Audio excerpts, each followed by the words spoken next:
In a world rife with both praise and condemnation, the opinions of others hold no sway over me. I simply smile serenely. I embrace my nature, relishing in both gratitude and vengeance, and with my heart unburdened, I traverse this realm. My fate is mine to dictate, not to be governed by fate.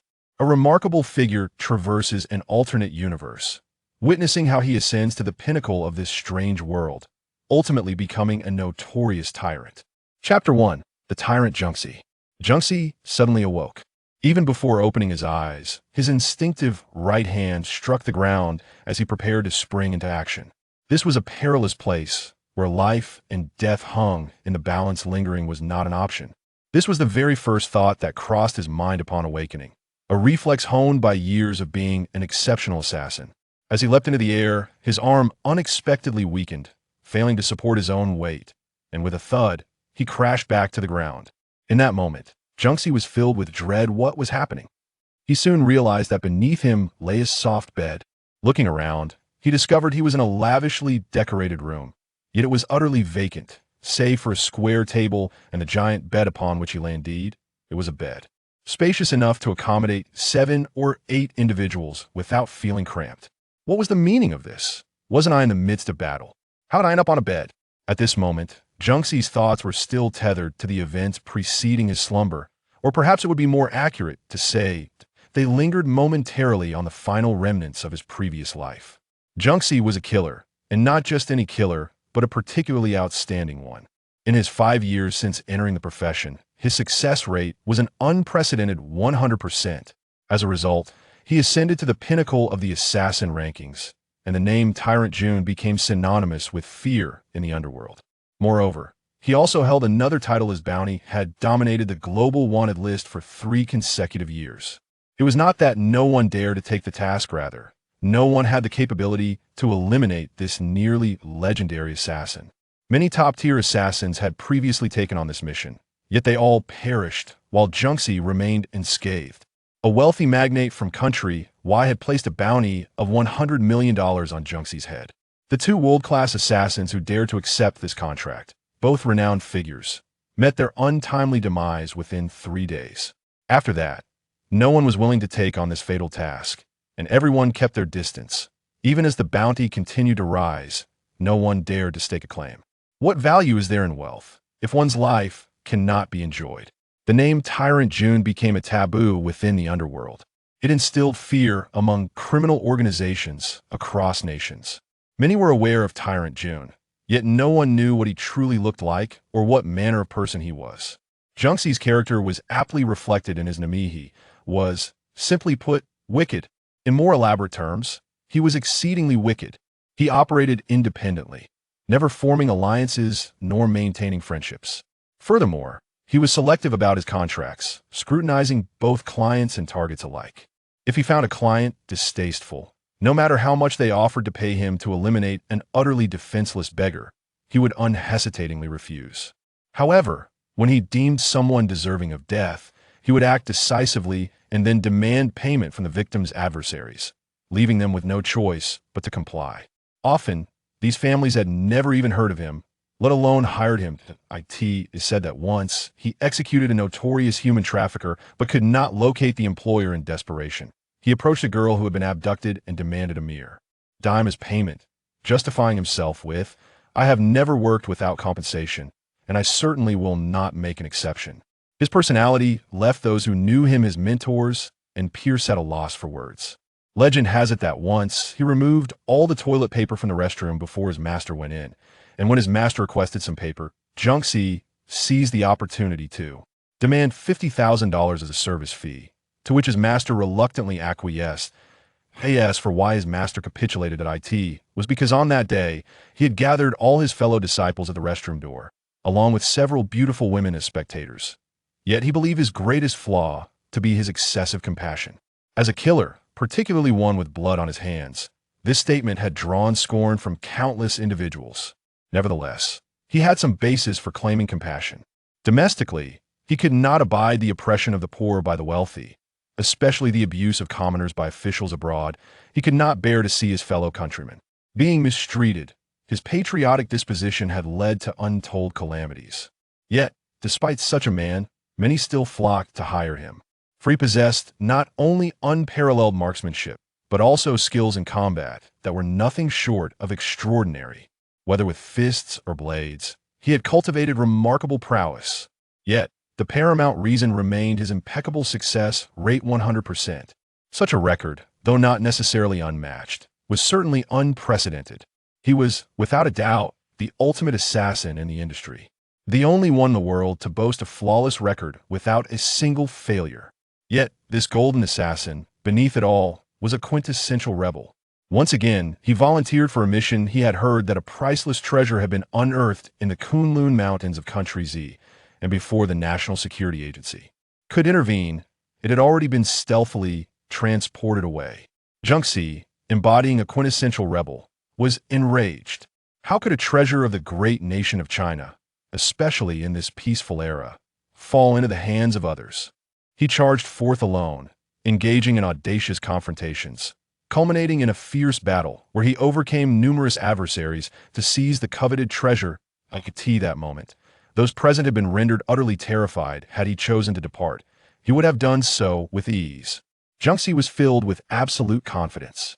However, as his hand grasped the delicate treasure, a palm-sized, exquisite pagoda, an utterly unforeseen, supernatural event transpired. His injured hand clutched the pagoda, and he suddenly felt a wave of paralysis wash over him, rendering him utterly immobile, unable even to blink. What he failed to notice was that the blood flowing from his wound was continuously seeping into the intricately designed and eerily enchanting pagoda. In the final moments of his recollection, he beheld no fewer than 50 firearms aimed at him, over 20 various guns unleashing torrents of fire, and although he possessed the capability to eliminate them all, he was tragically unable to move even a muscle. This feeling was maddening. It was inconceivable that Junxi, who had traversed the world without a rival, would meet such an unjust end here. However, I do not consider myself a loss in my lifetime. I have brought down countless corrupt officials, tyrants, and foreign agents enough to balance the scales. Worth it. While others may depart this world with smiles, I descend into the abyss with a grin. In this life, I have lived grandly. I have lived freely. I have acted without regret. Though I have taken many lives, I assure you, none were undeserving. In that case, having killed, I have no regrets. Even if it leads me to hell, so be it. Kill, kill, kill, kill, kill. Annihilate all filth. Purge all evil. Even if I am regarded as a reviled assassin, what of it? In this vast world, who else can live as I do? With such freedom? Who else can indulge in such delight? Ha ha ha! Junxi chuckled to himself, reveling in his thoughts. Young master, what? What happened to you? A timid voice echoed nearby, seemingly startled by his actions, already tinged with a hint of tears. Then, a small, icy hand gently touched his forehead. Young master, am I not dreaming? Nor have I descended into hell. With a sudden jolt, Jun Xie opened his eyes wide. Instantly, a surge of unfamiliar memories erupted from the depths of his heart. Waves of strange recollections flooded his mind. Stunned, Jun Xie felt as if he had been struck by lightning. Am I in another body? Have I reincarnated? Yet how can the memories of my past life remain so vivid? Is it possible that I haven't consumed the Mangpa soup? Or perhaps I have borrowed a corpse to return to life? Is it a case of time travel? Or have I merely possessed another's body? Jun Xie stared blankly, unable to comprehend the situation before him, remaining motionless for a long while. As the small hand waved frantically before his eyes, he suddenly exclaimed with wild joy, "By heavens! Good deeds truly bring good fortune. Regardless of how this came to be, I am alive. What a splendid turn of events! I must have accumulated countless merits in my past life, perhaps even boundless virtue." Ha ha ha! I could see the sound of his exclamation. A young girl, no more than 10, trembled and stepped back, her large, beautiful eyes blinking in panic, fixating on the nightmare before her. The young master. Her petite frame quivered, her face growing paler, resembling a quivering quail that had been severely frightened. Another scream pierced the air, sharp and piercing, but this one emanated from Jun Xie's own lips. He suddenly realized that his voice had become high-pitched and shrill, akin to that of a girl. Could it be that I have lost something? No, this cannot be. That had terrified me. I thought I had transmigrated into the body of a girl. Jun Xie wiped the cold sweat from his brow. Regaining his composure, Jun Xie began to assess his new body. Meridians congested, muscles slack, joints stiff. What kind of life has this fellow led? His physique is exceedingly frail. This is truly lamentable. Jun Xie muttered to himself, but it mattered not as long as my meridians are intact. With 3 to 7 years, I shall stand atop the world once more. With determination settled, Jun Xie recalled that he was in a completely unfamiliar world. This place bears no resemblance to the earth I know. Here, I am utterly alone, devoid of understanding or knowledge. What are the rules of this world? What does it hold? Reflecting on these thoughts, even the cold-hearted assassin and evil lord found himself somewhat bewildered, gazing at the antique furniture and bedding, adorned in garments entirely foreign to his era. The initial thrill of being alive and having traversed time gradually gave way to a tumult of emotions that it appears that, indeed, I have the chance to live again. This initially exhilarating thought surfaced. It was swiftly followed by a wave of profound loss and subtle sensation of being adrift, causing his nose to tingle and his eyes to sting. A pressure building in his chest, Jun Xie self-deprecatingly curled the corners of his mouth, nearly shedding tears despite a lifetime of stoicism. The ties to my homeland are hard to sever. The longing for my roots is profound. I once believed I could be indifferent, that I could easily let go. Yet at this moment of truth, everything has become tangible, and I find I cannot let go. I truly cannot. I thought I had long since shed all attachments, yet now I realize my ties are innumerable. Most importantly, in this alien land, I can no longer find that sense of belonging. A sense of belonging. Deep down, I will always be an outsider. Jun Xie quietly closed his eyes, gently tilting his head, and in that moment, when no one was watching, a single tear silently slipped down. This was the first tear shed across 2 lifetimes. A man does not weep easily, only when sorrow truly strikes. Staring blankly at the youthful, almost innocent face reflected in the bronze mirror, his visage slightly gaunt, with thin lips and long eyebrows arching into his hairline, giving his eyes a somewhat slender, sharp appearance. Jun Xie sighed bitterly, murmuring, I must admit, this fellow is not bad-looking, quite handsome, but perhaps a tad too delicate too.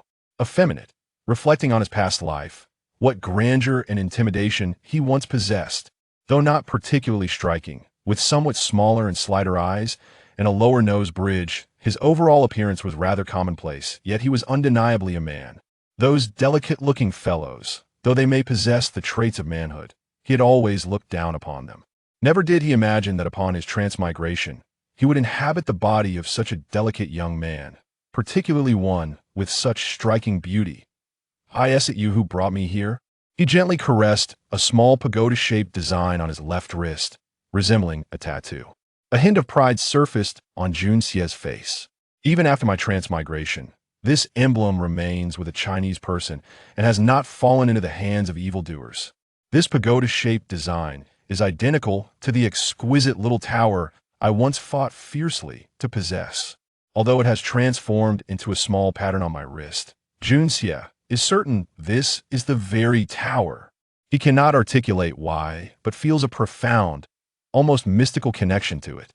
Gazing at this soul emblem that brings him solace from his past life, a tumult of emotions swirled within him, though his typically composed demeanor betrayed nothing. Still, he wore an expression of indifference. Serenity. Suddenly, as he caressed the small tower design, it emitted a hazy yellow light, and Jun Xie felt a sudden dizziness, as if something had been added to his mind, while the design on his hand abruptly vanished. Strange. Shaking his head, Jun Xie marveled at the oddity of it all. First, it morphed from a palm-sized tower to a tattoo on his body, only to then mysteriously disappear. Could it truly be a legendary treasure? Young master, the old master requests your presence. Just as Jun Xie sought to discern what new knowledge had entered his mind, a voice suddenly rang out. Request me? Jun Xie raised an eyebrow. For what purpose? Why should I heed the old man's summons? Does he consider me his grandson? The question went unvoiced, as he recalled that the old man was indeed his grandfather, or at least the grandfather of this body. This I do not know, the young girl replied, casting a frightened glance at him. Lowering her head, her long eyelashes fluttering in panic, her small frame poised to flee at any moment. Chapter 2. Jun Imo Xie. At the tender age of 16, is the sole legitimate heir of the Jun family from the Tianxiang Empire. A lineage steeped in heritage, he is a notorious wastrel, indulging in a life of leisure, disdainful of labor, and a veritable scourge upon society, a quintessential parasite devoid of any redeeming value. This succinctly encapsulates the general information regarding Jun Xie, the new identity I have assumed after my transmigration. It is no wonder that I have taken over this figure. My moniker is Evil Jun, while your name is Mo Xie. Doesn't this seem predestined? You have no grounds for grievance. As I reflect upon the past deeds of this young master, a sigh escapes my lips. Such a scoundrel, had I been in my former life, would undoubtedly have been a target of my elimination. What folly it is to inhabit the body of such a worthless individual. Truly, it seems fate has a hand in this. I have often heard of the Buddhist concept of karma. One who slaughters many pigs in this life may well be reborn as a pig in the next. There is a certain wisdom to this. I have indeed dispatched a fair number of arrogant young nobles in my previous existence. The grandfather of this wastrel, Jun Zhantian, is the Duke of Blood Orchid and a paramount figure in the military. His father, Jun Wuhui, was a general of the empire, perishing 10 years ago on the battlefield, while his mother succumbed to despair 9 years prior. His two elder brothers, Jun Mou and Jun Mo Cho, both met heroic ends in battle 3 years ago. Additionally, an uncle, Jun Wui, was grievously injured in a great war a decade ago, surviving but left paralyzed from the waist down. This once great family, known for its loyalty and valor, has sadly dwindled to the brink of extinction, with only Jun Mo Xie remaining, now occupied by my spirit. Fortunately, the body still belongs to the Jun clan. Should I have a son in the future, he would theoretically carry the Jun bloodline, a small blessing from the heavens. Since fate has dealt this hand, I shall reluctantly live a life for you, dear Jun. With a wry smile, I shake my head. Truly, I have no desire for this identity, this tarnished reputation, and the inevitable scorn it entails. As I push open the door, stepping into the sunlight, I find myself momentarily transfixed. The sun remains the same, yet I am irrevocably changed. Jun Mo Xie will never be Jun Xie. However, my heart still beats with the essence of Evil Jun. What does it matter if I am in another realm? At the entrance, two maids bow respectfully, greeting, "Good day, young master." I nod faintly, observing four other maids busily engaged in some task nearby, then shake my head in dismay. While other young masters are surrounded by enchanting beauties, I find myself flanked by matronly figures, the only glimmer of youth being an 11 or 12-year-old girl. This seems to be a result of my domineering grandfather's arrangements. The maids possess a singular trait, robust health and ample strength, their limbs resembling stout poles. What are they doing? I inquire, pointing at the distant maids. They are feeding the birds, dogs, and those fighting beasts, young master, the elder maid replies, her head bowed, a hint of timidity in her voice. Oh, I saunter over, intrigued. Indeed, the sight is a veritable menagerie. 7 or 8 bird cages hang neatly, vibrant birds flitting about within, full of life. Nearby, several large dogs lounge lazily, their bellies swollen with indulgence. In the distance, the chirping of crickets emanates from a few small bamboo tubes, suggesting they are a prized fighting breed. The original young master had quite eclectic tastes, as evidenced by the 2 vividly colored snakes hissing in one cage. Disgusted by the sight, I furrow my brow. Find someone to sell off these creatures. Dispose of those that cannot be sold. Or better yet, slaughter them for meat. This is a residence, not a zoo. What? The 6 maids and the little girl trailing behind me gasp in unison, their eyes wide with disbelief. Thoughts race through their minds. What madness has overtaken our master? These were extravagant purchases, treasures he has treasured for so long. Is he really discarding them today, only to repurchase them tomorrow? But leave those 2 snakes. I shall make soup upon my return. I take a few steps, not bothering to look back. Collectively speechless, we traverse a garden, several pavilions, a playground, and a large fish pond, walking nearly half an hour before arriving at my grandfather's residence. Only then do I realize that our homes are positioned one to the south and the other to the north, separated by a good 5 or 6 miles in straight distance. Truly, this family is substantial. If memory serves, this must be the capital of the empire. Few families aside from the palace possess such expansive estates within the city. Grandfather Jun Zhantian sits behind his desk, Though in his 60s, his hair remains dark and glossy, appearing no older than 40. His square, dignified face is marred by a look of helplessness as he regards his grandson, who saunters in with an air of lethargy that nearly provokes his ire. Jun Zhantian emerged from humble beginnings, rising to prominence as a general whose name struck fear into enemy hearts. Not only is he a man of exceptional intellect and military prowess, but he is also one of the few Tianquan-level experts in the Tianxiang Empire. His temperament is steady and resolute. He seldom reveals his emotions, possessing the poise of one who has traversed the tumult of life. From his humble origins to becoming the Duke of Blood Orchid in less than 40 years is a remarkable feat, albeit one that history seldom witnesses.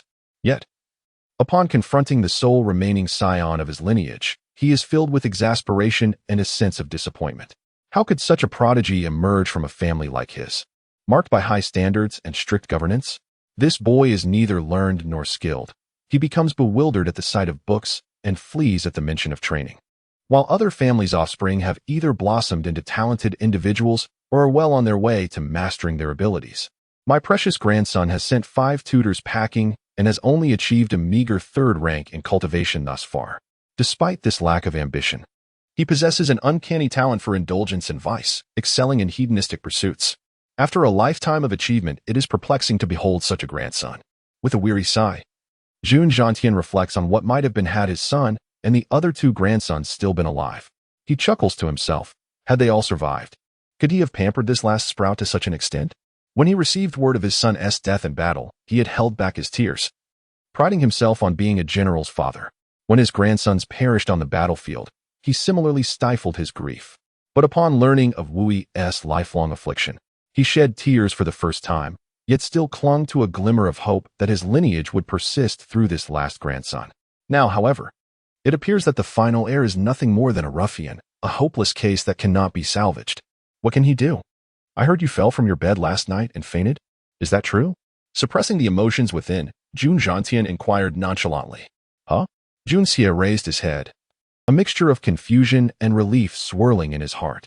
While he could deftly evade inquiries about other matters using the remnants of his memory, this particular issue eluded him. Moreover, it was a significant enigma that haunted Jun Xie. Awakening this morning to find no peculiarities in this body, how had he traversed here? From the old man's questioning, he vaguely surmised that this fellow had met his demise by falling from the bed while asleep. What a debauched yet formidable character, and idle indeed, to perish from merely falling out of bed while sleeping. Jun Xie felt a sincere admiration for such an extraordinary individual, someone truly worthy of reverence. What do you mean, huh? The old man slammed the table, his beard bristling in indignation at the sight of Jun Xie's languid demeanor. You imbecile! Unaware that someone has plotted against you in the shadows. Had I not taken precautions, you would have already faced Yama. He continued, can't you aspire to something greater? So it turns out that the lad had indeed been the target of foul play.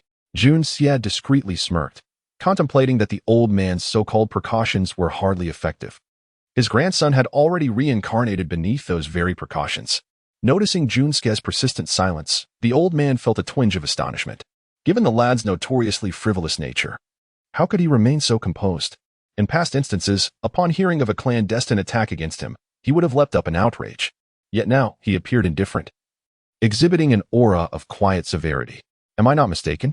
The old man found it nearly inconceivable that such a demeanor could manifest in his disappointingly wayward grandson. Chapter 3. Unintentional Sovereign. Alas, although we reside in the same estate, you have deliberately chosen to live at the southernmost inn to evade my presence. Tomorrow, you shall return here. With a lingering gaze, Jun Zhantian spoke with sorrow. No matter how extravagant or disappointing, he remains my grandson, the only bloodline of the Jun family. Presently, despite the external affairs being tranquil, the princes are maturing, and the internal tides are surging. As the foremost figure in the military, I stand as a towering tree, with everyone either seeking to lean on me or awaiting my approach. To target my sole descendant is an exquisite scheme for framing in slander. If Jun Yi does not return, such incidents will surely recur. I am quite content where I am. There is no need to move. Jun Yi firmly declined, jesting that he wished to witness the world of assassins. If he returned, he would lose that opportunity. A sense of excitement stirred within him at the mention of the assassins. You, scoundrel! The old man, filled with indignation, raised his hand to strike him, but paused mid-air, releasing a long sigh, his expression complex. Go on, then. Is this the first time this brat has rejected me? He dared to refuse me today. And so outrightly. Junyi bowed respectfully, then straightened and turned to leave. Oh, and one more thing. You are not to pursue Princess Lingmeng any longer. This matter is non-negotiable. Let it be settled. The old man's voice bore an indescribable weariness, tinged with a sense of despair. In recent years, though the Jun family appeared to wield immense power, they faced a dire flaw, a lack of successors. The only heir of the third generation is merely the wayward Jun Moxie. Though Jun Zhantian appeared a robust man in his 40s, his mindset bore the weight of age. He understood the world well and knew that should he one day depart this realm, the Jun family might swiftly be erased from existence. Given Jun Moxie's current state, such an outcome seemed almost inevitable, a fate all but visible. Thus, Jun Zhantian once shamelessly approached the emperor, suggesting that Jun Moxie marry the emperor's most favored princess Lingmeng. If this union were to materialize, even in death, Junyi would possess his own influence and the title of prince consort, ensuring the continuation of the Jun family's legacy. As long as he did not stray too far. The title of prince consort appears glamorous but is, in truth, an awkward position within the court. Families of powerful ministers dread the emperor's sudden decree, forcing their sons to wed a princess, subjecting them to the kneeling rites of their in-laws. Moreover, the prince consort is strictly forbidden from taking concubines, and should the princess possess a temperamental disposition, a peaceful household would be a daunting task. Yet, for a wayward fellow like Jun Moxie, it offered a substantial guarantee, a prudent plan for the sake of the Jun lineage. Thus, Jun Zhantian proposed this marriage out of sheer necessity. The emperor, understanding his old comrade's intentions, was initially inclined but ultimately declined after scrutinizing Jun Moxie's actions and considering Princess Lingming's staunch refusal. Brother Jun, it is not that I wish to disregard your face. But as a father, how could I marry my beloved daughter to, alas? The emperor's incomplete statement left Jun Zhantian breathless. As a father? Considering his daughter? If it were 10 years ago, during the pinnacle of the Jun family's power, even if Moxie had been 100 times more reckless, my proposal would have brought you joy. Such is the fickleness of human affection, a sentiment deeply etched in the old man's heart. Oh, I understand. Junyi paused at the door, his tone devoid of surprise or excitement, as bland as a bowl of plain water, before stepping out. Since the old man revealed his intentions, Jun Moxie had assumed the role of Princess Lingming's suitor, persistently pestering her to the point of exasperation. Yet, the old man was taken aback by Junyi's calm demeanor. Whether in rage or desperation, he would not be surprised, but this nonchalance was utterly unexpected. What has caused this change in temperament? Jun Zhantian mused, stroking his beard, observing his grandson's retreating figure with a profound gaze. After a long moment, he clapped his hands and commanded, "Send more capable men to guard the young master day and night. There shall be no more lapses. Should anyone dare to act recklessly again, they shall be dealt with on the spot, without hesitation. Such incidents must not occur twice. My grandson shall not be harmed." A glint of cold light flashed in the old man's eyes. In the vast, empty hall, it seemed he spoke to the air, yet a distant voice echoed in response. Yes. Stepping into the morning sun, Junyi basked in its warm glow, strolling toward his modest courtyard. Servants bowed in trepidation along the way, but he paid them no mind, lost in his own thoughts. No one knew that within the heart of this third young master of the Jun family, echoes of words resonated. What is an assassin? By definition, an assassin is a hand that takes lives, a hand of darkness. Remember this dark word. Assassins are always elusive, emerging from the ethereal and vanishing into the void. What defines a successful assassin? If an assassin can live their entire life without anyone discovering their bloody hands, they are deemed successful. Then, what constitutes a qualified super assassin? A qualified assassin can conceal themselves in any situation. With a scholar, they are a literati. With an artist, an artisan. With a rogue, a scoundrel. With a noble woman, a gentleman. With a lecher, a libertine. With a hero, a paragon. In the desert, they are a lizard. On the grasslands, a wolf king. In the mountains, the king of beasts, a tiger. Upon the ocean, a dragon stirring the waves. Thus, one becomes a qualified, successful assassin. To kill for mere purpose renders one no more than a butcher. To kill solely to achieve one's goals, even if successful each time, merely qualifies one as an excellent assassin. Killing, in itself, is an art. As an assassin, one must never desecrate the elegance of this art. This was a conversation from a past life between Junyi and his master. As these thoughts swirled, a smile crept onto Junya's lips as he murmured, "To add a note, born into this family, I am but a second-generation heir living off the fat of the land." Suddenly, a cold voice interjected, "Wrong. You are not a second-generation heir. I am the second-generation heir, and you are the third." Chapter 4. The second generation and the third generation. Suddenly, a voice coldly interjected, "Wrong. You are not the second generation. I am the second generation, and you are the third generation." Before Junxia appeared a wheelchair, upon which sat a gaunt, middle-aged man in his 30s, draped in a thick satin coverlet. His eyes, murky yet clear, were playfully scrutinizing him, his brows, sharp as swords, slanted towards his temples, exuding an inexplicable chill and a fierce aura of decisiveness. His gaze, keen as that of a hawk, flickered with a hint of disdain, albeit subtle yet palpable. Had this man not been disabled, he would undoubtedly have been a striking figure of nobility and strength, a true hero with an iron-like resolve. The remnants of his once commanding presence hinted at a past as a decisive general, capable of leading thousands into battle. "Third uncle?" Junxia halted, gazing at the man seated in the wheelchair, Junwui.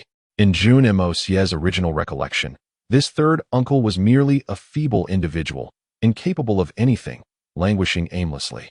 Yet, at this moment, Junxia sensed a familiar presence emanating from this usually wheelchair-bound uncle, a presence that sent shivers down his spine, an aura of murderous intent.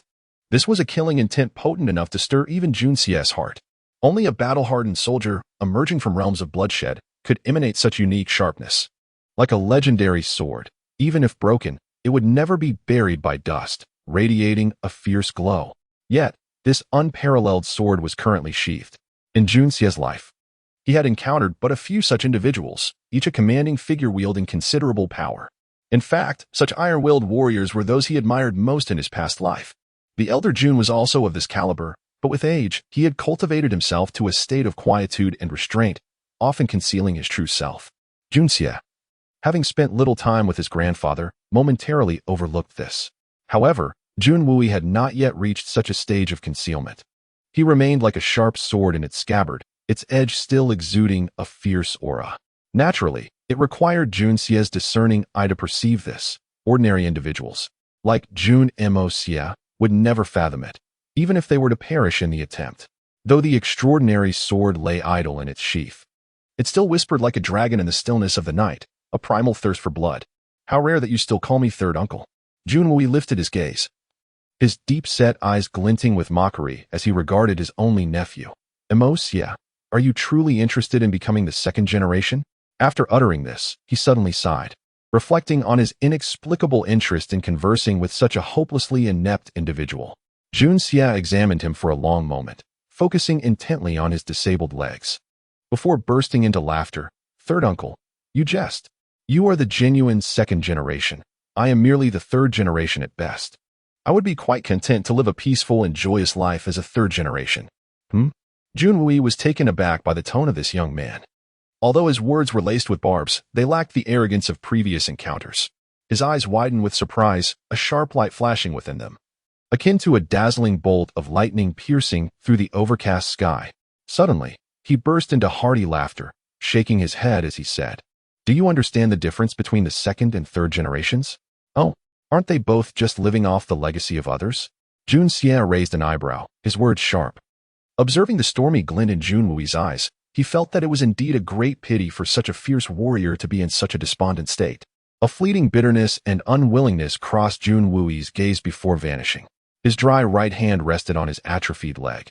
He looked up and said, "That statement is utterly erroneous. How could there be no distinction? The differences are as vast as the heavens and the earth. The second generation enjoys the fruits of their forebears' labor with ease, requiring no more than the ability to consume, ensuring a life of luxury and comfort. However, the so-called third generation is not merely defined by being the third in line. It refers to those who inherit a legacy that has seen a break in continuity. In other words, if the grandfather has established a foundation, yet the father fails to carry it on, then one becomes a third generation. If your father were still alive, you and I would both be second generations. But I trace my lineage from your grandfather, while you trace yours from your father. That is where the difference lies. But now that your grandfather is aging, even if you aspire to be a third generation, you may not have much time left. Beyond your grandfather, there are no other formidable figures to provide shelter. So your life as a third generation will likely be fraught with challenges. To be a competent third generation, one must possess skill and cunning. Otherwise, it is utterly unattainable. Thus, I, as the second generation, am somewhat more fortunate than you, the third generation. As Jun Wui spoke, his intention was to counter Jun Xie's earlier remark about merely living off others. Yet, as he continued, a sense of melancholy arose within him. Was the illustrious Jun family truly facing such an end? Once a family of great renown, commanding the respect of nations, now reduced to this state? With his elder brothers perishing in battle, himself disabled, the only glimmer of hope, his two nephews, had also fallen in combat, leaving behind no remains. The bloodline of the Jun family was left with only this seemingly useless Jun Xie. Suddenly, Jun Wui lost all interest, feeling a profound sense of ennui. No longer wishing to speak, Jun Xie remained silent for a moment before smiling brightly. In truth, I could also become a second generation. Understanding Jun Wui's words, Jun Xie had intended for him to articulate this very sentiment to lead into his next argument. Jun Wui cleared his throat, feigning interest yet sounding somewhat lethargic. Oh? If you, third uncle, were to be my great support, providing me with shade, could I not still be a second generation? Jun Xie said with a smile. A flicker of anger crossed Jun Wui's eyes as he replied coldly. Xie, are you mocking your third uncle? Jun Xie scrutinized him and suddenly asked, do you still have any sensation in your legs? No. Jun Wui turned his head away, increasingly detesting this nephew who persistently broached the subject of his disability. Knowing well it was a sensitive topic. Previously, he had only alluded to it. Now, Jun Xie dared to inquire directly. Such a disrespectful descendant was truly better off not existing. Were your vertebrae fractured? No. Jun Wui retorted angrily. You fool. If my vertebrae were fractured, would I still be alive today? So, third uncle, is it that your meridians are merely damaged? Was it the result of someone employing underhanded tactics? Jun Xie's eyes brightened. It appeared the issue stemmed from severed meridians or some insidious technique that caused atrophy. If that were the case, as long as his vitality was intact, there remained a glimmer of hope. With his medical expertise, he believed he could still offer assistance. After all, they were blood relatives in this life, and what compelled Jun X was the indomitable spirit of this iron-willed man. Jun Xie felt that since he had the capability, he ought to help this iron-willed warrior stand again, regardless of whether or not he was truly his uncle. Gazing at him, Jun Xie slowly said, I heard you were injured on the battlefield. Yet, to employ such underhanded tactics in battle is far more challenging than simply slaying you. Why would that be? Did a past foe deliberately conspire against you, rendering you to this pitiful state? His words struck a nerve. Jun Wui clenched his jaw, veins in his forehead throbbing as he inhaled deeply to regain his composure, coldly responding, What concern is that of yours? Realizing he had guessed correctly, Jun Yu broke into a triumphant smile. He leaned forward, steadying himself on the wheelchair, and whispered enigmatically, Uncle, do you not wish for revenge? Jun Wui's gaunt face flushed slightly, his eyes flickering with a tempest of emotions, a glimmer of hatred piercing through, after a prolonged silence.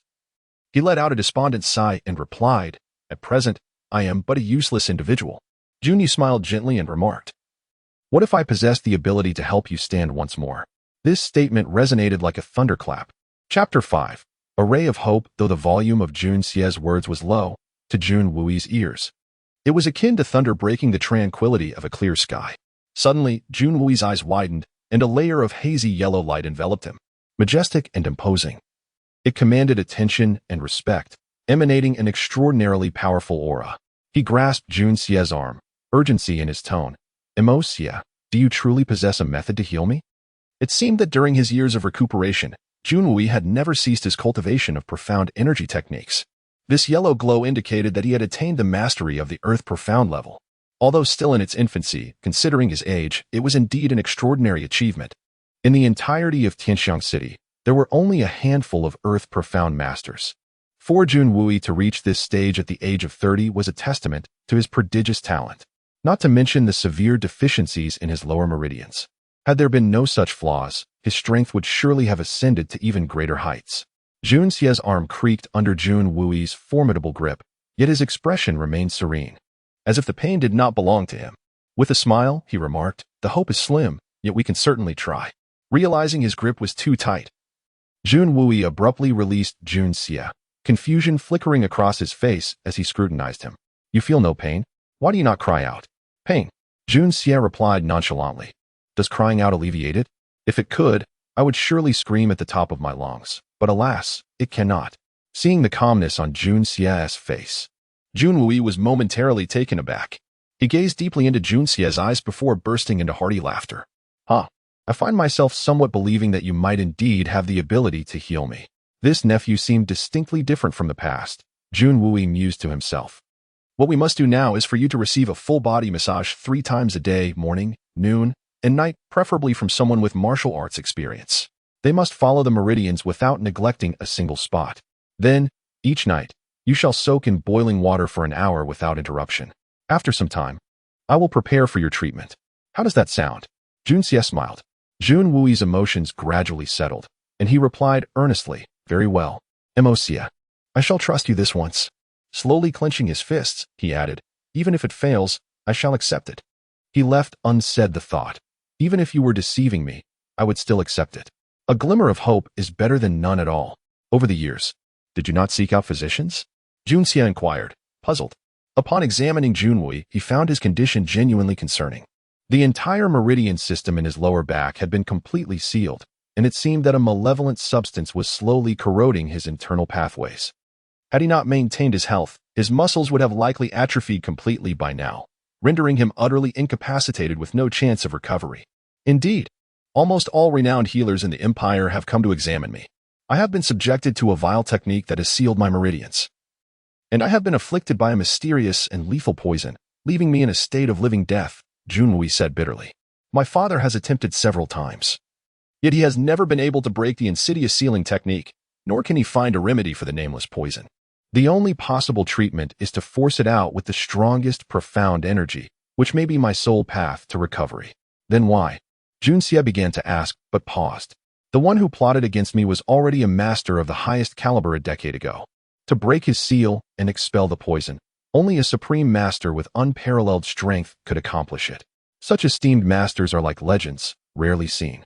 Moreover, should one treat my injuries, they would lose half of their strength due to the poison, and they would never regain it. Jun Wui chuckled bitterly. Which supreme master would make such a sacrifice for me? Mo Xie, reaching the level of a supreme master is akin to climbing to the heavens. Who would willingly forfeit half their power for another? Quite cruel. Jun Xie shook his head, sighing. It appears this individual harbors an extraordinary hatred for you, employing such insidious methods to torment you. Their intention seems to be to leave you with no hope of survival, yet unwilling to die. After a pause, he unexpectedly asked, is this person a long-standing enemy of the Jun family? Mo Xie, how did you come to know of this treatment method? Jun Wui's gaze darkened momentarily, deliberately avoiding the question, instead scrutinizing Jun Xie from head to toe. You seem to have transformed into a different person today. My uncle's affliction weighs heavily on my mind day and night, Jun Xie replied, wiping sweat from his brow. I stumbled upon an effective folk remedy and wish to give it a try. Uncle, please refrain from any superstitious thoughts. Truth be told, I hope for your swift recovery for my own sake. I wish to live comfortably as a second-generation heir under your protection. You little rascal. Jun Wui laughed and scolded lightly, then turned serious. Mo Xie, regardless of success or failure, I will forever be grateful for your efforts. His words were resolute. Uncle, you can anticipate providing me with shelter and protection as I enjoy the comforts of a second-generation heir. Jun Xie chuckled, feeling reassured. As long as he could recover even a fragment of his past internal strength and combine it with his unique acupuncture techniques, along with obtaining the necessary medicinal ingredients, he would have no trouble healing Jun Wui's injuries. The reason he suggested that Jun Wui begin with those gradual recovery methods was largely a ruse. For even at this moment, he possessed no internal strength whatsoever. Yet, acupuncture required a profound level of internal energy to wield effectively. Jun Wui's eyes brightened as he discerned the confidence in Jun Xie's words. Mo Xie, with merely a third-grade profound energy cultivation. You may not be much stronger than an ordinary person, yet you withstood my grip. Not even flinching, your endurance is remarkable for someone of your standing. Though Jun Wui had not exerted his full strength during that grip, a hold from an earth profound master was not something an ordinary person could withstand. Even a gold profound master would likely wince. Yet Jun Xie, who clearly possessed only third-grade profound energy, had endured without utilizing any of his meager reserves to resist. Jun Wui understood all too well the immense pain that must have entailed, and to withstand such a grip unprepared was truly commendable. This fortitude, What a pity. He sighed inwardly, lamenting that Junxia's age was already advanced. Even with such resilience, attaining high-level profound energy was likely beyond his reach. Otherwise, with this tenacity, Jun's family might very well have produced a formidable master. Chapter 6. Mysterious Energy. Third uncle, regarding your ailment. It is imperative that those who assist you with full-body massages are individuals you trust completely. It would be best if this remained confidential for now. Should things go awry, it would be detrimental to our family reputation. After some contemplation, Junxia earnestly advised. Haha, even if I were completely healed, third uncle would keep it to himself. You know your uncle is no fool. You are merely concerned about the troubles that may arise, aren't you? Besides, if you can alleviate my back and leg pain, it would be nothing short of a remarkable trump card for the Jun family. How could I not be aware of that? Jun Wui chuckled, playfully pinching his nephew's cheek. Then suddenly froze, pondering how long it had been since he had shared such intimacy with his once beloved nephew. Perhaps it was the lengthy absence of closeness that rendered their reunion somewhat estranging. Beneath the facade of years of debauchery, was there truly another side hidden away? As Jun Wui watched Junxia's retreating figure, a flicker of anticipation stirred within him. He hoped for his healing while yearning to uncover whether his nephew genuinely possessed another facet to his character. Third uncle, you have reached the earth profound stage, have you not? Junxia inquired with a semblance of a smile. Thieving eyes. Jun Wui chuckled, feeling an immense sense of relief. I have only recently entered this realm, and it remains unsteady. Modesty, Junxia scoffed. What lies beyond earth profound? With a serious countenance, Jun Wui replied. From the initial division of the mysterious energy into 9 ranks, above the 9th rank lies the silver, gold, and jade ranks. This classification halts here, as beyond it exists earth profound, heaven profound, and supreme, divine profound. Ranks 1 to 3 exhibit mysterious energy externally as shades of light red, pink, and vibrant red. Ranks 4 to 6 are purple, also in 3 phases. Ranks 7 to 9 are black. Emocia, should you venture outside, ensure to observe carefully, for a moment of inattention could lead to significant losses. Indeed, third uncle, I understand, Junxia replied with a smile, his expression calm. In high spirits, Jun Wui recited. Silver profound begins, gold profound rises, jade profound blooms auspiciously. Beneath the 9 profounds, all are mere ants. Earth profound shatters, heaven profound vacates. Supreme divine profound is formless and shadowless. Upon entering the 9 heavens, one transforms into a dragon. This is the verse of the mysterious energy rankings. Only upon reaching silver profound does one truly commence. And you? Jun Wui gazed at Junxia, his eyes softening. You have your own path, my boy. One need not always resort to killing. Junxia chuckled. I understand. I generally refrain from taking lives. He added silently in his heart, I will not kill without cause. However, one condition remains. Do not provoke me. At present, Junxia harbored little interest in mysterious energy, thus he refrained from delving deeper into it. After escorting Jun Wui back to his quarters, he leisurely made his way back, but midway, he turned and slipped into the library. The reason for entering this sanctuary was primarily due to the previous Jun Sanshao's lack of intellect. His mind was filled with nothing but indulgences and vices, leaving no room for anything useful. Junxia needed time to organize his thoughts, at the very least to clarify the scant knowledge within Jun Sanshao's mind, which, regardless of its utility, at least provided insight into the Jun family's dynamics. Once inside the library, Junxia remained there for an entire day without emerging. Master. After the young master left your presence, he conversed with third master in the courtyard for a while. It appeared that third master was exceedingly pleased. It has been rare to see him so joyful in recent years. An elder bowed before Jun Zhantian, reporting on Jun's whereabouts. Jun Zhantian's expression was one of astonishment. For years, these two had been at odds, their encounters marked by mutual disdain and ridicule. How could they possibly engage in cheerful conversation today? The fact that third master was in high spirits was nothing short of remarkable, almost eerie. What were they discussing? Jun Zhantian sipped his tea, seemingly casual in his inquiry. In recent years, third master, despite his frail condition, has made significant strides in cultivating his mysterious energy, reaching the initial stages of earth level. Therefore, I dared not approach too closely and could not hear their conversation, but I did observe that both third master and the young master were genuinely enjoying their dialogue. The elder answered respectfully. Enjoying? How is that conceivable? It would be a miracle if they spent time together without bloodshed. Jun Jiantian scoffed. This is indeed the truth. Furthermore, after their conversation, the young master proceeded directly to the library and has yet to emerge. Given the library's tranquility, I surmise there is no significant matter at hand. However, the amiable interaction between the young master and third master is truly an anomaly, which I deemed necessary to report to you promptly. You did well to inform me. But the boy went to the library? Jun Jiantian's beard trembled as his eyes widened. Are you certain there was no mistake? That rascal actually went to the library, not to those places of revelry. The elder nodded vigorously. Indeed, it was the library. No doubt about it, master. Suddenly, Jun Jiantian stood, pacing the room, his usual composure evaporating as he tugged at his beard, deep in thought. Old Pang, what could that boy possibly seek in the library? He wouldn't be contemplating arson, would he? The young master has been quietly reading inside. He is unlikely to leave any time soon, which is why I felt secure in returning. The elder's lips twitched, attempting to suppress laughter. Reading, Jun Jiantian exclaimed, inadvertently pulling out a handful of his beard, still oblivious to his actions.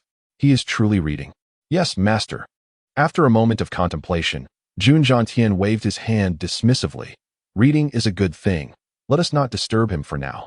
Once he departs, bring me the books he perused. I wish to see what he is up to. He isn't searching for something illicit, is he? Well, even if he is, he has matured, and there is nothing inherently wrong with such curiosities. In my youth, cough, cough, old Pang, ensure no one disturbs that boy. Understood, master. Jun Jiantian strode in circles, gazing skyward, stroking his beard in contemplation, secretly pondering, if not for the spring. Could this rascal truly have experienced a moment of enlightenment, returning to the right path? Shaking his head, he sighed deeply. If that were the case, I would genuinely need to offer prayers to honor my ancestors for their divine guidance. As evening fell and lanterns were lit, the steward Old Pang returned, carrying several dozen books that Jun Xie had perused. Jun Jiantian placed each tome on the table, his brow furrowed. The Chronicles of Mysterious Continent, Records of the Continent, Mountains and Rivers of the Continent, the list of notable figures, illustrated treatise on rare flora, treatise on continental warfare, the art of mysterious warfare. Jun Jiantian spent the entire night poring over these volumes, his expression oscillating between confusion and delight, often sighing, sometimes exhaling, shaking his head, yet nodding in agreement. It seemed he exhausted a lifetime's worth of expressions in just one night. Chapter 7. The Linglong Hongjun Tower. In the following days, Jun Xie remained indoors, rushing to the library immediately upon awakening each morning, spending the entire day there. Without exception, every book he perused would be meticulously relocated by the old Master Jun, who would analyze them once more, shaking his head, nodding, sighing, exhaling, lost in thought, and occasionally surprised, his expressions seemingly inexhaustible. Moreover, the servants of the Jun household had discovered yet another peculiar habit of this young master. While he would sequester himself in the library during the day, he would insist on sitting in the darkest corners of the courtyard at night, where the shadows were densest. Truly uncanny. However, the servants paid little heed to this eccentricity, for it was a marked improvement compared to his previous escapades. That evening, Jun Xie sat once more beneath a flowering tree. Enveloped in the dense, impenetrable darkness of the night, a sudden surge of safety washing over him. Indeed, safety. For Jun Xie, once the king of assassins who roamed the world, the safest refuge lay within the inky blackness of night. Only in the obscurity of night did he find the most reliable companion. Gazing up at the starry sky, Jun Xie was struck by a subtle sensation that he was perhaps dreaming. Over the past few days, he had perused an array of books pertaining to this world, gaining a modicum of understanding about this continent. Yet, the more he learned, the more perplexed he became. Were it not for the clear records before him, he might have believed he had traversed back to ancient China, for the similarities were striking.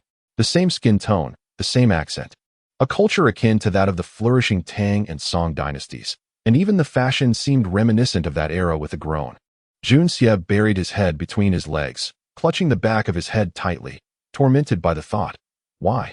Why is it not from some era in ancient China? If it were, what resources could I exploit?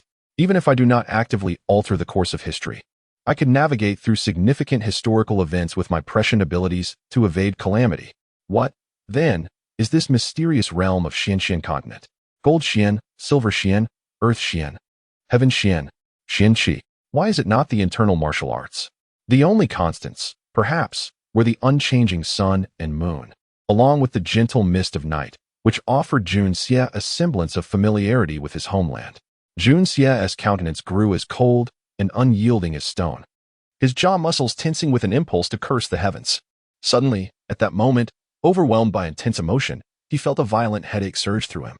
Even with Jun Xie's extraordinary resilience, he could no longer endure it, muffling a groan as the world began to spin around him. The night seemed to morph into a frenzied haze, the reality of his surroundings dissolving into an ethereal illusion. Gasping for breath, he clenched his teeth, his lips stained with blood, his eyes nearly bulging from their sockets. Yet, he resolutely stifled any sound. Alone in this world, all suffering must be borne by himself. In this unfamiliar land, he could rely on no one. Nor would he. Kill, kill, kill, kill, kill. With my skills, I shall carve a path through blood, shatter the heavens, and rend the earth. Kill, kill, kill, kill, kill. Amidst the fog of his consciousness, Jun Xie felt a distant glimmer of light emerge in his mind, slowly drawing closer, becoming brighter, larger, and clearer until it transformed into a resplendent, multicolored pagoda that spun continuously within his thoughts, each rotation emitting a gentle, sacred white light. Yet, with every revolution, the agony he endured was akin to experiencing the torments of 18 hells. His body had long since gone numb, his limbs felt paralyzed, and his consciousness began to blur. Yet Jun Xie's eyes burned crimson, fixated on the sky, the ground, and this strange world, unwavering and unblinking. Time lost meaning as a cold wind swept through, jolting Jun Xie into awareness of the chill. Indeed, the early autumn night bore a certain coldness. He thought to himself, suddenly awakening to the realization, I feel cold. Which means I am alive, I have not. He sprang to his feet, only to discover his clothes drenched with cold sweat, the discomfort palpable. Strangely, he felt an odd sense of rebirth. Awakening in the body of Jun Xie, inheriting this unclaimed flesh, could be described as a form of traversal or soul attachment. Jun Xie was merely Jun Xie, yet, following this harrowing ordeal, he had truly fused with this body, becoming the rightful owner of Jun Xie. Without a moment to spare to tidy his disheveled appearance, Jun Xie immediately settled into a meditative posture, shutting his eyes and delving deep into his thoughts, striving to comprehend the essence of his experience. The excruciating pain he had endured was undoubtedly the result of the small tower that had integrated with his being. He surmised that this tower must possess extraordinary qualities. If it were merely a matter of merging with the flesh, such suffering would not have been necessary. There was surely more to this enigma, for this small tower had become the sole anchor of Jun Xie's existence. Until he unraveled this mystery, he would never find peace. With clarity, he sensed within his consciousness a vivid image of a beautifully crafted, multicolored pagoda, suspended above the sea of his awareness, slowly revolving. He distinctly perceived that with each rotation of the small tower, his vital energy flowed in a clockwise manner, endlessly cycling. What is this? Jun Xie pondered in astonishment. For this phenomenon defied all logic, plunging the steadfast atheist into a genuine state of bewilderment. I wonder if I can observe it more closely?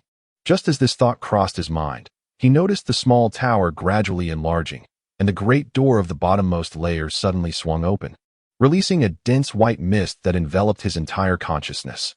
The mist was so thick it felt almost tangible.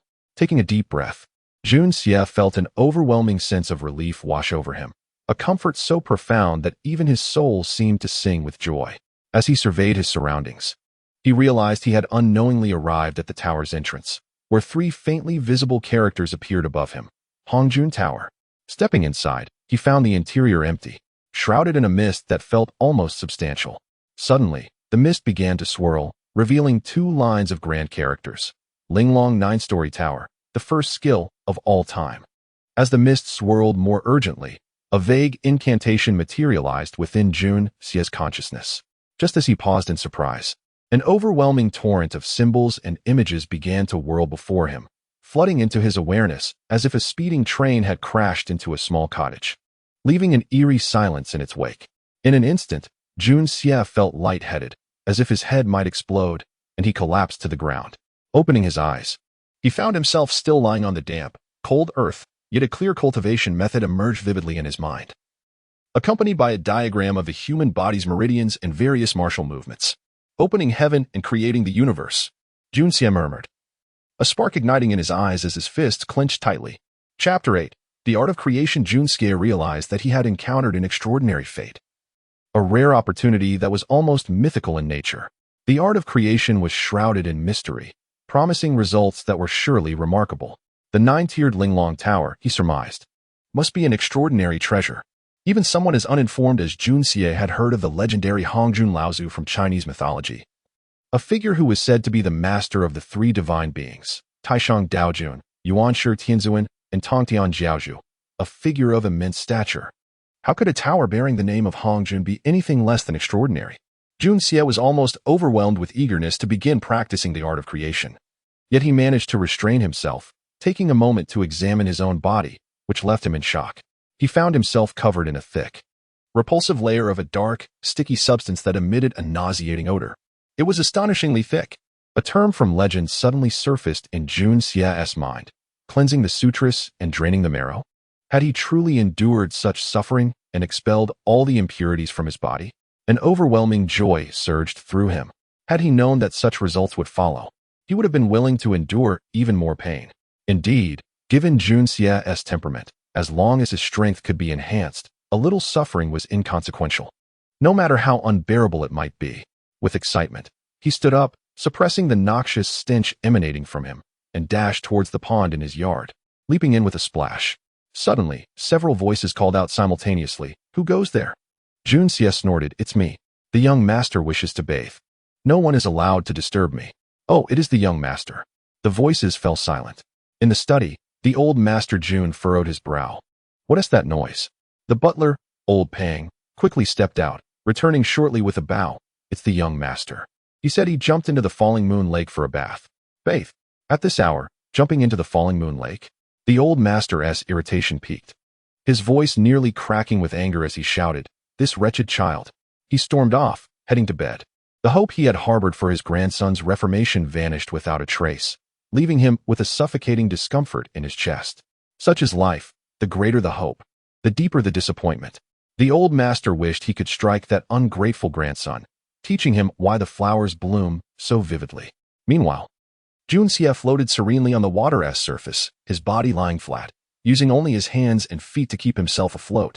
He felt an overwhelming sense of contentment. Having washed away the thick grime that had clung to him, he felt as though he had emerged from a foul pit, invigorated. The only regret was that although he was now truly united with his physical form, his cultivation still fell far short of any introspective capability, and he could not compare himself to his past life. However, the expulsion of so many bodily impurities would surely astonish him regarding his physical capabilities. As he pondered, a smile crept across his face.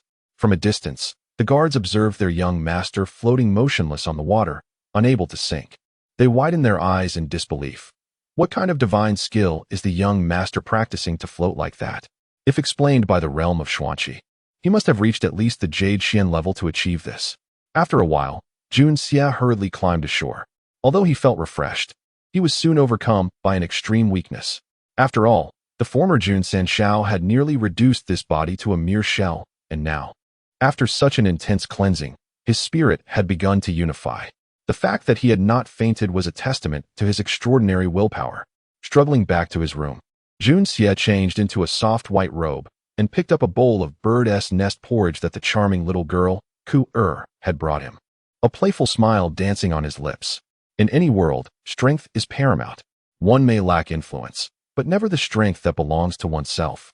Even in his past life, Junxie had never craved the enhancement of his power as desperately as he did now. Alone in this world, Junxie felt that the only thing that could bring him peace of mind was a formidable power, one that could command life and death. He was confident that he had uncovered another treasure. That mysterious tower would be his greatest support in this life.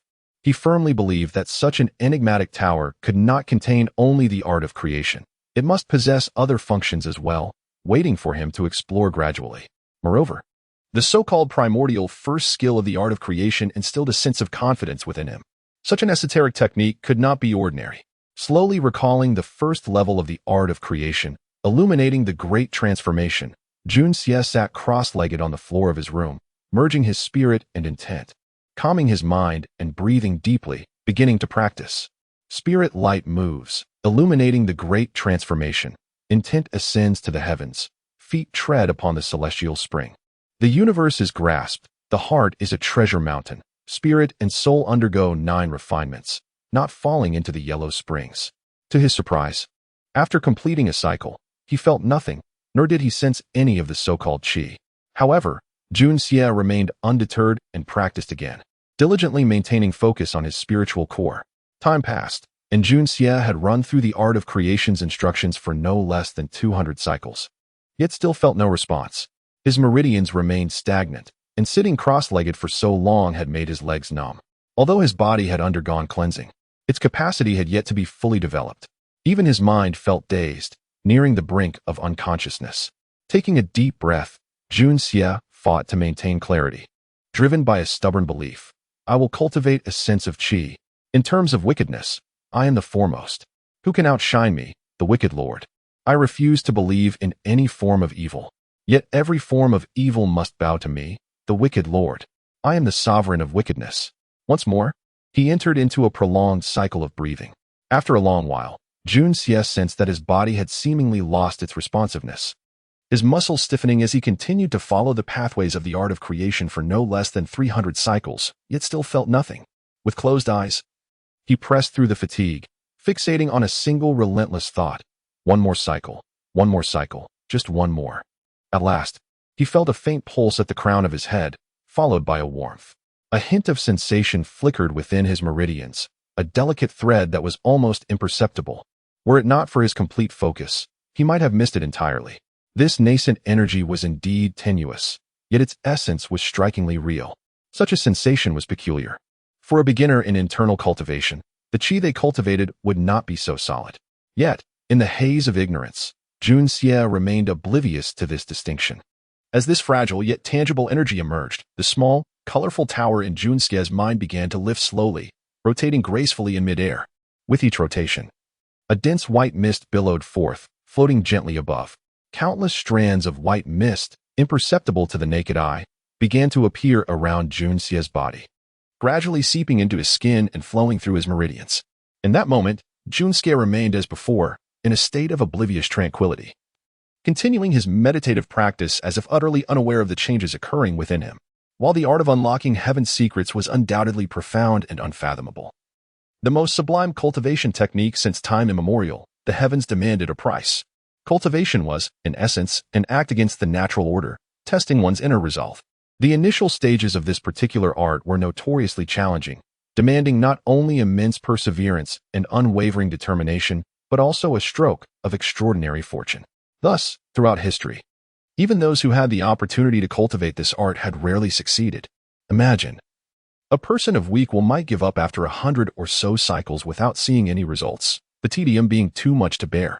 Moreover, a weak spirit would not be able to endure, making Junxie, who could complete hundreds or thousands of cycles without prior experience, an unparalleled anomaly.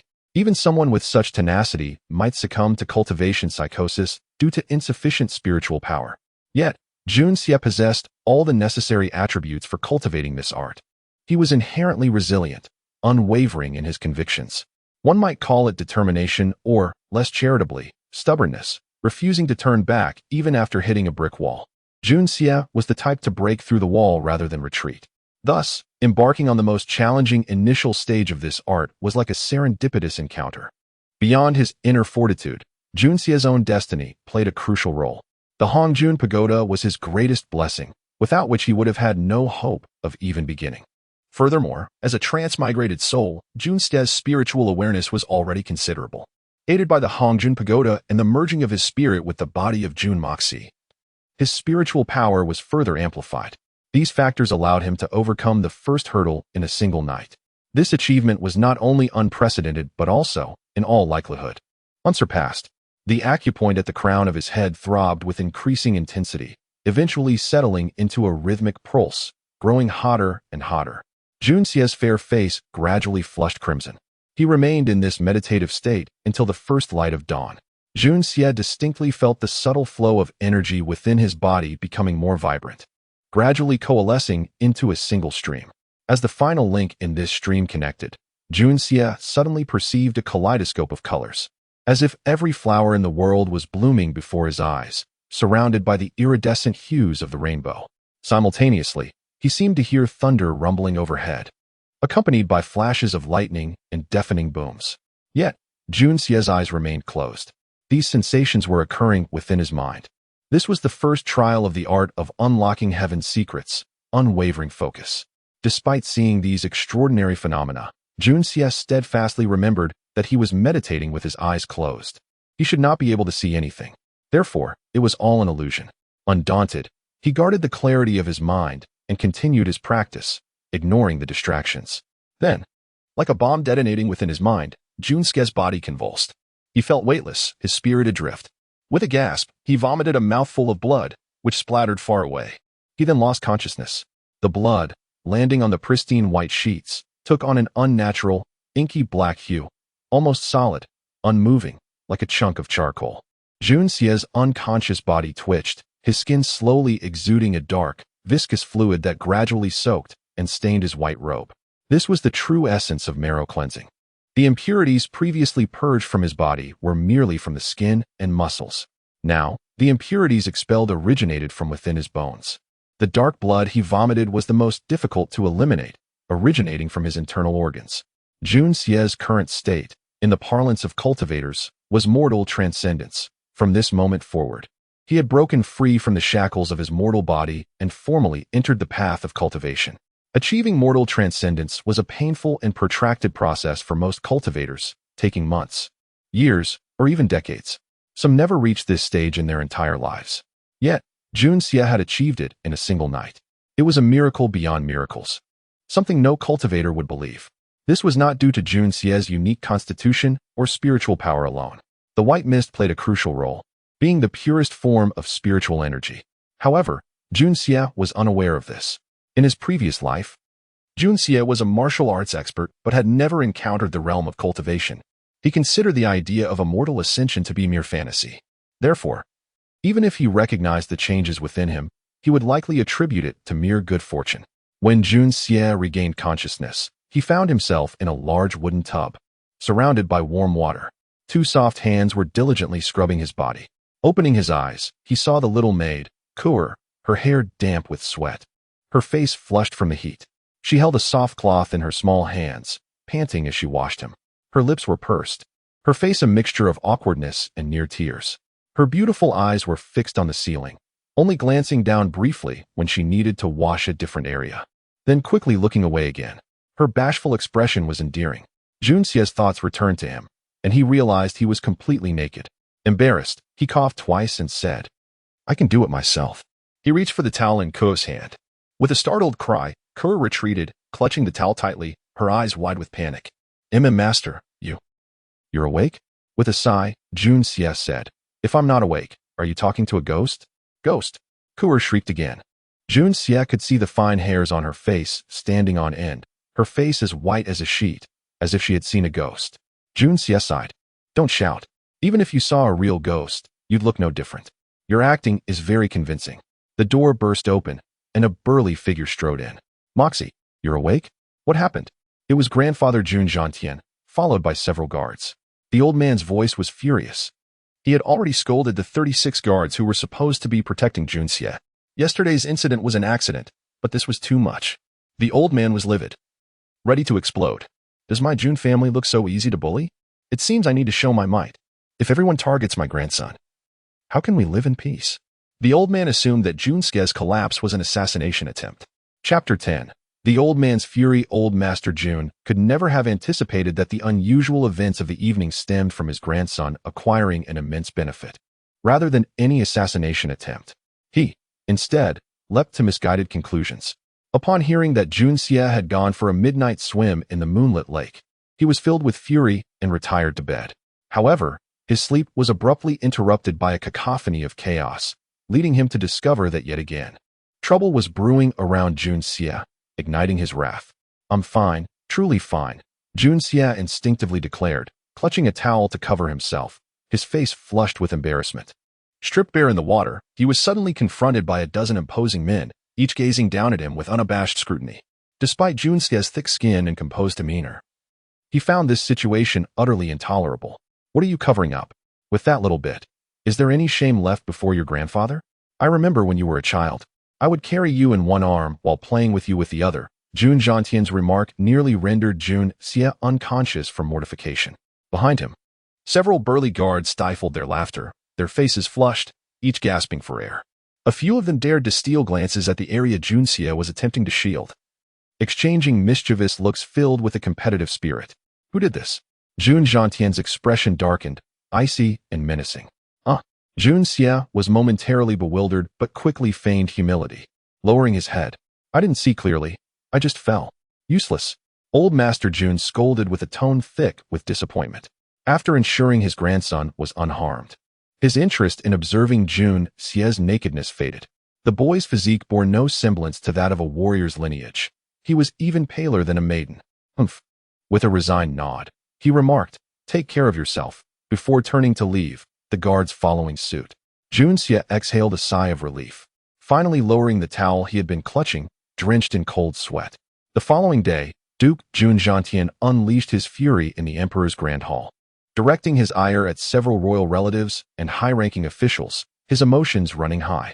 He proclaimed vehemently that should anyone dare to attempt harm against his only grandson again, they must pay with their lives.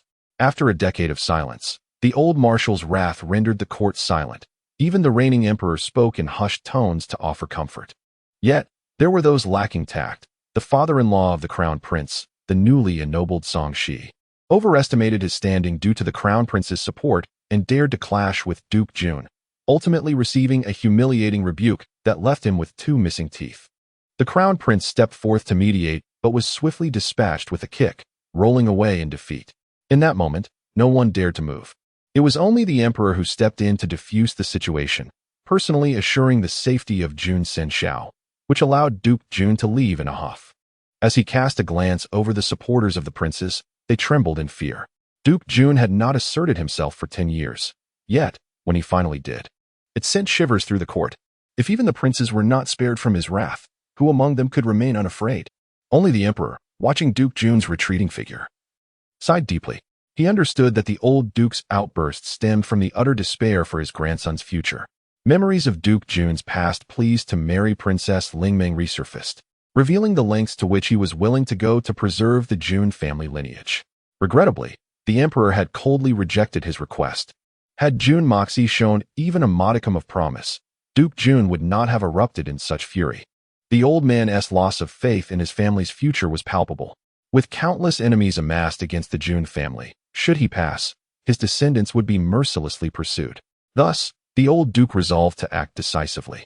Who dares to harm the Jun family or my grandson? I shall strike first. What reason do I have to endure humiliation any longer? The once illustrious Jun family, once the protectors of the Tianxiang Empire, reduced to this state? The emperor lamented, feeling a wave of regret wash over him.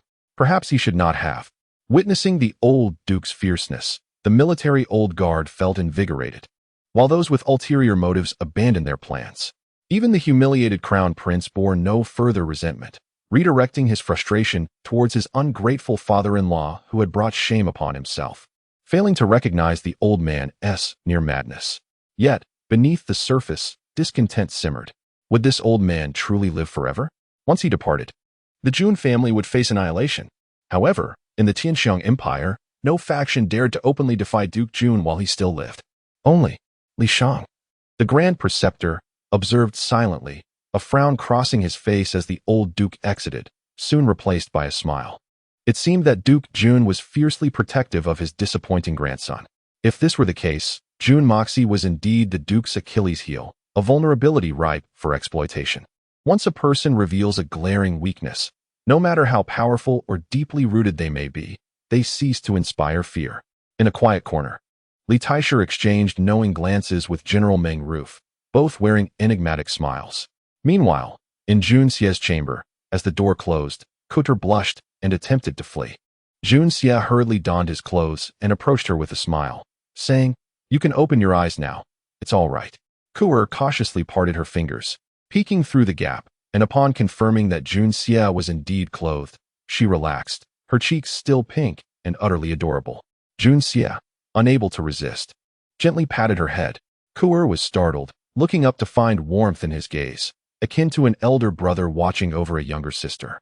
For reasons unknown, her fear dissipated, and she mused, the young master seems rather pleasant today. However, a sudden shock coursed through her. Why am I thinking this? He is still the lecherous scoundrel, the spoiled brat. I will not allow him to tarnish my purity. Should he force himself, death would be the only outcome. With renewed resolve, she took a cautious step back, her expression brimming with wariness. Chapter 11. A transformative change in his 2 lifetimes. Junxie, once a top assassin who had witnessed the world's sufferings, now discerned the thoughts of the young girl with a mere glance. He could not help but lament the failures of the original owner of this body, who was so unappreciative of his devoted servant. Sighing, he stated, "You need not attend to me any longer. You may leave." With a bow, Kuer thought to herself that as long as she maintained her distance, he would be incapable of any wrongdoing, especially since he was currently injured and weakened, making it impossible for him to catch her. Thus, she retreated, approaching the window. Junxie inhaled deeply, allowing the energy within him to circulate as he examined his body. Upon awakening, he had already noted a remarkable difference from just a few days prior, but he had not found the time to investigate further. Now, upon closer scrutiny, he was astonished. His vision had broadened significantly. Within 3 zhang, he could even discern the number of legs on an ant. The world around him appeared transformed, with trees and grass teeming with vibrant life. As the sun rose, Junxie gazed at the newly risen orb, feeling no discomfort from its brightness, only the warmth of a great fireball. His ears picked up the sounds of small insects scuttling in the grass nearby, even the faint movements of earthworms underground, filling him with an extraordinary sense of wonder. He recalled that in his previous life, such sensations arose only at the moment of breaking through to the innate realm, and even then, they lacked the transcendent unity he now experienced. Junxie could hardly contain his joy. Could it be that in just one night, he had returned to the innate realm? What astonishing speed! However, upon channeling his internal energy, he was met with disappointment. The energy remained faint, though it had become more cohesive. This level of energy might suffice for simple tasks, but was hardly suitable for combat. If he had truly attained the innate realm, he would not be so feeble. Yet, he reasoned, if he had not reached that level, how could he experience such incredible effects? It must be the extraordinary nature of the opening heaven creation technique. Despite feeling somewhat disheartened, his spirit remained invigorated. Rolling up his sleeve, Junxie found himself bemused. Was this truly the arm of a man? His skin was fair and delicate, surpassing even that of a young maiden. Hurrying to a bronze mirror, he was met with stark reality. His face, though still recognizable, had become noticeably softer and fairer, qualities he had once despised in his former life. The visage of a pampered youth, an effeminate figure, seemingly frail. It was truly a sight to behold. Junxie mused, chuckling to himself. Arriving in this strange world was already akin to encountering the supernatural. So what was so surprising about these peculiar occurrences? After a night of practicing and refining his skills, he ought to have gained some insight into the opening heaven creation technique. So why was his physical condition still so weak? With a shift in thought, he examined his body once more and was genuinely surprised to discover that, while it appeared frail, the muscular structure was remarkably resilient, far superior to that of his former self. His skeletal and meridian qualities had reached an impressive level, rendering his current physique extraordinary and a promising vessel for his martial pursuits. Moreover, in his present form, no one would believe that such a seemingly delicate body belonged to an unparalleled assassin. It was an excellent natural disguise.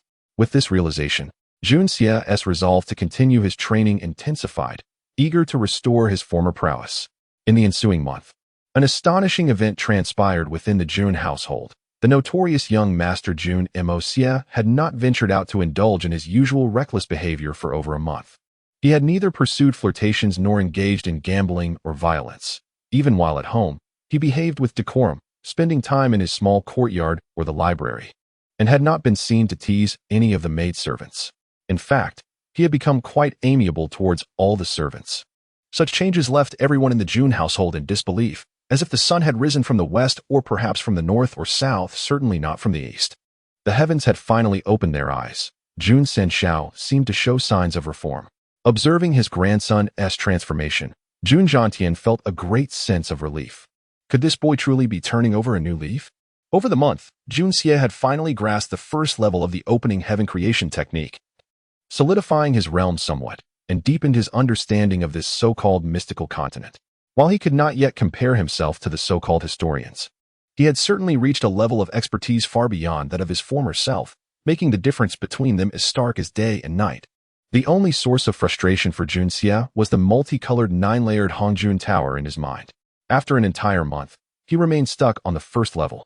Countless times he attempted to unlock the second layer. Each time he felt a hint of progress, he would try again, only to be met with excruciating pain, the sensation of countless needles piercing his mind.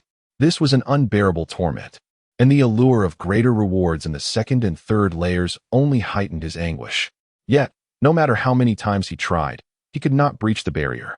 Even with his tenacity, he could not endure the pain any longer. Eventually, he realized that unlocking the second layer in a normal state was impossible. It appeared that, like the first layer, he would only gain access when the opportunity presented itself, whether intentional or incidental. Until then, all his efforts would be in vain.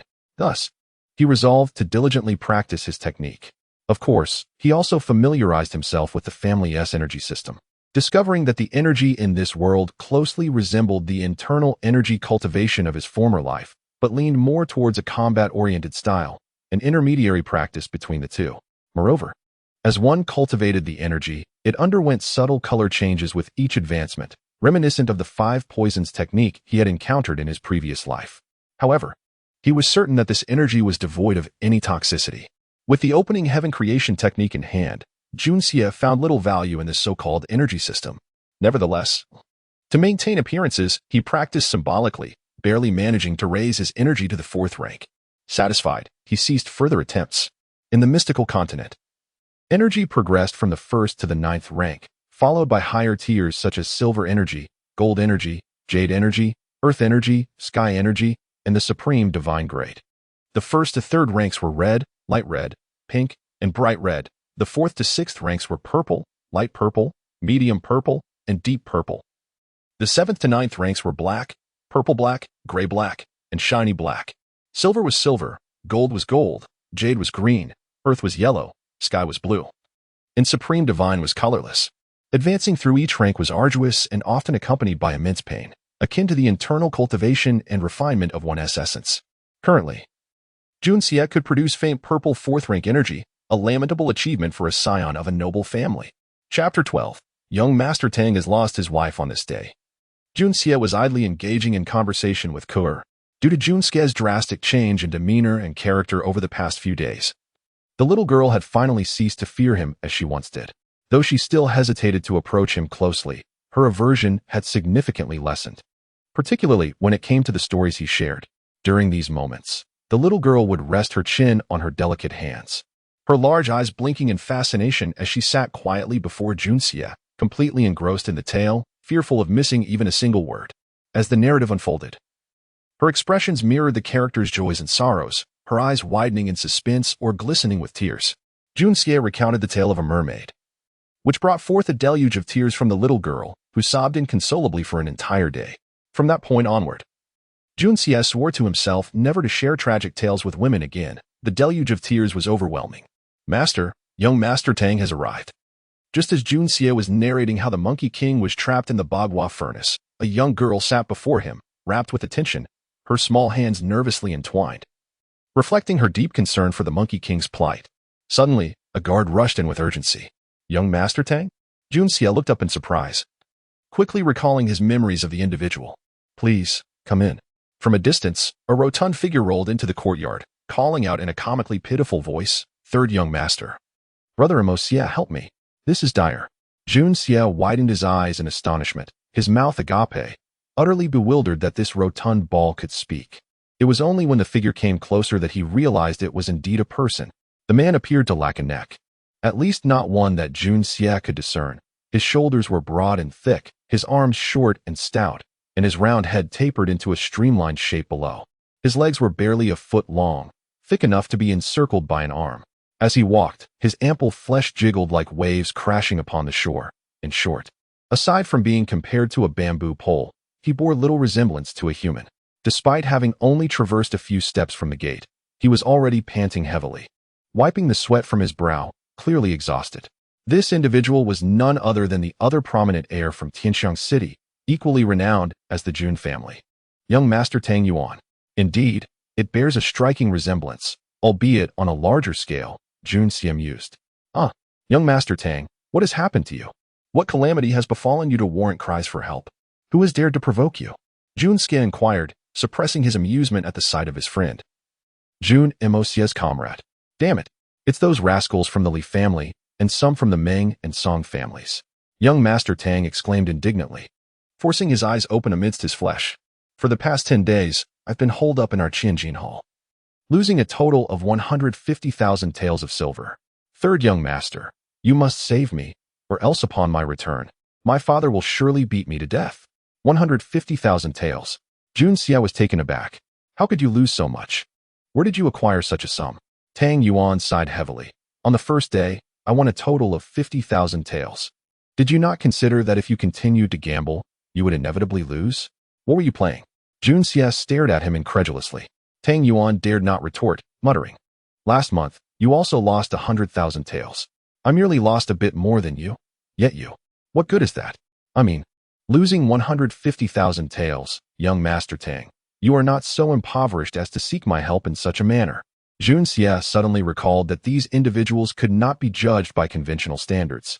They were quintessential spendthrifts. Surely, your father would not resort to violence over a mere 150,000 taels, a sum you have lost before. But I ran out of silver later on. I said I would go home to retrieve some, but Li Bo urged me not to leave, claiming everyone was tired and that if I left, the game would disperse. I foolishly, Tang Yuan lamented, looking at Jun Xia with regret. What do you mean? Jun Xia felt an unsettling dread wash over him. I became anxious.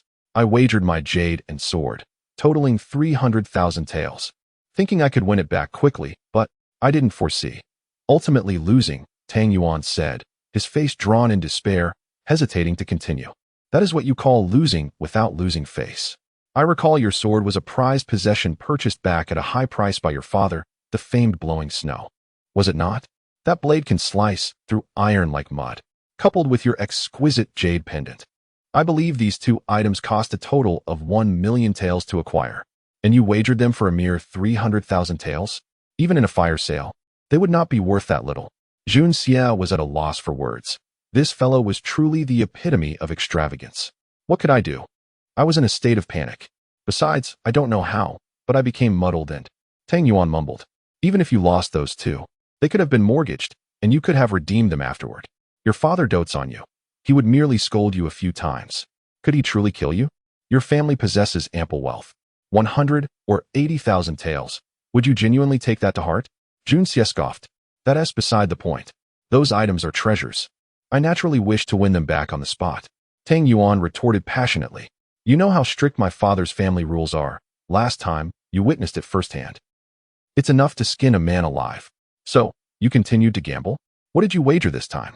You possess several valuable items, yet none worth 100 or 80,000 taels. Jun Xia had seen enough of the world to recognize that this plump fellow had likely wagered the very things he should not have, thus his current state of urgency. Yes, I truly had nothing of significant value left. Ultimately, in a fit of desperation, I wagered my wife, Tang Yuan lamented, his face stricken with remorse, as if contemplating self-destruction. She is my fiancée, you know. Kuer gasped, her beautiful eyes wide with disbelief, filled with a hint of disdain. She thought to herself, young master has finally changed for the better, and now these friends have come to disrupt him. What? You wagered your wife? You brought her along for such a thing? Jun Xia nearly toppled from his chair, utterly stunned. It was simply incomprehensible. Tang Yuan's fiancée, he was not merely any woman. She was the daughter of the Deputy Minister of Justice, Sun Qinghe, a celebrated young lady from a prestigious family. If word of this spread, it would be a tremendous scandal. The son of the Minister of Revenue gambles away the daughter of the Deputy Minister of Justice. If this were to become public knowledge, the patriarch of the Tang family would surely extract every ounce of fat from this rotund fellow. I did not bring her along. Tang Yuan was on the verge of tears, but I wrote a promissory note, using her as collateral for 1 million taels. In black and white, along with my seal. You fool. You absolute fool. The daughter of a Deputy Minister of Justice. The future daughter-in-law of a Minister of Revenue.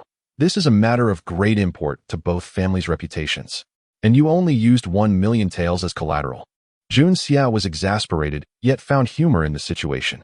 And you even affixed your seal. What of the 1,000,000 taels? I lost. I lost it all.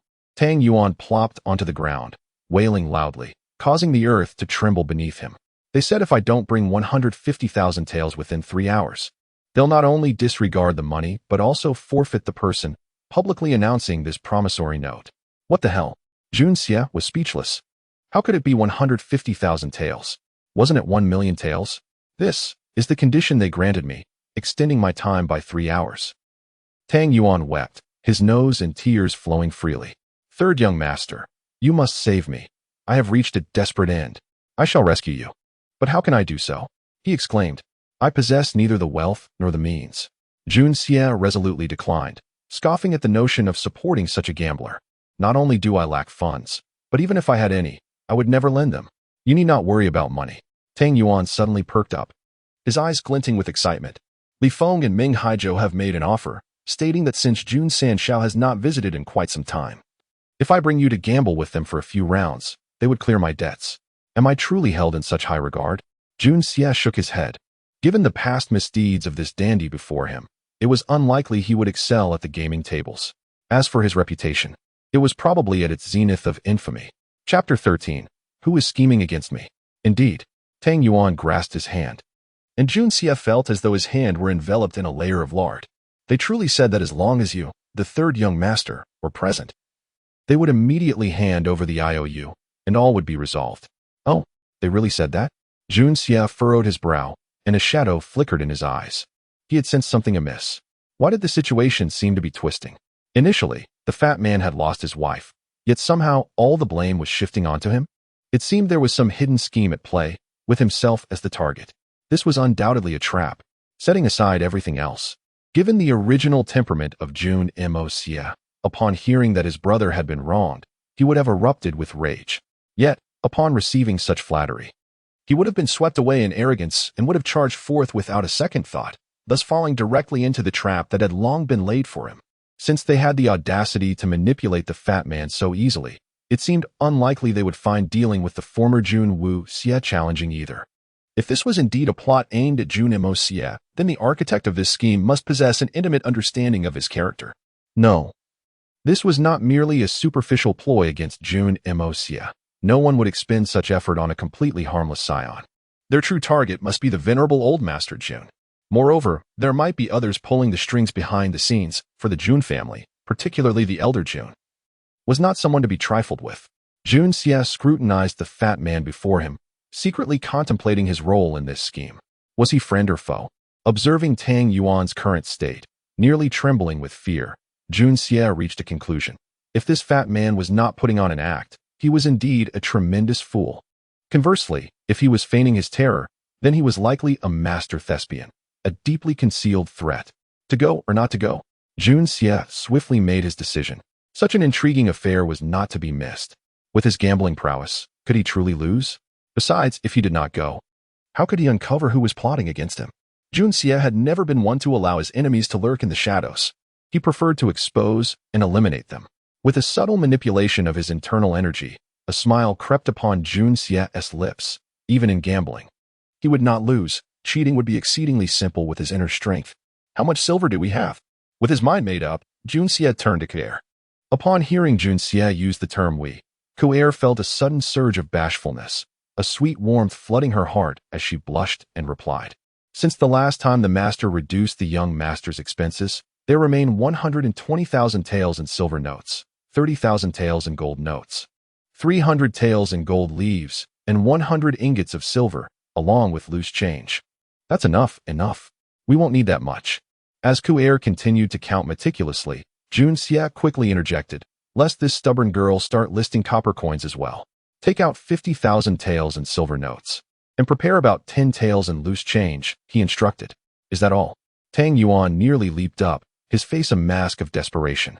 Brother, third young master, that's not even enough for the initial stakes. Are you trying to kill me?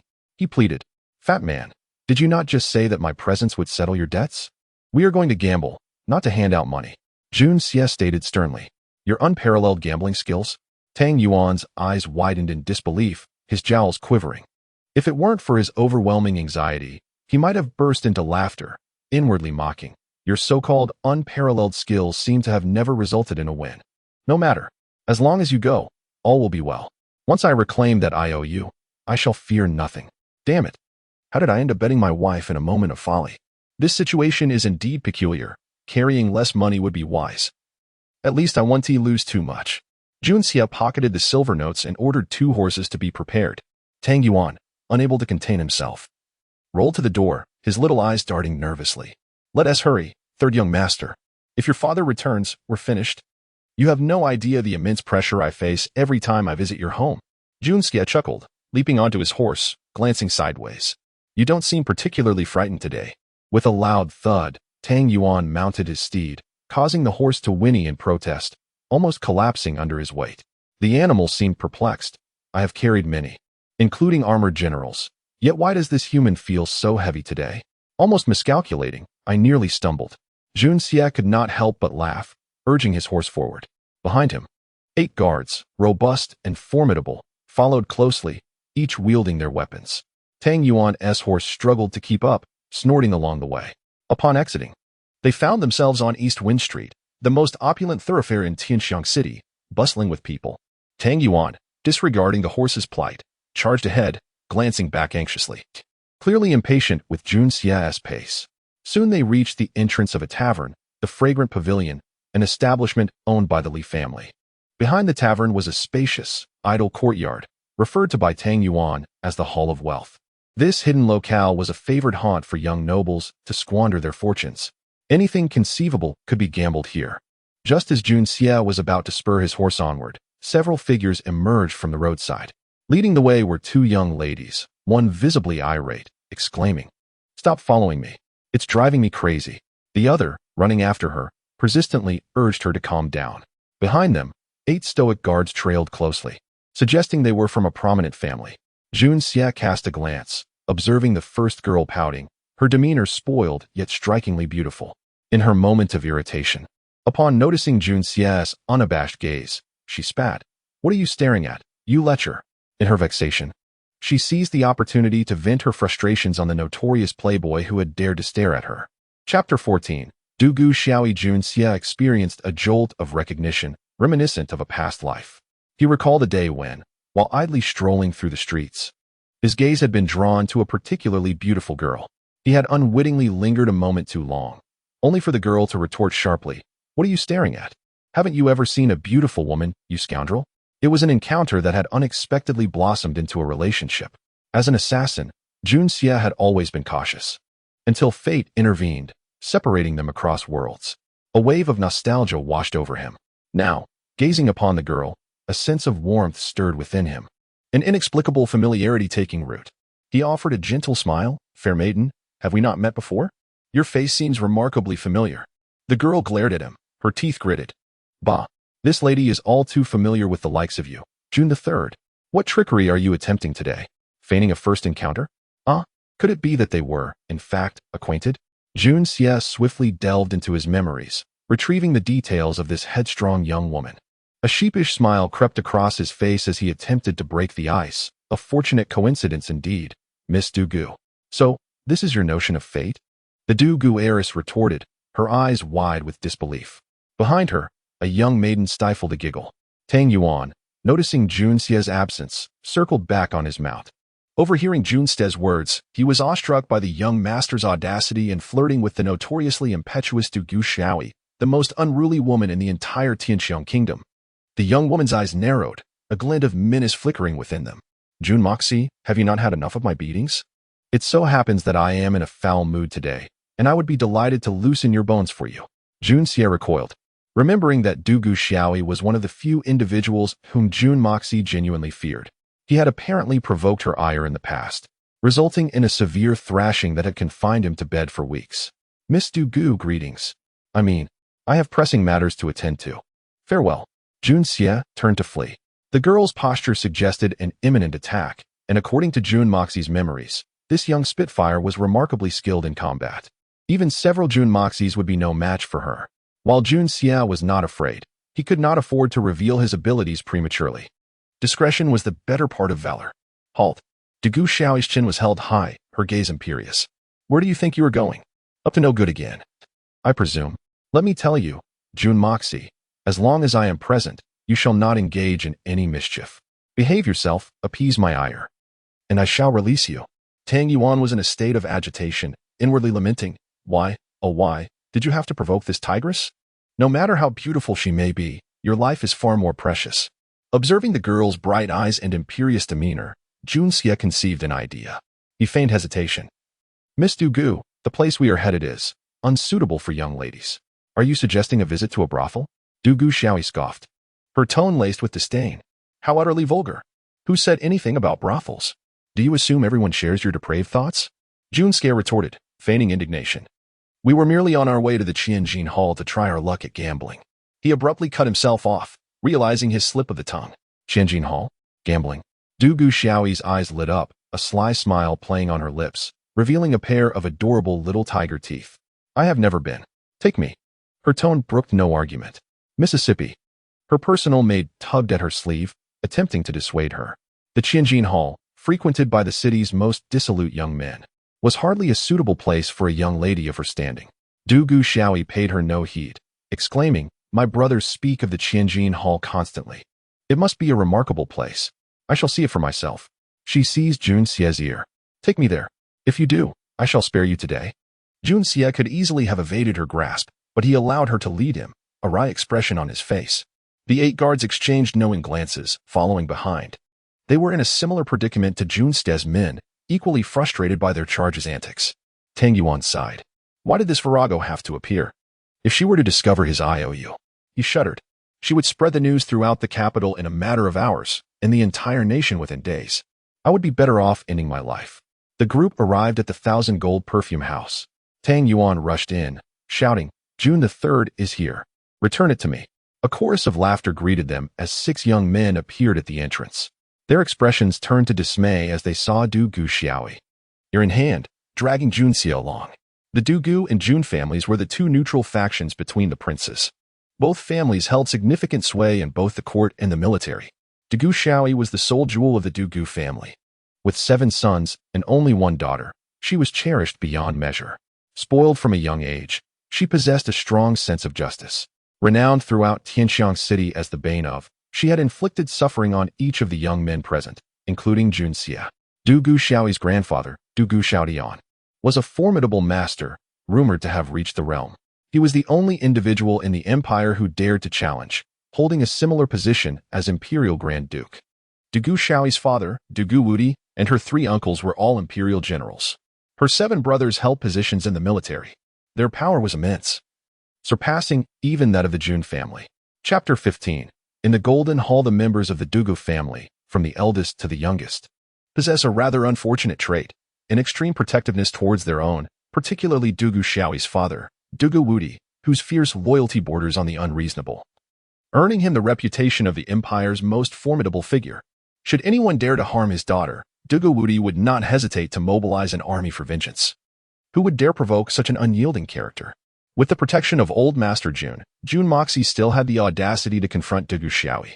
Not because Old Master Jun could not contend with General Dugu Wudi, but rather because if the elder were to demand justice, the Dugu patriarch would certainly rise to the occasion, as Wudi's fierce protectiveness is a trait inherited from his father.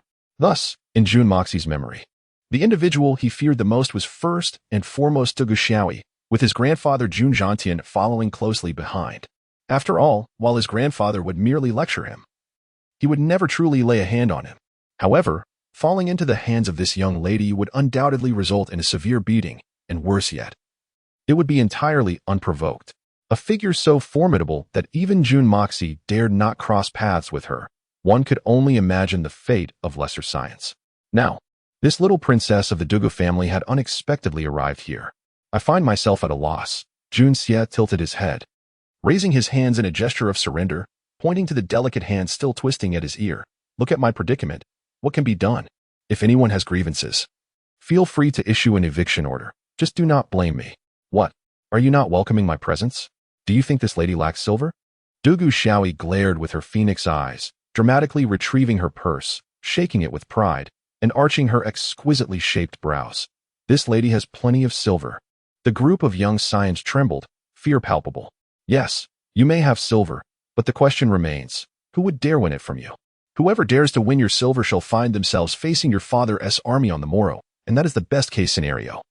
If old Master Dagu takes a fancy to our establishment, then, would we even have a chance of survival? Tang Yuan, however, was unconcerned with their thoughts. His eyes ablaze with fervor. Enough of this idle chatter, return my whatever it is to me. Jun Sin Shao has arrived, and he is not leaving. This was your promise. A true gentleman honors his word. Without integrity, one cannot stand in this world. Even Jun Ste's composure almost faltered at the last statement from the rotund man. With such a character, you dare to claim the title of gentleman? You are tarnishing the very essence of what it means to be a gentleman. Among the 6 youths, the composed one named Li Feng, grandson of the esteemed Li Shang, stood with his 2 brothers Li Zhen and Li Lin beside him. The thin figure next to him, sporting a pair of small mustaches and a deeply contemplative expression, was Meng Haizhou, the eldest son of the Minister of Personnel, Meng Jianghu, known for his remarkable talents. Behind him stood 2 others named Meng Liang and Meng Fei, both members of the Meng family. Li Feng wore a broad smile and said, Miss Dagu, your esteemed presence is a delight. We are honored to welcome you. Please, do come in. He turned his face slightly. Serve Miss Dagu well. If she is dissatisfied, I shall have your skins. He then turned back, still smiling.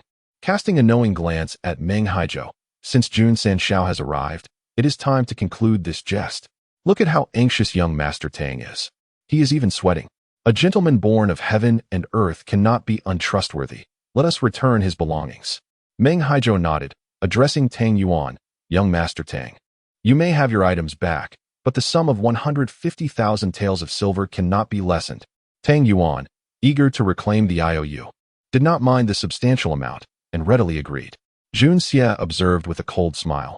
While Tang Yuan was clearly anxious, these 2 were not without their reservations.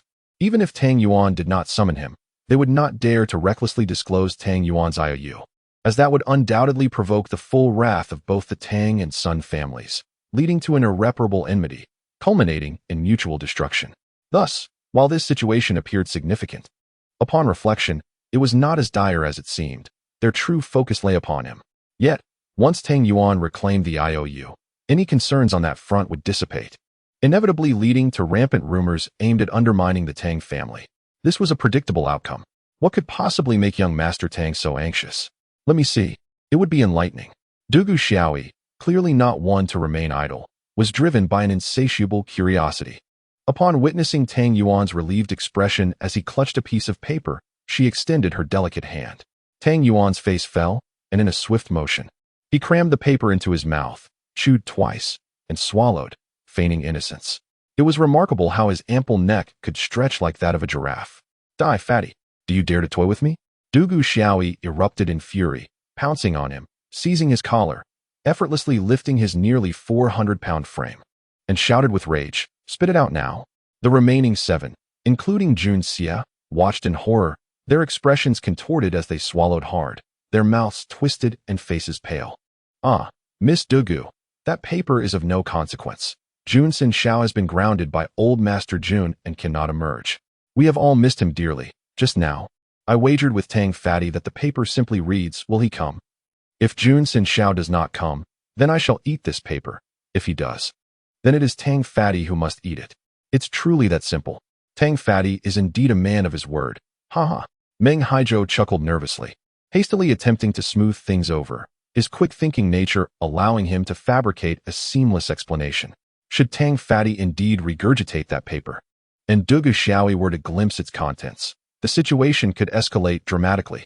Jun Xie raised an eyebrow, casting a discerning glance at Meng Haizhou, contemplating the man's remarkable ability to concoct such a convincing excuse in mere moments, all while maintaining his composure. Truth be told, in that fleeting instant, Jun Xie had nearly resolved to discreetly intervene and compel the fatty to regurgitate the paper, using Dugu Xiaoyi to incite a ruckus. However, despite Tang Fatty's shortcomings, he remained a dear friend of Jun Moxie, and Jun Xie was confident he could handle the present group of scions with ease, ultimately abandoning that thought. Yet, if the situation required, Dugu Xiaoyi regarded the group with skepticism, while the other scions nodded fervently, affirming Meng Haizhou's words. Indeed, that is precisely the case. Finally, she released Tang Yuan. Tang Yuan's face had nearly turned purple from her grip, and after a series of dry heaves, he desperately fought the urge to expel the paper, ultimately managing to compose himself. Please, do come in. Li Feng, the host of the residence, adopted a formal demeanor. Junxie chuckled, adopting an air of arrogance as he strode confidently inside, plopping down on a grand chair, his legs crossed and swaying, epitomizing the very essence of a rogue. Dugu Xiaoyi furrowed her brows, clearly displeased, nearly ready to kick him again. You all wished for my company, and conveniently, I too desire your silver. Jun Xie grinned mischievously, inviting them to play their games. Chapter 16. Li Yurand, the third young master, was indeed straightforward. Meng Haizhou raised his thumb in commendation, exclaiming, as expected of the third young master of the Jun family, truly overflowing with grandeur, reminiscent of the late Lord Jun. His words, though seemingly complimentary, were laden with sarcasm. Yet the original Jun Mo Xia would hardly have perceived it. As he spoke, Meng Haizhou cast a sidelong glance at Tang Yuan. Just now, we were merely playing a little dice with young Master Tang, and he couldn't hold on any longer. Why not settle it again with dice? I wonder if the third young master has the courage. Tang Yuan's face flushed crimson, and he huffed a few times but remained silent. Dice? Jun Xie mused. Is this what we are betting on? Does this young master fear you? With a sigh inwardly, he thought, here comes another provocation. If it were the original Jun Mo Xie, he would surely not be led by the nose. I can join in. Dugu Xiaoyi interjected eagerly. Meng Haizhou's expression instantly soured. Someone, bring tea for our esteemed guests. Li Feng hastily called out. A few cups of tea were soon presented, one for each person. Tang Yuan lifted his cup and drank it down in one gulp. Wiping his mouth, he said, Third young master, I rely entirely on you now. You must help me vent my grievances.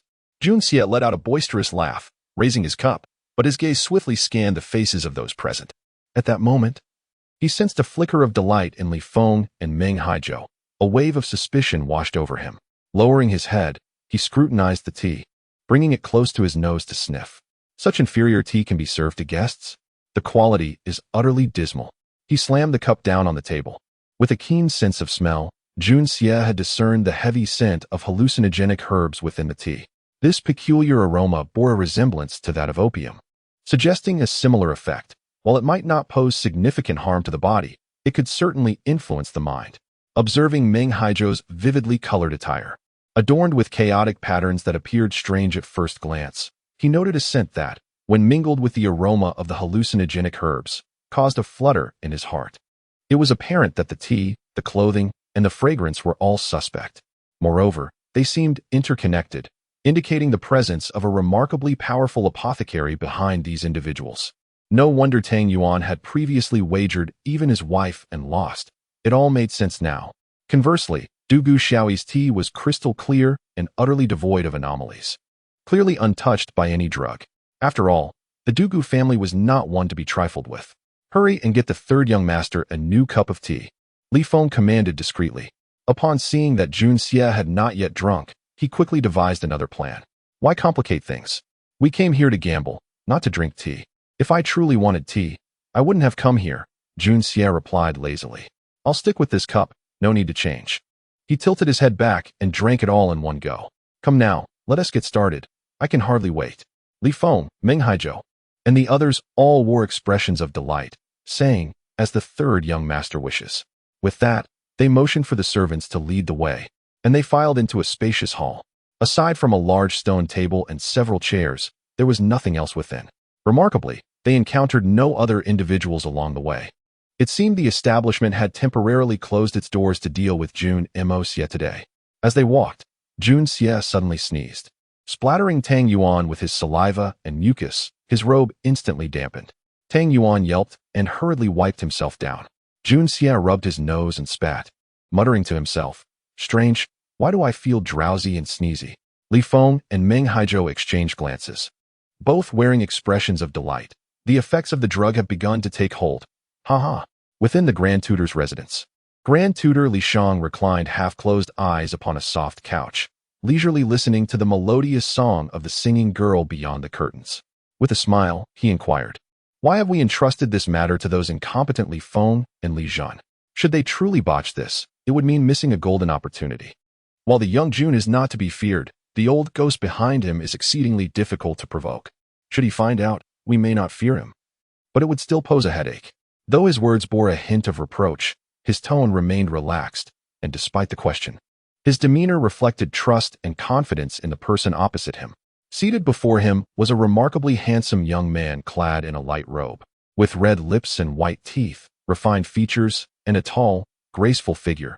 A true paragon of elegance, he sat as steady as a mountain, each movement exuding calm composure and noble grace. Hearing the inquiry, he smiled gently and replied in a nonchalant tone, "Grandfather is always cautious in his dealings, and I admire that. However, Jun Imosia is merely a complete wastrel. To deploy heavyweight figures against such a person would be to overestimate him. Even if one plan fails, given his character, we shall undoubtedly have more opportunities. There is no need to treat him with undue seriousness.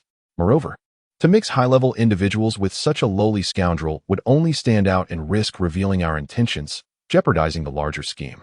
Though Jun Imosia is a wastrel, he possesses a lofty self-regard. Should we send some lofty, cunning individuals against him, it would likely backfire." He raised an eyebrow, a smirk curling at the corner of his mouth. Though Li Feng and Li Zhan are indeed unrefined in their methods, they might just resonate well with Jun Imosia. Everyone has their use, after all. To tackle a wastrel with another wastrel, especially one as dim-witted as Jun Imosia, would yield unexpectedly fruitful results. Should we employ our core strength against such a person, it would likely backfire. Furthermore, he chuckled lightly, leaving the rest unsaid. Yet it was clear to all. Why use a sledgehammer to crack a nut? Experts are meant to face experts. Quality steel should be used on the cutting edge. To deploy top-tier talents against unarmed commoners would not only feel like an easy task, but would also evoke a sense of insult. If one were to play a symphony for a butcher, not only would the musician feel constrained, but the butcher would also be left fidgeting or even dozing off. That makes sense, Li Shang acknowledged, gazing appreciatively at his eldest grandson Li Yuran, affirming his words. This grandson increasingly pleased him. As the leader of the younger generation in the family, Li Yuran exhibited the demeanor of a leader in every gesture, speech, and expression, truly impeccable. His cunning and strategic thinking were second to none, and even his cultivation in the arts of the profound was extraordinary. Having reached the golden profound master level by merely 25. Such speed was unparalleled in the entire Tianxiang kingdom. What was even more commendable was Li Yuran's calm disposition. He was neither arrogant nor impatient and maintained a low profile, adept at secretly plotting strategies and laying plans. At such a young age, he had already begun to resemble a master tactician, capable of orchestrating victories from afar, far surpassing Li Shang in his youth. It was clear that if the Li family were to soar, its hopes rested on Li Yuran's shoulders. With a grandson like this, he truly had reason to be proud. Li Yuran's greatest virtue was his refusal to underestimate anyone. He addressed issues on their own merits and evaluated individuals fairly. Even when discussing a character as despicable as Jun Imosia, his tone remained composed, devoid of disdain or scorn, merely offering a straightforward assessment. Such a person, regardless of the context, is bound to stand out as a leader among men. While this plan was indeed comprehensive, one must still prepare for contingencies. Success would be ideal. Although he believed that Jun Imosia could not possibly escape this trap, after all, this plan had been orchestrated personally by Li Yuran. And given Jun Imosia's foolish nature, escaping would indeed be a strange occurrence. As long as Jun Imosia falls into the trap, Li Yuran will undoubtedly have further plans, ensuring he can never escape. At that time, even if Jun Zhantian's faction does not collapse, it will inevitably disintegrate due to this unworthy grandson, ceasing to pose any threat. What if? Li Yuran furrowed his brow, recalculating all his plans in an instant. And with a slight shake of his head, he affirmed, there will be no what if. Moreover, Meng Haizhou is present to oversee the situation. Although he may not be a significant figure, dealing with Jun Imosia is well within his capabilities. Jun Imosia cannot escape from my grasp. But what if he does escape? Li Shang evidently regarded this notion as a jest. Escape? He pondered seriously for a moment before finally breaking into laughter. As Li Yuran gazed leisurely out the door, nonchalantly remarking, then he would no longer be Jun Imosia. Indeed. One cannot deny that Liu Ran's design against Jun Mo was tailored to his personality, meticulous and virtually flawless. Yet, fate is capricious. And this perfect scheme has a peculiar flaw. If their target were Jun Mo, success would be assured. However, the current Jun Mo is Jun Xia. Will the plan still proceed smoothly? In the house of 1,000 gold, should we proceed according to the third master's custom? Shall we start with 1,000 taels? Or perhaps, a bit more? As everyone gathered around the table, Li Feng chuckled. 1,000 taels to start. Du Gu Xiao Yi exclaimed. Her fair face flushed. Are you betting so heavily? Though the sole heiress of the Du Gu family, her needs were always meticulously provided for. As a girl, she spent little beyond the occasional trinket, and carrying 100 taels was already excessive. She never imagined that here, a single bet would be 1,000 taels. The silver in her purse barely amounted to 1/10 of that. In truth, this was normal. 1,000 taels of silver weighed dozens of pounds. Even nouveau riche wouldn't lug such weight around, given the existence of silver notes. 1,000 taels? How long would that take? I don't have the time. Let's make it 10,000 taels minimum per bet, with no upper limit. Jun Xia guffawed. I have plenty of silver. A mere sum is nothing. Tang Yuan was startled. 1,000 taels is already substantial, third master. He knew Jun Xia had only brought 50,000 taels. Betting 10,000 taels minimum, with no ceiling, could lead to ruin in moments. Yet, he reasoned that losing it quickly might be for the best. He had recovered the bond, and couldn't risk his brother.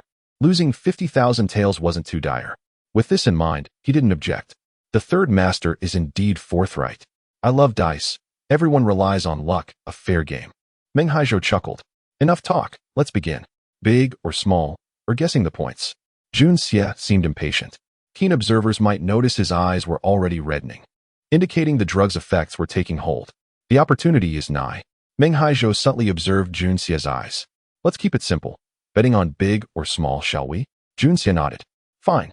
For fairness, all participants produced sufficient silver notes, then took turns rolling dice. The highest score became the banker. With 7 people, the banker rolled 7 times, with 6 times. After the round, the winner of the last roll became the banker. After some polite exchanges, Jun Xia, Meng Haizhou, Meng Fei, Li Feng, and Li Zhen joined the game. Tang Yuan, penniless, could only watch. Du Gu Xiao Yi, arriving with a flourish, lacked sufficient funds. Without silver, even the emperor couldn't bend the rules, so she became a spectator, her pretty face flushed with embarrassment. Jun Xia seized the chance to exploit this powerful backer. Miss Du Gu is a lady, and shouldn't join our gambling. How about floating red? What's floating red? Du Gu Xiao Yi's eyes lit up. Floating red is betting from outside the game. You don't participate, but can still wager. For example, if you bet 5 taels on my win, and I lose. I've let you down, and you forfeit the 5 taels to the pool, split among the other gamblers. But if I win, your presence has brought me luck, and you get back 10 taels. Jun Xia explained in detail. All right. Du Gu Xiao Yi was thrilled. I'll bet 5 taels on you for the first round. Jun Xia laughed. A beauty's bet brings great luck. I'm sure to win. Li Feng and the others smirked, thinking, laugh now? You'll be crying soon. Everyone rolled except Jun Xia. Meng Haizhou had the highest score, a 6 and 2 5s, 16 points. With 3 dice, this was quite high. Only 17 or an 18-point ancestor leopard could beat him. Li Feng and the others wore smug expressions. With Meng Haizhou as banker, they were confident they could keep it going, making the fool Jun Xia lose his shirt. Once he was desperate, they could proceed with their plan. Jun Xia held the 3 jade dice, a wry smile on his face, cursing inwardly. Tampering with the tea was one thing, but the dice were rigged too. They were filled with something, making it hard to control. It wasn't lead, as that would cause imbalance, but a uniformly distributed substance, probably mercury. Only those familiar with the trick could roll the desired score. Others would be helpless, even if they noticed. As for himself, Jun Xia blew on them, twirled his wrist, and the dice clattered into the cup, making a pleasant sound. Simultaneously, his right hand rested on the table, and a fine stream of energy, like a needle, emanated from his fingers, extending into the cup. Everyone held their breath, watching intently. The dice rolled a few times and stopped. How is this possible? Li Zhen exclaimed, crestfallen. Meng Haizhou's group sighed in disappointment, while Tang Yuan cheered, waving his arms and laughing. 2 6s and a 5, 17 points. Just 1 point more than Meng Haizhou's score. Meng Haizhou's group was stunned. Jun Mo Xia has incredible luck today. Jun Xia exclaimed, overjoyed. Haha, Miss Dugu brings great luck. It's all going my way. I'm going to dominate. He covered the cup, shaking it, urging, bet, bet, quick. He seemed impatient, gently holding the table's edge, looking nervous. But his inner strength was already at the cup's base, ready to unleash. Chapter 18. A fortuitous when Li Feng and the others gazed intently at Meng Haizhou, who was renowned for his gambling prowess among them. With his finely tuned ear for the dice, particularly with the specially crafted dice he had prepared himself, he exuded a sense of confidence. Everyone was eager for Jun Xie to swiftly deplete his funds. Suddenly, Meng Haizhou opened his eyes, exuding a self-assured demeanor as he declared, "Big." He placed a wager of 50,000 taels on big. Li Feng and the others quickly followed suit, all placing their bets on big. Their faces alight with anticipation for the unfolding spectacle. Tang Yuan, witnessing this scene, felt a jolt of alarm. He knew Jun Xie had only brought 50,000 taels. If he lost, he would be unable to cover this round. What a predicament this could lead to. With a surge of inner strength, the dice were rolled silently. And Jun Xie leisurely announced, "Bet locked, let's begin." As the cup was lifted, the 3 dice revealed 1 2 and 2 1s, totaling merely 4, a small number. Meng Haizhou's complexion shifted dramatically. How could this be possible? He had clearly heard at least 1 6 among the dice. Believing the odds of winning big were overwhelmingly in his favor. Had he misinterpreted the sound of a 1 as a 6? Without hesitation, Jun Xie collected the piles of silver notes laid before the others. He first handed 10 taels to Dugu Xiaoyi, then presented her with an additional 1,000 taels, saying, "Congratulations on your good fortune. Besides the winnings, here's an extra 1,000 taels for you." Dugu Xiaoyi, clutching the silver notes, couldn't contain her delight. Her eyes squinting with joy, she cheerfully patted Jun Xie's shoulder, exclaiming, "Well done, young man. I'll bet on you again next time. I'll stake the entire 1,000 taels." She seemed to have forgotten that the person before her was someone she greatly disliked, a notorious wastrel. Li Feng chuckled awkwardly, remarking, "Third young master has truly struck gold with his luck."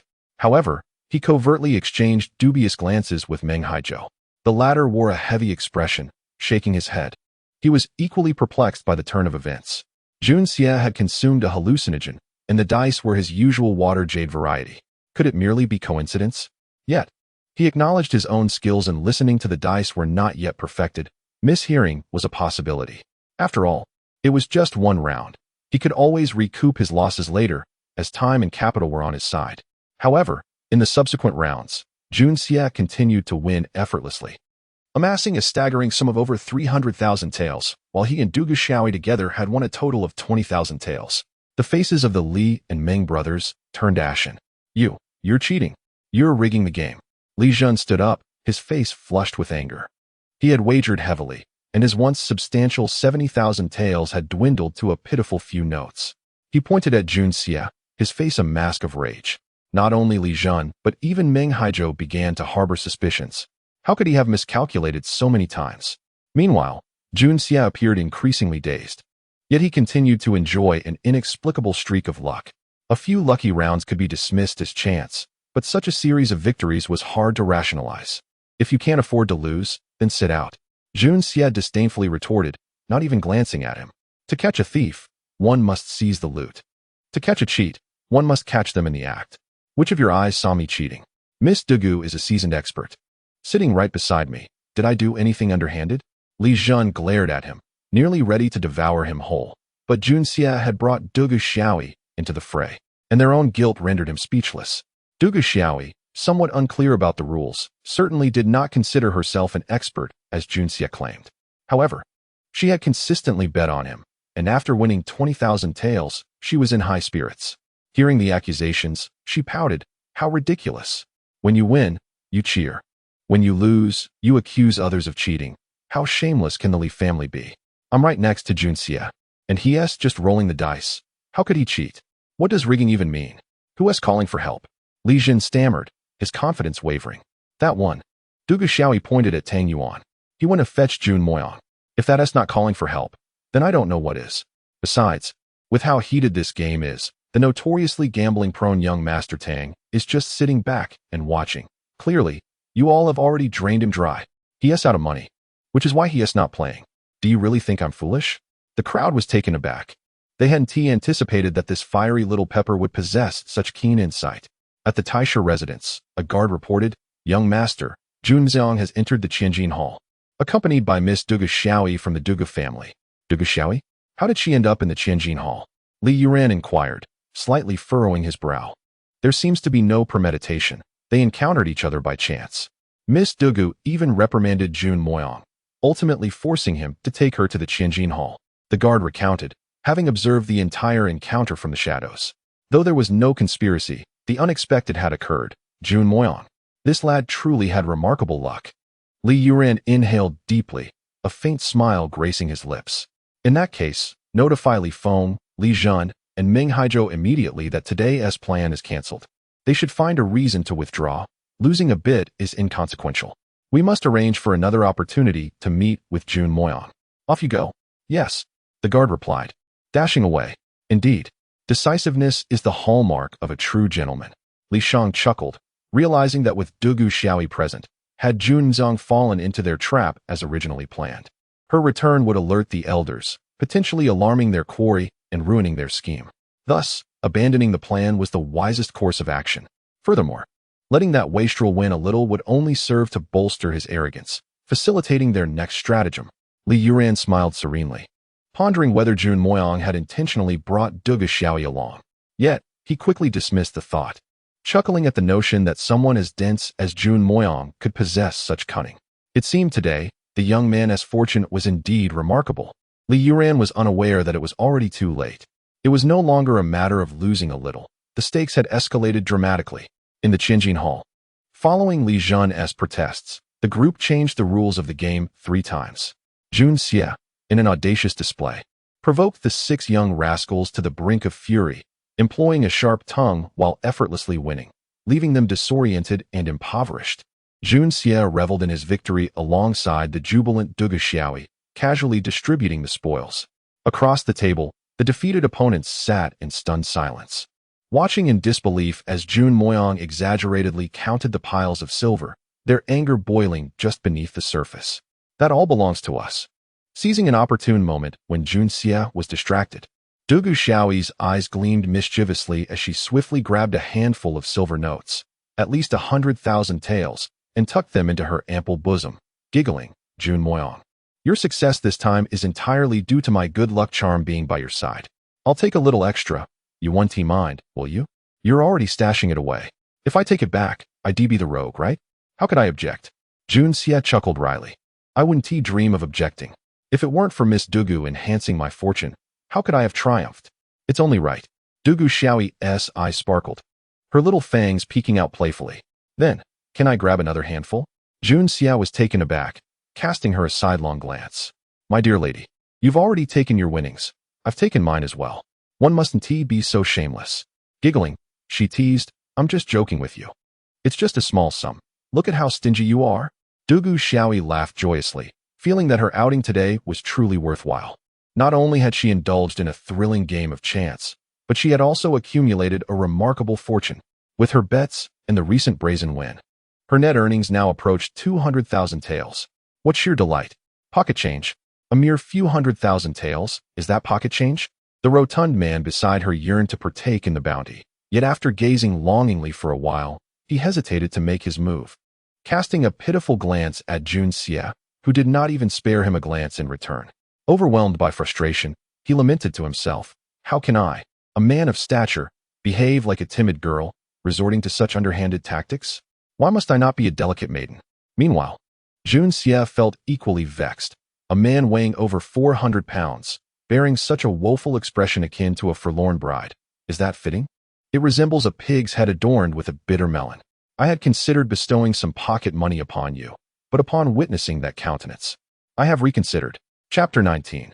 The endgame revealed. Stretching lazily, Jun Xie rose to his feet, a reckless smile playing on his lips. Is there any silver left? If not, I shall head back to slumber. After gambling for such a brief moment, winning just a few taels of silver is truly disappointing. Miss Dugu, don't you agree? Jun Xie understood that he had already unraveled one of their schemes. Now was the moment for his adversaries to reveal their true intentions. You cannot leave. Li Zhen and the others were indeed agitated. At this moment, including Ming Haizhou, Everyone's mind was a chaotic muddle, utterly perplexed as to how they had lost, particularly in such a bewildering manner. Each of them possessed superior gambling skills compared to June Mosia, yet they had collectively lost everything. Furthermore, June Mosia had clearly ingested a hallucinogen, and the dice had been tampered with by their own hands. Meng Haijo had even sprinkled a particular fragrance on himself, designed to cloud the minds of those who had consumed hallucinogens, rendering them unwittingly manipulable. Yet, despite all this, they had still lost everything. How could this be explained? Was it merely June Mosia's extraordinary luck? However, each round's points had only marginally surpassed theirs, and such coincidences were hardly plausible. If he had cheated, how could a person inebriated by hallucinogens and possessing dismal gambling skills manage to do so? That would indeed be absurd. The meticulously devised plan had started smoothly with Tang Yuan, yet they had awaited the arrival of June Mosia with great anticipation, only to see their plans come to naught as they lost everything before they could even execute them. What was there to discuss regarding plans now? Yet, upon contemplating the dire consequences of failing to fulfill their mission, a shiver ran down their spines, and fear crept into their eyes. Li Yuran's genteel visage appeared far more terrifying to these individuals than the grin of any fiend. For even when Li Yuran issued orders for annihilation, his demeanor remained amiable and gentle. He was a presence more devilish than any demon. "I wish to gamble with you once more. I still have funds," Meng Haijo exclaimed, slamming the jade pendant from his waist onto the table. "Ha ha ha, do you truly believe I am a collector of junk?" June Xie scoffed, disdain evident in his laughter. "You wish to wager with me using such trifles? I might as well return home for a sound sleep." Shaking his head, he turned to leave. "Wait," Meng Haijo shouted, his eyes glaring fiercely at Li Jun and the others. "Bring forth everything of value." Li Jun and the others understood that returning empty-handed would lead to dire consequences. Thus they hastily produced whatever valuables they possessed, gems, pearls, and jade ornaments, all laid bare on the table. "This is young Master Tang Yuan's sword and jade pendant. I shall wager these as well. Originally valued at 150,000 taels, I shall now stake just 100,000 taels." Meng Haijo fixed his intense gaze upon June Xie. "June Mosia, surely you wish to reclaim your losses?" Duga Xiaoi appeared momentarily stunned. She recognized the origins of Tang Fatty's sword and jade pendant. Her astute mind quickly discerned that this gambling match was far from simple. Yet she harbored no fear and had no intention of withdrawing, for such a spectacle was utterly intriguing. "He is he, and I am I. His possessions hold no bearing on our wager."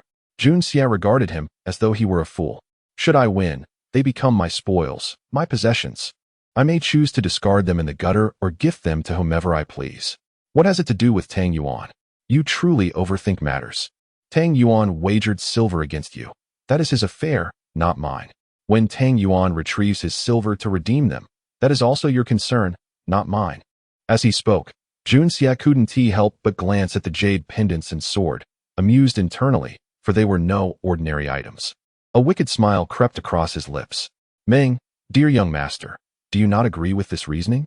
Upon hearing June Xie's words, everyone present was left dumbfounded, including Tang Yuan and Duga Xiaoi, who were equally astonished. Tang Yuan's earlier expression of joy morphed into one of despair. Meng Haijo's countenance paled instantly. He fully grasped June Xie's implication and found himself at a loss. If the sword and pendant were to be lost to June Xie today, and tomorrow Tang Yuan arrived with silver to reclaim them, what then? Though June Mosia's argument seemed rather unscrupulous, it was grounded in the principles of the game. Collateral could only be sold if it could not be redeemed by the due date. To sell it now would be utterly unreasonable. Tang Yuan had suffered a tremendous loss, and he would not easily relent. With his vengeful nature, if he came to redeem his possessions and they were unavailable, it would surely spell disaster. At that moment, they would be in a weak position. However, steeling himself, Meng Haijo thought, this hurdle must be overcome first. Concerns for the future can wait. Besides, I may not necessarily lose. As for managing affairs with young Master Tang, they certainly had alternative methods to explain the situation. This was nothing Jun Sanshao needed to fret over. Moreover, these items might not even be within Jun Sanshao's ability to win. With determination, Meng Haijo pushed all the jade pendants, pearls, and sword forward on the table, gritting his teeth as he directly stated, Jun Sanshao. This is a jade rui bestowed by my royal family. This is my uncle's most treasured sword. And this is the luminous pearl gifted to Li Feng by Grand Minister Li. All of these are priceless treasures.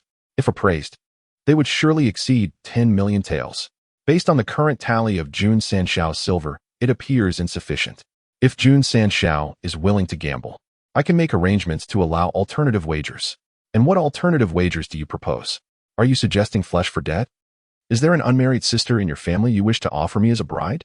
Yet I have heard no mention of you having a sister, Junxie replied, cocking his head as he dug at his ear. Dugu Xiaoyi couldn't help but stifle a laugh, but quickly composed herself, delivering a sharp kick under the table. Junxie winced in response. Veins bulged on Meng Haizhou's forehead, barely containing his rage, nearly spitting blood, yet he held back. Jun Sanxiao, you jest. The wager is simple. Should I lose, all that is here naturally belongs to you. Conversely, if I miraculously win, you must fulfill one request of mine. Will you do this for me? What a ridiculous proposition. How can I agree to such terms? Junxie thought gleefully, certain they had been holding back their frustrations. Unable to suppress his amusement, he shook his head in refusal. If you wish for me to commit suicide, should I oblige? If you desire my entire family's fortune, do you expect me to comply? Your conditions are truly absurd. Do you take me for a fool? I assure you, Jun Sanxiao, what I propose will not cost you a single tael of silver, nor will it bring you any harm. Moreover, it is certainly within your capability. If later you believe you cannot fulfill it, simply disregard it. It will be as if it never happened. Meng Haizhou could hardly restrain himself from pummeling this insufferable individual. So cheap. What harm is there in gambling? Junxie eagerly agreed. What are the terms? Let us wager with the dice. A look of desperation crossed Meng Haizhou's face, embodying the quintessential gambler's spirit, his expression somewhat feral. It shall be a direct contest between us. No house. The one with the higher number shall win. Jun Moxie, do you dare? Haha, do you think I fear you, a defeated foe? Let us gamble with the dice. Do you truly believe you can best me? What a joke. Junxie exuded an air of brazen confidence, as if he were on the verge of soaring into the heavens, buoyed by his own audacity. Chapter 20. You truly are a gambling deity. Li Jun, Li Feng, and the others beamed with excitement, for they were well aware of Meng Haizhou's prowess in dice games. He seldom faced defeat. The dice were originally prepared by Meng Haizhou himself. If he could not prevail against a mere two opponents, it would indeed be a bizarre occurrence. The spectators held a clear understanding of Jun Moxie's gambling skills, although they were uncertain of the luck he had experienced moments ago. Facing Meng Haizhou one-on-one left Jun Moxie with little to no hope. Who will go first? Junxie swayed his legs, still feeling the pain from the kick he received from Dugu Xiaoyi. I will, Meng Haizhou declared, snatching the dice into his hands, weighing them thoughtfully. He sought to calm the tumultuous emotions within him, closing his eyes and murmuring incantations, seemingly beseeching the spirits for assistance. This round of dice held the fate of all their fortunes. A loss would yield dire consequences. Junxie sighed, lightly tapping the table with his fingers. He whispered to Dugu Xiaoyi, do you think he might summon the spirits of his ancestors for help? The atmosphere feels so strange and eerie, as if something is amiss. He rolled up his sleeves, exaggeratingly exclaiming, look, I've got goosebumps. Dugu Xiaoyi, who had noticed the oddness of the situation, suddenly burst into laughter, realizing that this seemingly debauched fellow was unexpectedly amusing. On the opposite side, Li Feng and the others glared at Junxie, believing he was deliberately disrupting Meng Haizhou's concentration. Unfazed, Junxie and Tang Yuan returned their glares. After a long pause, Meng Haizhou roared, twisting his wrist and pointing. A series of crisp sounds echoed as 3 dice fell into the cup, spinning vigorously. 6, 6, 6. Li Feng and the others shouted in unison, their excitement palpable, as if they were in a bustling casino filled with hundreds of players. The first die came to a halt, revealing a 6. The second die followed suit, also showing a 6. Li Feng and the others were filled with joy. Although the third die continued to spin, the group felt victory was assured. Their eyes ablaze with fervor as they shouted even louder, 6, 6, 6. Should all 3 dice show 6s, it would spell disaster for Junxie. Unless he could match it with 3 6s himself, a feat that was no easy task. The smug glances from the younger Li Lin and Meng Fei were unmistakable. Finally, the last die slowed, teetering on the brink of stillness. To their astonishment, it, too, revealed a 6. Meng Haizhou exhaled in relief. This was truly an extraordinary performance. He typically managed to roll 2 6s, and now he was assured of victory. Yet, At that moment, the die began to roll slowly, colliding with the other two, causing them to topple. The room fell into an eerie silence. Li Feng, Li Jun, and Meng Haizhou stared in disbelief, their expressions freezing in shock, while the eyes of the 6 participants reddened with despair. Li Lin and Meng Fei, the younger ones, were on the verge of tears. The 3 dice lay still in the cup, one showing 1, another 2, and the last 3. If Meng Haizhou was the banker, by the rules of gambling, he would incur a total loss. Meaning, regardless of what others had wagered, he had lost. It's over. Meng Haizhou's eyes fluttered shut as he fainted. The remaining 5 were as though mourning a loss. They sat frozen, gazing blankly at the dice, their expressions devoid of hope, with an urge to weep. Wow. Huh. Tang Yuan jumped high, leaving one to wonder how such a hefty figure managed to leap. He joyfully seized Jun Xie's shoulder, exclaiming, "Third young master, your luck today is beyond measure. The god of wealth is with you, ha ha ha." "What god of wealth?" "Clearly, the gambling deity has arrived. And now it's my turn." Jun Xie feigned a look of lingering fright. "You nearly scared me to death." No wonder Brother Meng prepared for so long. He intended to employ such high-stakes tactics. "I am truly in awe." He clicked his tongue in admiration. Such skill. It's as if he can summon whatever he desires at will. Truly remarkable. This level of expertise is unattainable for ordinary individuals. You are indeed a gambling deity. What do you mean it's your turn? Third young master, you needn't roll anymore. You've already won. He has a 1-2-3 total loss. Tang Yuan jumped again, causing his ample frame to ripple dramatically. Nonsense. You haven't won yet. This round has no banker. Li Feng bellowed, his eyes ablaze with fury, trembling with agitation. What if you also roll a 1-2-3? Do you think that that's even possible? Tang Yuan shot him a scornful glance for asking such an absurd question. How did I ever lose to such fools? Indeed. Jun Xie laughed heartily. Well then, allow me to showcase my unparalleled gambling skills for your enjoyment. Someone, quickly wake young Master Meng. If he claims he didn't see this, what then? Seeing is believing. Jun Xie spoke earnestly, cursing under his breath. Li Feng exchanged glances with the others, realizing their last hope was fading. Dugu Xiaoyi, relishing the spectacle, chimed in cheerfully, if he is not awake yet. It's no problem, I'll give him a few kicks to rouse him. On the ground, Meng Haizhou had actually regained consciousness, intending to cheat. Once Jun Xie rolled, the others would concede his victory and collect the dice. Then, Meng Haizhou would rise and feign ignorance, claiming he hadn't seen the outcome, thus demanding a redo. He even prepared his excuse. You were gambling with me, not them. They say you won, but I didn't see it. If I didn't see it, it doesn't count. Little did he know, Jun Xie saw right through him. If Dugu Xiaoyi kicked him a few times, heaven forbid, before he could act, Tang Yuan delivered a swift kick to Meng Haizhou. Stop playing dead, get up. The frustrations of the day were momentarily released with that kick, and Meng Haizhou cried out in pain, sitting up to see Jun Xie, Tang Yuan, and Dugu Xiaoyi smiling at him, shamelessly rising. Meng Haizhou's face was a mask of dejection, his eyes filled with resentment. Were it not for Dugu Xiaoyi's presence that day, he might have felt compelled to forcibly detain Jun Xie. Footsteps approached the entrance, and a guard rushed in, young Master Meng, young Masterly, but abruptly halted upon witnessing the expressions on Li Feng and the others' faces. The messenger could sense that a significant twist had occurred, but no one could have anticipated it would unfold in such a manner. Look closely, Jun Xie declared triumphantly, holding up the dice before Meng Haizhou, whose face had turned ashen. The 6 gathered were speechless, their teeth grinding in disbelief.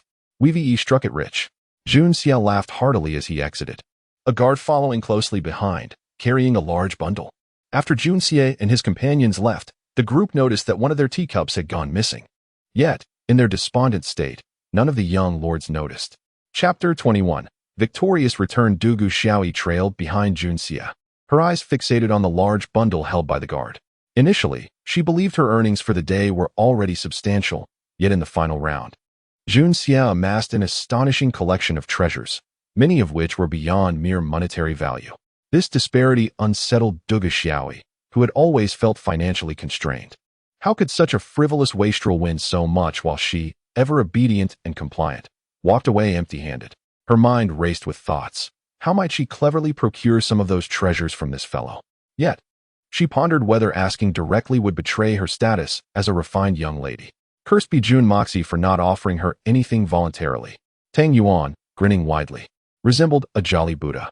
Striding with vigor, he exclaimed, "Third young master, you have truly left me in awe today. Huh.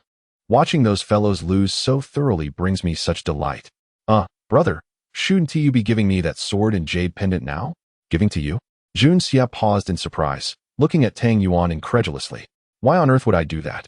Tang Yuan was momentarily taken aback, stammering, "Are you not planning to return them to me?" "Return what to you?" Jun Xia's expression grew more bewildered. "What do I owe you?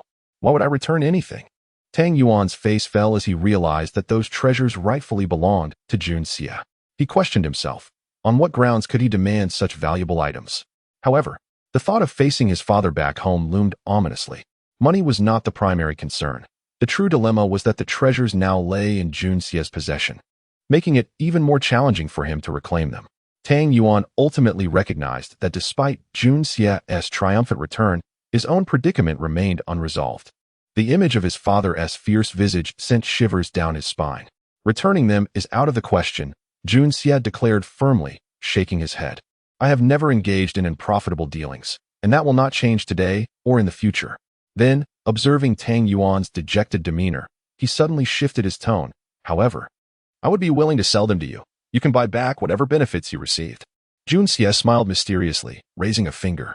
"Well, truly a good brother."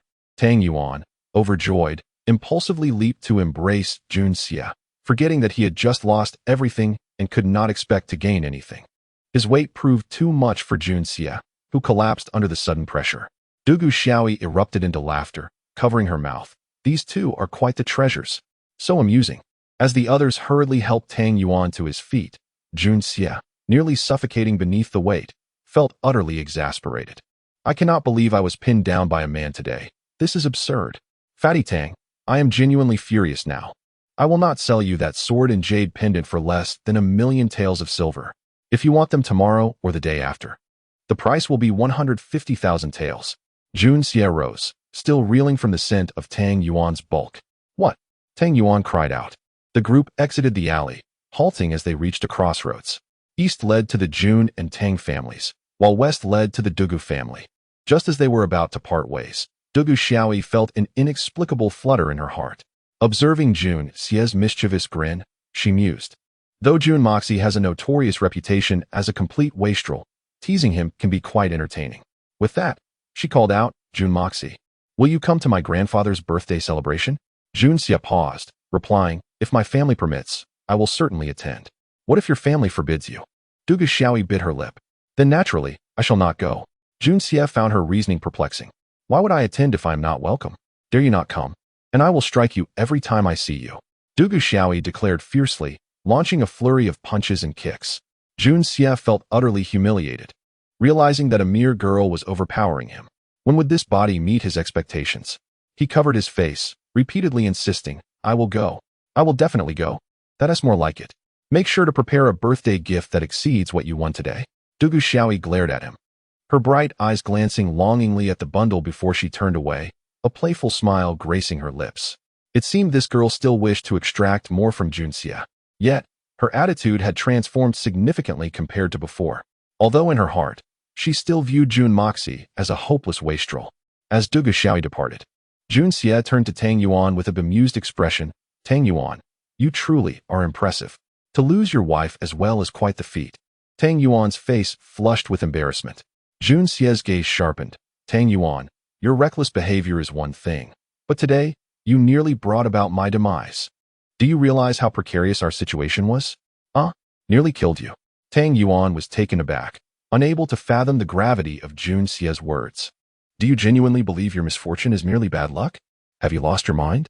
To lose money, then a sword, and next a jade pendant? You even risked your fiancée. Tang Yuan, ask yourself, are you really that foolish? Even if you were, did you not consider the dire consequences? The reputations of our families could be tarnished in an instant. Can you bear that burden? Did you not sense anything amiss?" Chapter 22. Gentle persuasion. Jun Xia glared fiercely at Tang Yuan, his gaze sharp as daggers, piercing into his heart. "Do you truly believe you possess the courage for this?" Tang Yuan grimaced, gradually calming himself. He was no fool. On the contrary, he was a rather shrewd wastrel. As he reflected on Jun Xia's words, he began to recall numerous incongruities. This incident was far beyond his capabilities. Even in a dream, he would not have acted in such a manner. Yet, astonishingly, he had done just that. Why? Am I truly so wretched? No, that is not the case. While I may not be a virtuous person, and I often engage in reckless behavior, there are still lines I would never cross. What transpired today was something I would rather die than do. Yet today, I not only did it, but also committed an act even more disgraceful than I could have imagined. Such actions could bring shame upon my entire family. It could condemn me to a life of disgrace. But why did I act thus? In that instant, Tang Yuan's mind was in turmoil. He felt as though he were on the brink of collapse. Before you entered, was Meng Haizhou also wearing this outfit? Jun Xie's eyes were sharp, yet a devilish smile lingered at the corners of his lips. Yes, but what does that have to do with anything? Is there a problem? Tang Yuan replied, perplexed. Did you not notice a peculiar fragrance emanating from Meng Haizhou? Quite delightful, I assent it. Jun Xie pressed further. Yes, it did seem quite special. A distinctive fragrance, Tang Yuan admitted, albeit uncertainly. Upon entering, were you not served a cup of tea, just as I was today? Jun Xie continued to close in on him. Yes, that's correct, but so what? What so what? Jun Xie scoffed with a cold laugh. It is merely the beginning of your irrevocable downfall. Tang Yuan was no simpleton. He mulled over Jun Xie's words and suddenly leapt up, astonished. Are you suggesting that the tea was indeed problematic? Just the tea? Jun Xie scoffed again. The attire, the fragrance, the tea, everything is suspect. A group of gamblers gathering to drink tea first? What kind of rule is that? You fool. How could you not have noticed such an obvious flaw until now? But you drank it as well? Why are you unharmed? Tang Yuan remained somewhat bewildered. Do you recall that I sneezed after drinking the tea before entering? Jun Xie's expression was hard to decipher, a mixture of amusement and mockery. And you ended up wetting your clothes, did you not? Indeed, that did happen. Tang Yuan suddenly recalled. Typically, a sneeze would merely expel some saliva, yet I drenched your clothes. Did you not suspect anything? Jun Xie tilted his head, observing him. Now I understand, Tang Yuan exclaimed, only to be met with another question. But how could you know this so clearly? How could I know it so clearly? Jun Xie was momentarily taken aback, pondering how to respond. Should he divulge that in his previous life, he had been intimately familiar with such substances, sensing them through every pore? Instead, he opted for a simpler explanation. I once did something similar with this. Truly impressive, Jun Sanshao. You possess remarkable skill, Tang Yuan declared, filled with admiration. Jun Xie chuckled, reminding him, although your reputation is tarnished, the tale of you losing your wife will inevitably circulate. You should consider how to address this. Right, what should I do? Tang Yuan felt a sudden wave of uncertainty. Currently, you have but one course of action. Return home immediately and inform your father of everything, leaving nothing concealed and no exaggeration. Be proactive. Allow your father to devise a strategy. If he learns of this from others, you will be in dire straits. Jun Xie smirked inwardly. You are merely a victim of circumstance. I'm certain your father will not blame you excessively. Moreover, he will undoubtedly know how to handle this situation better than you. Are you not furious with him? Here's a clever tactic. Leave your precious sword and jade with me. Then take 100,000 taels to demand your collateral back. They won't be able to provide it. Understand my meaning? Jun Xie whispered, akin to a devil tempting the unwary. Indeed, Tang Yuan exclaimed, slapping his thigh. This was the sole viable path, the only opportunity to regain the initiative. But if they demand money from you for the collateral, fool, they wagered those items against my promise, not a specific amount of silver. There is a significant difference. Will I yield it to them? Nonsense. Having stated this, do you still not comprehend? What are you waiting for? Jun Xie chuckled. By the way, I have something else for you. Jun Xie produced a teacup from his pocket with a flourish. Astonishingly, there were still a few droplets of water at the bottom. This is the cup with the hallucinogen. I casually acquired it. Jun Xie grinned. It seems there is still some inside. Haraha. Brilliant. Truly brilliant. Sanshao is exceptionally clever. Amidst a chorus of flattery, Tang Yuan gingerly accepted the cup, akin to a wild horse that had just been wounded, and hastily departed. Think to scheme against me? Then I shall first turn the tables on you. Jun Xie watched Tang Yuan's retreating figure, a triumphant smile gracing his lips. Given Tang Yuan's and his father-in-law's backgrounds, the Li and Ming families would undoubtedly find this affair quite entertaining. Jun Xie was prepared to sit back and watch the show. Had it not been for the unexpected involvement of Duga Xiaoyi and Jun Moxie's transformation into Jun Xie, the outcome would have undoubtedly changed. even if he were unafraid. To break the stalemate would risk revealing his true strength, placing him in the crosshairs of many. That would be an unwise trade-off. Though his apparent adversaries were mere wastrels, they were backed by some of the most prominent families in the capital. Without the family's endorsement, how could these few dare to drug Tang Yuan and Jun Xie with such audacity? It was inconceivable. One must remember that while Jun Moxie was indeed a standard wastrel, he had the formidable backing of the Jun family, particularly the elder Jun. Though currently, only the elder Jun appeared to support the family. The old saying holds true: a dying camel is still larger than a horse. Nearly one-third of military leaders hailed from the elder Jun's command. As long as the elder Jun remained, these individuals would stand as a strong support for Jun Moxie. Regardless of their feelings toward him, they bore the Jun mark upon them. Should a crisis arise, it would spark a tumultuous uproar. If the Jun family fell, these individuals would not fare well either, inevitably becoming prey for other factions. Yet, as long as the Jun family endured, these individuals would have a pillar of strength, uniting to face any external threats, be they domestic rivals or foreign foes. Thus, the Jun family must not falter. Should Jun Moxie find himself in peril, these individuals would not remain idle, despite their disdain for the young wastrel. When the time comes to act, none would hesitate. Tang Yuan's family was no different. Although the Tang family's influence may not rival that of the Jun family, they certainly hold a notable position within the capital. Should the Tang and Jun families unite, even the currently resplendent Dugu clan would be compelled to retreat. However, this does not imply that the Jun family is significantly inferior to the Dugu clan. At the peak of their power, the Jun family once overshadowed the Dugu clan for a remarkable 7 years. Yet now, the Jun family finds itself diminished in talent, while the Dugu clan burgeons with new faces, flourishing like mushrooms after rain. In this regard, the Dugu clan possesses far more potential in terms of reserves than the Jun family. Thus, to outsiders, the Dugu clan appears to be the more promising entity.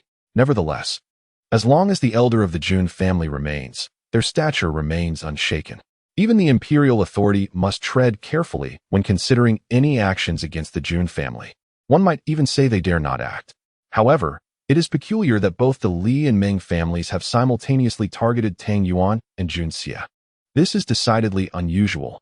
Indeed, anything out of the ordinary must carry hidden motives. Yes, the instigators are merely a few debauched youths, veritable signs of wealth.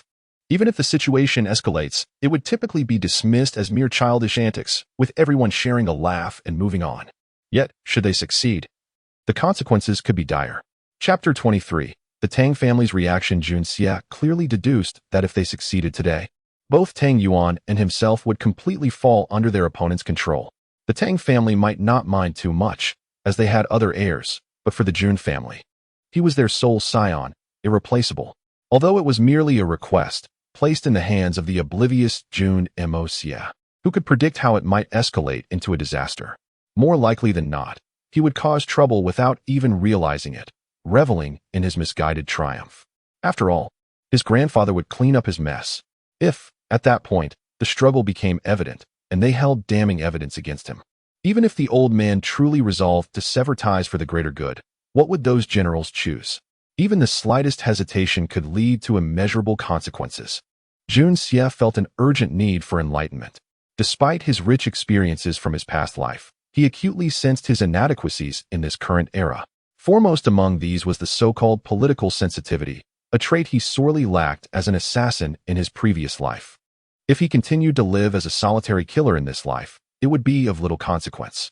However, if he aspired to establish himself within such a vast family, to protect those he cherished from harm, and to maintain the stability of this larger situation, lacking razor-sharp political acuity would be nothing short of folly.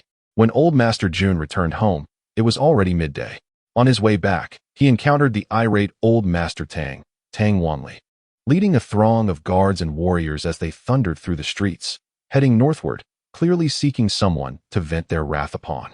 To the north lay the residences of the Li and Ming families. Observing Tang Wanli's furious countenance, dark as a pot's bottom, with rage practically bubbling forth, old Master Jun felt a surge of secret delight. It had been quite a while since he had witnessed this old fellow so enraged. The usually affable Tang was in such a state of disarray, regardless of whom it was directed at. This spectacle would undoubtedly be entertaining. Little did he know that the protagonist instigating this drama was none other than his most irksome grandson, Jun Imosia. Intrigued, old Master Jun inquired, "Brother Tang, where are you off to in such haste? Has someone absconded with your granddaughter-in-law? You seem rather flustered." His intention was merely to jest, but he was unaware that old Master Tang's fury stemmed precisely from this matter. "You old rascal, don't pretend to be innocent. You're no saint either. Once I have dealt with the Li and Meng families, I will settle the score with you." Tang Wanli's snow-white beard bristled as he shot a furious glare at him, cracking his whip and galloping away. He understood what kind of character Jun Imosia was. He likely paled in comparison to his own grandson. If his grandson faced misfortune, it would ironically lead to his own triumph, suggesting that a more cunning figure was orchestrating events behind the scenes, most likely Jun Zhantian. Observing Jun Zhantian mocking him with apparent understanding, Tang Wanli naturally did not extend a friendly demeanor towards old Master Jun. Left standing in a daze, old Master Jun could hardly comprehend Tang Wanli's meaning. With a single remark, he felt he had been berated multiple times, all while the context remained obscure. After a long pause, he finally spat out, "What grievance do the Li and Meng families hold against you? Yet your uproar is quite to my liking. As the saying goes, a dog bites another dog. Both are equally hairy." Tang Yuan trailed behind his grandfather, dejected and flushed with shame. Upon returning home, he found his father sitting in the main hall, and he exclaimed in distress, "Something terrible has happened." This startled his father, nearly causing him to topple from his chair. Upon a closer look, he realized that the most dreaded old Master Tang was also present, which made the situation even more dire. Subsequently, without further deduction, under old Master Tang's relentless questioning, Tang Yuan squeezed out tears and recounted the entire incident in detail. It was easy to imagine the outrage that ensued. The Tang father and son were furious when they saw the teacup Tang Yuan had brought forth, still bearing traces of the poison. They summoned a family apothecary who quickly confirmed that Tang Yuan's account was entirely factual. The Li and Ming families were so cruel. This was obviously an attempt to tarnish the Tang family's reputation. How could the reputation-conscious old Master Tang endure such indignity? In a fit of rage, old Master Tang seized Tang Yuan's plump form, delivering a flurry of slaps before casting him to the ground, commanding him to lead the way to the Li and Ming families to demand justice. Though older than old Master Jun, having been a stalwart for 3 dynasties, he had become a recluse in recent years, not having stepped outside for a considerable time. Yet this time, he emerged with a grand entourage, radiating a fierce aura. It seemed inevitable that chaos would ensue in the Li and Ming households. Old Master Jun, though briefly chastised by Tang Wanli's nonsensical remarks, felt a sense of relief knowing that old Master Tang was intent on seeking retribution from the Li and Ming families. He assumed it was Tang Yuan's folly that had stirred up trouble. Fortunately, his own Imosia had been diligently studying and behaving, sparing him considerable worry. Were his own grandson to instigate a significant issue, oh, how pitiful Tang would be. Seeing the frantic demeanor of Tang Wanli, old Master Jun could not help but feel a twinge of schadenfreude. However, upon returning home, he was promptly informed that Jun Xie had brazenly taken money and guards out to gamble, causing the old man to stumble in shock. Winning or losing money was trivial, but if something else transpired, it could lead to serious trouble.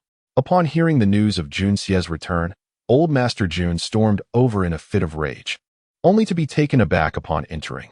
On the large bed lay a bundle carelessly tossed aside, brimming with treasures that were anything but ordinary.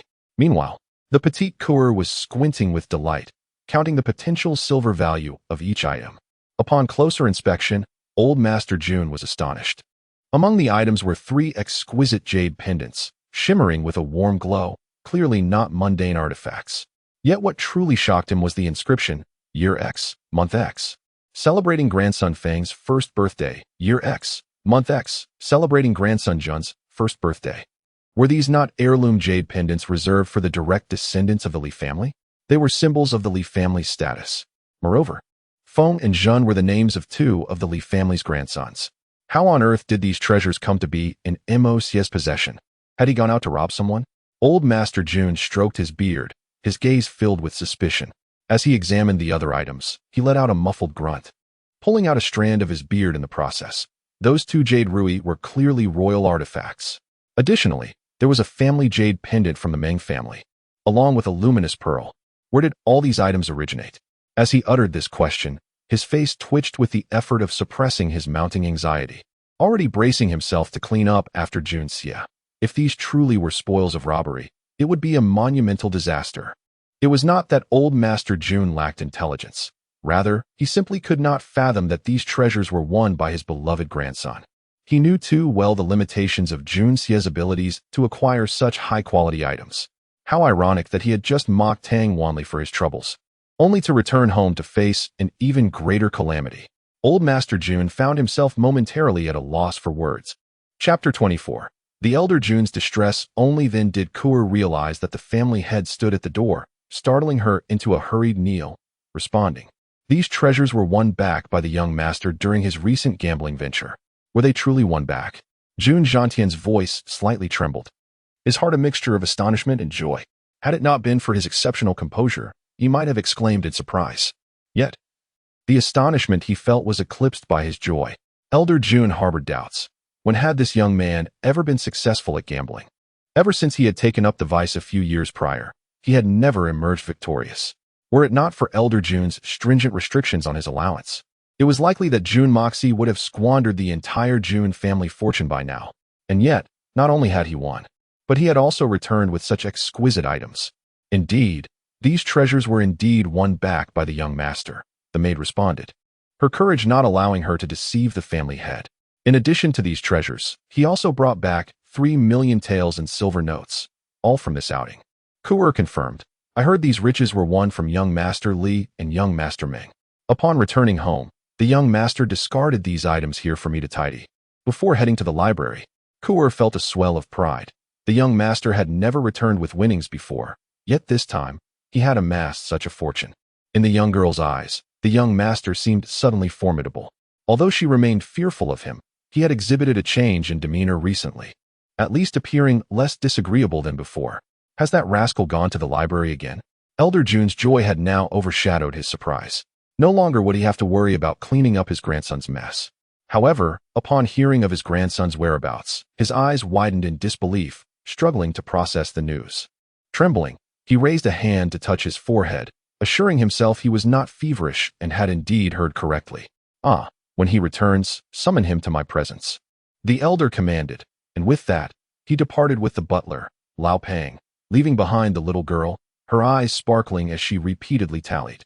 These 3 jade pendants could fetch at least 100,000 taels, and those pearls and gems might be worth at least 150,000 taels, and that one could sell for.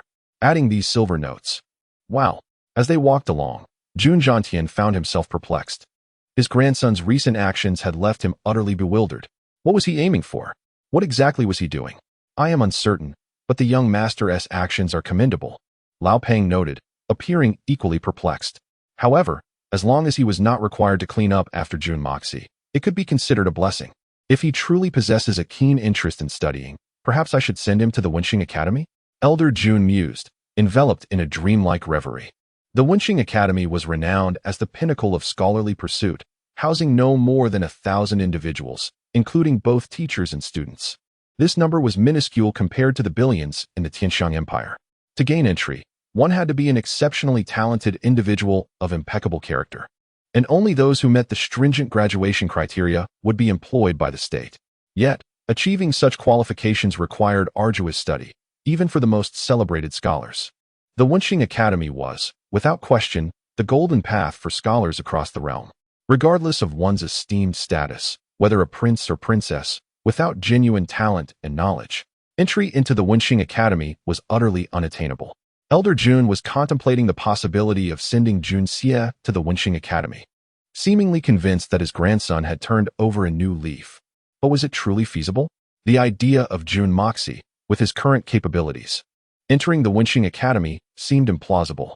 Only those who had endured years of diligent study and had established reputations could qualify for the entrance examinations. Did Elder Jun truly believe that his grandson, who had squandered 16 years without learning, could gain admission after merely a month of reading? Of course. Lao Pang hesitated to express this bluntly, opting instead for a more subtle approach. The instructors at the Wenxing Academy are notoriously conservative. If the elder were to approach them directly, it might lead to rejection. I think, perhaps, it would be wise to consider this matter slowly and deliberate further. Alas, The greatest pity is that this young man's cultivation is so mediocre. Were he to enter the Divine Xian Academy, it would be ideal. Our Jun family has long been military leaders. To produce a mere pedant would be truly incongruous. Jun Zhantian recognized the difficulty of the situation. When the second prince entered the Wenxing Academy, even the emperor had faced a rebuke from the instructors before he was grudgingly allowed in. Given his history with those intellectuals, Elder Jun anticipated considerable challenges ahead. Moreover, considering Moxie's temperament. Lao Pang, what path should I arrange for Moxie in the future?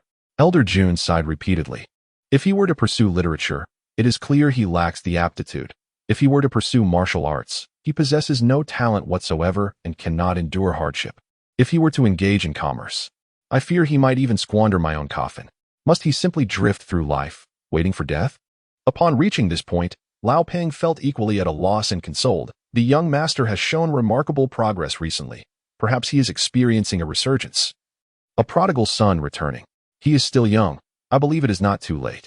Such insincere reassurances are the most vexing. Even you have learned to speak like this.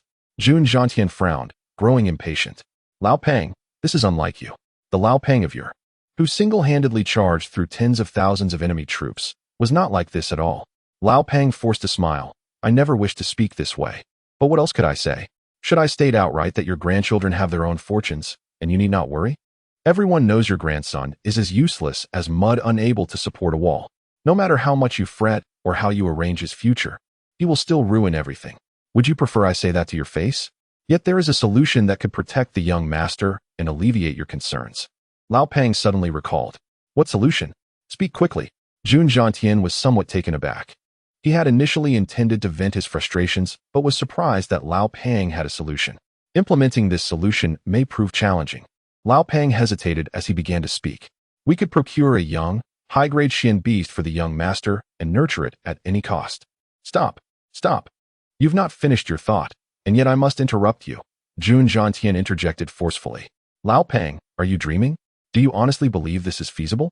Lao Pang stared wide-eyed, reflecting for a moment before dejectedly replying. It is indeed impossible. Since you recognize it as impossible, why utter such nonsense? Jun Zhantian sighed heavily. Xian beasts were unique creatures of the Xian continent, and any high-grade Xian beast possessed formidable powers. It was said that an 8th-grade Xian beast could match a heavenly Xian adept without faltering. Should one find a 9th-grade aggressive Xian beast, it could even contest with supreme Xian masters without losing ground. However, Xian beasts, like humans, were categorized by levels, and the distinctions were even more rigid. Human experts, if they mastered certain special skills or techniques, might challenge opponents of higher cultivation levels and even triumph. Yet, in battles between Xian beasts, such feats were impossible. Beasts below the 4th level were merely wild creatures, or somewhat more destructive than ordinary beasts. Only from the 5th level onward could they possess special abilities. But 5th and 6th level beasts were of little use, especially juvenile ones.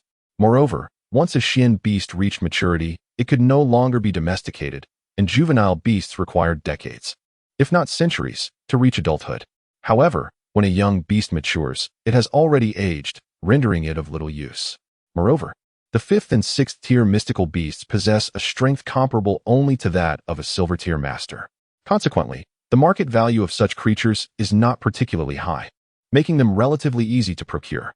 In contrast, those mystical beasts rated at 7th tier and above undergo a fundamental evolution, attaining a level of intelligence that rivals that of humans. Beyond their innate abilities, they also possess a unique capability. It is this very extraordinary ability that transforms the cultivation of young beasts into a far less arduous endeavor. Chapter 25. Strategic Planning Within the Bodies of Mystical Beasts of Level 3 and above. A unique crystal known as the Xian Dan forms automatically.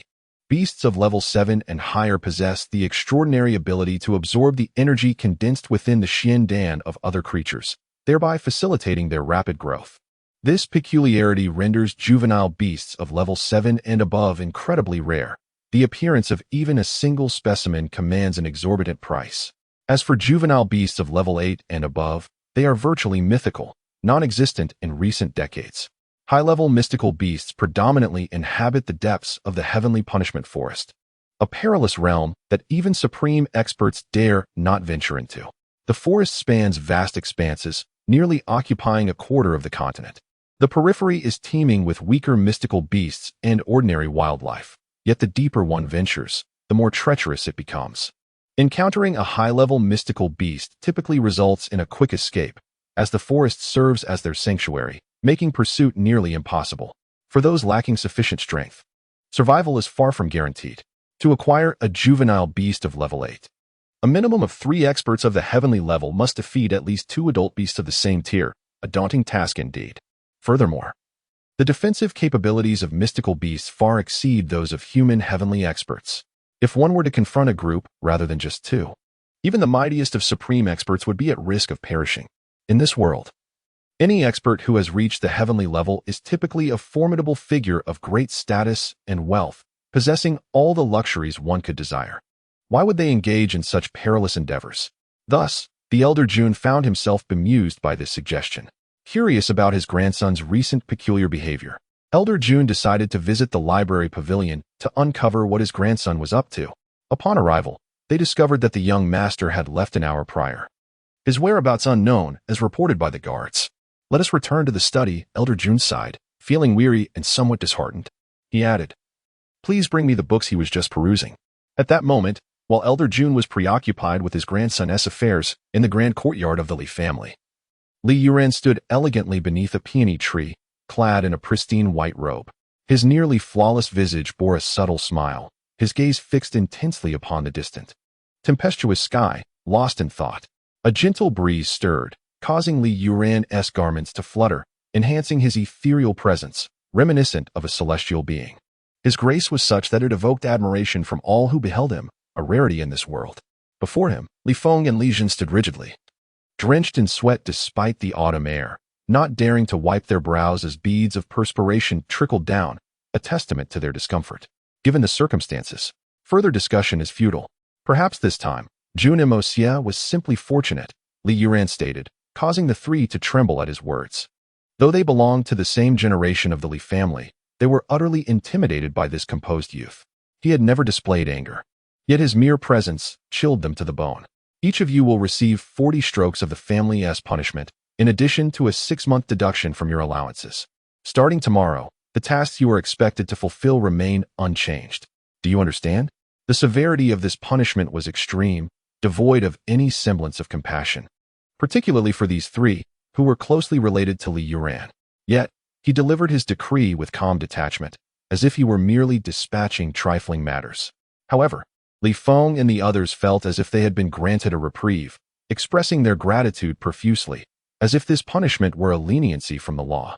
Indeed, Jun Emosia, Li Yuran mused with a gentle smile. Now go. At the mere mention of those words, the 3 dared to move, obediently exiting with expressions of relief. Come forth, Li Yuran beckoned, prompting 2 shadowy figures to materialize beside him, attentive and ready to heed his commands. Conduct a thorough investigation into how Jun Emosia managed to secure his winnings and the reason the hallucinogen failed to take effect. Additionally, confirm whether the appearance of Dong Gushaoi was coincidental. Despite her presence, Jun Emosia should not have had the opportunity to win. Once these matters are clarified, report back to me immediately. His tone remained soft and unhurried, as if he wished to expend no more energy than necessary. Yes, the 2 shadows responded respectfully. Before they could depart, a figure in green rushed forward, breathless. Young master, the old marquis of the Tang family, along with the eldest son and a large entourage, is approaching our estate with great urgency. Oh? Li Yuran's eyebrows arched slightly. It seems Tang Yuan harbors such intentions. Certain plans must be adjusted accordingly. He chuckled softly. Inform Li Jun and the others to respond appropriately when the old marquis inquires. Also, execute the family punishment immediately. Once it is underway, we shall bring the old marquis in for questioning. One of the shadowy figures complied and departed promptly. With a smile gracing his lips, Li Yuran turned suddenly, asking, Among the individuals accompanying the old marquis, are there any whom we have been monitoring? Yes, there are 3. The man in green responded without hesitation. 3. Sufficient. Li Yuran mused, a mysterious smile crossing his face. He gazed up at the gathering storm clouds, feeling the autumn breeze turn chillier. It seems rain is imminent. With the Tang family fully engaged, this may present a fortuitous opportunity. Raising his voice slightly, he instructed, Immediately notify Qin Hu to take advantage of this moment of vulnerability within the Tang family. Retrieve the item I mentioned previously. Success is imperative, for this opportunity is singular. Tell him he has until the afternoon to execute this plan, and to employ those individuals who have remained hidden until now. No trace must be left behind, regardless of the outcome. Yes, another shadowy figure departed at once. Chapter 26. 5 medicinal herbs. Go ahead, I understand. This time, you have performed admirably, Li Yuran remarked gently, gazing at the man in the green attire. The man was instantly filled with excitement, clasping his fists in gratitude. Thank you, my lord. I take my leave. The mere acknowledgement of his commendable performance felt like the highest praise. Li Yuran's expression remained tranquil as water, and he nodded slightly. The man in green bowed his head and retreated 10 steps before turning to stride away. Only then did he dare to exhale the pent-up breath he had been holding. Before this young master, he felt he could not even dare to breathe audibly. Someone, please inform my grandfather, who is currently in the palace discussing matters with his majesty, that Tang Wanli has arrived with many skilled individuals to the Li family. However, there is no need for concern, although the visitors may not bear good intentions. This presents an excellent opportunity. Every situation has its pros and cons. It all depends on whether one can seize the moment, Li Yuran said with a faint smile, his long black hair fluttering gently in the wind. From the shadows, a voice acknowledged him, followed by the sound of hurried footsteps as the person dashed away. Although Jun Moxie had evaded capture this time, allowing the Jun family to remain unscathed, if Lord Tang were to incite the Ming family into a frenzy, it would undoubtedly put them in a dire predicament. Should my grandfather take further action at this juncture, fostering animosity between the Ming and Tang families could effectively bring the Ming family to our side, or even subdue them entirely. The Jun family has only one descendant, Jun Moxie, making him relatively easy to deal with. However, the Dugu family must remain untouched for the time being. Li Yuran sighed softly, extending his hand. His slender fingers were pale and delicate, perfectly clean. As if to avoid disturbing the tranquility of the peony tree before him, he gently plucked a leaf, gazing tenderly at the green leaf in his palm. Nevertheless, even so, it is quite delightful, at least intriguing. In the distance, the sound of hooves thundered as they approached the front gate. Li Yuran smiled with a hint of amusement, raising an eyebrow. Open the main gate and greet Lord Tang with the utmost courtesy. Upon uttering these words, he suddenly flicked his long fingers, and a golden light shimmered around him as the green leaf in his hand flew forth, embedding itself silently into the trunk of the peony tree. At the moment the leaf was released, a flash of lightning split the sky, dark clouds rolling ominously overhead. The wind howled fiercely. As the lightning flickered, Li Yuran's white robe billowed in the gust, and his tall figure seemed to shift, vanishing from the courtyard in an instant. Where had Junxie gone? He had ventured to a place the elder Jun would never have imagined. The elder Jun had firmly believed that Junxie would never set foot in this location again. For it was here that Jun Moxie had endured 2 thorough beatings, each resulting in a fortnight spent bedridden, the only instances of such violence in his life. A tragic familial ordeal. This place was none other than the courtyard of Jun Wui, Jun Moxie's third uncle. Jun Wui, a man of military distinction, had arranged his residence as close as possible to the Jun family's training grounds.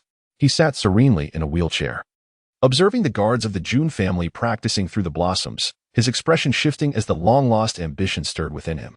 Junxie crouched before him, channeling his internal energy through Jun Wuyi's unsuspecting legs, moving them slowly from top to bottom, then back again, meticulously examining every muscle and vein.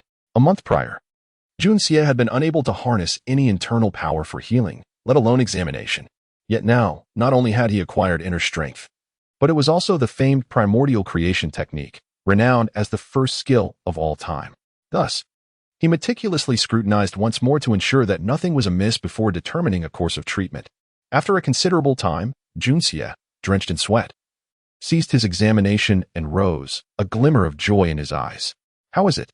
Jun Wu inquired, his distinct features betraying his apparent indifference. Yet his hands were tightly clenched, veins protruding. His heart was far from tranquil. Although he had perceived the joy upon Junxie's face, he could scarcely believe that his long crippled legs might indeed have a chance of recovery. Junxie had become his almost sole, final hope. He dared not ask if Junxie could heal him, but rather, how he might accomplish it. He longed fervently for a positive affirmation. While the situation was not overly optimistic, it was also not entirely bleak. Junxie smiled, admitting that it would require some effort. Yet he felt confident that he could enable his uncle to stand once more. Excellent. Jun Wu-yi could no longer contain his elation, though a hint of skepticism lingered. After all, many renowned physicians had been powerless to aid him. How could his seemingly frivolous nephew, who had recently acted peculiarly, possess such extraordinary skills? Yet, at this moment, Jun Wu-yi was akin to a drowning man grasping at straws. He would seize any glimmer of hope, even if it meant risking further disappointment. I will mention a few herbs. Uncle, please arrange for someone to procure them. Once these herbs are found, I believe the day when you can stand again is not far off, Jun Xie proclaimed. Very well. What are these herbs? Are there any particularly rare ones? I shall immediately send someone out to find them. Jun Wu replied, his eagerness palpable. Crackling flower, heart-opening grass, nine-leaf herb, intermittent root, and also burning scripture lotus. Jun Xie listed 5 herbs in one breath, naming them as they were known in this world. In the preceding days, he had perused the medical texts in the library, knowing that the names of herbs from his past life would not correspond with those of this realm. Fortunately, the library contained a wealth of medicinal literature, and all the herbs he needed were available, provided that he could match the illustrations with their new names. I have heard of heart-opening grass, crackling flower, and intermittent root. But what are nine-leaf herb and burning scripture lotus? Jun Wu inquired, furrowing his brow. Having long been acquainted with the ways of medicine, he was astounded to hear names of herbs he did not recognize from Jun Xie. Jun Xie smiled, retrieving a book from his robes, a compendium of rare flowers and herbs, and presented it to Jun Wu-yi, turning the pages. Here, this is nine-leaf herb, and this one is burning scripture lotus. These herbs, aside from burning scripture lotus, which is quite rare, the others are all relatively common. Our estate's medicinal store may already have them, and if not, they can certainly be found in the city's apothecaries. When combined with my unique methods, I am confident there is over a 70% chance of curing my uncle's ailment. Excellent. Jun Wu-yi's eyes were fixed intently on the pages of the book, as if he had discovered a treasure, his voice trembling with excitement. After a decade, he finally felt hope within his grasp once more. Chapter 27. Show me your true skills, uncle. It is imperative that we exercise caution. Should our medicinal herb store lack the necessary ingredients, do not dispatch a single person to procure them. It would be prudent to send several, with each assigned to a specific herb. Moreover, it is paramount that no one is privy to the purpose of these purchases. Although others may not discern the combined uses of these herbs, we must remain vigilant. Even if we ultimately gather all the required substances, they must be meticulously examined by me before any medicine can be concocted. Jun Xie spoke slowly. Our Jun family is currently in decline, but should uncle recover, our circumstances will undoubtedly transform. I trust that within this capital, many wish for your perpetual incapacitation. Hence this matter must be approached with utmost seriousness. Once you regain your strength, you shall be the hidden trump card of our family. Uncle, I believe you grasp my intent. Indeed, Jun Wu looked at his nephew with great pride. Emo Xie, you have truly matured, even if uncle never regains his strength. As long as the Jun family has you, I believe we will not falter. Jun Wu understood these truths well, yet the fact that Jun Xie articulated them so thoughtfully, even contemplating future paths, brought him immense joy. Jun Xie chuckled dryly and turned away. As the world's foremost assassin in his past life, he was now being praised with the words, "You have grown up." How embarrassing. Jun Xie felt somewhat overwhelmed by such commendation. He mused, thankfully. The praise was directed at Emo Xie. You have grown up. If it had been Jun Xie, you have grown up, where would I hide my face? If someone from my past life learned that someone spoke to the evil lord in such a manner, I wonder if they would choke on their drink in shock. Emo Xie, what do you think of our guards' training? Listening to the distant shouts and observing the strong bodies drenched in sweat, Jun Wu felt a long-lost restlessness. But it's merely a display of superficial skill. Jun Xie, lost in thought, replied without hesitation, his tone dripping with disdain. Superficial skill? Jun Wu shook his head with a chuckle. You assert that these guards, possessing the strength of the 7th or 8th rank, merely engage in superficial skill? Emo Xie, your arrogance is truly remarkable. Can this even be considered training? What effect could it possibly yield? Jun Xie smirked. This can only be deemed exercise at best. How can it be called training? At most, it is a group of idle individuals engaging in physical exertion, and even their physical conditioning is lacking. I fail to see how what they practice could be of any substantial use on the battlefield, or what effective damage they could inflict upon an enemy. In my eyes, they are no different from a group of fools marching to their doom. They are simply a bunch of people oblivious to the world, squandering time and effort. Nothing more. Marching to their doom? Squandering time? Jun Wui could not help but raise an eyebrow, exclaiming, Emosia. I understand your disdain for martial arts and your lack of appreciation for the significance of foundational training, but you cannot belittle them in this manner. Ignorance is not terrifying, but using one's ignorance to insult these soldiers is inexcusable. Each of these guards is a seasoned warrior who has survived countless battles. They have merely come to serve in our Jun family now that there are no wars. Each one of them is a remarkable man. I will consider your previous statement a careless jest, but should you dare to insult them again, do not blame me for my severity. This is no jest. As Jun Wui's voice grew stern, an ominous aura emerged. Even Jun Xie, with his calm disposition, felt a tremor. His uncle, though physically incapacitated, retained a sharp mind. And should he recover, he would undoubtedly become his greatest ally. A jest. While my uncle may not appreciate my words, what I just expressed is indeed the truth. Not jest. Jun Xie raised his hands in a gesture of innocence. I do not mean to imply that they are useless, nor do I harbor any intent to insult them.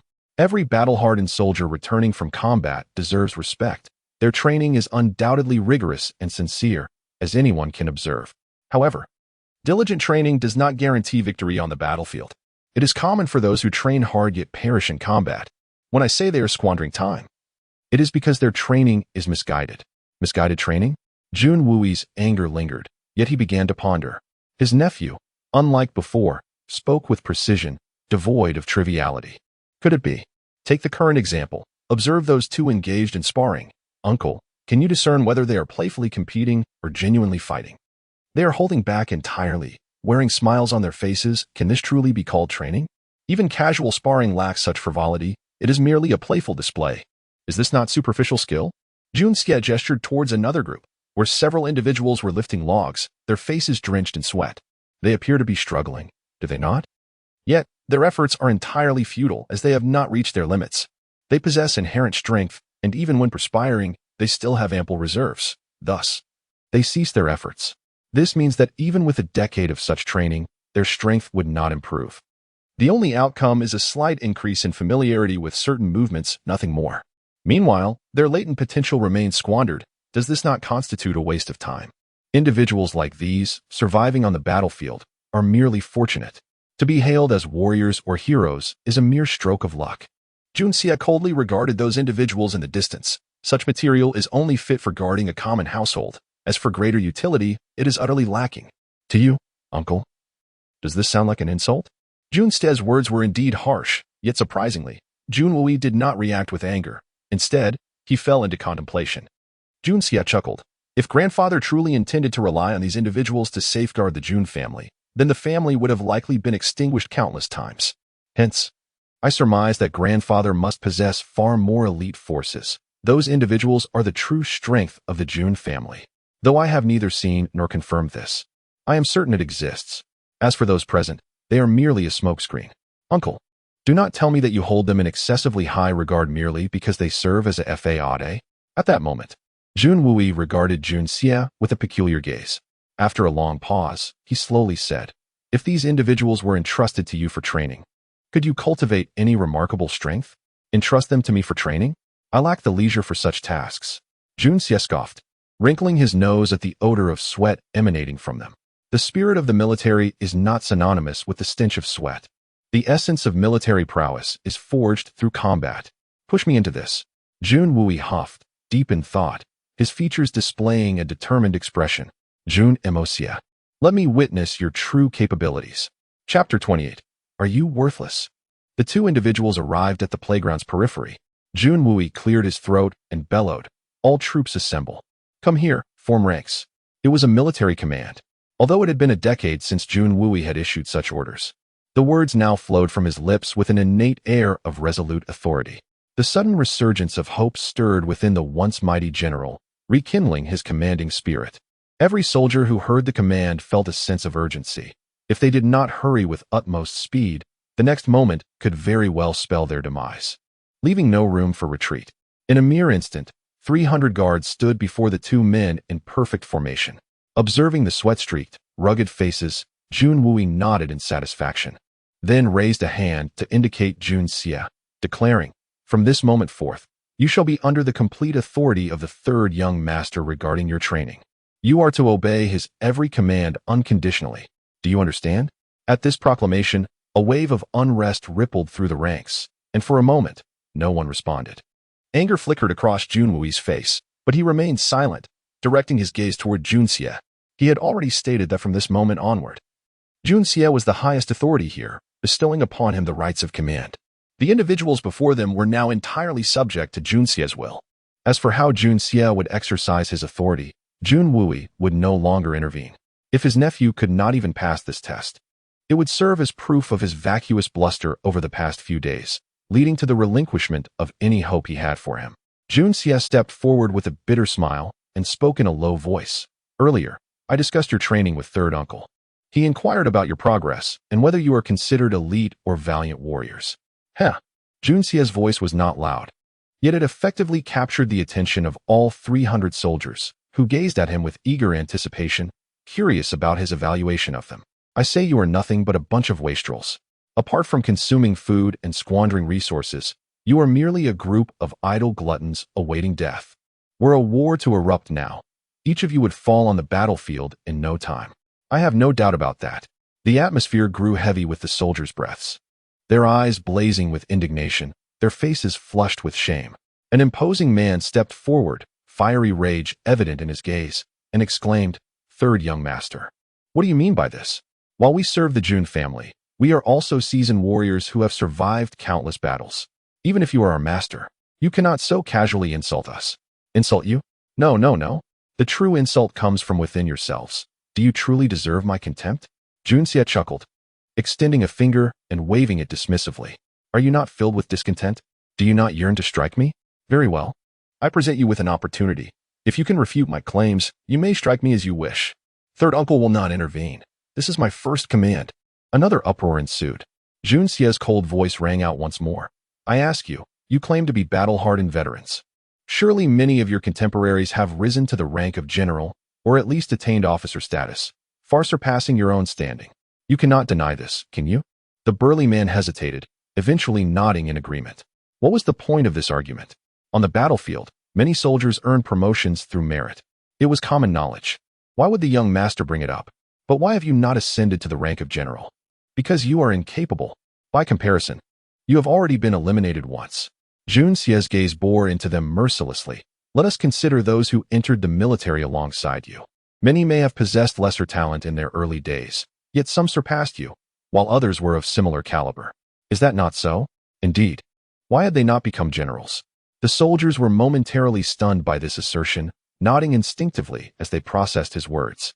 Some murmured among themselves, believing that those who had achieved rank simply seized opportunities due to luck. Moreover, it was absurd to claim that those lacking strength would be accepted into the army, as only the strong could stand alongside them as equals. Yet, many of those who served during wartime broke through the 9th level of their energy and became true experts. Following the war, they were eagerly sought after by various families. Such occurrences were not uncommon, were they? Certainly, such events were commonplace, and the soldiers nodded in acknowledgement, their previous fervor waning, and some even displaying signs of shame. Each advancement in energy level is a significant hurdle. The higher the level, the more arduous the ascent. While the difference between the 8th and 9th levels may seem slight, it represents an almost insurmountable chasm. Many attain the 8th level early in life, yet remain stagnant, unable to breach the threshold of the 9th level, let alone ascend to the higher echelon of silver energy. Below the 9th level, you are but ants. This statement was not made lightly. They advanced, while you remained stagnant. Thus, in comparison to these individuals, you have been eliminated once more. Does anyone disagree? Junxie regarded them with disdain. A heavy silence fell over the crowd. Everyone was mute. After the war, many chose to leave the military, while others were recruited by clandestine organizations or private militias or transferred to other armies. Such occurrences are indeed common, right? Junxie asked with a light chuckle. Such instances are even more prevalent. The crowd remained silent, their faces reflecting heightened embarrassment. And among those selected, not one of you remains. You have been eliminated for the 3rd time. Junxie continued to press. Who among you remembers how many joined the Jun family initially? Reporting to the young master. A total of 500. The burly man, despite grasping Jun Xie's implication, answered with a flushed face. Ah, so that means 200 are missing. Where have those 200 gone? Jun Xie took a few measured steps.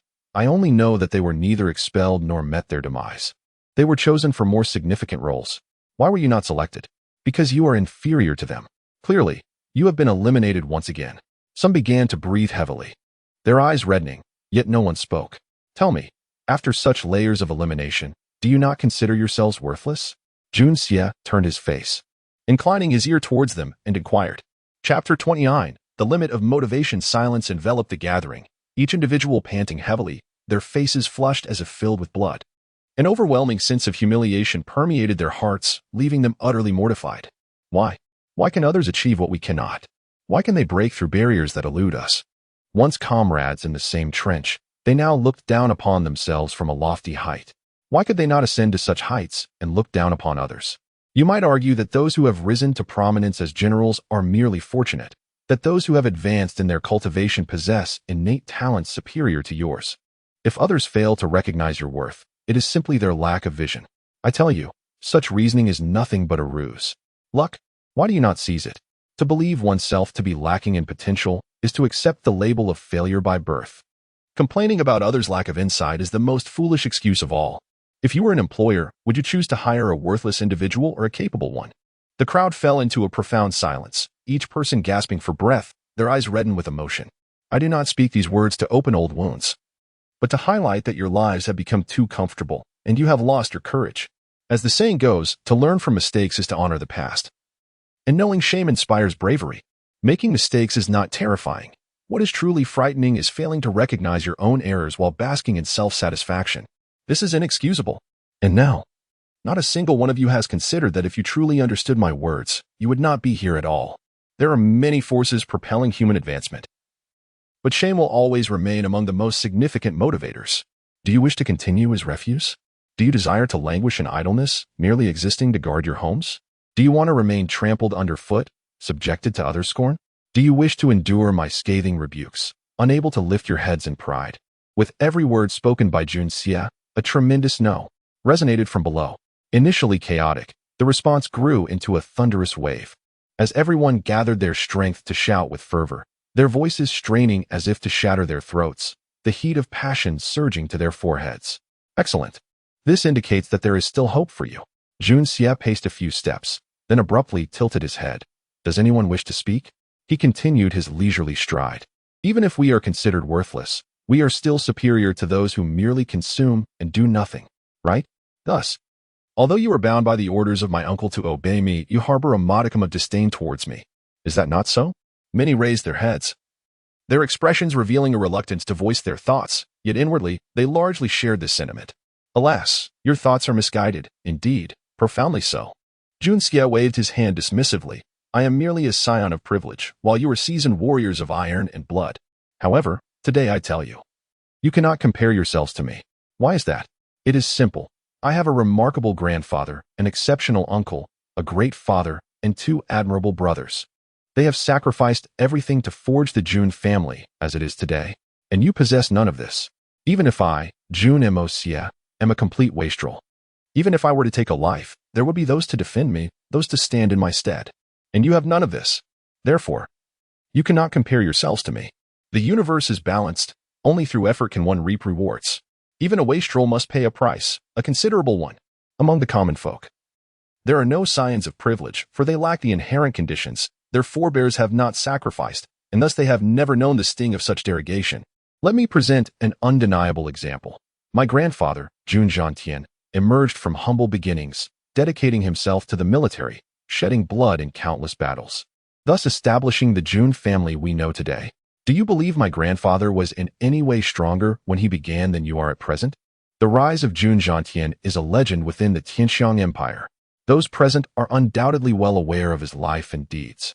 The mention ignited a fire in their eyes. Some trembled with excitement, overwhelmed by emotion. Could we, too, experience such a day? Having said so much, I trust you grasp my intent. You have been fortunate to survive the battlefield and enjoy a peaceful existence, even engaging in sparring for amusement. Yet, the sacrifices you have made only qualify you to continue this idle existence. Nothing more. Jun Xie halted abruptly. addressing them earnestly. I ask you one question.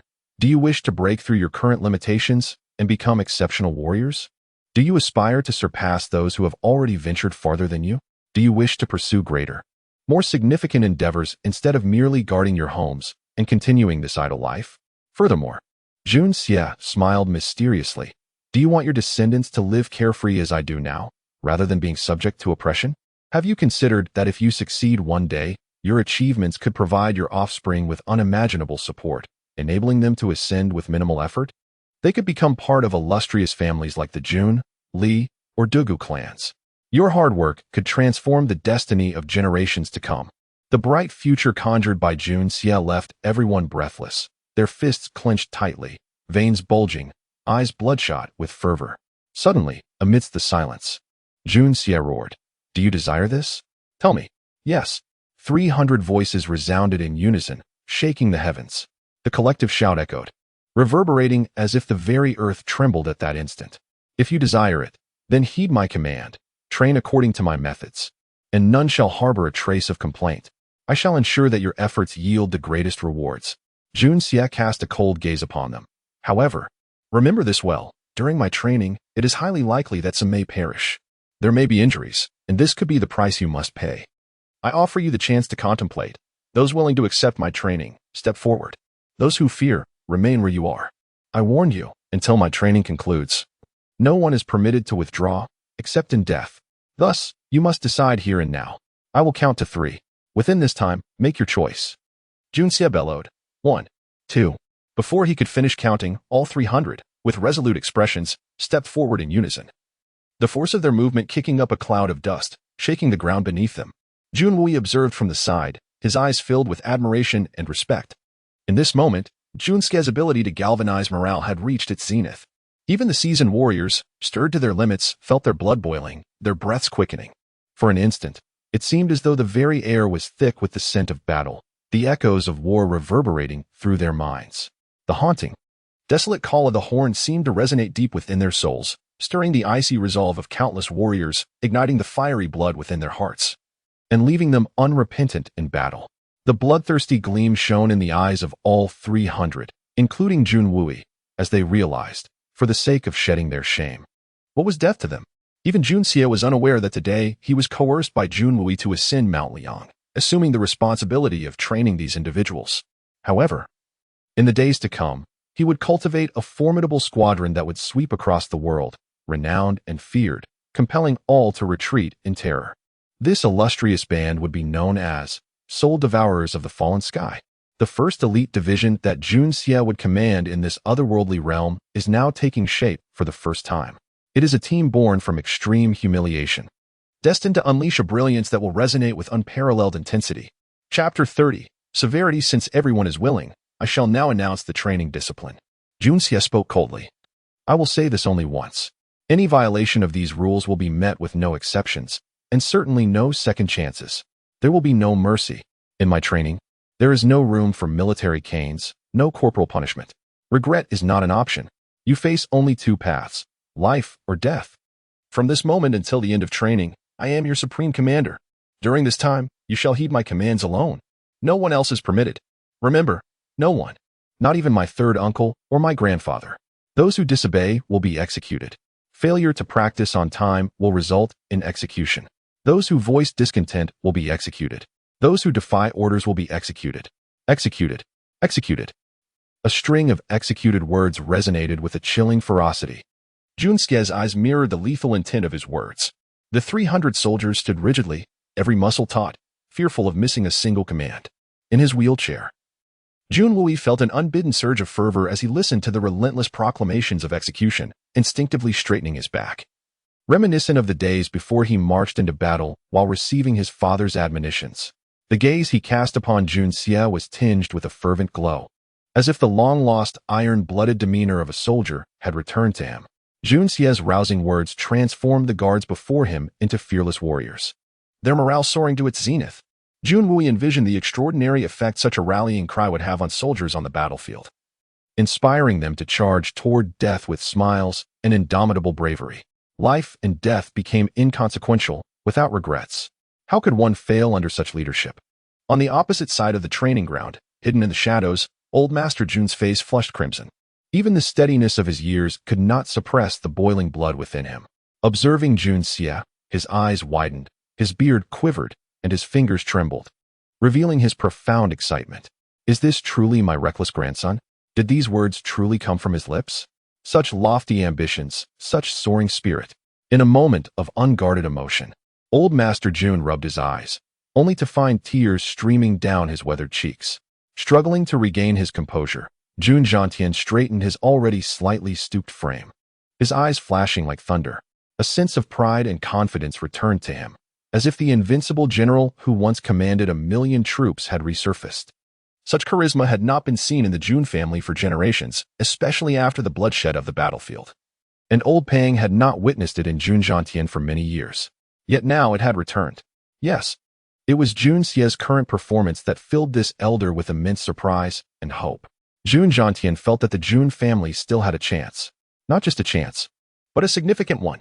This grandson might once again bring glory to the Jun family. No, not perhaps, but certainly. Heaven bless the Jun family. Convey my orders. From this moment forth, any matters concerning the young master, every word he speaks and every action he takes, shall henceforth be classified as the highest level of secrecy. Level A confidentiality decree. Those who violate it shall face execution without mercy. Entire families shall be implicated and exterminated. Eliminate all dark dealings we have already uncovered from the other families. Find a way to dispatch those belonging to the royal family. Furthermore, mobilize all shadows and closely monitor the Jun residents. Should anyone attempt to leak information, they shall be executed without mercy. Utilize this opportunity to cleanse all, ensuring no loose ends remain. Jun Zhantian's tone was imbued with an undeniable authority and resolute determination. In that moment, old Pang sensed an overwhelming aura of menace. He realized the gravity with which Jun Zhantian regarded this matter. If anyone dared to leak information, Jun Zhantian would not hesitate to unleash a merciless slaughter. Jun Zhantian did not comprehend the reasons behind his grandson's previous restraint, yet he understood that such behavior must have purpose and intention. However, while Jun Xie's conduct today was astonishing and unexpected, the elder found his grandson somewhat reckless. Should such news be disseminated and fall into the hands of those with ulterior motives, it would undoubtedly pique their interest in Jun Xie. This interest, whether good or ill, was something old Master Jun wished to avoid. Thus, the sagacious elder's first action was to clean up after his grandson. He issued a confidentiality decree. A level A decree. Those who dared to divulge it would face the annihilation of their entire clan. In truth, there was no restraint. The reason was simple. Mo Xie was no longer Mo Xie, but Jun Xie, the king of assassins from another realm, the malevolent sovereign. In the midst of the gathering, Jun Xie's voice continued to resonate. Now heed my command. You have 10 breaths to prepare. 300 of you shall automatically divide into 2 large teams. If you fail to do so within 10 breaths, all of you will run 100 laps around the training ground. Begin. With that command, the ranks immediately fell into disarray as personnel intermingled, swiftly forming 2 camps of 150 each. Good. 150 will constitute a large team, divided into 5 squads, each containing 30 men, further divided into 3 smaller teams. You now have half a stick of incense to choose your respective team leaders. Remember, since you have chosen them yourselves, you must obey the orders of your team leaders. Should anyone dare to disobey, they will face military discipline, execution. After speaking, Jun Xie disregarded their chatter and turned to face Jun Wui. Jun Wui regarded him quietly and suddenly broke into a smile, his eyes still filled with astonishment. Mo Xie, your performance today has truly astounded your third uncle. Jun Xie rubbed his nose and chuckled. What does my third uncle think? He did not inquire further. Yet Jun Wui understood his meaning. With a solemn expression, he replied, I intended to find fault with you, but I truly cannot pinpoint any shortcomings. If all my soldiers could undergo such training, what would prevent us from conquering the world? Conquering the world. A dark vein appeared on Jun Xie's forehead. Third uncle, you flatter me. In this regard, my motivations differ from yours. You train soldiers fundamentally for the sake of Tianxiang Kingdom. I train soldiers solely for the safety of our Jun family. In this respect, there is a fundamental distinction. For the sake of the nation? For the Jun family? Jun Wui, once a fiercely loyal general to the kingdom, had gradually lost that sentiment during his decade-long seclusion at home following such tragic events. He reflected upon his family's contributions to the Tianxiang kingdom, yet with 2 brothers and 2 nephews perishing in battle, and his own life irrevocably altered, he felt discontent. Had they faced defeat honorably on the battlefield, he would have nothing to say. Yet the circumstances surrounding these events were laden with suspicion, and the kingdom remained indifferent. For years, Jun Zhantian had investigated, uncovering leads that were always mysteriously severed. Jun Wui could hardly believe that no one was orchestrating these events behind the scenes. The kingdom's apathy toward the matter had left him utterly disheartened. Had someone suggested a decade ago that training soldiers was for the sake of one's family rather than national security? The impassioned Jun Wui would have been the first to denounce such a person for treason. Yet that sentiment had long since faded, replaced by an overwhelming sense of confusion. Was it worth it? Is it truly worthwhile? The Jun family, with its towering stature, attracts the winds of misfortune, teetering precariously amidst storms. While the kingdom is rife with undercurrents of turmoil, leaving the Jun family at the brink of irrevocable disaster, would it not be preferable to lead a life of idleness? Languishing in leisure? Jun Xie sighed. Is this the reason you have revealed your true self? Jun Wui, with eyes like a hawk, gazed intently at Jun Xie. Had it not been for the perilous circumstances threatening our family, would you have continued your reckless and frivolous ways? I find myself deeply skeptical of your cunning at such a tender age. Chapter 31. Layers of pressure. Jun Xie found himself at a loss for words. Had he not traversed through time, it was certain that Jun Mo Xie would have continued his debauched lifestyle without a care in the world. There would be no grand schemes at play. In fact, had the Jun family remained prosperous, he might have unhesitatingly taken on the role of a wastrel indefinitely, perhaps only venturing out occasionally to rid the world of a few deserving souls. Even if that were the case, he would still choose to indulge in frivolity and mischief. Gazing at Jun Wui, Jun Xie chuckled. As long as third uncle is well, with you as my sturdy support, I shall remain the original Jun Mo Xie. Who would dare provoke me? Jun Wui smiled. Suit yourself. I have seen through you. You, my boy, will always come out unscathed. At that moment, the 2 squads had completed the tasks assigned by Jun Xie, with their respective captains standing at the forefront of their teams. Jun Xie turned and approached them, declaring, "From this moment on, the 2 squads shall be each other's greatest rivals. For now, I am not fully acquainted with your circumstances, so I will not provide you with a new training regimen. For the next 10 days, all training will proceed as before, but," he emphasized his words, "the training volume for each exercise shall be tripled. Do you understand?" A collective gasp filled the air.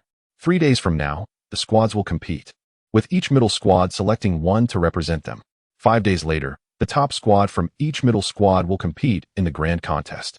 7 days later, the 2 squads will face off for supremacy. In this grand contest, should any squad lose, their captain would have to slap themselves in front of 300 witnesses. Do you comprehend this? Silence enveloped the room. I shall ask once more, do you understand? Jun Xie inquired ominously. Understood. The crowd bellowed.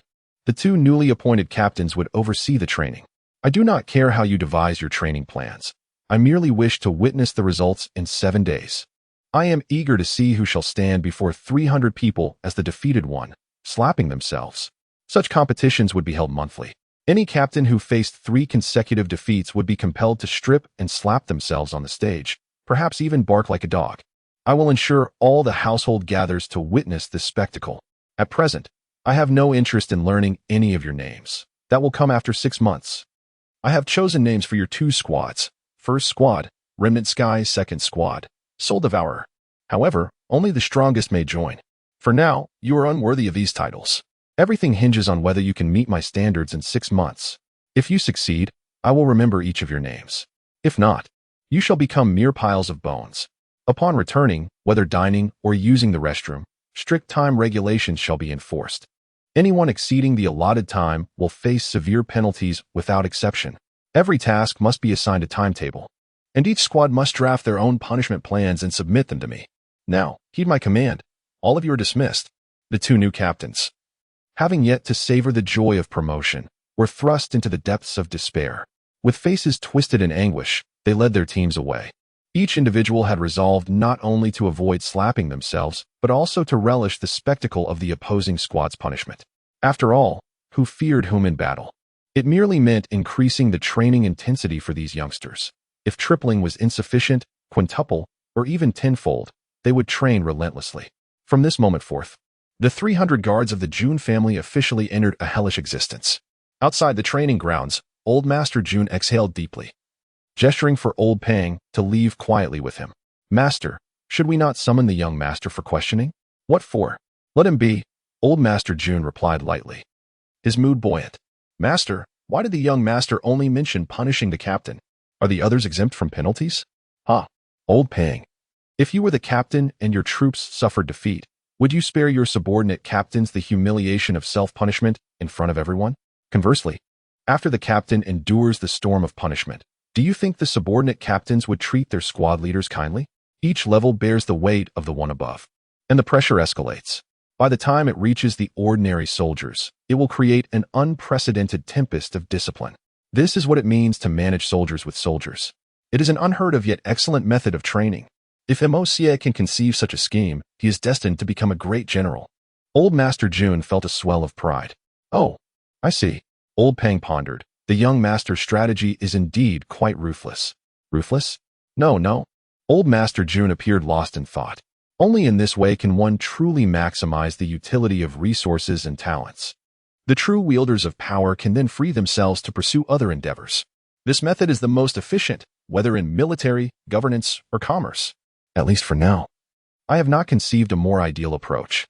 What a clever lad. Mosia, chuckled old Jun Tian, his eyes narrowing with delight. Thank goodness His Majesty did not agree to that marriage, otherwise I would have nearly derailed him. Jun Wu promptly began arranging trusted aides, with each responsible for a particular medicinal ingredient, seeking out remedies. While the Jun family possessed a considerable stockpile of herbs, the specific ones Jun Xie required were rather rare, necessitating special purchases from pharmacies. In a hurry, Jun Xie returned to his chamber, too pressed for time to examine his spoils. He closed the door and sat cross-legged. Throughout the day, while walking the streets, he had sensed several instances of the swirling white mist in his mind shifting, yet upon returning home, that sensation inexplicably vanished, leaving him bewildered. However, as he calmed himself and practiced his techniques, he perceived no abnormalities. He could not help but wonder if external forces were at play. Another perplexing aspect for Jun Xie was that whenever he refrained from cultivating, the white mist would emerge unconsciously, swirling through his meridians before returning. During these moments, the white mist appeared abundantly, bringing considerable benefits to his body. Yet, when he devoted himself fully to cultivation, the white mist would emerge only in wisps, accompanying the energy he cultivated, proving less effective than during its spontaneous emergence. Jun Xie was further puzzled by the heavenly creation technique, given its name and mysterious origins. This technique was undoubtedly remarkable, yet since he had begun to sense his energy, the flow within his meridians remained meager. Despite his relentless efforts, he could not amplify it even slightly. Although this small amount was exceptionally resilient and manageable, its quantity fell short. To illustrate, if the inner strength from his previous life had the thickness of a finger, then the current flow was scarcely the width of a hair. The disparity was immense and nearly incomparable. However, in terms of quality, if the internal force of a previous life could be likened to a coarse hemp rope, then the current force is at least akin to the legendary silk produced by celestial silkworms, impervious to any blade or sword. This is indeed the most conservative estimation. The two are simply incomparable. Chapter 32. Nostalgia for the festival. Though this current flow of energy is delicate, it can be described as tenacious. However, Jun Xie remains unsatisfied, as this nascent energy merely signifies his initial foray into mastery, lacking the potency to exert significant influence. While it may suffice for subtle deceit, mere trifles that evade detection, it is utterly inadequate for life or death struggles.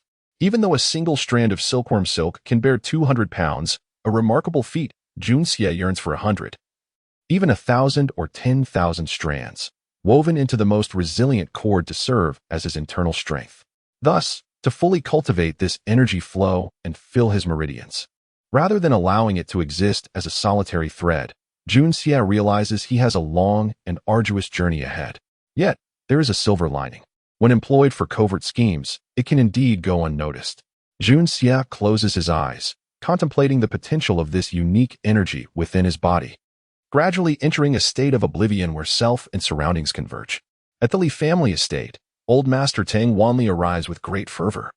Akin to a fist striking into a pile of cotton, Li Yuran, the eldest grandson of the Li family, greets him warmly, his manners impeccable and his demeanor affable, rendering old Master Tang somewhat uncomfortable, unable to find any fault.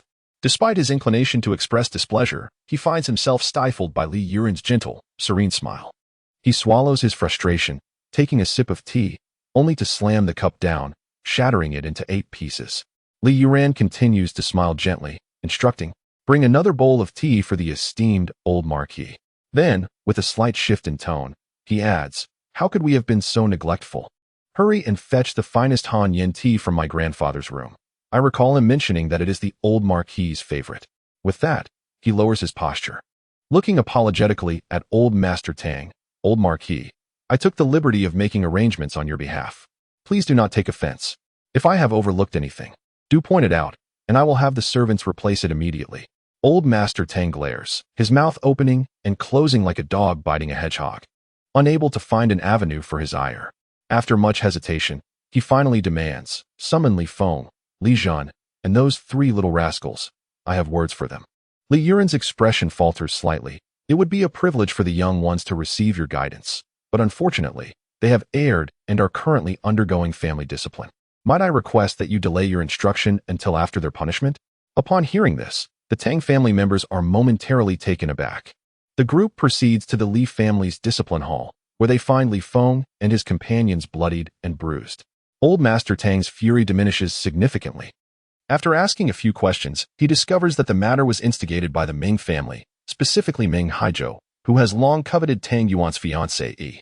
The punishment of Li Zhan and his companions is thus elucidated, causing old Master Tang's resentment towards the Li family to wane, only to be replaced by an intensified ire directed at the Ming family. Without delay, old Master Tang bids farewell and mounts his horse, hastening towards the Ming residence. Li Yuren personally sees him off, profusely apologizing for any oversight, bowing deeply as he bids farewell, watching the Tang family's entourage fade into the distance.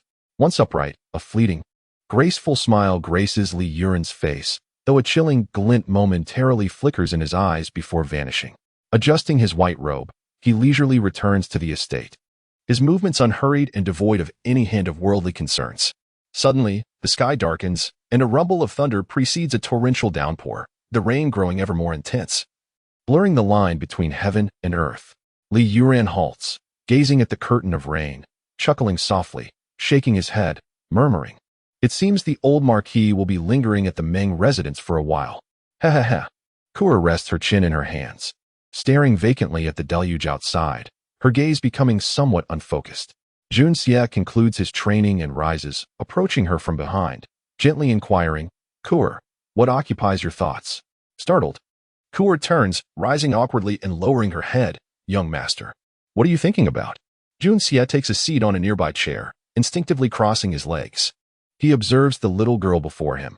Her delicate features are endearing, and he cannot resist teasing her, but noticing her troubled demeanor, he feels compelled to offer his concern. I was thinking that in a few days, it will be the Mid-Autumn Festival."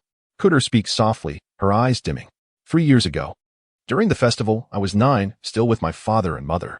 Those were happy times. I was so carefree, so blissful. Father, mother. 2 large tears fall silently to the ground, her voice faltering thereafter. "And now, where is your father?" Junxia asks, recalling that her father was a direct subordinate of the Jun family, serving with Jun Mo's elder brother, Jun Mou, and had not returned since. Kutter's mother, overwhelmed by grief for her late husband, succumbed to illness, and before her passing, entrusted Kuer to the Jun family, seeking their care. Now, Kuer is left an orphan. Reflecting on how Jun Mo had often been harsh towards Kuer, Jun Xie feels an inexplicable pity for the girl who has endured in silence, letting out a soft sigh as he tenderly brushes her hair, remaining silent. Upon hearing the mention of the Mid-Autumn Festival, he suddenly realizes that the traditional Chinese holiday is approaching, stirring a sense of melancholy within him. It seems he will have to spend this festival alone in this world. Feeling Jun Xie's gentle touch in her hair, Kuer finds it oddly soothing. Though she remains silent, she senses his genuine compassion and heartfelt remorse, filling her with warmth, akin to a little sister encountering her elder brother after a long absence. This sudden transformation in their relationship feels both abrupt and strange, prompting her to lean closer to Jun Xie, basking in his warmth. making the tempest outside feel utterly irrelevant.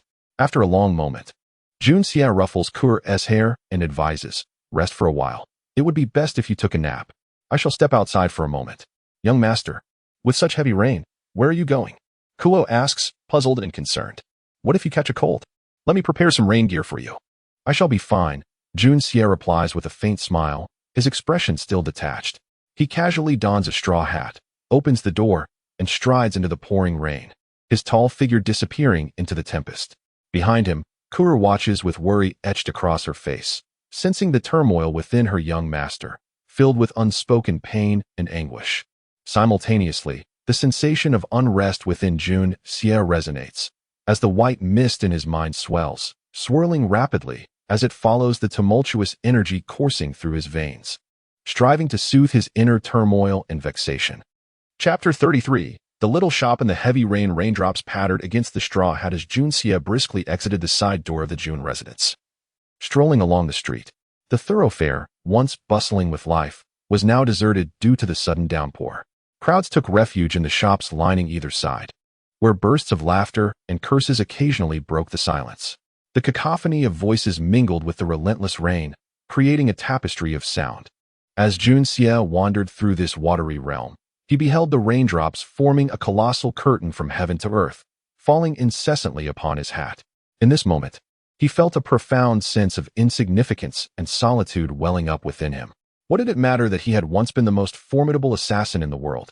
Even if he had miraculously transcended death and traversed into another realm, what significance did it hold?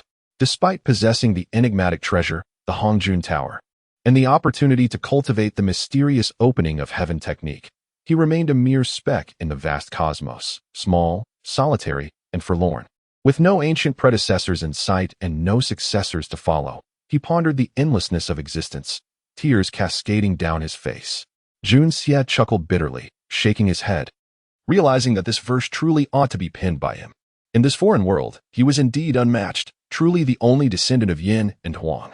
The rain intensified, splashing against the ground, creating a mist that enveloped the surroundings. At that moment, the world seemed surreal, shrouded in a haze. And even the torrential downpour around him seemed to fall silent. Junxia felt as though he were trapped in a dream, with all people and events rendered non-existent, leaving him alone in the vast expanse of nature, wandering through the tempest. Suddenly, he found himself in a dimly lit alley, having unknowingly strayed from the main street. In the midst of the rain, a sign for a tavern hung limply like a desiccated fish, suspended from a bamboo pole, emanating an inviting aroma of liquor. What better remedy for sorrow than fine wine? Junxia hesitated momentarily before stepping into the tavern. Inside, the establishment was sparsely populated, with only a few empty tables. On such a rainy day, business was naturally slow, especially for such a secluded little shop.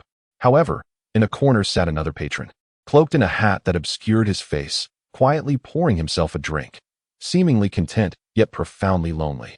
Junxia ordered a couple of small dishes and a jar of wine. Settling down in the corner, pouring himself a drink without uttering a word. In the rain, in the little shop, there he was, alone. To the souls I have taken in my past life, regrettably, you shall never have the chance for vengeance. He downed the cup in one gulp. To those I am destined to kill in this life, I apologize, but your fates are sealed in my hands. Cheers. To my master and fellow disciples. May you find success in your endeavors and peace in your lives. 2. Junxia continued to drink, each cup a vessel for his emotions, sighs, and solitude, swallowed in the warmth of the liquor as it flowed into his being. From this moment forward, in this world, I am Jun Moxie. Junxia is merely the name of the first assassin from a bygone era, a distant memory. The tavern's offerings were rather mediocre, even somewhat bland, which posed a challenge for Junxia, accustomed to fine wines. Yet, at that moment, he found no concern for the quality of the drink. Even if presented with nectar from the jade pool, he could not discern its flavor. The only tastes he recognized were bitterness, sourness, and regret. In this unfamiliar realm, weakness and indulgence, just this once. From now on, I shall tread the path of the wicked lord, the path of iron and blood. From now on, I shall forge my formidable reputation through the bones and blood of this world. The wicked lord of another realm, none other than I, Emosia. Another drink down. Yet Junxia felt no hint of intoxication, merely pouring cup after cup, cascading into oblivion. Unbeknownst to him, His peculiar behavior created an unsettling dissonance with the surroundings, as if he existed in a separate world, entirely detached from the tumultuous rain and the vast heavens. This profound solitude, a detachment from worldly affairs, merged seamlessly within him. In this moment, Junxia remained Junxia, the enigmatic first assassin, not merely the Mo-Xia of this world. The solitary patron in the corner had only cast a cursory glance at Junxia upon his entrance, but now watched him intently, observing his unperturbed demeanor and carefree drinking. The stranger couldn't help but be intrigued by this extraordinary individual. Junxia had lost track of how many cups he had consumed when he was suddenly addressed by the neighboring patron. "My good sir, you possess an impressive tolerance for liquor. Given the tempest outside, it seems we are the only two souls here. How about we share a drink together?" Junxia looked up to find the patron had removed his hat, revealing a square, dignified face that exuded an aura of authority, yet his gaze was warm and inviting, a smile gracing his features. Junxia laughed heartily, removing his own hat and hanging it casually behind him. "Autumn winds and rains bring sorrow. To meet in this little shop is indeed a stroke of fate. What harm is there in sharing a drink? Please, join me." The man was taken aback by Junxia's youth but quickly regained his composure, responding with a smile.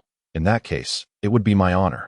He signaled for the server to bring additional dishes and 2 jars of wine, then took a seat across from Junxia, raising his glass. Such a youthful figure in the capital is quite rare. "May I inquire as to your esteemed lineage?" "Esteemed lineage?" Junxia scoffed, dismissively. "In this world, drifting like reeds. Who is truly named?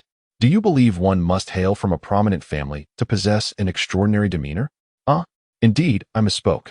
Allow me to pour myself another as penance." The middle-aged man raised his glass and drank it down with ease. Junxia observed him closely, recognizing that this man was no ordinary individual. The aura of wealth and power was evident in his demeanor, his movements fluid and graceful. He sensed the presence of guards nearby, indicating this man was accustomed to high status. The willingness to admit his error to a stranger and even laugh while doing so slightly altered Junxia's perception of him. Perhaps sharing a drink with such a person would not be beneath him. "May I ask for your esteemed name, young sir?" the man inquired after finishing his drink, clearly intrigued by Junxia's calm and stylish presence. Chapter 34. Incongruous words. The wandering souls, lost in the vastness of the world. Why must we be acquainted to meet? A hearty drink is our only intention. After the revelry, we part ways, and neither of us may linger in thought of the other. Names are merely markers. To recall them is fortunate, to forget them is no great loss. Junxia, still steeped in a tinge of melancholy, would not reveal his true name. Yet, should he utter the name Jun Mo-Xia, who knows whether this gentleman would flee in disarray at the first drop of rain? After all, the reputation of a debauched youth in the capital is quite formidable. In this world of drifting weeds, nameless and aimless, why should one question the affairs of others? The middle-aged man recited these words aloud, moved to the core. What a splendid line. It is truly remarkable that such a young fellow can articulate thoughts so profound. Even the most erudite scholars might struggle to match him. "I beg your pardon," he remarked, glancing at Junxia, his laughter unrestrained. "You speak wisely, young brother. I have been too worldly. Allow me to drink another cup." Junxia hastily interjected. "You've had one cup after another, yet I have yet to even finish one. Surely you're not seeking excuses to indulge in my drink?" The man paused, then burst into laughter, downing his cup in one go. "Though this wine is nameless, it is indeed of excellent quality, strong and spicy, the true drink of men." He nodded appreciatively. "For the sake of this wine, I shall gladly find any reason to drink another cup. Is this wine truly so good?" Junxia scoffed. "I fear you have never tasted anything better. This wine is merely a chance encounter, consumed out of lack of options. If this qualifies as good wine, then the world must be overflowing with it." The man's eyes brightened. "Though Song Lao San's establishment may not be grand, this wine is renowned throughout the capital. Every connoisseur yearns for it. Had it not been for the rain, this place would surely be filled with patrons. Today, we are fortunate to enjoy this wine. Song Lao San sells only 20 jars a day, 10 at midday and 10 in the evening. He would not part with a single jar more. Ha ha, you are quite the character. In my gloomy state, you've managed to make me laugh." Junxia, initially reluctant to smile, found it hard to suppress his amusement. How absurd that this mediocre wine is limited in supply. The worst wine I've ever tasted surely surpasses this by 100-fold. This statement was not boastful. The wine scarcely reached 20 degrees in alcohol content and appeared slightly murky. For one accustomed to fine spirits, such as Junxia, it was indeed subpar, perhaps even undrinkable for any modern palate, given its unrefined appearance. The middle-aged man's expression darkened. "Young brother, I initially regarded you as a person of taste. How can you speak so carelessly? While one may eat indiscriminately, one must not speak so lightly. Even the wine from the imperial court, which I have experienced, is merely more lavish yet less potent than this.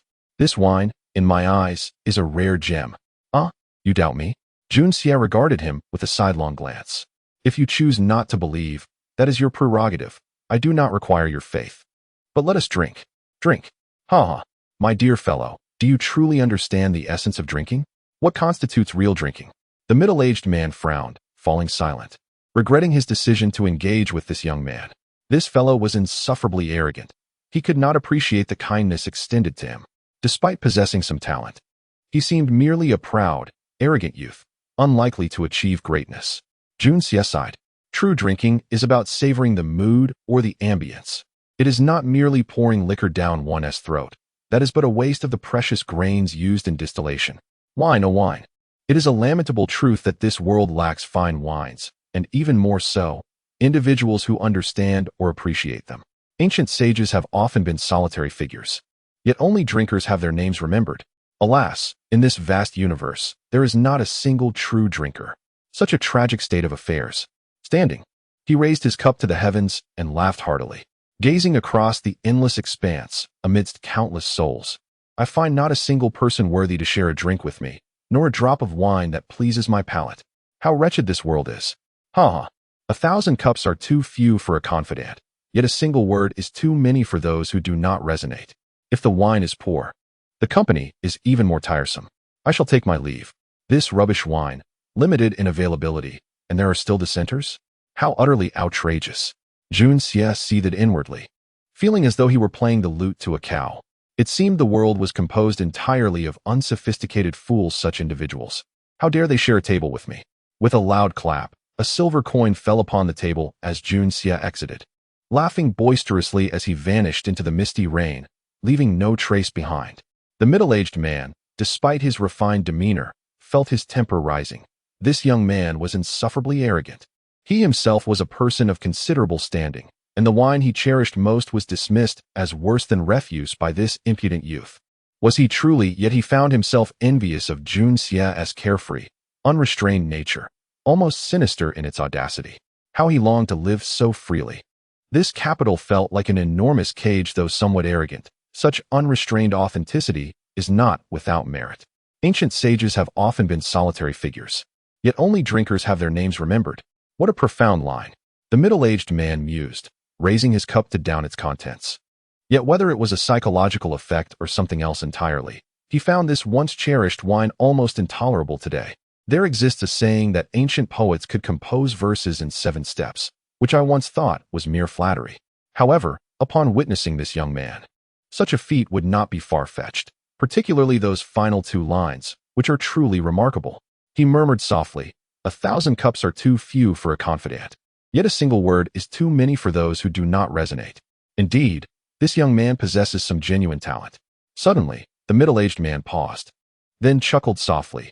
How audacious of this fellow to imply I am not his confidant, to suggest our conversation is unharmonious. Ha ha, he even insulted me in a roundabout way on his way out. Truly, what an audacious youth. Yet, surveying the entire Tianxiang kingdom, none have dared to insult me so openly, not even the emperor himself. This lad has certainly provided me with a novel experience. Junxia has encountered every imaginable appraisal in his life, from the label of a murderous fiend to that of a bloodthirsty demon. Yet he has never been branded as a sour scholar. He himself would never fathom that is spontaneous.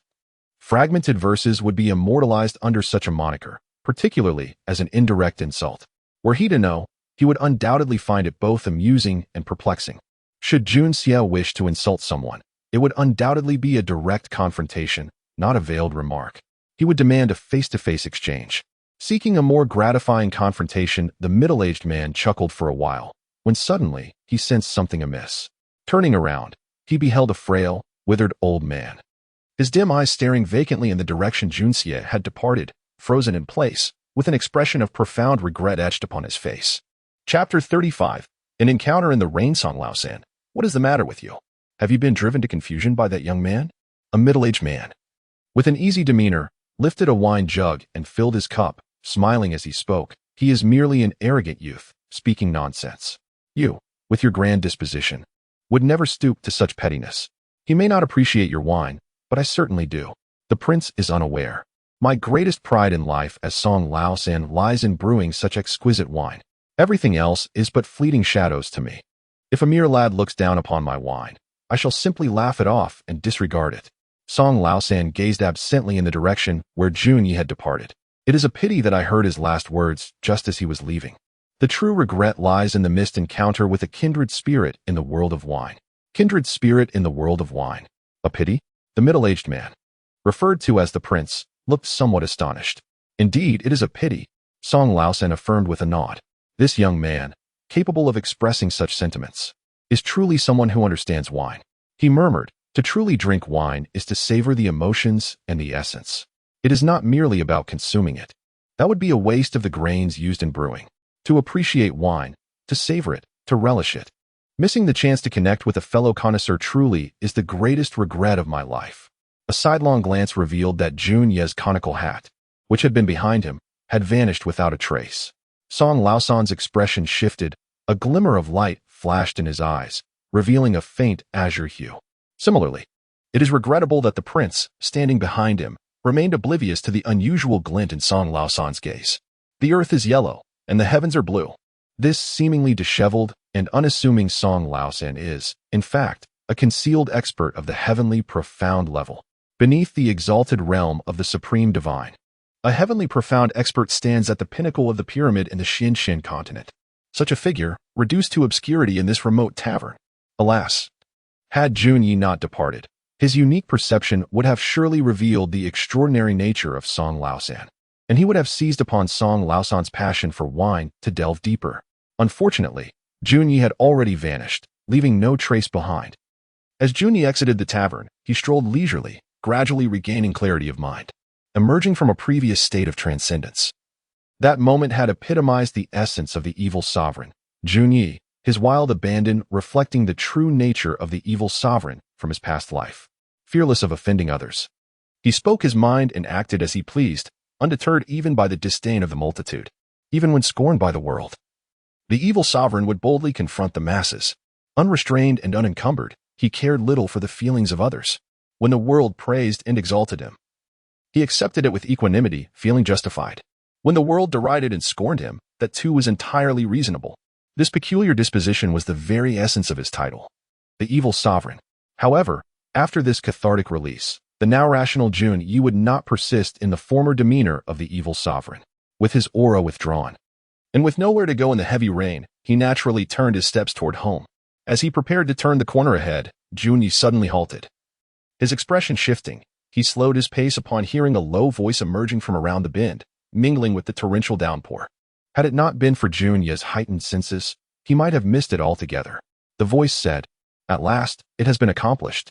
Were it not for this heavy rain from above, I would not have been able to touch the belongings of that old curmudgeon from the Tang family. Truly, heaven's blessing." The mention of the Tang family piqued Junyi's interest, and he immediately thought of Tang Yuan's family. In a swift motion, he darted behind a protruding earthen wall, taking cover from the rain's embrace. Though the wall was not particularly tall, in the midst of the downpour, with visibility obscured, it provided excellent concealment. Slowly removing his conical hat, he allowed the rain to drench him completely. The sound of raindrops on the hat was distinctly different from that on the earthen wall, compelling Junyi to tread carefully. As even the sound of rain hitting his body differed from that hitting the wall, but was incomparable to the hat. With labored breaths, 6 individuals approached, seemingly oblivious to anyone else being present in such a downpour. One of them, carrying a package, turned the corner and exclaimed, "This affair has been in the works for quite some time, yet we could never secure it. This time, we brothers have finally succeeded. The boss will undoubtedly be overjoyed." Another, panting heavily, added, "Success is indeed ours, but the cost has not been insignificant. Who would have thought that 4 of the Tang family's 6 experts would be dispatched? The remaining one still managed to detect our intrusion. Had it not been for that mysterious individual diverting the last 2 experts, And with 14 brothers sacrificing themselves to cover our retreat, we might have. Cough, cough. At this point, he broke into a fit of violent coughing. Regardless, this item is of utmost importance. We cannot afford any mishaps. We must hasten back to deliver it to the boss. That is the only sensible course of action. Let us swiftly conclude this matter so we can find some peace. Sigh, these past few days have been quite enough. We cannot afford any delays. The longer we linger, the more dreams we may have. Indeed, another chimed in. But Wolf brother, your little uncle led us into the Tang family. If they conduct an investigation afterward, your uncle might not escape unscathed. What do I care for that? By the time they truly catch wind of our actions, we brothers will have claimed our reward and flown far away, reveling in freedom. The world is vast. How could the Tang family possibly track us down? As for my little uncle, he has likely vanished by now. Do you think the Tang family will be able to find him? That slippery fellow is far too cunning. We should worry more about ourselves. True enough. The six hurriedly pressed forward, drawing ever closer to Junyi. Observing from his concealed position, Junyi discerned that 4 of the 6 bore severe injuries, while the remaining 2 were also badly hurt, leaving a trail of blood as they walked, with 2 of them coughing persistently. Each cough left a streak of crimson on the ground, quickly washed away by the rain. What could they have taken from the Tang family? It must be of immense importance. Out of 20 who entered, only 6 escaped, and among them, 4 were gravely injured. Yet they appeared satisfied and proud. If the Tang family possessed something valuable, how could Tang Yuan not showcase it to me? Suddenly, the most gravely injured among them trembled violently, ceasing his cough, and shouted sharply, "Who goes there? Step forward." His piercing gaze swept in Junya's direction, his entire being shimmering with a brilliant silver light, gathering profound energy in preparation for a powerful strike. This severely injured individual was, astonishingly, a silver profound-level expert, and he had detected Junya's presence. Chapter 36. The Earthly Profound Master. The terms Silver Profound and Golden Profound signify the commencement of the true path of power, where the profound energy breaks through the 9th tier to reach the silver tier. In the realm of Xian, methods of cultivating profound energy are alarmingly widespread, with even the most ordinary soldiers in the military possessing some degree of proficiency. However, the vast majority remain stagnant at the 9th tier, never advancing further in their lifetimes. This is precisely why the esteemed Junyi reproached the guards of the Jun family, who could not muster a single rebuttal.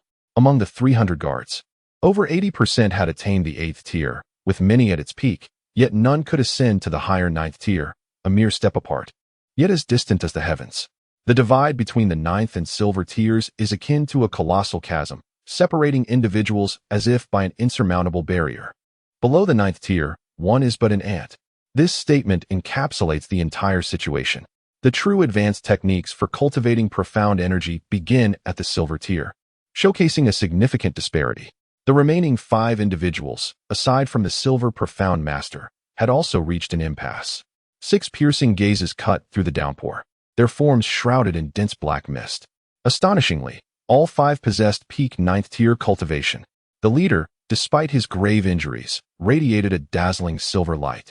Clearly at the pinnacle of the silver tier, on the verge of entering the golden tier. It was he who detected Junyi. No wonder he was able to pilfer from the Tang family, timing his intrusion precisely when they were most vulnerable, infiltrating with 20 skilled individuals, having meticulously prepared the groundwork. If they had failed to escape, the Tang family's strength would have been terrifying. Yet, in truth, only 6 of the 20 emerged. And if the 14 left behind were also 9th tier individuals, the Tang family's power could not be underestimated. The torrential rain continued to lash down, the thick strands of rain and rising mist obscuring visibility, rendering it difficult to discern even those directly opposite, especially in the dim light of an autumn evening. Junyi felt a sense of despondency, recognizing that his current strength was still inadequate. Despite his efforts to conceal his aura, he could not achieve the seamless invisibility he once wielded in his former life. It seemed inevitable that a fierce battle awaited him. Yet, with his present abilities, could he truly contend against these 6 masters? The prospect was fraught with uncertainty.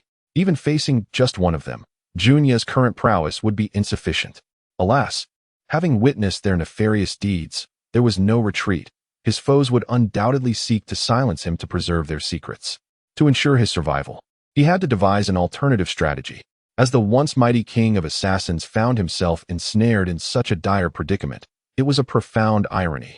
In the midst of this vexation, Junyi suddenly perceived something of great significance, a realization that transformed his despondency into exhilaration, nearly provoking a laugh. Though he faced 6 formidable opponents, he now harbored a newfound confidence in his victory. Shrouded in mist, Junyi's figure flickered amidst the rain. While the 6 sensed a presence before them, they could not ascertain how many adversaries stood against them, nor could they discern Junyi's visage. Thus, they proceeded with utmost caution, hesitant to act recklessly. After all, they had recently engaged in a fierce battle, suffering significant losses and sustaining injuries. Any misstep could lead to their demise. Conversely, for Junyi, the situation was akin to daylight. The mastery of the opening heaven technique, though intricate, was still beyond his full comprehension after merely a month's training. He had yet to reach the point of night vision, but to his advantage. The 6 were overly cautious, channeling their profound energy to its zenith, their silver and black auras radiating brilliantly amidst the rain. To Junyi, they appeared as 6 exceptional targets, conspicuously illuminated. It was akin to a lighthouse appearing before a ship lost in a fog-laden sea. This brightness was so pronounced that even missiles could strike true. Junyi had uncovered a significant flaw of this world as profound energy. It was overly conspicuous, rendering stealth nearly impossible. To engage in combat, one must first gather their profound energy, yet doing so would inevitably emit a luminous glow. In the presence of an elite assassin like Junyi, these 6 were akin to plump pigs, waiting to be butchered. No wonder no one suspected Junyi when he cheated at dice. Remote-controlled dice could be manipulated by any practitioner above the 4th or 5th tier. However, such actions would inevitably manifest a peculiar aura, unless one were of the supreme divine profound tier. But did such beings require to cheat in gambling? The genius who devised the profound energy techniques was truly remarkable. How did he anticipate my arrival in this predicament? This was a masterful technique tailored for assassins like myself. If these 6 were akin to pigs, then the profound energy in Junyi's eyes was merely fodder. Only after consuming ample fodder do pigs grow fat and willingly present themselves to the butcher, boasting of their plumpness, inviting the blade to strike where it pleases. In that moment, Junyi assumed the role of the butcher. Of course, slaughtering pigs requires finesse. These pigs appeared particularly difficult to slay. A moment's inattention might provoke a counterattack. After all, the butcher's current physique was still too feeble to withstand a charge. With a swift motion of his wrist, 18 concealed golden darts silently fell into Junyi's palm. He remained motionless, his eyes igniting with a long-buried hunger for blood. The energy from the opening heaven technique surged through his veins, infusing the golden darts with unparalleled brilliance. On this tempestuous autumn afternoon, as the world lay shrouded in a hazy gloom, the king of assassins from another realm revealed his fangs for the first time in this unfamiliar world, showcasing his artistry in the deadly craft of assassination. The sound of footsteps echoed as the 6 slowly fanned out, cautiously advancing toward Junyi, maintaining equal distance between them. They all sensed that their opponent remained, unwilling to retreat. This individual could not be spared, regardless of who he was. He must be eliminated. The minds of all 6 were unified in this intent. Amidst the torrential rain and mist, the figure before them stirred. Suddenly, 6 beams of blinding yellow light pierced the curtain of rain, hurtling toward the throats of the 6 with the speed of lightning. Junyi's unique internal energy caused the golden darts to radiate with a brilliance that was nothing short of dazzling. In that split second when the yellow light flared, a chill gripped the hearts of all 6. They felt their bodies stiffen, a profound terror seizing them. One individual widened his eyes in horror and, with a voice trembling on the brink of tears, uttered a fragment, earthly profound. What manner of being could emit such blinding yellow light? Such speed and force? Beyond the earthly profound level, no other tier could possibly generate such overwhelming energy and brilliance. Above the silver tier lies the golden tier. And above that, the jade tier, with earthly profound being the pinnacle. This disparity is akin to the chasm between heaven and earth. How could this battle continue? To silence him? No, it was they who were destined to be silenced. Even if the opponent is merely an ordinary master of the golden rank, and these 6 individuals are in their most formidable state, they might not necessarily be able to match him. Moreover, at this moment when everyone is gravely injured, encountering a formidable expert of the earth profound realm is indeed a dire predicament. Chapter 37. Murder and plunder. Heaven has forsaken me. A profound sense of despair washed over the 6 individuals, evoking a near-crying sensation. They could only perceive the 6 blinding beams of yellow light, neglecting the fact that the person before them posed no formidable pressure akin to a true master of the earthly realm. Yet, the overwhelming dread and hopelessness that surged within them led to a momentary lapse in awareness, a fleeting distraction that ultimately sealed their fates. Jun Ye's deliberate infusion of his exquisite gold darts with profound energy was calculated to exploit this very moment of vulnerability. An adept assassin excels in discerning the psyche of his adversaries. He anticipated that these 6 would become paralyzed when confronted by an opponent far beyond their capabilities. What Jun Ye sought was precisely that brief moment of indecision. The injured Silver Tier practitioners, suddenly facing a peak earthly realm expert, experienced an immense wave of terror and confusion, akin to lambs awaiting slaughter. As they were being hunted, this sense of utter despair intensified. Jun Ye required this brief window of time. Had he launched a direct assault? At least 3 of them might have evaded his gold darts, for dividing their energy among 6 projectiles diminished accuracy compared to a singular focused strike. If even one managed to survive, Jun Ye would encounter significant trouble. Despite their injuries, any one of them was still beyond his current capabilities. The legendary Little Leaf Flying Dagger is renowned for its unfailing precision, primarily because it is always launched as a single projectile. Jun Ye's focus was naturally on the Silver Tier practitioner, who, despite his grievous wounds, remained the most formidable threat.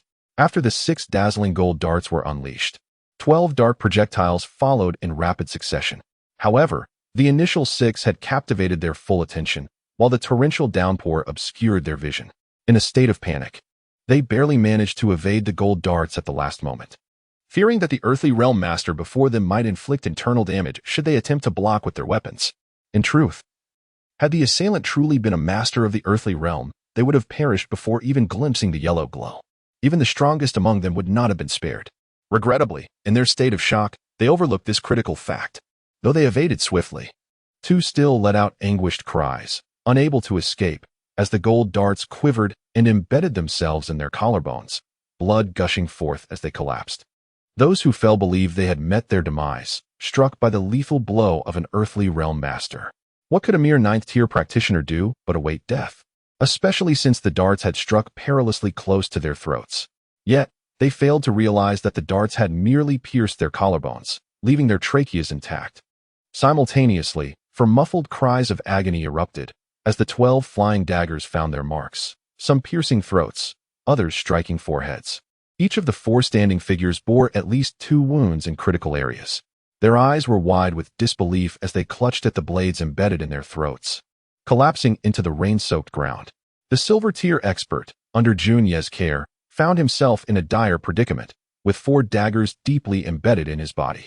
They could not fathom why, having evaded the most perilous strike, they were still struck in vital areas by the flying daggers. Why would a master of the earthly realm continue to attack after a failed strike against such insignificant opponents? Was it not customary for them to maintain their dignity? When had the earthly realm masters become so brazen and shameless? Without hesitation, Jun Ye surged forth like lightning, swiftly retrieving a dagger from the forehead of a fallen foe. He paused not a moment, advancing towards the 2 who had previously collapsed, reversing his wrist and driving the blade into their hearts with brutal force. Though these 2 had also sustained significant injuries, they were not immediately fatal. Despite their terror and disorientation, they retained a modicum of combat capability. An enemy with the capacity to fight could not be spared, even in their weakened state.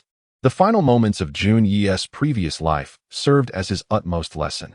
The most insignificant threats could only be dealt with in death. A fierce desire to kill surged within Jun Ye as his expression turned cold. His grip on the dagger had yet to pierce the flesh, yet his foot was already poised for motion. As the blade descended, he began to move, relinquishing the dagger to plunge into the heart of one adversary, while simultaneously executing a swift, lethal strike across the throat of the last remaining foe. The sequence of actions unfolded with breathtaking speed, almost as if Jun Ye's ethereal figure followed the release of the yellow gold darts. As the 4 cries of agony resounded, he had already extracted the dagger from one fallen adversary, and before the sound of their bodies hitting the ground had fully registered, the dagger had found its target in the heart of a survivor.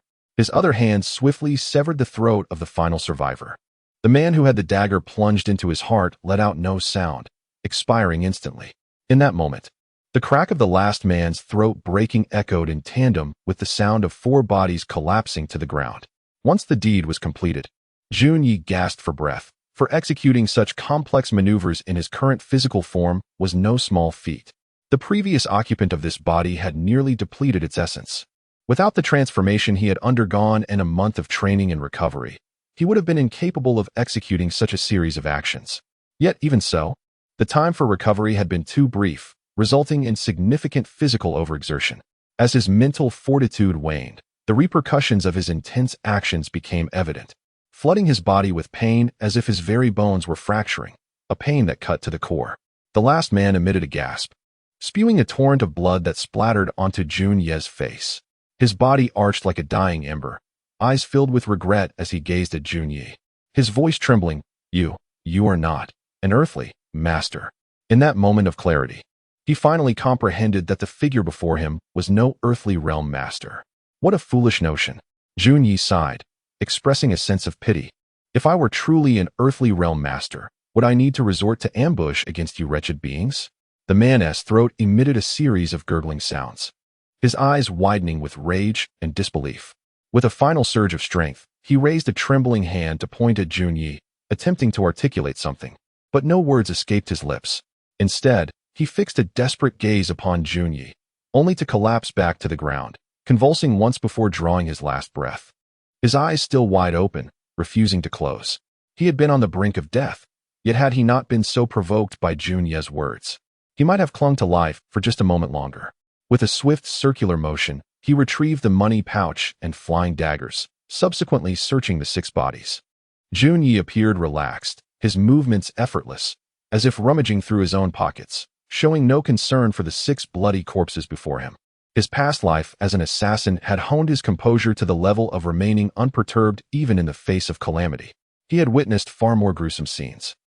At last, he discovered a small bundle hidden within the grasp of a silver-ranked expert.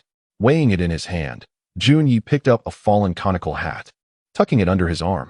With several large strides, he rounded the corner, the torrential rain cascading behind him, forming a colossal curtain that separated him from the bloody tableau, creating 2 distinct worlds.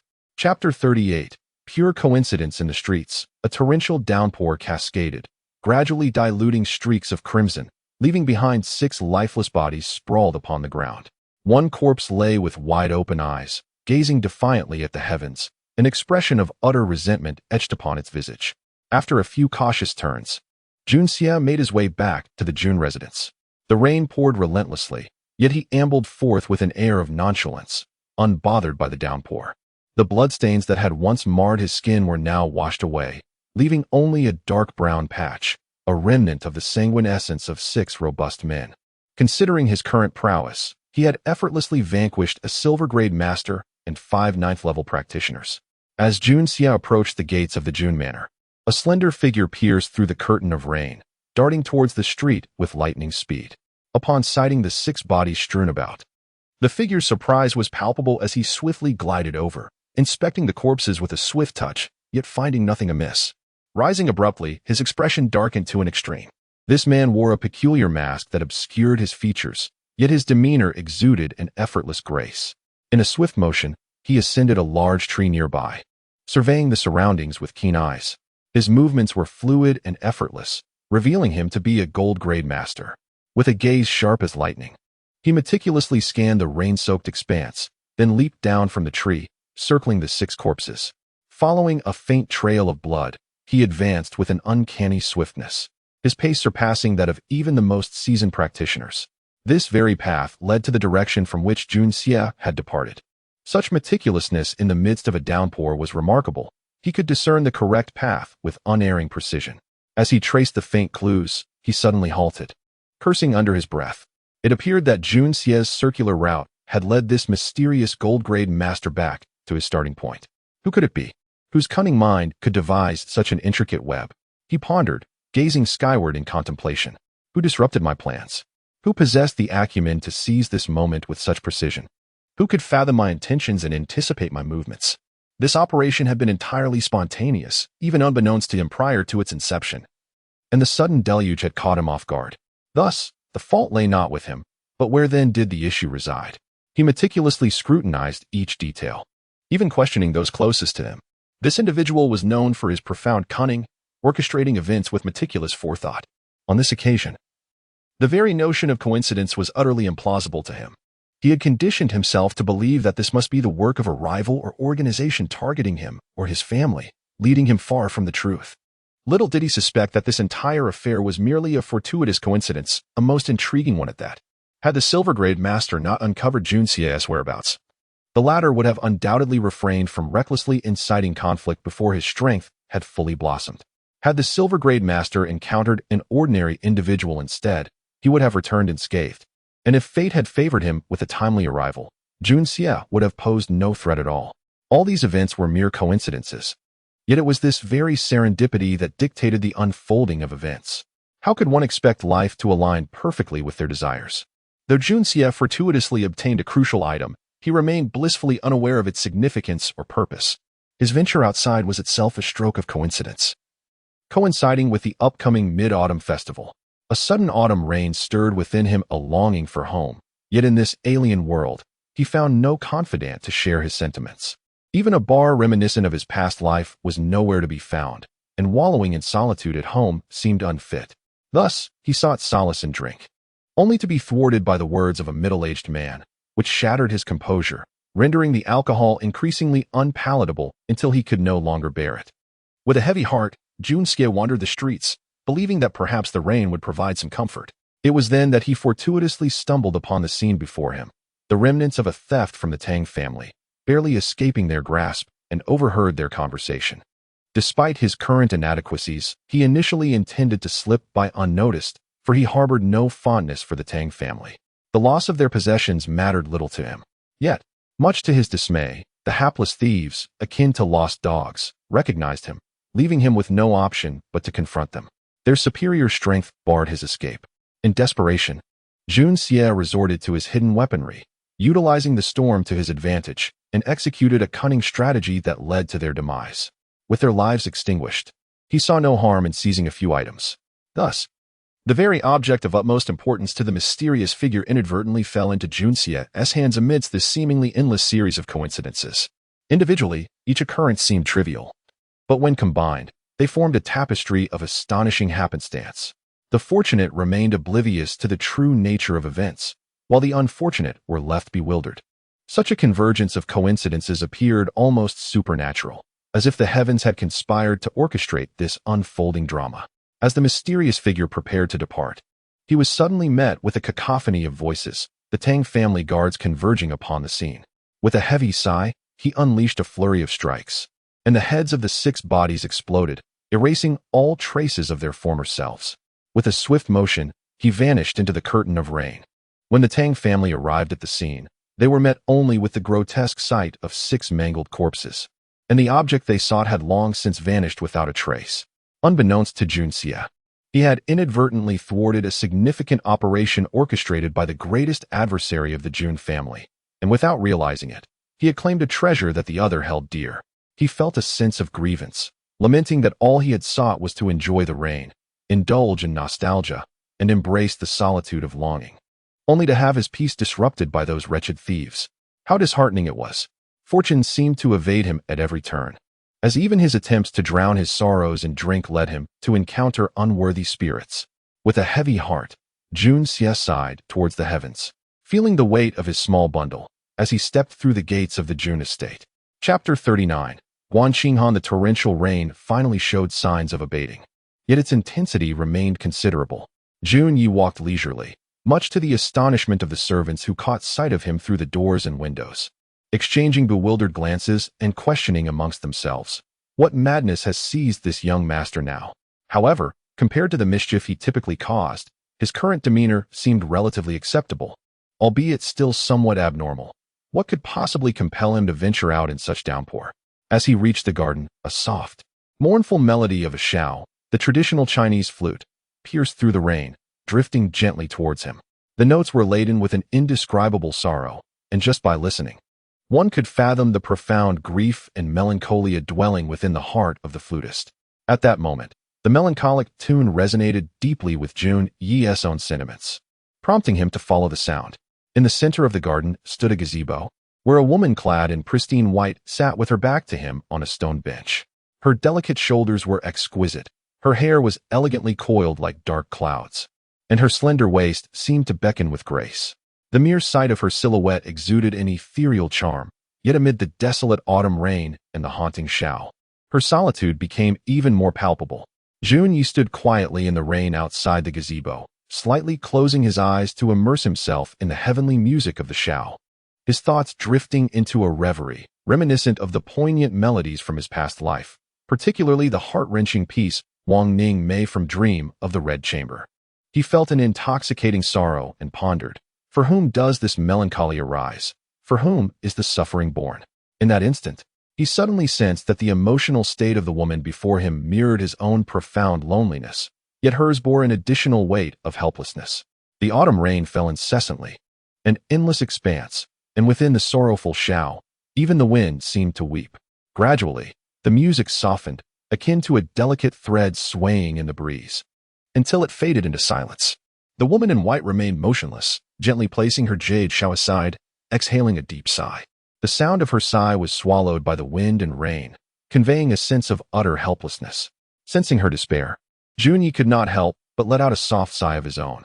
Though his voice was barely a whisper, the woman turned abruptly, her beautiful eyes fixing upon him, revealing an expression of surprise that quickly morphed into a flicker of disdain. "It is you. The shower is indeed exquisite, quite beautiful," Jun Yi replied with a faint smile, stepping gracefully into the gazebo, causing the rainwater on him to splash onto the ground beneath. "Sister-in-law, what brings you such refined pleasure today?" Her countenance remained frosty, her features like a painting, exuding an innate grace and dignity. This woman was none other than Guan Qihan, the renowned daughter of the illustrious Guan family and the wife of Jun Mou, though it was somewhat inaccurate to call her his wife, as their union had been arranged in childhood. 3 years prior, when Jun Mou was 22 and Guan Qihan 18, their families had begun planning their wedding. However, fate intervened with the outbreak of war against the Divine Gift Empire, leading to Jun Mou being summoned to the battlefield alongside his brother, Jun Mou, as vanguards. Their families agreed that upon his victorious return, the marriage would proceed. Before his departure, the customary rites had been completed, and Guan Qihan was effectively a member of the Jun family, awaiting his return to finalize their nuptials. The wedding date had even been set, yet unexpectedly, Jun Mou never returned, leaving their youthful love in a state of eternal longing and separation. Alas, the bones by the uncertain river still dream of the beloved in the deep boudoir. Upon hearing the tragic news, Guan Qihan fainted, and despite her family's pleas, she resolutely moved into the Jun household, taking on the role of the grieving widow of the family's eldest grandson, caring for the elderly patriarch. Mr. Jun had often suggested that she need not impose such burdens upon herself, as they were not formally wed, and with her distinguished lineage and beauty, finding a suitable match would not be a challenge. He even proposed that the Jun family absolve her of any obligations and grant her the freedom to return to her own family. Yet, Guan Qihan remained steadfast, and the elders, fearing for her mental well-being, could only acquiesce, waiting for the day she might change her mind and return home. Within the Jun household, from the venerable Mr. Jun to Jun Wu Yi, down to the various servants, everyone held great respect for her, treating her with utmost courtesy. The only individual who irked her was her brother-in-law, Jun Mou. This rogue, upon the arrival of his beautiful and elegant sister-in-law, had become increasingly restless, with flippant words and frivolous behavior that infuriated Guan Qihan to no end. Eventually, her patience wore thin, and she dealt him a harsh lesson.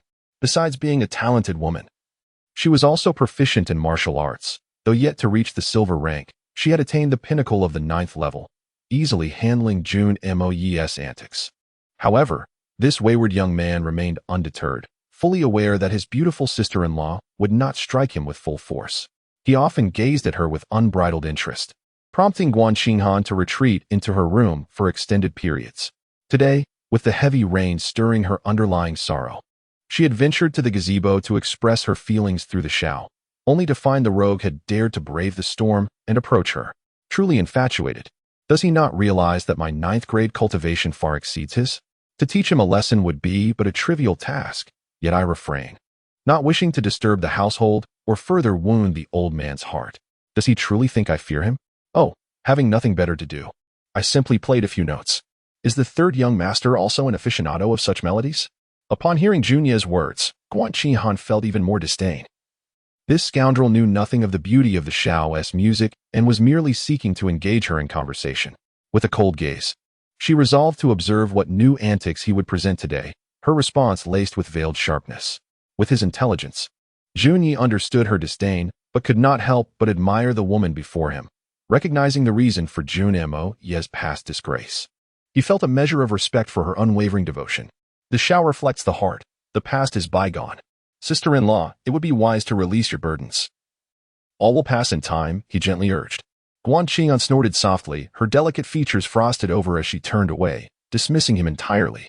Junyi, feeling a sense of ennui, resolved that if she ignored him, he would reciprocate the sentiment. What of beauty? Can beauty afford to treat others with disdain? He forced a polite smile and stated, I have intruded upon your tranquility. I shall take my leave. With that, he turned and departed without hesitation. You ignore me? Perfect. I shall return to my rest. Guan Qinghan was taken aback. She had anticipated his usual persistence and brazen advances, yet to her surprise, he had spoken with restraint and chosen to leave without further ado, even disregarding the torrential rain. As she watched his figure vanish into the downpour, she opened her mouth, hesitating to speak. Yet, a glimmer of realization struck her. Today, her brother-in-law was markedly different. In the past, his face had always worn a roguish grin, with his eyes darting about in mischief, often drooling at the sight of her. Yet recalling his demeanor just moments ago, he had exhibited no trace of frivolity, but rather a solemn and composed presence. Moreover, his gaze had never wandered towards her, and as he walked away, his posture was upright, moving through the rain with an air of calm confidence. Has he truly changed? Guan Qinghan scoffed internally, suspecting that perhaps his previous tactics had failed, prompting him to adopt a fade of decorum to approach her. Jun'Mo, do you think I would fall for your ruse? No matter how many masks you wear, in my heart, you will forever remain that shameless wastrel, unaltered in essence. You have braved the torrential downpour to rush over merely to utter these few words? Who would believe such a tale? The more you act this way, the more it reveals the secrets lurking within your heart. Are you truly a paragon of virtue? Would anyone actually take your word for it? Guo Qinghan's delicate visage instantly transformed, becoming as frigid as ice. Yet, this fellow, upon seeing me today, exhibited not a trace of admiration in his gaze.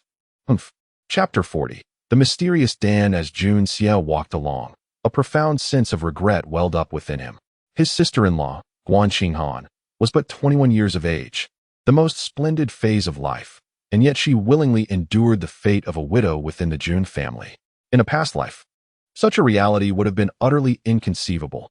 Yet here, it seemed so natural, embodying a great sorrow, a sheer waste of potential. If only I could. A sudden thought crossed Jun Xie's mind, jolting him.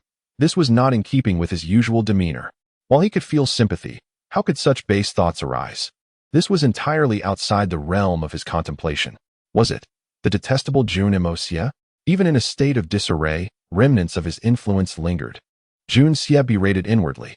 Upon entering the room, he barely acknowledged the little girl's greeting, furrowing his brow as he sat down, reflecting on the peculiarities of his actions since his arrival in this realm. Though he had occasionally acted with youthful bravado in his past life, it was merely a guise to achieve his goals, a performance at best. Jun Xie's nature had always been one of prideful aloofness, bordering on coldness, occasionally even bordering on ruthlessness. Yet since his arrival here, he found his disposition had shifted so profoundly without his awareness. Indeed, as Jun'Mo Xie, indulging in such antics was plausible and served as an excellent cover. However, he must remain aware of his true self. He could not allow Jun'Mo Xie's original temperament to dominate. Yet he needed to employ this persona as a protective guise, to preserve his essence while adapting to external circumstances. Deep down, he remained Jun Xie, the evil lord. His eyes sparkled with determination. The world was indifferent, treating all beings as mere fodder, while the evil lord treaded upon this otherworldly plane with ruthless intent. With his resolve solidified, he felt a wave of relief wash over him, and his thoughts turned to other matters. He retrieved the bundle he had opportunistically acquired from his bosom. and a flicker of intrigue ignited within him. This bundle contained something worth sacrificing the lives of 20 skilled individuals to obtain. Although the mastermind behind it remained unknown to him, Junxia understood that the Tang family's possessions were rarely coveted. If it were not something of exceptional quality, no one would dare to take such risks. This contemplative realization piqued his curiosity. He had initially intended to return it to the Tang family, but now felt a compelling desire to unveil its contents. Acting on impulse, he tore open the bundle with a swift motion, revealing a small, square, flat wooden box emanating a subtle fragrance, adorned with delicate patterns of faint gold. This wood was evidently premium golden silk sandalwood. Moreover, it was a solid block from the heart of the tree, carefully hollowed out. Just this wooden box alone was of considerable value. Upon opening the box, a chilling aura wafted forth. Inside lay a snow-white jade box, cool to the touch, crafted from exquisite cold jade. Judging by its hue and material, this piece of cold jade was a treasure worthy of a city. Junxia gasped in astonishment. What could be so significant as to warrant such a precious cold jade container? Cautiously, he opened the jade box, revealing a round object enveloped in a layer of brilliantly colored beast skin, radiating an extraordinary luster. Junxia, lacking knowledge of such matters, felt no particular astonishment. Yet, had an expert laid eyes upon it, they would likely be astounded. This was the hide of a 9th-level mystical beast, an entity akin to the supreme divine realm. The mere combination of the golden silk sandalwood box, the exquisite cold jade, and the 9th-level beast's hide, all treasures of immense worth. Remarkably, these 3 items were merely the external packaging. As he held the item wrapped in beast skin, he discerned it was roughly the size of a ping-pong ball. Upon unwrapping it, he could not suppress his disappointment. It was an odd, dark red object, nearly black, possessing a texture that was neither stone nor jade, yielding slightly when squeezed. Its appearance was indeed unremarkable. Suddenly, a thought struck Junxia, and a glimmer of realization illuminated his mind. A xiandan? Although he had never seen a xiandan in its true form, he was aware of its value, as only beasts of level 3 or higher could condense a xiandan within their bodies. Given the Tang family's influence and power, it was evident that this xiandan was no mere trinket. It must be of at least 7th level or higher. Unbeknownst to Junxia, this xiandan was procured at a great cost by the Tang family patriarch, Tang Wanli, from a 9th-level pinnacle mystical beast, the golden winged tiger. It contained an immense reservoir of energy. For lower-level practitioners, it was nearly useless, but once one's cultivation reached the earth level, under specific conditions, they could harness the formidable power contained within the xiandan. The amount one could absorb depended solely on their innate talent. However, advancing beyond the earth level was an arduous task, and this xiandan could elevate an initial earth-level practitioner directly to the heaven level. For cultivators, it was a treasure of astonishing caliber. Previously, it was mentioned that slaying an 8th-level mystical beast was a daunting challenge, let alone a 9th-level pinnacle beast to obtain a xiandan. In typical circumstances, such an event was nearly inconceivable. While a supreme divine realm expert could defeat a 9th-level beast, the prospect of killing it would likely remain elusive, even for 2 such formidable beings working in unison. The might and swiftness of a 9th-level beast could only be described as terrifying. If one could not defeat it, escape was all but impossible. Not to mention, a creature like the golden winged tiger, capable of flight, rendered such thoughts utterly futile. Tang Wanli had unwittingly discovered a severely injured supreme divine realm expert who possessed this xiandan. He sacrificed dozens of elite and high-ranking individuals to acquire it. Let us not dwell on how that supreme divine realm expert obtained it, but to claim that this xiandan was singular in the world would be an exaggeration. However, it could be confidently asserted that no more than 3 such items existed. Li Yuren's urgent desire to possess this xiandan undoubtedly stemmed from an immensely critical purpose. Yet he could never have anticipated that after years of meticulous planning and discreetly purchasing information from the Tang family, he would finally discover its location only 3 months prior. However, due to the patriarch's reclusive nature and the presence of 4 top-tier guardians, he had been unable to seize an opportunity until now. At last, a favorable chance presented itself. The patriarch had ventured out, accompanied by 3 of his elite guards. Coupled with an unprecedented downpour, the timing was fortuitous, enabling a well-coordinated effort to distract the remaining Tang family guardian while 20 others stealthily infiltrated, ultimately succeeding, but at the cost of 20 lives. The endeavor had been exceedingly fruitful. Acquiring the Xiandan for the price of merely 20 lives was undoubtedly a remarkable bargain. Regrettably, it was just before their triumph that they encountered Jun Xie. Years of scheming, intricate designs, and meticulous calculations had all culminated in a futile endeavor. They had unwittingly provided another with a splendid prize. One can only imagine the depths of Li Yuan's frustration at this moment. Chapter 41. The earthquake in the capital. At this moment, Jun Xie was blissfully unaware that he held in his possession a treasure of unimaginable worth. He found himself in a quandary, pondering how he could possibly explain to the Tang family the circumstances under which this extraordinary item had come into his possession. If he were to return it, what justification could he offer? Conversely, if he chose to retain it, what purpose would it serve?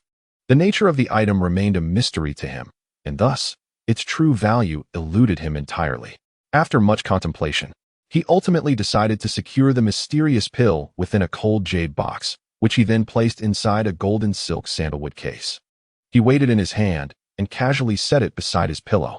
After a moment's thought, he nudged it slightly and draped a piece of pillow cloth over it. This was not an indication of Jun Xie's awareness of the treasure's significance, nor was it a desire to keep it close for safekeeping. Rather, he had once heard that the fragrance of golden silk sandalwood was beneficial for sleep. In days of yore, a gentleman bought a case only to return the pearls, a folly that has been laughed at for generations. Yet, one cannot help but wonder if Jun Xie's actions today might evoke similar sentiments. As night descended and the heavy rain began to subside, old Master Tang, with his hair standing on end, was consumed by fury, his wrath palpable. Frustrated and seeking trouble with the Li and Meng families, he arrived at the Li household only to be dismissed with insincere pleasantries. Infuriated, he stormed off to the Meng family, where he unleashed his anger, turning the household into a chaotic scene. However, just as he arrived, the rain began to pour once more.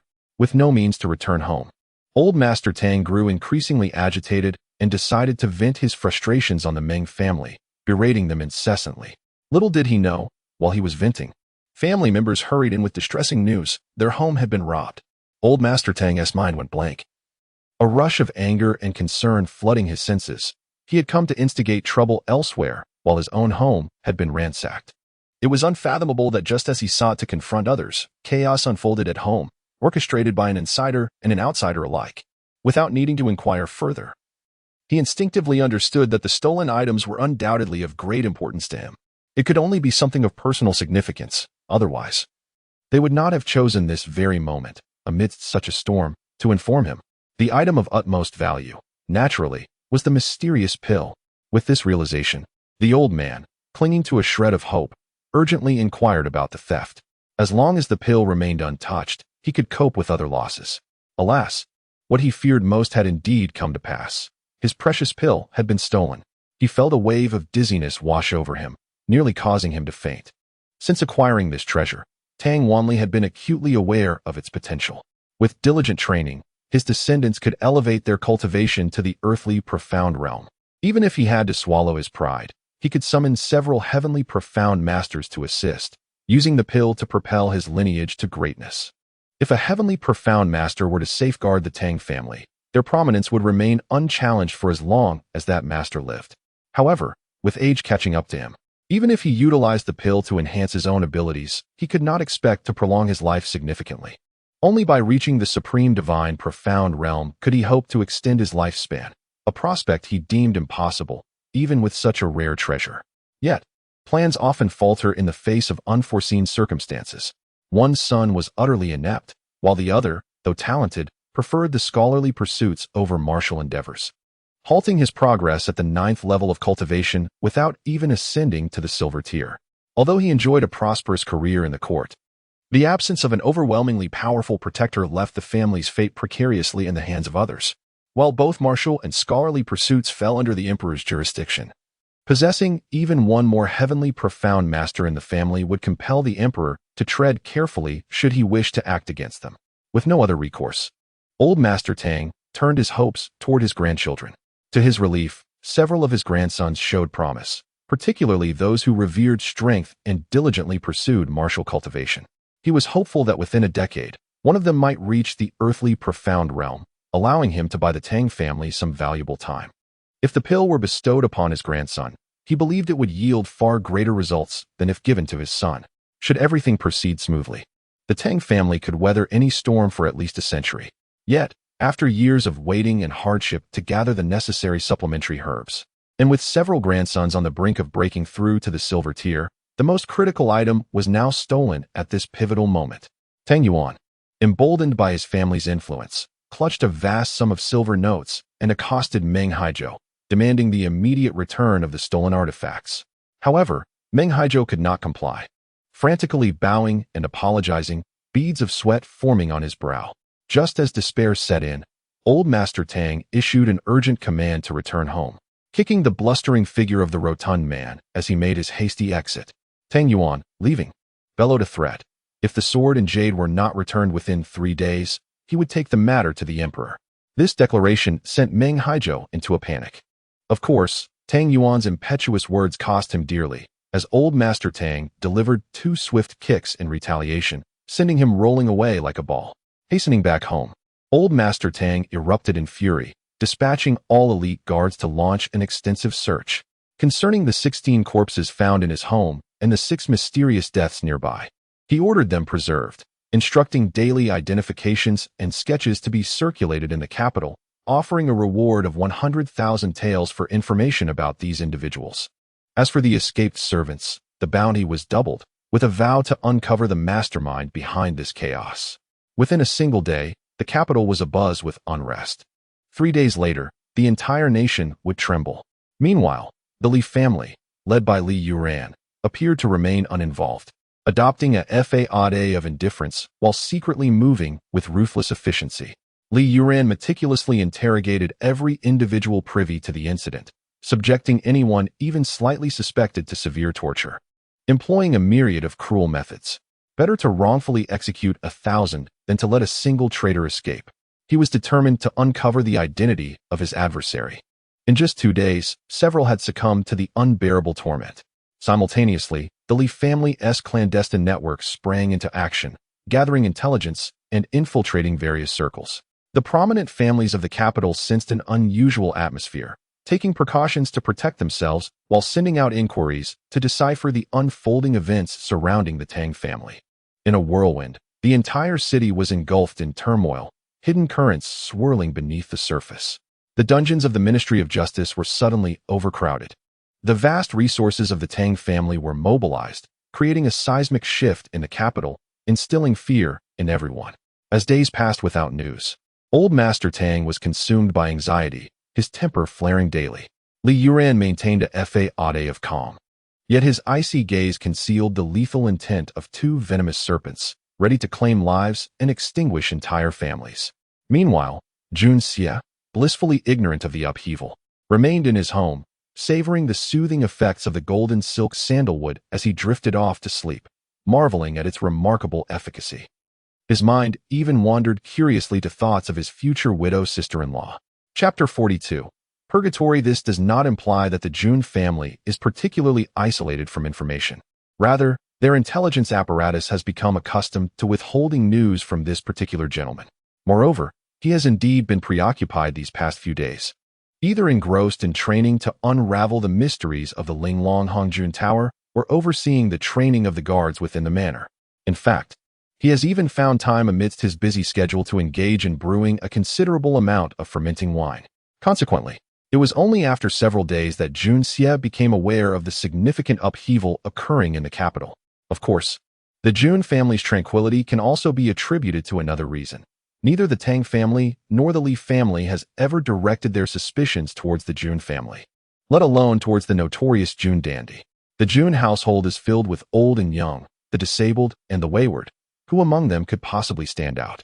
Jun Lazizi has always maintained a reputation for integrity, a fact even acknowledged by his adversaries. Thus he would never engage in such treachery. As for Jun Emosia, they even consider the mere thought of implicating him an insult to the 6 individuals who perished at the street corner. Who would believe that this seemingly inept dandy, Jun Emosia, possesses the capability to eliminate a silver-grade master and 5 9th-level Shin practitioners in one fell swoop? Nonetheless, not everyone in the Jun family is idle.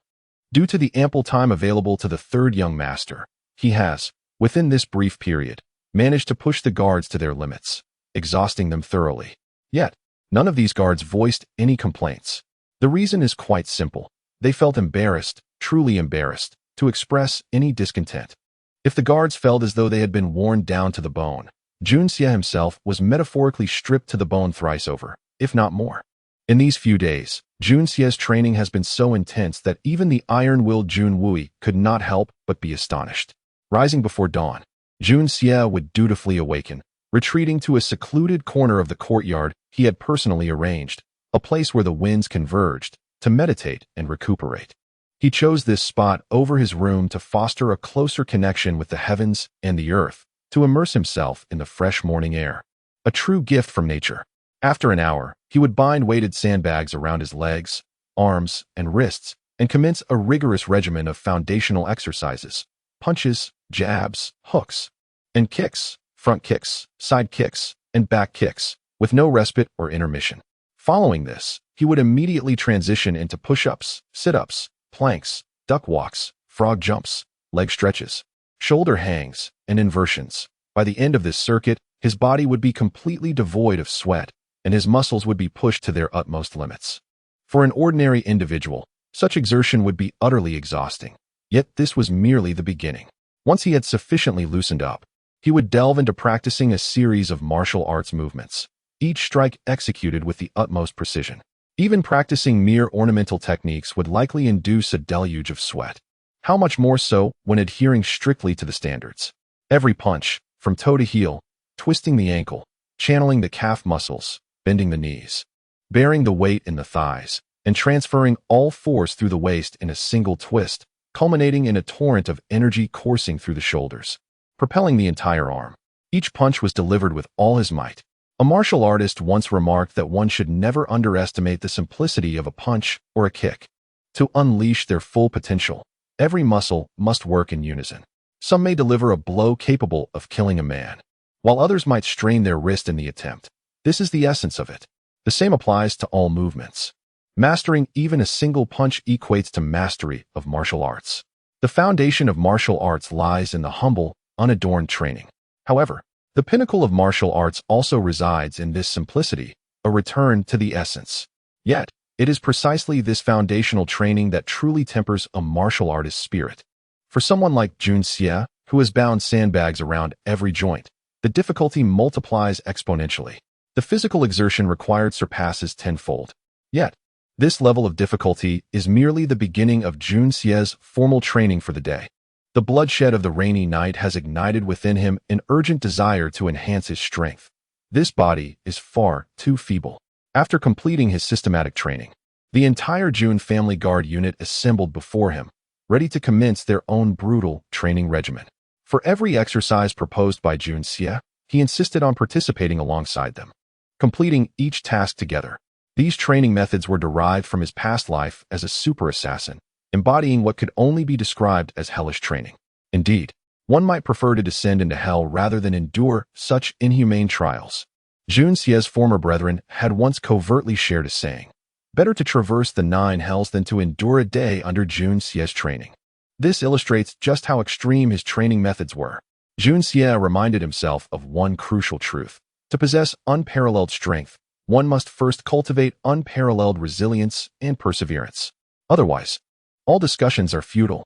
Only by achieving these two ideals can one even begin to contemplate matters of opportunity. Without effort, even when fortune smiles upon you, you shall remain unable to seize it. To hope for divine intervention to elevate oneself without effort is nothing but a fantastical delusion. Even with the greatest fortune in the world or the most powerful treasures of the universe, without personal diligence, one would achieve naught. A beggar who strives may rise to become a renowned general, whereas a general who falters may still leave a mark in history, but it will be one of infamy. If one wishes to trample others and the entire world beneath their feet, they must first conquer themselves. This is the most fundamental prerequisite. After completing his personal regimen, the guards would run 20 laps around the training grounds, and Junxia would not run 1 lap less. Every other exercise would be executed with equal intensity. Although Junxia, given his current physique, often found himself lagging behind, he persevered through every single training session. By the end of the first day of training, Junxia was utterly exhausted, his senses nearly dulled, Yet the pride of a gold-tier assassin and the dignity of the evil lord propelled him forward, compelling him to see it through to the end. Despite having undergone profound transformation, Junxie must refine the coordination of his body to a state of perfection. Only when every muscle and bone is in harmonious alignment can he meet his own minimum standards. And where does this come from? From sweat. Those who do not strive, even when fortune falls from the sky, will find themselves crushed beneath it rather than feasting upon it. Although Junxie now possesses the Linglong Hongjun Tower and the Kaitian Zhao Hua Gong, mastery of martial and spiritual realms necessitates simultaneous internal and external cultivation. Without a formidable physique, even celestial techniques will crumble to dust. Initially, the 300 guards were skeptical about Junxie's participation in their training, convinced that he was merely indulging in a fleeting whim. They observed him faltering from the very outset, and many could not help but chuckle inwardly, certain he would not last long. Some even took the opportunity to wager on his performance, setting odds as they broke a sweat. Chapter 43. To forge steel. One must first be strong. Everyone believed that this young master would collapse at any moment, for how could such a pampered scion endure such hellish training? Some even wagered that he would give up within the span of a single incense stick. Yet, contrary to all expectations, Junxie, though initially swaying, remained upright even at breakfast, albeit with a noticeably pale countenance. He, astonishingly persevered. This outcome left everyone astounded. Speculation arose regarding whether the young master would participate in the morning's training. The vast majority still felt that the intensity of the training had surpassed the third young master's capabilities, and it was already remarkable that he had lasted this long. After breakfast, with merely half an incense stick's worth of rest, no one anticipated that Junxie would not squander this brief interlude. He retreated to his chamber, enduring the aching muscles, and retrieved several bamboo tubes embedded with steel needles, positioning them upon the table. Behind these, he placed another bamboo tube devoid of needles. The challenge was to strike the hidden tube without touching the adjacent ones, requiring the fingers to navigate through 3 tubes to strike the final one, producing a sound in the process. This exercise was designed to enhance the extreme dexterity of his fingers. Though it appeared deceptively simple, the task was fraught with difficulty. With needles densely arranged, any excess or insufficient force, or even the slightest lapse in agility, would result in painful punctures. The instantaneous sting could make anyone's hands tremble, and that tremor would likely lead to multiple needles piercing the flesh. With a stoic expression, Junxie calmly inserted his hand, which had been trained rigorously throughout the morning. As the morning training commenced, the guards were astonished to find Junxie once again on the training ground. His fingers inexplicably bloodied and swollen, yet his complexion had improved significantly. Remarkably, he continued to sway yet persisted throughout the entire morning. This result left all the guards utterly astonished. Still, over half believed that such rigorous training exceeded the third young master's limits and that enduring thus far was a commendable feat. Surely, he could not withstand the afternoon session. However, the afternoon unfolded similarly. The guards, truly ignited by a competitive spirit, wondered if they, seasoned warriors, battle-hardened, could be outdone by a delicate young master who had never endured hardship. This notion propelled those already teetering on the edge of exhaustion into the very depths of their trials. As long as Junxie did not falter, each guard was determined to endure, even at the cost of their own well-being. The result was, everyone was utterly drained of energy. As Junxie organized the training, Junwui had no choice but to attend. Junxie managed to elevate everyone's morale, and Junwui was keenly curious about how the training would unfold. Yet, after observing the day's regimen, he felt a chilling breeze prickling along his spine. Witnessing guards hoisting heavy logs in relentless pursuit, with no breaks permitted, his eyes widened in disbelief. But when he spotted Junxie among them, equally shouldering the burden, he could not help but rub his eyes in astonishment, and then rub them again. Junwui was left questioning his own perception. Was this truly his once-cherished nephew? This was utterly preposterous. At the end of the day, as Junxie finally called a halt, those robust guards, known for their strength, lay sprawled on the ground like dead dogs, gasping for breath, with scarcely a few able to rise. One captain was bent over, panting heavily, while another rolled his eyes, vigorously massaging his waist. Junxie's complexion was ashen, on the brink of collapse, yet he stood resolutely, sharp gaze fixed upon the sprawled figures around him, suddenly bellowing, "Get up, all of you. Within 3 breaths, if anyone remains down, consider yourself eliminated. Leave this place, and take your own life. You do not deserve to stand here. If even I, a good-for-nothing scion, can endure, what right do you have to remain alive?" Instantly, everyone sprang to their feet like coiled springs, gritting their teeth, swaying unsteadily, as dozens nearly toppled over, only to be steadied by their comrades. To be bested by the third young master would be a disgrace they could not bear. Jun Xie, panting heavily, coldly surveyed them, gruffly stating, "Now, who among you dares to admit they are worthless? In just a day, you've devolved to this state. Even I, this pampered fool, can stand here. And yet you falter. Do you not feel a shred of shame in your hearts? Battle-hardened warriors? Bah!" A wave of shame washed over the faces of the 300 men, each unable to resist bowing their heads. Indeed, if this young master, whom they had often scorned, could endure, what justification did they have for lying down? They had all witnessed Jun Xie's relentless training. Considering their own robust physiques, they were utterly fatigued. While he had somehow persevered, it was truly unfathomable. Yet they all understood that for the pampered third young master to endure such trials was undoubtedly far more arduous than for themselves.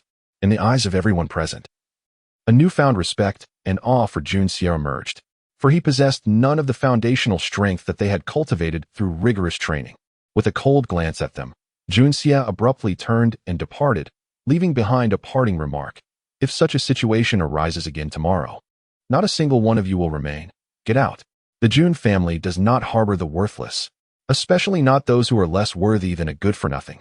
As they watched Jun Xie retreat, observant individuals noted the slight tremors in his legs, and indeed, throughout his entire body, an uncontrollable manifestation of fatigue at its absolute limit.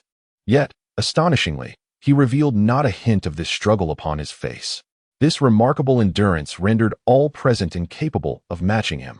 If a pampered young master could withstand such intense training, what excuse did these seasoned soldiers have to claim otherwise?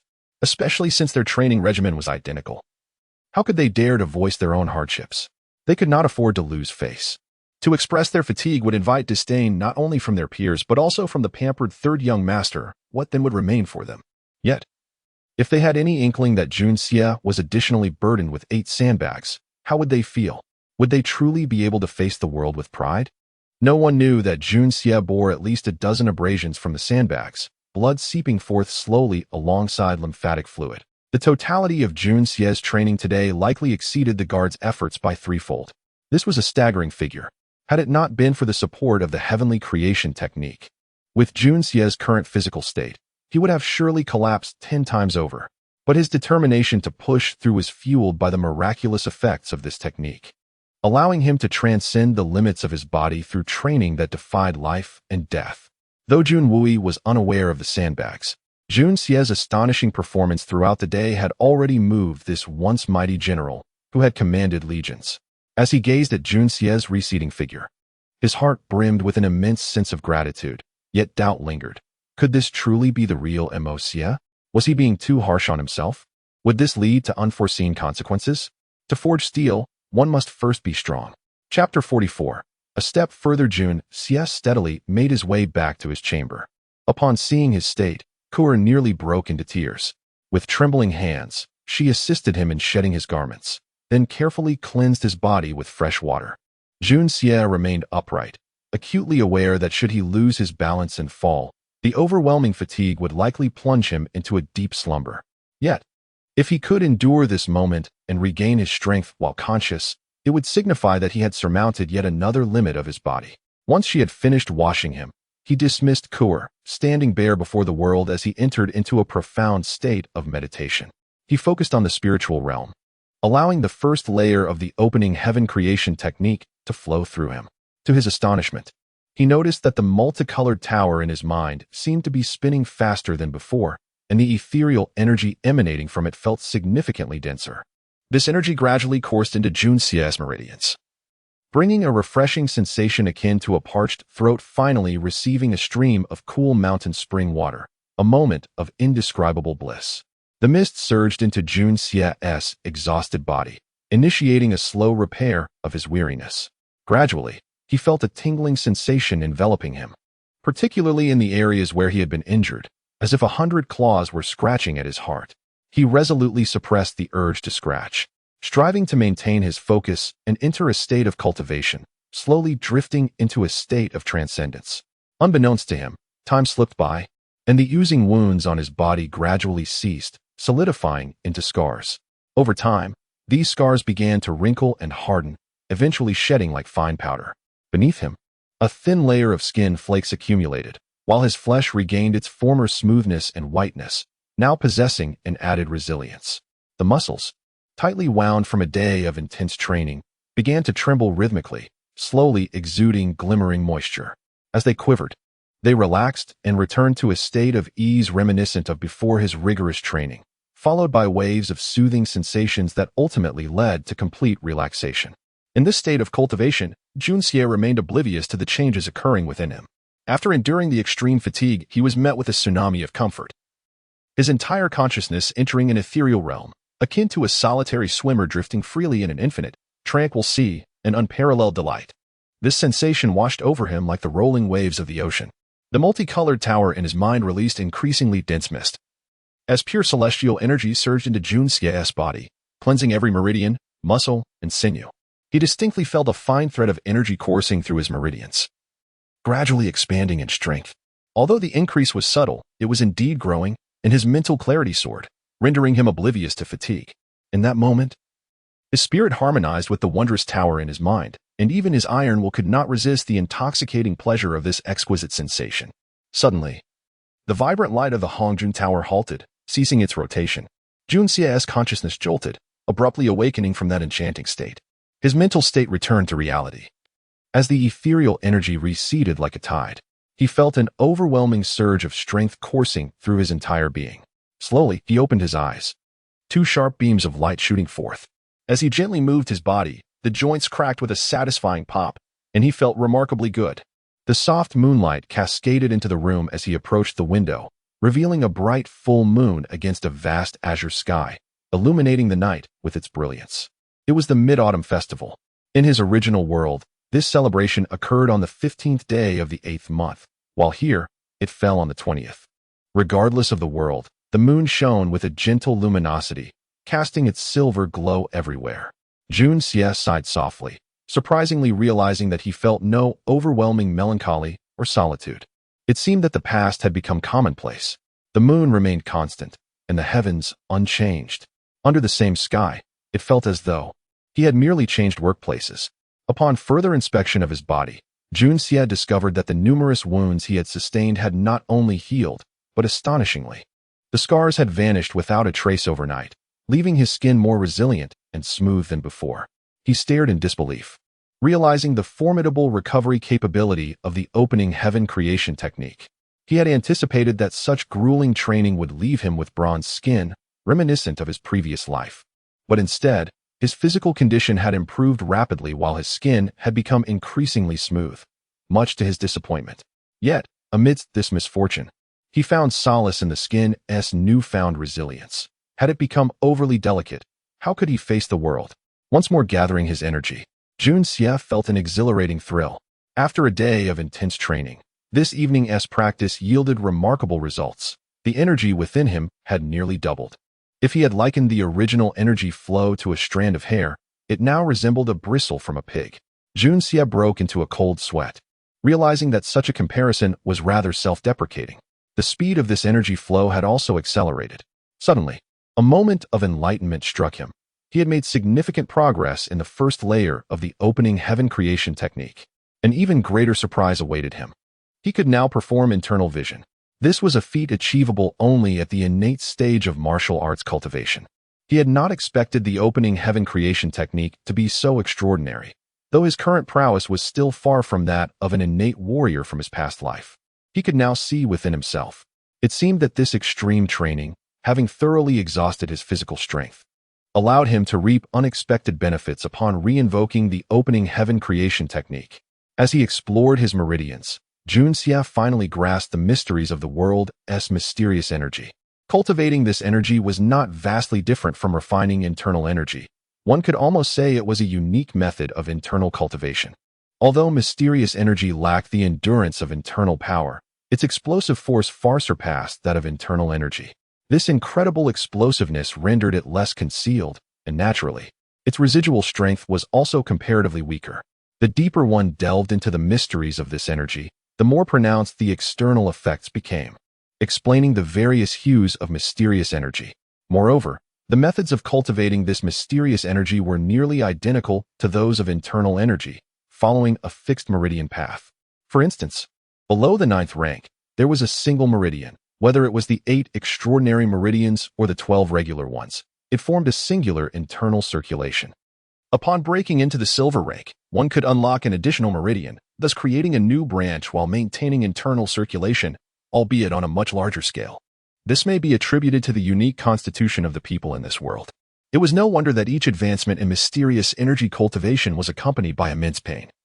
Akin to a serpent shedding its skin, forcefully breaking open a meridian was no simple ordeal. Henceforth, it follows that when the 12 meridians are fully traversed and half of the 8 extraordinary vessels are harmoniously aligned, one attains the realm of supreme divine mystique. However, there exists a prerequisite. Within the harmonized half of the 8 extraordinary vessels, the Rin and Du meridians must be interconnected, for only then can one truly claim the status of supreme divine mystique. Should one successfully harmonize 4 of the 8 extraordinary vessels without including the Rin and Du meridians, it merely amounts to a counterfeit supreme divine mystique. What surprises the singularly malevolent Junxia is that upon reaching the realm of supreme divine mystique, he has indeed unblocked all 12 meridians throughout his body, establishing it as the principal training ground for mystical energy, with his dantian continuing to serve as the repository for this energy. Yet, to attain this pinnacle of existence, only 4 of the 8 extraordinary vessels need to be unblocked, with the primary challenge lying solely in the Rin and Du meridians. Nonetheless, when it comes to martial arts, the so-called ultimate achievement of supreme divine mystique still leaves 4 meridians within the body unactivated. Thus, one might ponder, is there a higher existence beyond the supreme divine mystique? Chapter 45. Farewell to Tang Yuan. Is there a higher existence beyond the supreme divine mystique? If we base our inquiry solely on the theory of internal cultivation, the answer is unequivocally affirmative. There must be a higher echelon of existence. However, this realm is distinct from our own, where internal energy and mystic chi cultivation may appear parallel yet yield disparate outcomes. Thus, it would be premature to draw a conclusion. Perhaps this world is idiosyncratic, and the supreme divine mystique is indeed the pinnacle. Nevertheless, with Junxia's current comprehension of mystic chi, he remains unable to arrive at a definitive judgment. Additionally, after undergoing the process of cleansing his meridians, Junxia has opened all his energy pathways, achieving the realm of innate mastery, where all 100 channels are unblocked. If we consider only the aspect of meridians, even the true supreme divine mystique may pale in comparison. Yet, in terms of actual prowess, he has scarcely reached that level. After all, he has only been in this world for a mere month, and the transformation from a frail body to his current formidable strength is already an astonishing feat. This marvel lies within the heaven-opening creation technique. Under normal circumstances, mastering any form of cultivation within such a brief period would be nearly impossible. However, the exquisite Hongjun Tower, in conjunction with the heaven-opening creation technique, has allowed him to unlock all his meridians, akin to opening countless unfathomable treasure troves for Junxia to fill. Given Junxia's present capabilities, if a life-and-death struggle were to ensue, he would likely find it exceedingly difficult to be outmatched by an ordinary silver-tier mystic. In the case of an assassination, the discrepancy would be even more pronounced, as this is, after all, Junxia's forte. The unblocking of his meridians has bestowed upon Junxia a peculiar ability. Should he deliberately mimic a technique, he can replicate its extreme form as long as he possesses the corresponding mystic chi cultivation method. Of course, it is merely an imitation, devoid of the original's formidable power. Reflecting on this, Junxia couldn't help but smile. It seems he has found yet another avenue for ostentation.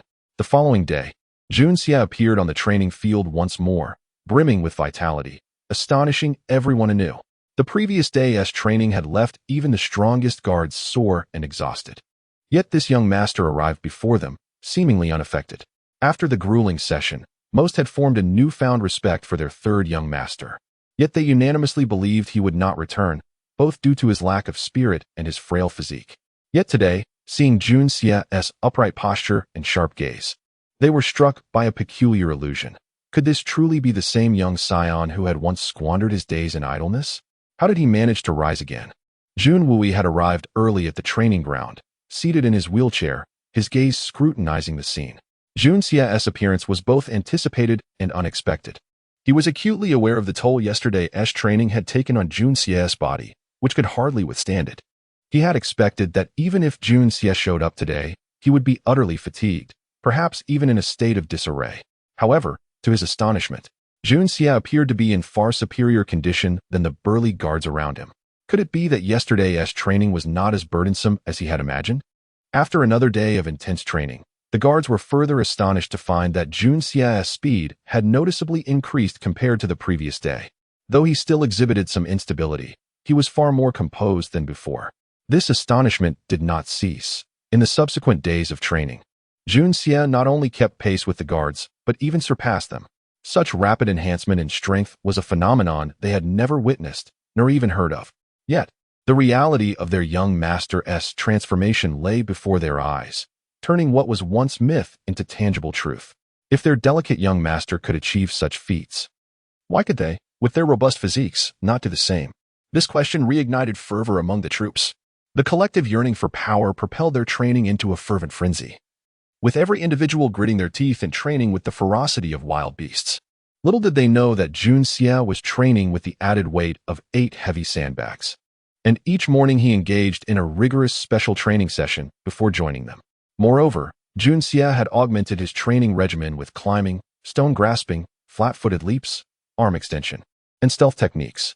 Jun Xie meticulously divided his 12 hours into segments, ensuring not a single moment was squandered.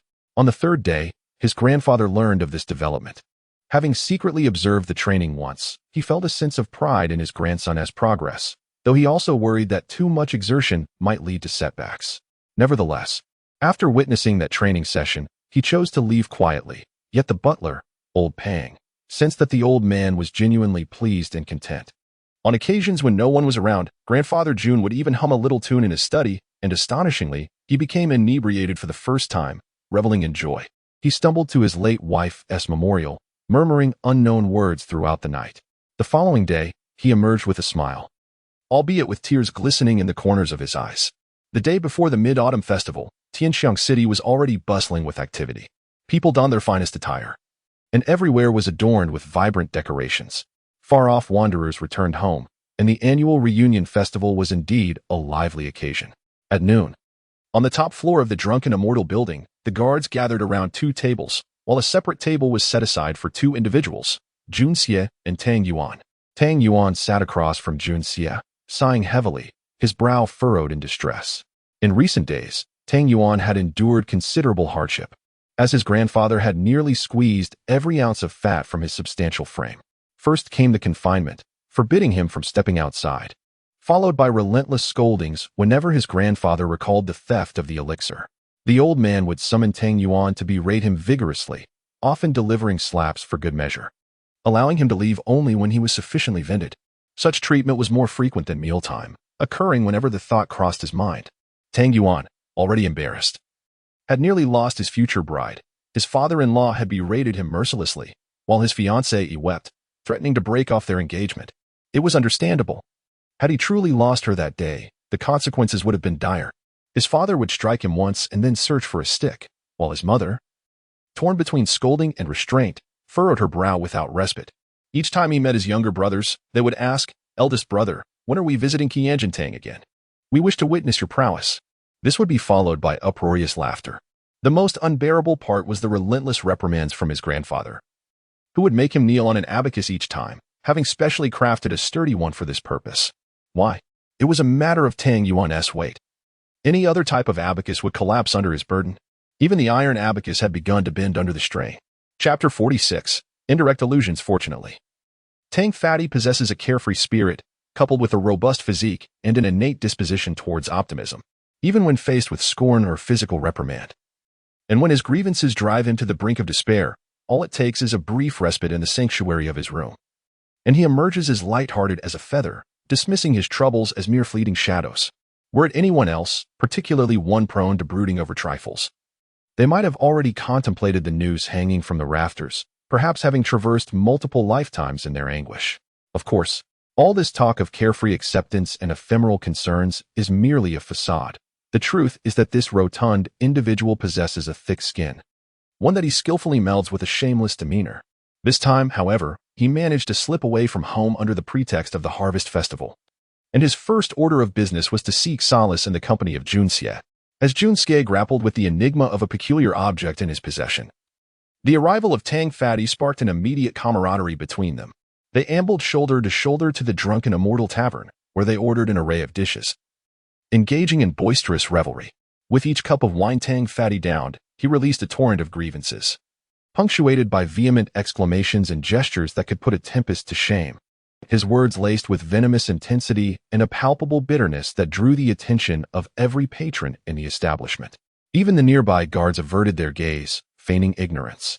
Associating with such a master was indeed beneath them. Junxie, though composed, couldn't help but cast sidelong glances. It seemed the targets of Tang Fatty's ire included him as well, and yet he found himself compelled to maintain a facade of ignorance, unable to react. Pray tell, my friend, what calamity has befallen your household to invoke such wrath? Your grievances are so profound that they've rendered my own drink insipid, Junxie remarked, observing the wine before him with a furrowed brow. Indeed, the wine was fragrant yet disappointingly bland, resembling little more than water, devoid of any spirit, much like discarded refuse, causing Junxie considerable distress. If he were to liken it, it was akin to a woman of considerable girth pouring an entire bottle of not only substandard but expired perfume over him. As he sipped this abysmal brew, he couldn't help but reminisce about that fateful night of torrential rain at Old Song's modest establishment, where he had consumed a type of swill so beneath him that it now seemed almost nostalgic. The adage comparison begets disdain rang true. Though the wine before him was utterly unpalatable and far inferior to the exquisite wines of his past, he finally understood that the claims of its rarity and quality in the capital were, astonishingly, not unfounded. His original plan to brew his own wine became crystal clear. It had slipped his mind amidst the fermentation process, but upon reflection, he realized it was nearly time for the first batch to be ready. He resolved to produce new wine, not for profit, but for his own enjoyment. To subsist solely on such wretched concoctions was simply intolerable. When he brewed his own, it would be a limited edition, priced at 10,000 taels a jar, that could take it or leave it. He could drink a bottle and dispose of the rest as swine feed if need be. The thought alone was unbearable. As he begrudgingly downed another cup of this insipid beverage, Tang Fatty, with his visage resembling a perfectly round egg, wore an expression of twisted despair. Third young master, I am truly suffering. Why must those scoundrels target me? Of all people, why me? I curse their entire lineage. This grievance shall not be settled in this lifetime.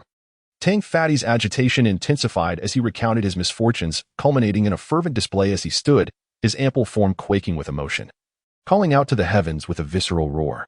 Thankfully, the sturdiness of the tavern's furnishings endured under his considerable weight. Yet, Junxie found himself at a loss. Covering his face with his hands in mortification, the embarrassment of being associated with Tang Fatty was overwhelming. The tavern fell into an awkward silence, all eyes drawn to the spectacle of flailing flesh before them. Breathless, Tang Fatty finally returned to his seat, unceremoniously plopping down and gulping from his cup. Third young master, the item we lost is of considerable importance. His face contorted with distress. For the past several days, I've endured relentless torment. My grandfather has reprimanded me no less than a dozen times, and my father has resorted to physical punishment. Do you think I can escape quickly under such duress? Look at my current state. I've practically withered away. He gestured mournfully to his form, which sagged pitifully, the softness of his belly spilling over his knees. Indeed, he had lost a fair amount of weight. Junxie conceded with a reluctant nod, adding, You appear quite gaunt. Your face is devoid of its usual creases. Tang Fatty scoffed, having initially intended to provoke Junxie's appetite, only to find his companion disinterested in pursuing the matter further. Despite the ignominy, Tang Fatty felt a compelling urge to unburden himself, hence his shameless persistence in drawing Junxie out. It is a spirit pill of a 9th-level peak mystical beast. He whispered conspiratorially, leaning closer to Junxie, his voice low. This is a treasure of unparalleled worth. Just a spirit pill? What is so remarkable about that? Junxie's heart raced at the mention of the 9th-level peak mystical beast, yet he feigned indifference, turning away. What significance does it hold? I happen to possess one myself. Do you think it's merely a common 5th or 6th level item? What you have pales in comparison to what my family has lost. Tang Fatty retorted dismissively. What we lost is the most exquisite 9th level spirit pill. If this news were to spread, it would undoubtedly cause a stir across the realm. Should an earthly mystic consume such a pill, they could ascend from the initial stage directly to the pinnacle. Even a mid-level celestial mystic could leap to the supreme mystic realm. The supreme mystic. Third young master. Such individuals are rare in the world. Tang Fatty gestured grandly, as if encompassing the entirety of existence. Is it truly that potent? Jun Xie's heart raced with intrigue, though skepticism lingered in his expression. You dare boast so brazenly before me? If it were indeed so miraculous, wouldn't every merchant be clamoring to sell it? Who dares to boast without consequence? Tang Fatty, feeling deeply insulted, swore an oath, his face flushed with indignation. Do you think such items are abundant? If they were, would my grandfather be in such a fury? I must have truly misjudged my audience in venting my frustrations to you. Oh, I genuinely sympathize with your plight, Jun Xie responded, feigning understanding. His mind raced with calculations. If this truly was a treasure of such magnitude, it would indeed be unwise to return it to the Tang family. Such an item, if utilized to forge a formidable ally for his own family, would be far more beneficial than letting it languish in the hands of the Tang clan. With his eyes glistening, Tang Fatty grinned, feeling that, over these past few days, only Jun Xie had been willing to lend an ear to his woes. Just as he was about to express his gratitude, a sudden shout pierced the air. Who dares to throw snot around? Step forward. I shall obliterate your entire lineage. A piercing voice, filled with an unparalleled sense of exasperation, erupted in sheer fury. Chapter 47. A bloodshed caused by a blob of mucus. Who the hell threw snot around? Get out here, or I will annihilate your entire lineage. A voice, sharp with rage and unparalleled frustration, echoed through the air. Jun Xie turned to see a youth clad in a blue silk robe, his hair slicked back and face adorned with makeup, standing at the stairway. He was clutching a flamboyantly dressed woman in his left arm, his expression marred by fury, with a large, yellowish blob of mucus smeared across his right cheek, an unfortunate result of Tang Yuan's antics. In a flurry, he attempted to wipe it away. Tang Yuan, with his back to the stairway, had nonchalantly flicked the mucus outward, intending for it to land harmlessly on the floor. However, at the very moment he did so, the youth, engrossed in groping the woman, had just emerged onto the stairs. The blob flew through the air, and had he not turned his face in time, he might have unwittingly swallowed it. Jun Xie, wide-eyed and speechless, erupted into laughter after a moment, shaking his head in admiration. Tang Yuan, your aim is truly remarkable. I am in awe. Tang Yuan, momentarily taken aback, finally managed a wry smile. It's not my aim that is amiss, but rather this fellow's luck is extraordinarily cursed. Indeed, as the two spoke, the youth turned to them, releasing the woman he had been holding. He stormed over, his face contorted with rage, and bellowed at Tang Yuan, "You fat bastard. Have you a death wish? And you pretty boy, why are you laughing?" Jun Xie's expression darkened. He had intended to caution Tang Yuan against going too far, for after all, it was the fat man's fault. Yet, upon hearing the youth's words, he settled back into his seat, thinking, let him suffer the consequences. Tang Yuan was no saint, and at that moment, he was in dire need of an outlet for his pent-up frustration. Infuriated by the youth's taunts, he sprang up as if propelled by an unseen force, his round body bouncing like a volleyball. With a resounding slap, his massive hand made contact with the youth's left cheek. The youth, utterly unprepared for such an assault from someone he deemed beneath him, was caught off guard. With his already fragile physique, he had no chance to evade Tang Yuan's blow. He spun around in a daze, collapsing to the ground, stars dancing before his eyes. His head tilted, and blood mixed with a few of his teeth erupted from his mouth. Tang Yuan, his face twisted in fury, pounced on the fallen youth, his nearly 400-pound frame pinning him down. With left and right punches raining down upon the youth's face, he shouted, "You dare to mock me when I am in a foul mood? I was merely giving you a taste of your own medicine, and now you have the audacity to insult me. If I don't end you today, it would be a disservice to your insolence." Each word was punctuated by a punch, creating a rhythm that resonated with the sounds of a pig being slaughtered. With a sickening crack, the youth's leg bone shattered beneath Tang Yuan's weight, eliciting a scream that was more beastly than human. The youth convulsed, his head drooping as he lost consciousness. At that moment, The woman who had accompanied him finally regained her senses and screamed a high-pitched wail that pierced the air. "Stop!" Tang Yuan roared, his eyes fierce. The woman froze momentarily, but then, terror-stricken, she began to scream anew and scrambled down the stairs. A loud crash followed, accompanied by a cry, as she evidently lost her footing and tumbled down the stairs. "Enough. As long as you've vented your anger, there's no need to continue this," Junxie frowned, finding the day increasingly tedious. What if the youth were to die? It would only bring trouble. Who would dare confront me? Tang Yuan, having delivered a few more hefty blows, finally stood up, panting heavily. Beating someone is no small feat. I'm quite exhausted. He glanced sideways. In this entire capital, there are few Tang Yuan, would fear to kill. That youth seems to have some connections, Junxie remarked, tilting his chin towards the entrance. Outside, hurried footsteps approached, and it became evident that a number of individuals were hastening toward them. Tang Yuan shrugged dismissively. If neither of us knows him, what significance could he possibly hold? Just a small fry. Even if his ancestors were to come, I could easily subdue them with a single finger. Those two ruffians are upstairs. Young Master Qin is also present. The woman's panicked voice echoed from below, followed by the unmistakable sound of weapons being drawn and chains rattling. The staircase resounded with heavy footsteps. In an instant, 5 or 6 burly men stood before the duo, their expressions grim as they surveyed the youth sprawled on the ground, bloodied and battered. One of them, resembling the fallen youth, had a square jaw and a bushy beard, his eyes blazing with fury. He waved his hand, barking, "What are you waiting for? Help the young master up and capture these audacious scoundrels." 4 of the men stepped forward, ready to act.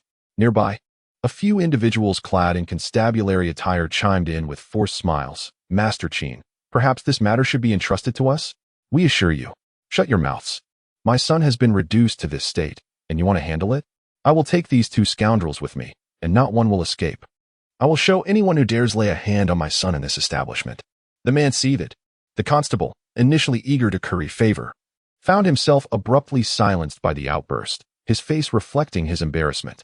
The man demanding retribution was none other than Qin Hu, the leader of the Northern City gang among the 6 major factions in Tianxiang City. While the youth sprawled on the ground, was his only son, Qin Xiaobao, a well-known local ruffian. "Your son is untouchable?" Junxie retorted coldly, his patience wearing thin at the man's arrogance. "But what of his actions against others? Are we common folk to endure the whims of your precious son?" While Qin Xiaobao might have been somewhat notable, his reputation paled in comparison to the likes of Junxie and Tang Yuan. Today was indeed a day of misfortune for him, having encountered the most formidable duo in the area at a moment when one was particularly eager to unleash his frustration, akin to a rabbit challenging a tiger and a hungry wolf. "Ha! Who dares to lay a finger on my son? Qin Hu. I will eradicate their entire family," Qin Hu shouted, his confidence swelling upon hearing Junxie refer to himself as a commoner. "You 2 have beaten my son to this state. Do you think you can escape unscathed?" Chapter 48. A fortuitous misunderstanding. Tang Yuan was consumed with rage, poised to leap up and reveal his identity, when Junxie extended a hand to restrain him. There was truly no need for the 2 of them to intervene. It was beneath their dignity to address this matter personally. Originally, Tang Yuan had been at fault, and had it not been for Qin Xiaobao's excessively harsh words, the situation might have been resolved amicably. However, upon hearing Qin Hu's remarks, Junxie's heart was filled with murderous intent.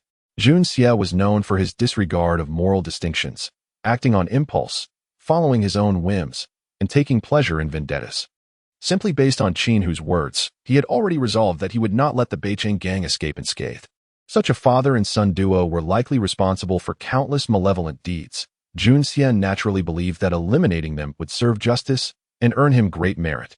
The leader of the Tang family's guards rose, followed by 3 others who stood in unison, their bodies emanating silvery light. The 4 silver-tier masters, with somber expressions, advanced a step, their eyes sharp as blades. What is Qin Hu to be making such claims? Qin Hu was taken aback, immediately sensing an overwhelming aura bearing down upon him. His mind raced as he summoned his inner strength, his body shimmering with golden radiance. He dropped his previous arrogance and spoke cautiously. "I am Qin Hu, the leader of the Beicheng gang. May I inquire your name, esteemed sir?" A golden tier master. As the leader of a gang, Qin Hu was indeed not to be underestimated. Yet, the heart of this golden tier expert was already pounding with trepidation. The mere presence of 4 silver-tier guardians was enough to signal something extraordinary about these individuals. Who exactly were they? Had his son once again provoked someone he should not have? While a golden-tier master was qualified to lead a gang, Qin, who was acutely aware that there were many individuals he could not afford to offend. He recalled a recent incident where his son had disrespected a rather dashing young gentleman, openly flirting with the gentleman's beautiful attendant. At that time, there were no immediate consequences. But that night, the entire upper echelon of the Beijing gang was secretly apprehended. His own golden-tier prowess had been forcibly reduced, and his son, Qin Xiaobao, had suffered a grievous injury, rendering him incapable of further cultivation. After 3 days and nights, they had barely preserved their lives. However, the cost of survival was that they had become mere pawns in someone else's game, although he still did not know the identity of that gentleman. Qin, who understood he must belong to one of the influential families in the city. The current power brokers were beings that even golden-tier masters and ordinary earth-tier experts could not provoke. Now, facing someone who appeared even more formidable than that mysterious young gentleman, Qin, who felt a sense of dread. The young man before him, with his striking features, seemed even more captivating.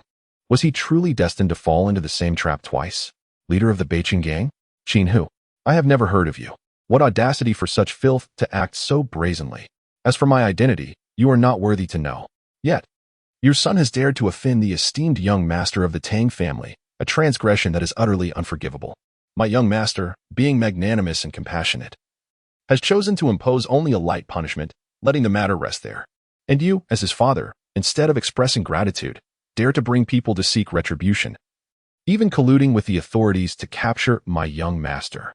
Qin Hu, your audacity knows no bounds. The guard leader glared at Qin Hu, speaking in a slow, grave tone. What eloquence! Jun Xie silently applauded. The guard leader had deftly shifted all blame onto Qin Xiaobao, leaving Qin Hu with no room for rebuttal. Moreover, the most impressive aspect was how he had elevated the reputation of young Master Tang to an extraordinary level. Such subtle flattery was a true talent. The mention of the Tang family sent chills down Qin Hu's spine. He was most fearful of the Tang family, not for any other reason but out of sheer guilt. That mysterious young gentleman was indeed terrifying, but ignorance breeds fearlessness. Although Qin Hu was wary of the gentleman, he remained unaware of his origins and true strength. But the Tang family? They were an illustrious, well-established clan in the capital, capable of dismantling his trivial Beijing gang with ease. Moreover, he had previously followed the mysterious gentleman's instructions to steal a precious elixir from the Tang family, and now he was in the most anxious state, fearing that the Tang family might seek retribution. Who could have anticipated that his son would provoke the Tang family's young master at such a critical moment? It was truly a self-inflicted calamity. At that moment, Qin Hu felt as though he might faint. To have such formidable enemies, he would rather avoid confrontation. Yet his son had directly engaged with them. Was there a more reckless way to court disaster? While others would turn back after hitting a wall, his son seemed intent on crashing headlong into it. Seeing his son, bloodied and battered after receiving a mere light punishment from young Master Tang, Qin Hu felt a tumult of anger, anxiety, and heartache. Though the Beijing gang held considerable power, it paled in comparison to the might of the Tang family. Akin to an ant facing a tiger, his only son had proven utterly disappointing. After previously being crippled and nearly losing his life, he still had not learned his lesson. It seemed this time he might lose what little life remained.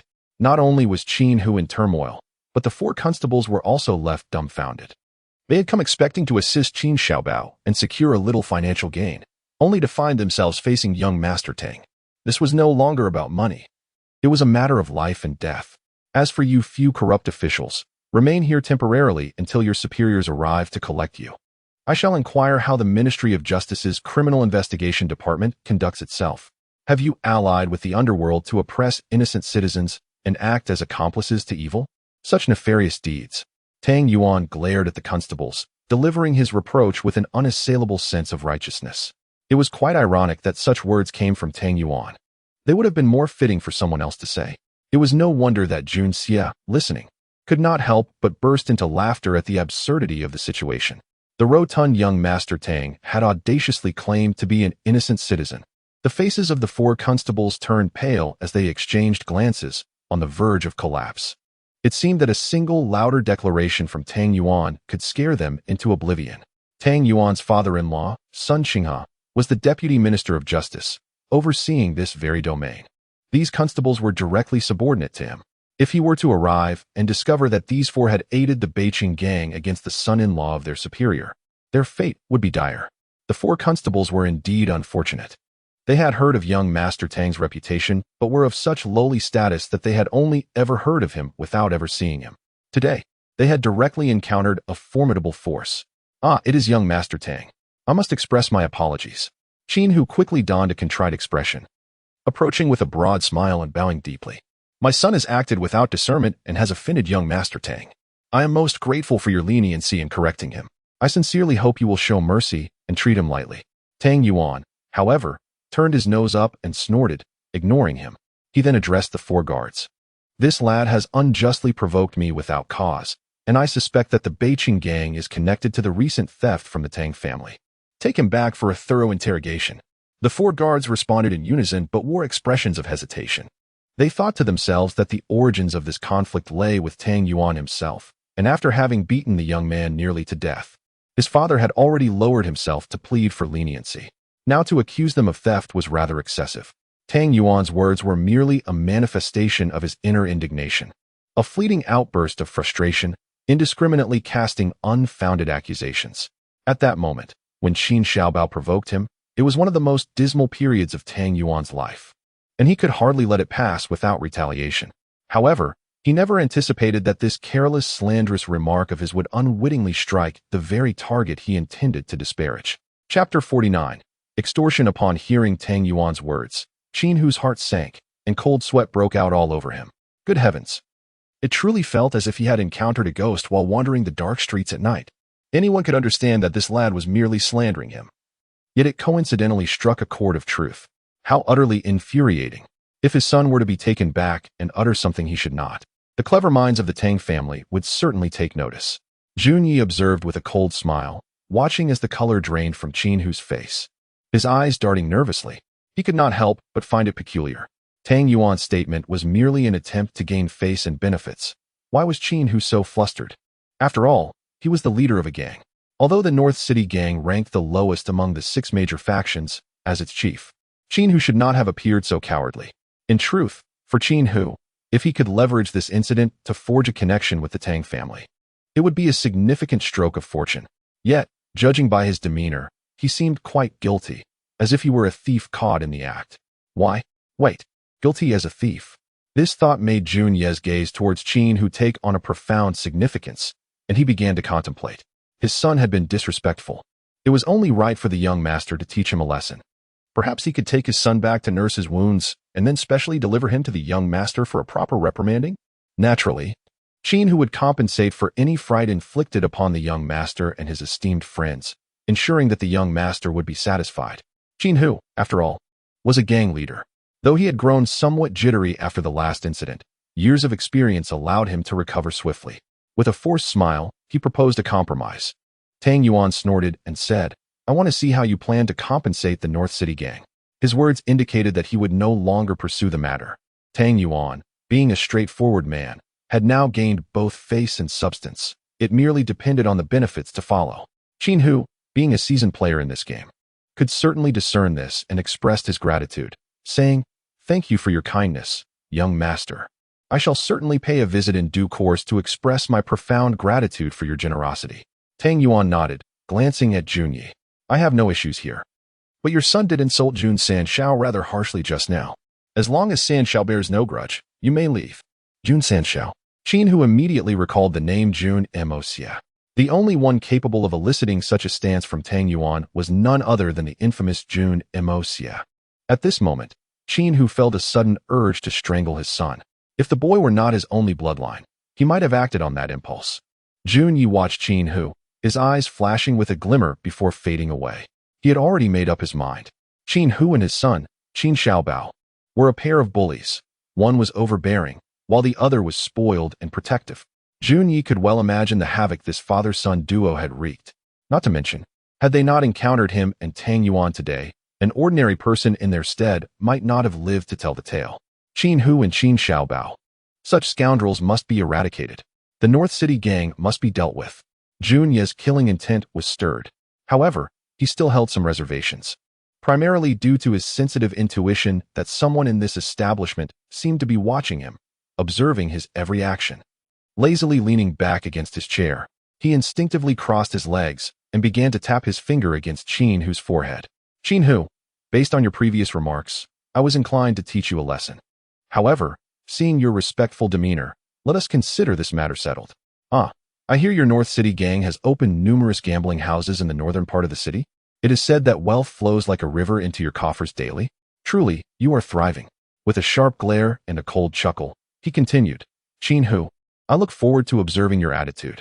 If I am not satisfied, I guarantee that not a single soul in the North City gang will see the sun rise the day after tomorrow. At this point, he straightened up and leaned closer to Qin Hu, whispering with a sinister grin, however, should I find you satisfactory, there shall be rewards aplenty. You might as well just say you want more silver. Qin Hu cursed inwardly, yet he felt powerless against the situation. As the leader of a gang, he was being berated by a mere child, his dignity trampled. Yet, Qin Hu dared not reveal any dissatisfaction, for it seemed that this child, who threatened to annihilate the North City gang, was not merely making idle threats. He plastered a smile on his face, swearing to ensure Jun Sanxiao's satisfaction. And only after a wave of Jun Ye's hand did he leave, carrying his son in disgrace. Bah, what a disappointment. Tang Yuan spat disdainfully at Qin Hu's retreating figure.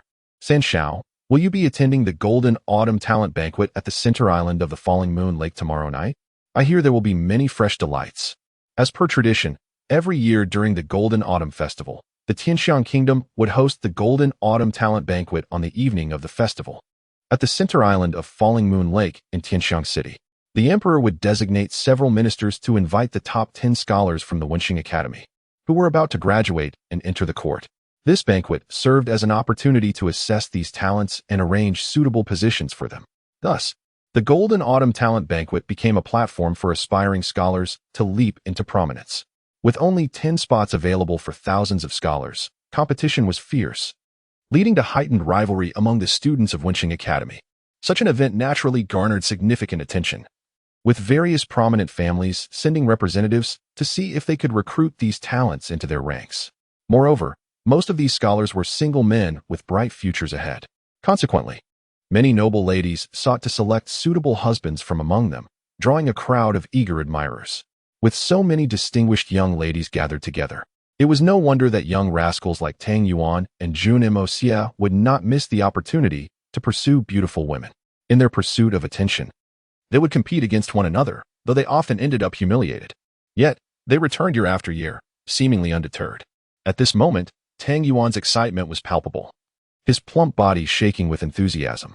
Clearly, he was determined to attend, though whether he would achieve his goal was another matter entirely, and it did not seem particularly optimistic. The talent banquet? Young Master Tang, do we appear to be talents? Jun Yi rolled his eyes. More like peasants than anything else. Jun Yi held back a thought he hesitated to voice. He considered himself quite the handsome figure, undoubtedly resembling a talent. Yet his brother was hardly deserving of such a title. Perhaps a seed would be more fitting. Nonsense. What talents? They're merely a bunch of money-hungry pretenders. Remember last year's Zhaoqing song? At the Golden Autumn Talent Banquet, he embarrassed me in front of Miss Li. He strutted around like a peacock, and I immediately instructed that he be brought into the Tang family. With promises of high office and wealth, he came running like a lapdog. Do you know what position he holds now? Tang Yuan said, puffing with pride. Chapter 50. I am the villain. Jun Xia found himself genuinely intrigued by such amusing events.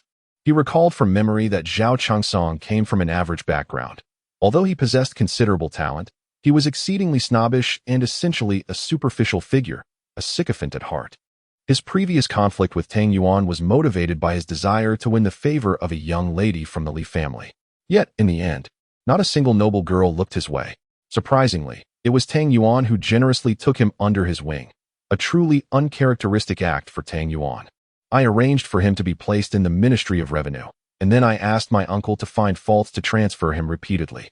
His only current task is to scrub my back while I bathe, wash my underwear and socks, and tend to the garments of my numerous concubines. He has no other duties whatsoever. Tang Yuan chuckled wickedly. If he insists on being stubborn and maintaining his lofty demeanor, I would feel no guilt in tormenting him. However, this spineless fellow still pretends to be noble, spouting nonsense about the demeanor of distinguished scholars. Bah! He wishes to cling to the Li family's connections. I shall make him wash those connections daily. Tang Yuan's uncle held a minor position in the Ministry of Revenue, making it a simple task to set up obstacles for a newcomer. Jun Xie, unable to contain his amusement, sputtered tea all over Tang Yuan's face, coughing as he exclaimed, "Your uncle truly listens to you, young Master Tang. This seems rather degrading for someone who is, after all, a talented individual and a graduate of the Wenqing Academy. Such treatment is rather disrespectful to scholarship." Disrespectful to scholarship? Tang Yuan retorted, a grin spreading across his face. What are those people worth? Merely a bunch of bookworms. Even if they have learned how to govern and maintain order from their texts, what does it matter? Their knowledge is useless, rotting away within them. Knowledge alone does not equate to capability or virtue. Relying solely on eloquence is hardly a talent and does not signify anything substantial. The Wenqing Academy has a grand reputation, but how many influential figures have emerged from it throughout history? Bah! Tang Yuan laughed heartily, clapping Jun Xie's shoulder. Third young master, neither of us is a good person. Stop! What do you mean, neither of us is a good person? Jun Xie had initially nodded in agreement, silently applauding this perspective. He felt a deep resonance with the notion that so-called top scorers from rote education were nothing compared to the tempered elites of society. They were like infants who had just been weaned. It seemed that regardless of the realm, such truths were universal. He was taken aback by Tang Yuan's insightful commentary. But just as he was enjoying the conversation, Tang Yuan's thoughts took a sudden turn. Haha, what I meant was, neither of us is a good person. However, third young master, no matter how wicked we may be, in this vast capital city, even if we wreak havoc daily, how many people can we truly affect? Perhaps 1,000 at most. But someone like Zhao Qingsong, a spineless coward brimming with schemes and malice, if he were to be given a position of power, he could ruin countless lives. Moreover, once he wreaks havoc here, he will simply move on to another place, and as long as the court does not execute him, he can continue his mischief. By the time he is finally executed, he will have already harmed innumerable people. Compared to him, who is more despicable? At this point, Tang Yuan's voice rose with indignation. Thus, I shall humiliate these shameless individuals. What so-called talents? To hell with them. Anyone who dares to call themselves a talent in my presence, I shall deal with them harshly. Those hypocritical scholars who fall into my hands shall never see the light of day again. Jun Xie burst into laughter, while said, Tang Yuan, I have never seen you speak so passionately. I toast to you for that. This toast was heartfelt, for Tang Yuan's words resonated deeply with Jun Xie. Throughout his 2 lifetimes, only a few had earned his genuine respect, and Tang Yuan was among them. After sharing this drink, it signified Jun Xie's acknowledgement of Tang Yuan as a person worthy of esteem. Although Tang Yuan was a wastrel, he possessed a sincere character.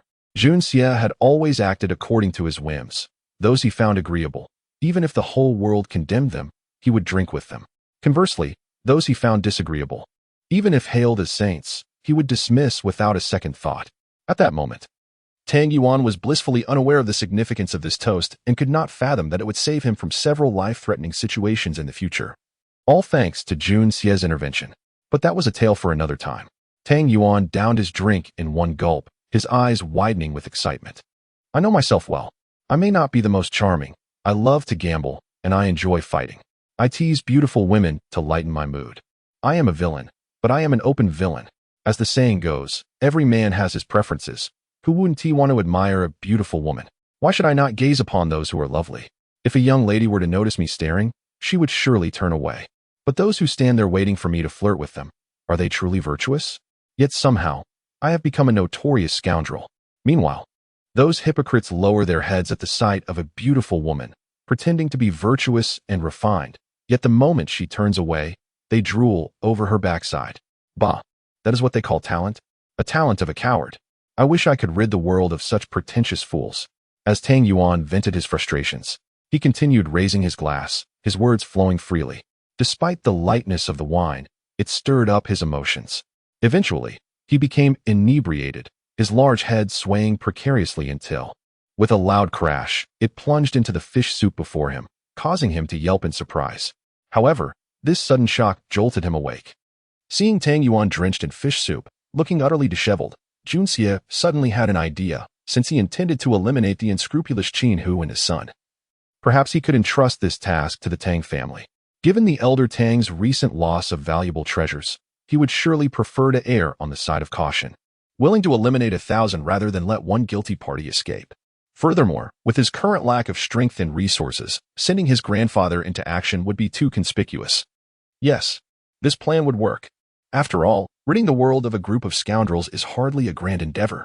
The reason for not involving the Jun family was due to Jun Xie's concern regarding the Xiandan, a significant vortex of turmoil. Although it was uncertain whether Qin Hu's demeanor was a result of the Xiandan, if it were somehow connected, then the Jun family's attack on the North City gang would be akin to stepping into a pit of quicksand, becoming the target of widespread condemnation. Conversely, the Tang family had no such apprehensions. Tang Yuan, now that we've feasted and drunk to our fill, let us find a quieter place to converse. I believe the Yihong building would be quite suitable, Jun Xie suggested, feigning a virtuous demeanor while concealing his true intentions. The Yihong building? Indeed, a splendid choice. Tang Yuan's eyes lit up, his intoxication fading, replaced by eager anticipation. Ha ha ha, third young master, you truly understand me. Hurry, let's go. I've been feeling rather irritable these past few days and require a tranquil place. As he spoke, he stood up eagerly, his ample belly flopping onto his thighs. Jun Yi gazed at Tang Yuan with a stern expression, feeling somewhat perplexed. It was hard to imagine how this fellow would manage at the Yihong Lu. Would he have to lift his belly with both hands? Otherwise, it seemed quite a challenge indeed. What a conundrum. Chapter 51. Do you want it? The two descended the stairs. Not out of a desire to prolong the conversation, but because Jun Yi felt an unsettling presence lurking in the tavern, making him exceedingly uncomfortable. Thus, he suggested they retreat to the tranquil Yihong Lu. After Jun Yi and Tang Yuan made their way downstairs, a voice emerged from a private booth in the tavern. Li brother, they have departed. What do you think? A refined voice replied calmly, though Tang Yuan possesses some insight. It is rather superficial. He is too frivolous and reckless. Such a person, even if harboring ill intent, would only confront us openly. Therefore, he can be disregarded. However, that Jun Mo Xie, his recent behavior seems inconsistent with the rumors that circulate. Oh, are you implying that the young Master Jun exhibits some peculiarity? The first speaker queried, perplexed. But he remains as audacious and greedy as ever. Did he not just extort Qin Hu? His appetite is insatiable, demanding that Qin Hu surrender all the gambling houses of the North City gang to him. Truly a folly. There are matters of which you are unaware. Jun Mo Xie's recent oddities extend beyond what you perceive. This situation warrants attention. Instruct Li Yin to inform Qin Hu to visit Jun Mo Xie tomorrow afternoon, and ensure he remembers every word spoken. I require a comprehensive report without any omissions. I need to ponder this thoroughly. The second man reflected, lightly tapping his fingers on the table. Recalling Jun Ye's demeanor, he shook his head in disbelief. From his words and actions, he epitomizes a typical wastrel. Why do I feel something is amiss? Am I being overly sensitive? No, better to err on the side of caution. You must find a way to meet Jun Mo Xie, the Li brother stated slowly. Word has it he has been training relentlessly at home, speaking with great conviction. I have an unsettling intuition and wish to ascertain the truth. Me? Meet Jun Mo Xie? The man immediately displayed reluctance, as if the idea was a disgrace, a humiliation to share a space with such a wastrel. You remain so arrogant. Such pride may be your undoing, the Li brother replied, raising his head. Revealing a handsome visage, Li Yu ran. He spoke with a calm demeanor, yet the opposite man broke into a cold sweat. Very well. I shall make arrangements upon my return. Indeed, I shall listen in on the proceedings. I wish to discern Jun Mo Xie's intentions, Li Yu ran remarked placidly. By the way, Li brother, I have received news that the second brother may soon take action. He is growing impatient. It remains unclear whether his target is the third brother or Ling Meng. The information from that side is quite guarded. Oh, Li Yu Ran's gentle voice took on a more somber tone. The second brother is rather foolish. The one who acts first will meet with misfortune. We can afford to observe for now. It is prudent to remain passive. However, Ling Meng is someone you hold in high regard. The first man hesitated, seemingly reluctant to continue. That is inconsequential. She is merely a woman. If her presence incites conflict among the eldest, second, and third brothers, it would be a boon for me. Li Yu Ran's voice, though calm, exuded an icy detachment. Great ambitions endure through the ages. As for women, they are of little significance. The private booth fell into silence. In the carriage, Jun Yi sat opposite Tang Yuan, struggling to suppress his discomfort at the latter's unpleasant odor. Even the endurance of a seasoned assassin was being tested. He opened the window to let in some fresh air and remarked, Tang Yuan, from what you say, it seems you are enduring quite a rough time at home.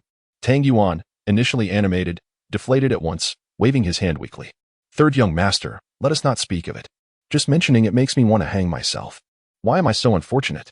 Others do not encounter such misfortune, yet I am beset by one calamity after another. Third young master, I am truly. Do you wish to extricate yourself from this predicament? Jun Yi smirked, enticingly. Of course. Who wouldn't want to? Anyone who doesn't is a fool. Yet, how could this issue be resolved so easily? Tang Yuan scratched his head, appearing despondent. What is easy or difficult? I merely ask if you wish to escape this plight. Jun Yi cast a sidelong glance, adopting a fishing for bait demeanor, watching Tang Yuan with amusement. I do. I truly do. Tang Yuan exclaimed with fervor. Third young master, do you perhaps have a solution? Well, while solutions are scarce, I do possess a few clever schemes. Any one of them could extricate you from your troubles. Would you like to know? Jun Yi chuckled, lounging comfortably. I am eager to know. Third young master, my dear brother. Jun Gu, Uncle Jun, ancestor. Please, do enlighten me. I am at my wit's end. Tang Yuan grasped onto a glimmer of hope, his excitement palpable, nearly brought to tears. You have witnessed the North City gang's arrogance today. Yes, they have been quite bothersome, I presume. Jun Yi casually suggested. Indeed, those two are insufferable. If it weren't for the myriad of troubles at home lately, I would have extinguished them right away. Tomorrow, if he comes to deliver money, I have no intention of seeing him. Tang Yuan shook his head vigorously. Third young master, please provide a solution instead of discussing those two. Isn't this the solution? Tang Yuan, not many are aware of your family's recent theft, correct? Jun Yi smiled. Certainly. Many know of the theft. While losing items is no grand affair, the specifics of what was taken remain a mystery.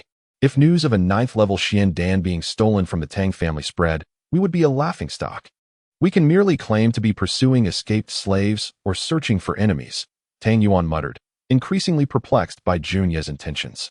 However, I suspect Qin Hu is aware of this matter, Jun Yi said, swinging his legs. Did you not notice? When you spoke of the Tang family's theft, Qin Hu's expression was quite flustered, and he seemed to sweat profusely. In truth, Qin Hu's expression barely shifted, and he exhibited no visible signs of alarm. The notion of sweat was entirely unfounded. Nevertheless, Tang Yuan was neither observant nor able to retain such details. Are you suggesting that Qin Hu is involved? Tang Yuan straightened, his eyes widening with curiosity. The implications of Jun Yi's words weighed heavily on him, prompting a sense of urgency. Do not overthink it, you foolish boy. Whether or not he is actually involved is irrelevant. As long as you believe he is connected, that is sufficient. Simply return and inform your grandfather that Qin Hu's North City gang might be related to this incident. Regardless of the investigation's outcome, your burdens will undoubtedly be alleviated. Jun Yi grinned mischievously. Moreover, we are not wronging him. Qin Hu's panic was unmistakable. If he had a clear conscience, what cause would he have for fear? But if my grandfather investigates and finds it was not Qin Hu? Tang Yuan hesitated, uncertainty clouding his mind. Chapter 52, Confidential Intelligence of Tang Yuan. Even so, have you not devoted your efforts to this matter? Given your sincere remorse and assistance in the investigation, I trust the old man will not be excessively harsh with you. Furthermore, as long as you assert that Qin Hu may harbor significant suspicions, the old man's current urgency will undoubtedly compel him to take action. Once he does, the outcome will be overwhelming. At that point, whether Qin Hu is truly guilty will become inconsequential, and the Tang family will earn a reputation for eliminating threats to the public. What could be better than that? Indeed, Tang Yuan contemplated. My grandfather places immense value on that item. Merely uncovering a hint will likely provoke a considerable uproar. He pondered further. However, this matter requires comprehensive follow-up strategies. Otherwise, my life will remain intolerable. Yes, it's settled. The more I think about it, the more brilliant this plan appears. Tang Yuan felt a surge of impatience.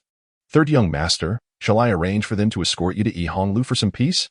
I must return home immediately to report to the old man. If he discovers I learned such news only to indulge in leisure before reporting back, my situation will be even worse. Indeed, time is of the essence. You attend to your business. I have no mind for entertainment. Jun Xie smiled. Tang Fatty, congratulations. You shall soon regain your freedom. Tang Yuan grinned widely, resembling a jovial Buddha. Congratulations to us both. It is all thanks to your guidance. Declining Tang Yuan's offer to escort him home, Jun Xia promptly dismounted, and the two parted ways. As he watched Tang Yuan's carriage roll away, a smile crept onto Jun Xia's lips. Should the Tang family truly take action, what would his next step be? The precious elixir lay in his possession, yet he remained uncertain of its application. How would he resolve this conundrum? Should he consider disseminating information about this matter widely, hoping to attract several top-tier experts to Tianxiang City? The world is vast, brimming with extraordinary talents. Surely someone must possess knowledge of it. However, this must be concealed from his grandfather and third uncle, if they were to discover it. With his grandfather's straightforwardness and his uncle's integrity, what if they suggested returning it to the Tang family?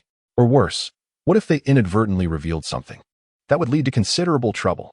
Instead, it would be wiser to use the elixir on his uncle or grandfather discreetly before explaining later. Yes, let it be a fait accompli. In that case, surely everyone would reap silent fortunes. Given Jun Xia's current mastery of the heavenly transformation technique, which diverges entirely from conventional practices of this world, he did not believe that the coveted elixir would bear any significant benefit for him, and indeed, reality affirmed this notion. However, while the elixir might not aid his cultivation, there remained other resources within this world that could facilitate his training. Unfortunately, this novice was yet unaware. What of tomorrow's Golden Autumn Talent Banquet? Should he attend or not? Lost in contemplation, he walked a considerable distance before settling on a decision. Coming back to his senses, he touched the concealed dagger in his bosom and sighed. Since the last confrontation, he had realized that his makeshift daggers were inadequate against high-level practitioners in this world. After all, they had barely withstood an encounter with a silver-level expert, sustaining damage in the process. What would happen against gold or jade-level masters? The thought sent a chill down his spine. It was evident that such iron daggers would hold little efficacy against those formidable foes, and at the very least, they would not deliver the desired lethal impact. Thus, before his own strength burgeoned, Jun Xia resolved to craft several defensive weapons for himself. At the very least, his concealed projectiles should be capable of penetrating the protective aura of jade-level experts, which he deemed the minimum standard. However, achieving this standard required materials far superior to ordinary iron. With his head bowed, Jun Xia made his way to the Divine Armament Catalog, the only place in Tianxiang City that might offer quality materials for crafting daggers. In his mind, the ideal materials were either Xian iron or cold iron. If those were unavailable, he would settle for high-grade steel. After parting from Jun Xia, the exuberant young master Tang Yuan hurried home, eager to seek an audience with the elderly patriarch. The elder had been exceedingly irritable these days. The theft of his prized elixir, with no leads in sight, had only exacerbated his already fiery temperament. He was contemplating Tang Yuan, thinking that if it weren't for this reckless scoundrel's indulgent gambling, such troubles would never have arisen. The more he fumed, the more he wished to summon Tang Yuan for a reprimanding. Just as he was about to call for someone, a servant entered to announce that the young master had requested an audience. Momentarily taken aback, he pondered, in these trying times, this rascal rarely shows his face. Now he dares to come seeking me? Has he truly lost his mind? He commanded, let him in at once, and bring me the iron scales. Upon entering, Tang Yuan was met with the imposing sight of the iron scales before him, transforming his expression into one of distress. What new mischief awaited him? The elder's fury was palpable. He gestured to the scales, instructing Tang Yuan to kneel before responding. He understood his grandson's shortcomings all too well. If he had not encountered an insurmountable problem, he would never have dared to disturb him. Tang Yuan grimaced as he knelt, his belly thudding against the ground with a resounding thump. What is it? The elder's ire intensified as he observed his grandson sprawled on the floor. Can't you shed a few pounds? Do you truly see yourself as a pig? Tang Yuan, initially brimming with excitement about his findings, now felt deflated by such treatment. Glancing at his belly, he muttered, I don't wish to be this heavy. I've been unable to eat properly these days due to your lectures, only drinking water. And yet I continue to gain weight. Speak of your matters. The elder, both amused and exasperated, urged him to be concise. Have you caused another ruckus? Grandfather. I. Tang Yuan's excitement surged as he recalled Jun Mo Xia's counsel, which promised to liberate him from his current plight. Ignoring the elder's impending wrath, he exclaimed, Grandfather, I believe I have found a lead on the elixir we lost. Oh, the elder, poised to scold him further, perked up at this revelation, his eyes shining with interest. Do share, what does this lead? Since the elixir was stolen, Tang Yuan had been consumed with worry and self-reproach, pouring his heart and soul into contemplation over the past few days. He expressed this with sincerity, adopting a demeanor of repentance. Stop. Enough. The elder interrupted, clearly exasperated. Do you intend to remain kneeling while speaking sensibly? Get to the point. He pointed to the iron scales. Taken aback, Tang Yuan stammered. Today, while seeking clues, I encountered Qin Hu's son, Qin Xiaobao, at the drunken immortal pavilion, who was brazenly abusing his power to bully the innocent. Filled with righteous indignation, I remembered your teachings, and my sense of justice compelled me to act. I bravely intervened to assist the weak, standing against injustice for the sake of the nation and its people. Shortly thereafter, Qin Hu had the audacity to confront me, utterly oblivious to the danger he courted. When he realized who I was, he appeared profoundly flustered. Tang Yuan's self-aggrandizing tale flowed effortlessly from his lips. Nonsense. Who is Qin Hu? To provoke our Tang family and remain unperturbed? Is this what you call a lead? Old Master Tang scoffed, dismissing the so-called clues as utterly ridiculous. How could he have harbored any hope in the words of that scoundrel grandson? The relentless self-aggrandizement was overwhelming, leaving the old man with a throbbing headache and a grim expression. Grandfather, Tang Yuan remarked, it would indeed be reasonable for Qin Hu to be anxious from the outset. However, he displayed no signs of alarm initially. Yet, upon mentioning the theft at our home, his countenance shifted dramatically, as if confronted by a specter. Tang Yuan, embodying the role of a sagacious analyst, elaborated. The public is merely aware that our esteemed Tang family has been robbed of gold and jewels, and it is out of a sense of pride that they pursue the thieves. Logically speaking, this incident should bear no connection to Qin Hu. Why then? Did he react with such astonishment? I suspect there is a deeper intrigue at play. Perhaps this scoundrel is indeed involved. Chapter 53. Encountering Xiao Yi again. Old Master Tang squinted, a glimmer of sharpness in his eyes. Proceed. That's it. Tang Yuan, in a state of panic, responded. That's it. You foolish wretch. You leave me hanging at such a critical moment? Do you wish to die? Old Master Tang erupted in fury, delivering a swift kick to his ample behind. With so little evidence, how dare you assert that Qin Hu's Beijing gang is related to the theft? Elaborate on the entire sequence of events. And should there be the slightest ambiguity, I shall skin you alive. Tang Yuan, feeling utterly helpless, realized he could not evade the old man's scrutiny and reluctantly recounted the entire affair. Old Master Tang listened intently, and when he heard that Jun Mo Xia had pointed a significant finger at Beijing gang, he interjected. That rascal Jun Mo Xia harbors a grudge against Beijing gang. Does he not? No, not at all. If he truly bore a grudge, with his temperament, Beijing gang would have been annihilated long ago. How could they still exist? Tang Yuan hurriedly denied. Then it follows that Jun Mo Xia likely does not intend to frame us. Given the Jun family's influence, he need not direct his efforts towards us. However, I find that boy quite untrustworthy. It is evident that he lacks the cunning to devise such sophisticated schemes. Old Master Tang stroked his beard thoughtfully. But, grandfather, the Xiandan is of utmost importance to our Tang family. We are at a critical juncture where it is better to believe in its existence than to dismiss it. Tang Yuan, sensing his plans crumbling, urged fervently. Indeed, it is precisely better to believe than to doubt. Moreover, it is merely an underground gang. Their downfall would be no great loss. Consider it a service to the people. Old Master Tang suddenly rose to his feet. However, to assert a connection between Beijing gang and this incident based solely on this scant evidence is rather far-fetched. Yet, it is true that the major gangs in the capital have been causing quite a stir lately, particularly Beijing gang, which has garnered quite a notorious reputation. As for the Xiandan affair, it has indeed eluded these gangs. Thus, questioning Beijing gang may not be a poor strategy. Old Master Tang mused, though his heart held little hope. With no alternatives, he felt compelled to pursue this slender thread of possibility. Convey my orders. All 9th grade Xian practitioners in the manor must assemble immediately. Tonight, we shall strike unexpectedly. Remember, until we ascertain the facts, do not kill indiscriminately. All must be taken alive. We will interrogate them first. Yes, Tang Yuan exclaimed joyously. Jun Sanxiao's strategy was indeed effective. Grandfather's opinion of him had noticeably improved. Jun Xia orchestrated this endeavor primarily out of disdain for Beijing gang. Naturally, he would not allow them to have it easy. Yet, due to various concerns, he had pushed this task onto the Tang family. Tang Yuan accepted this mission solely to ensure a more comfortable existence, wishing to avoid being treated like a rat in his own home. Old Master Tang's acceptance stemmed from a glimmer of hope. Any hope was better than none. Moreover, he could publicly champion the cause of ridding the community of harm, regardless of the outcome.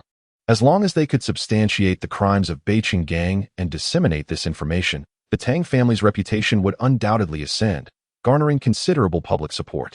Furthermore, Beijing Gang was the weakest among the 6 major gangs, lacking any substantial upper echelon backing. Thus, they could be dealt with without hesitation. Of course, should any valuable information arise, it would be an unexpected gain. However, unbeknownst to Junxia, Tang Yuan, and Old Master Tang, this operation was set to be a serendipitous success. A genuine surprise attack that would catch them unawares. The consequences would unfold that very night. Meanwhile, Li Yuren's plan to have Qin Hu deliver gifts to test Junxia had just reached Qin Hu's ears. However, following Old Master Tang's thunderous action, it was likely to be thwarted once again, inexplicably and without warning, merely due to the scheming of 2 spoiled youths, each with their own selfish motives, inadvertently derailing Li Yuren's meticulously crafted plan. Was this fate? Junxia strolled leisurely along the path, the weapon shop now in sight. Before the entrance stood an opulent carriage adorned with tassels, a striking display. The emblem on the carriage depicted 2 crossed swords. This was the exclusive crest of the Dugu family. Indeed, members of the Dugu clan were present. Junxia paused momentarily, unperturbed, and continued his slow pace into the shop.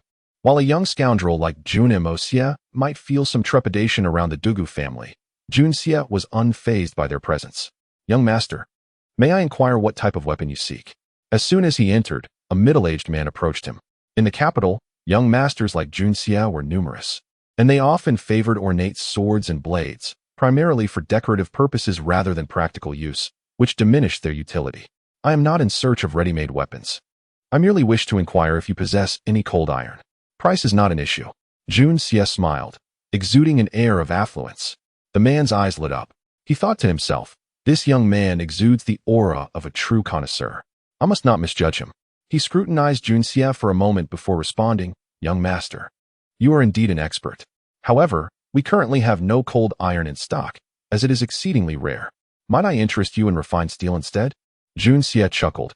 "If it is truly refined, then it would suffice. But what you refer to as refined steel, is it genuinely of the highest quality?" The middle-aged man appeared somewhat embarrassed. "Indeed, young master, you are astute. I would never deceive you. While most of our refined steel is only between 10 to 20 refinements, the quality is commendable and ranks among the finest in the realm. Only 10 to 20 refinements." "I see. Then, do you have any shin iron?" Junxia sighed, feeling disheartened. "Is this place truly a millennium behind Earth? I hold no hope for their forging techniques. I merely seek any unique metals." When it came to metals, shin iron was the superior choice. None available. The middle-aged man wiped his brow, contemplating why this gentleman's inquiries revolved solely around such elusive materials. Suddenly, a thought struck him, however. "We just received a shipment of meteorite iron a few days ago. Would that interest you?" Meteorite iron. Junxia's eyes sparkled with excitement. "Take me to see it." Initially, his inquiry about shin iron was a mere long shot, yet now, unexpectedly, he had learned of meteorite iron, which was even rarer. His luck appeared quite favorable. Following the middle-aged man, Junxia traversed the shop toward the rear warehouse. Just before they arrived, he heard a clear voice emanating from within. "Excellent. I shall take this piece of meteorite iron." The voice belonged to none other than Dugu Xiao, one of the few individuals Junxia most wished to avoid. "How is it that I keep encountering her? This is truly peculiar." Junxia's heart raced as he stepped into the room, preemptively declaring, "Ah, Miss Dugu, what a coincidence to run into you here. It's you, Junxia?" Dugu Xiao turned, her enchanting eyes sparkling, her posture proud. "Junxia, you truly are something else. How is it that I keep running into you, this spoiled wastrel? It's utterly bizarre." Suddenly, she leaped forward, her delicate face inches away. Glaring fiercely as she demanded, "Junxia, are you following me?" Chapter 54. You desire the large, I prefer the small, Miss Dugu. Do you hold yourself in such high esteem? Junxia could not resist a jab at her, continuing his retort.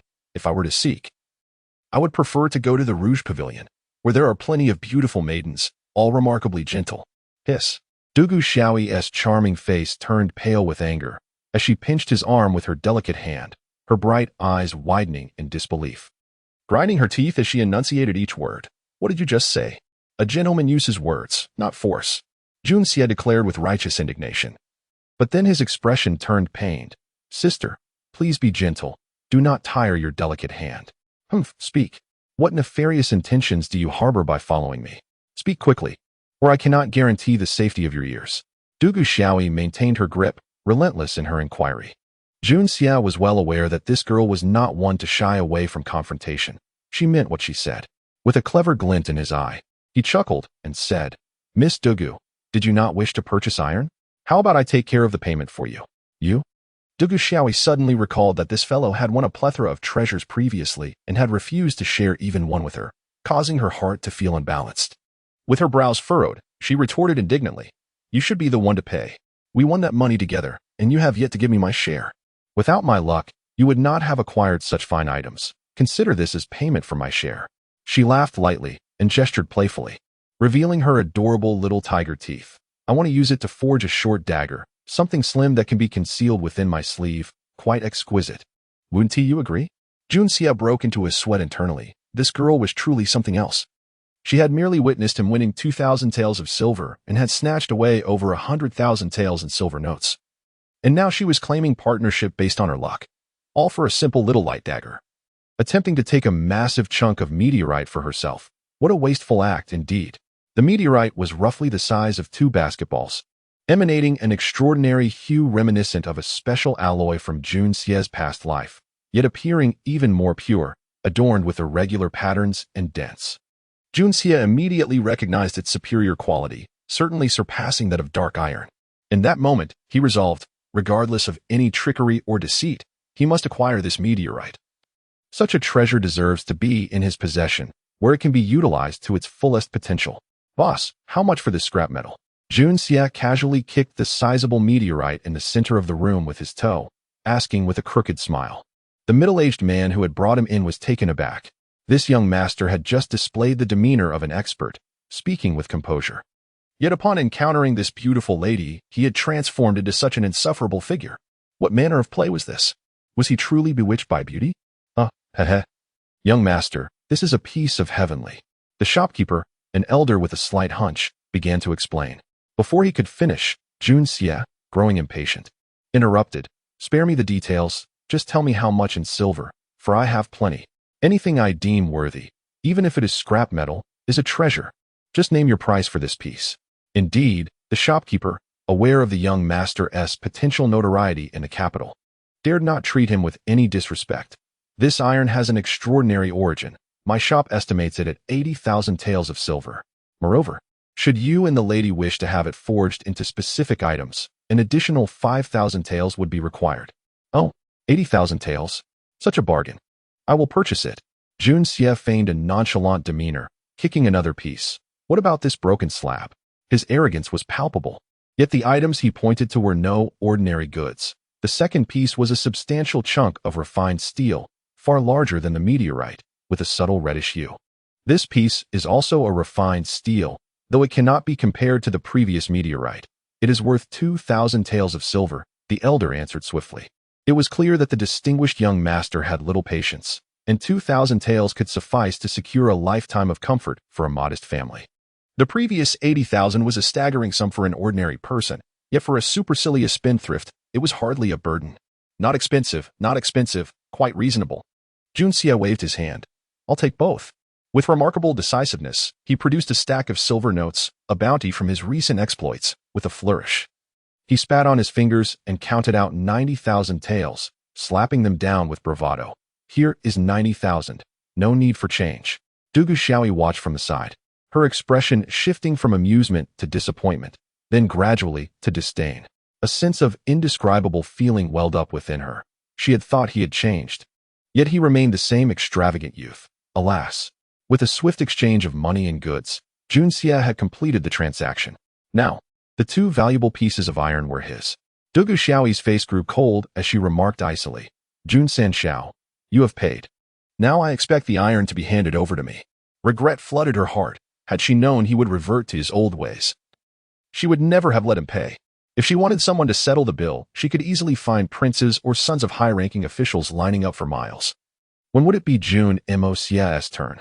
Truly beneath her dignity, yet the rarity of the meteorite compelled her to engage him further. Very well, indeed. June Xie smiled. Miss Dugu, you see, I shall take the smaller piece, and you may have the larger one. It is truly my honor to pay for you, haha. What did you say? Dugu Xiaoyi was about to take the meteorite when she suddenly sensed a dissonance in his words, her eyes widening in disbelief. I want the large one. You want the small one. Has he lost his senses? The smaller piece is the meteorite. The larger one, though of decent quality, pales in comparison to the meteorite. What would I do with that ordinary refined steel? Indeed, June Xie replied matter-of-factly. You see, I have purchased both pieces, and my needs are modest. The smaller one suffices for me. As for the larger one, it would be wasteful to keep it. As the saying goes, a gift of fine iron to a fair maiden is only fitting. Naturally, it is to be bestowed upon you, Miss Dugu. Of course, if you find it lacking, I can always procure another. They are merely a few thousand taels each, quite affordable. And I happen to have plenty of silver today. Should I buy dozens more and have them delivered to your estate? Dugu Xiaoyi trembled with rage. She finally understood that June Mosie's intent was indeed the meteorite, but rather than claiming it for himself, he offered her the ordinary refined steel after the transaction was complete.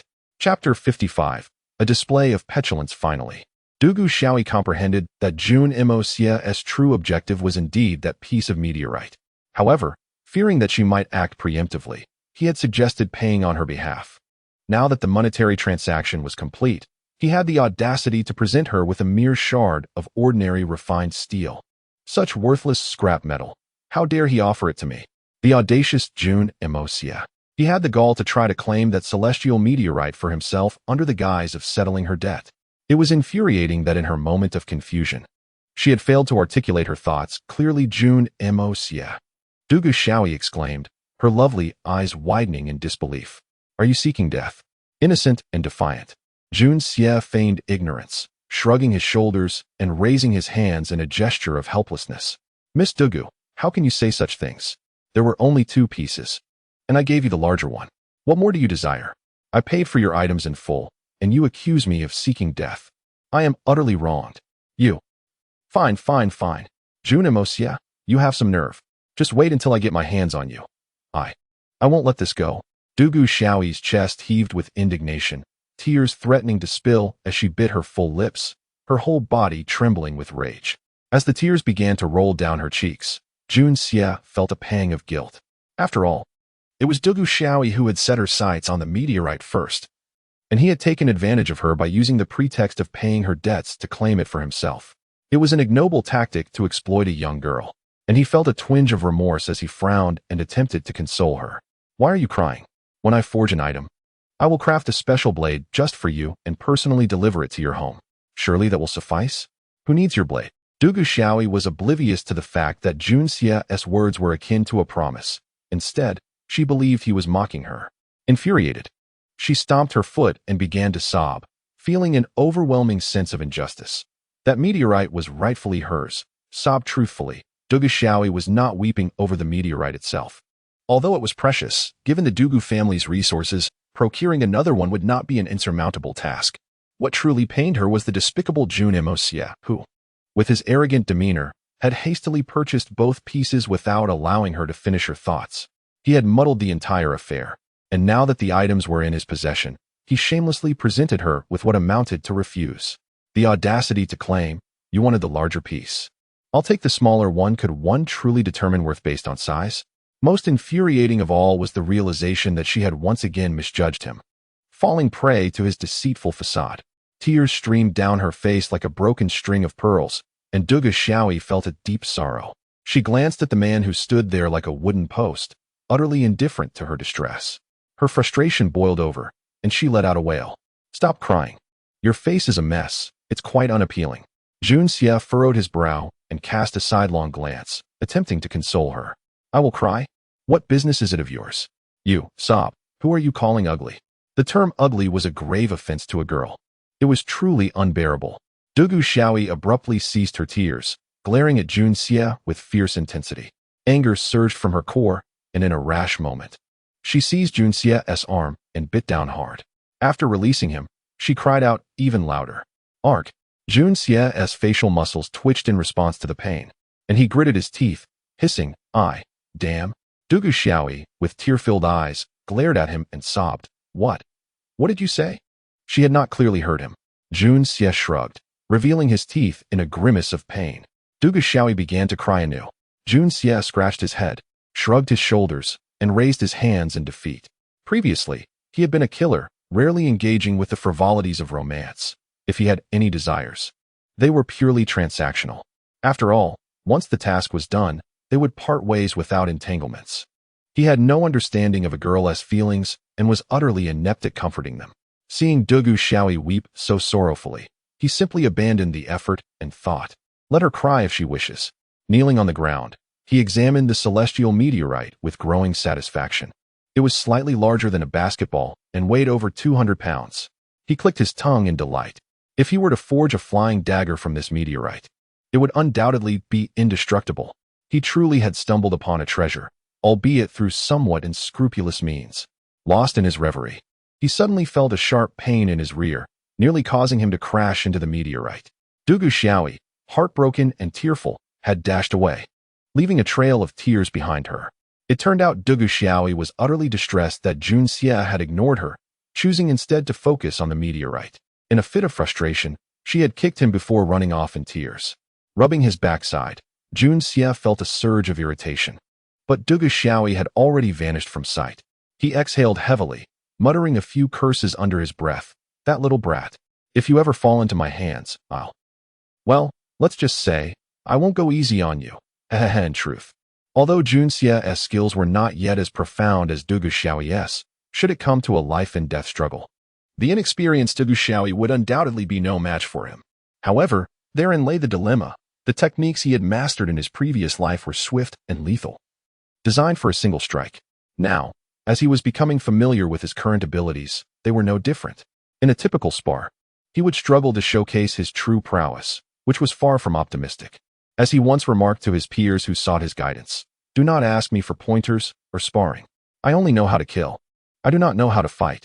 And as for Dugu Xiaoyi, how could he truly engage in a life-and-death contest? With her noble lineage and spirited temperament, he could never genuinely harm her. Moreover, Dugu Xiaoyi was known as the nemesis of profligates, a girl with a deep sense of justice and kindness. Ultimately, it was all due to the original Jun Mo's utter recklessness. Standing up, he turned to the shopkeeper. Old man, if this meteorite were to be forged into a weapon here, what level of refinement could it achieve? The elder pondered for a moment before replying. This meteorite has already undergone refinement once to remove impurities. With further refinement, it could reach a maximum of 3 levels, achieving a radiance that shimmers like clouds and glimmers coldly. If forged into a weapon, it would surely be extraordinarily sharp. Can it truly slice through iron like mud? Junxie mused. Impossible. The elder replied decisively, a hint of amusement at the corners of his mouth. Slice through iron like mud? Young lad, you've been misled by legends. Then why do you even call it a divine weapon? Junxie shot back, feeling deceived. The elder quickly raised his hands in defense, exclaiming, My lord, you must have misunderstood. The so-called ability to slice through iron like mud is a characteristic of legendary divine weapons. Besides, even a top-tier divine weapon must be wielded by the right person to achieve such feats. What you describe, a divine weapon that anyone can wield to slice through iron like mud, is a rarity, even in the entire world. Oh, that makes sense. Junxie suddenly recalled a saying. With true energy, even grass and would become sharp swords. He shook his head, thinking, what nonsense. When one reaches that level, why would they even need a sword? A sword is merely a crutch for those lacking in martial prowess. Never mind, I will find my own way, Junxie sighed. Have your assistant deliver it to the Jun manor. So it was a member of the Jun family. No wonder he was so extravagant. The elderly man responded repeatedly, wiping the sweat from his brow, feeling a sense of relief. Although this young scion was indeed extravagant, he surprisingly refrained from causing a ruckus today. It was truly for the best that he was willing to find a solution on his own, though it was a pity to waste such a large piece of meteorite iron. However, not a single legendary weapon has been witnessed under the heavens. To ask me to forge one for you is indeed a daunting task. Watching Jun's departing figure, The old man silently scoffed. With your frivolous demeanor, you dare to attempt forging a blade on your own. If you truly manage to create one, I shall no longer need to walk. Chapter 56. Who is following me? Turning away from the shop, Jun Xie strolled back. Although the Jun family possessed opulent carriages, Jun Xie preferred to walk on foot. Ingrained in his subconscious as an assassin, he believed that only when his feet were firmly planted on the ground could he ensure his safety. The notion of traveling by carriage or boat evoked a sense of vulnerability, as if his fate lay beyond his control. Jun Xie cherished this feeling, for it unsettled him deeply. His habit was clear. He would always seize command of his own destiny. Old Master Jun had arranged for a personal guard, but Jun Xie had dismissed him with various excuses. He understood that the guards trailing him were mere decorations. Regardless of where he wandered, someone was invariably shadowing him. And that person was the true expert. Although Jun Xie had never laid eyes on this individual and could not detect them with his current abilities, he could sense their presence ever since Old Master Jun had assigned them to follow him. This instinct stemmed from the inherent acuity of a top-tier assassin.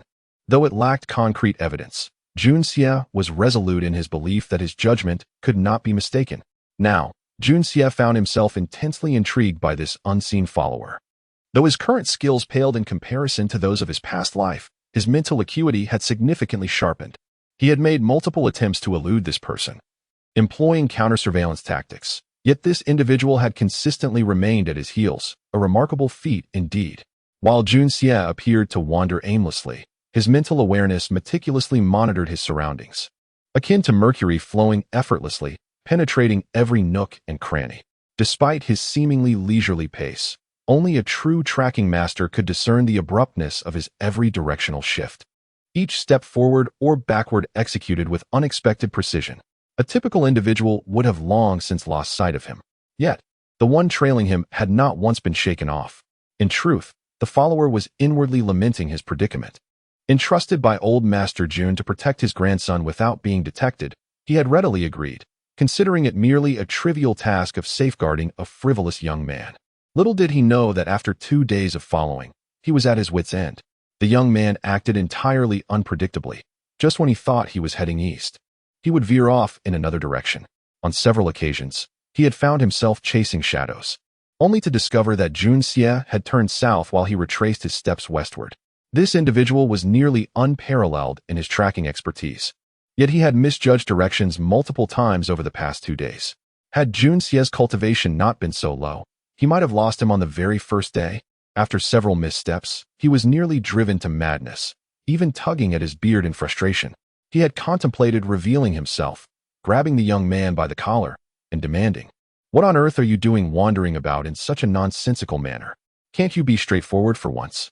Just as he entertained this thought, he dismissed it, reasoning that the young man, with his reckless demeanor, could not possibly have noticed him. It was entirely due to the young man's erratic behavior. As he pondered, he suddenly noticed Jun Xie quickening his pace and entering a cosmetics shop. Unable to suppress a scoff, he mused, as expected of a spoiled brat, barging into a place like this. However, when he waited, Jun Xie did not emerge. Growing impatient, he dashed over, peering inside only to find that Jun Xie was nowhere to be seen. A wave of frustration washed over him. The young man must have slipped out the back door. How could he have been so foolish not to consider that possibility? With the speed of the wind, he rushed toward the back entrance in search of him. Once he had gone far enough, Jun Xie confirmed that the sensation of being observed had completely dissipated.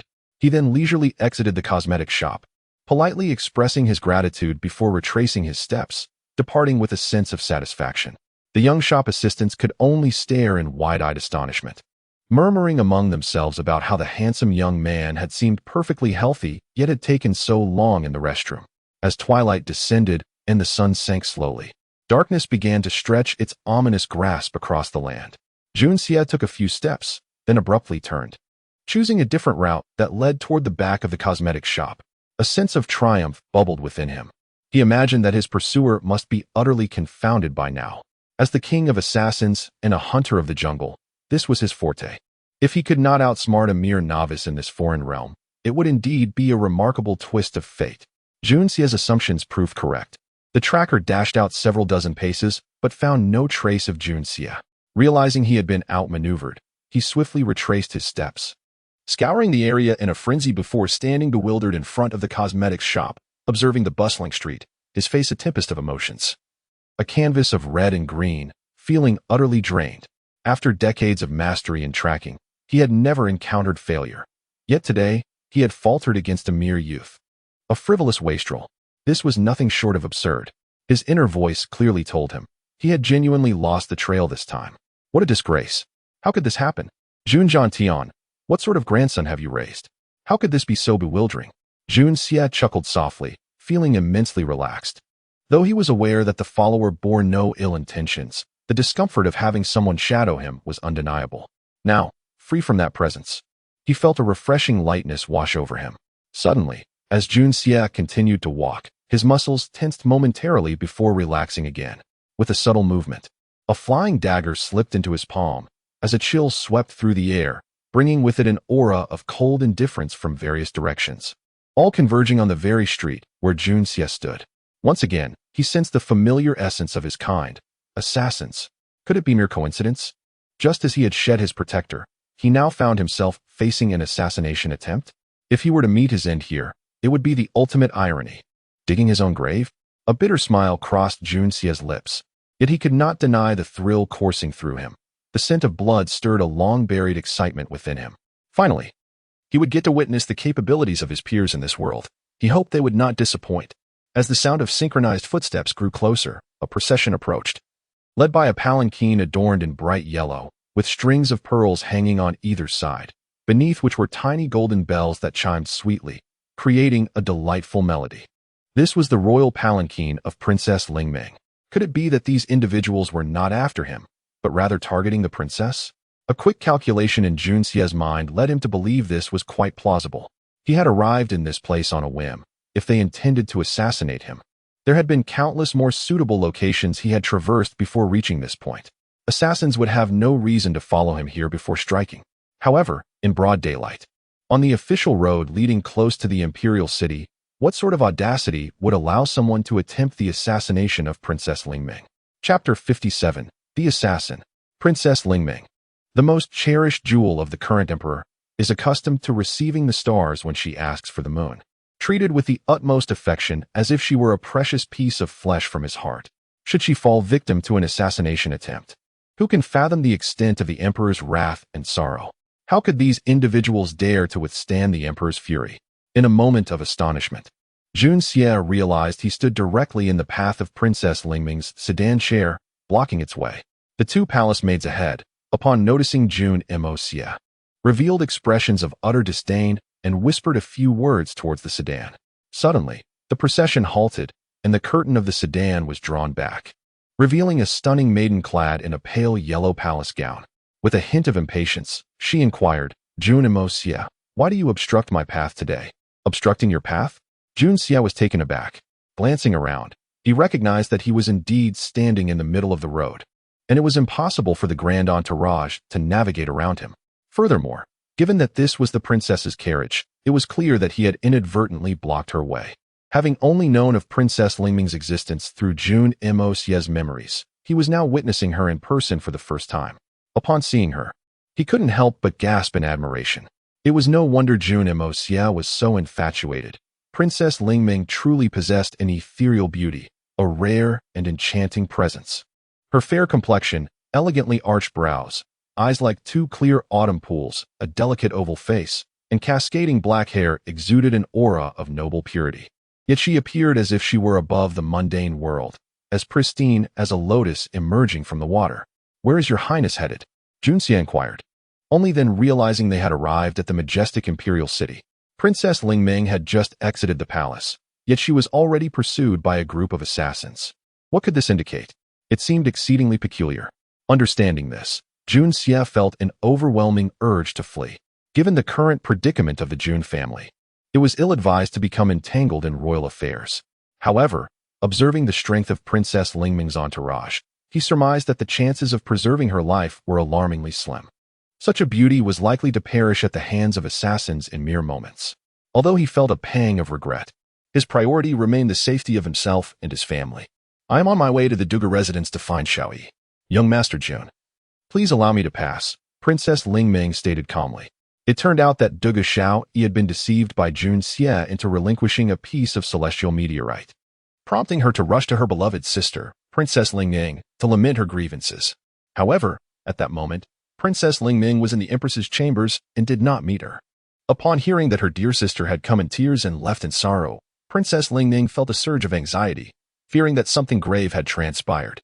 She hastily arranged to visit the Dugu family to uncover the truth behind her sister's distress, only to fortuitously encounter the instigator, Jun Xie.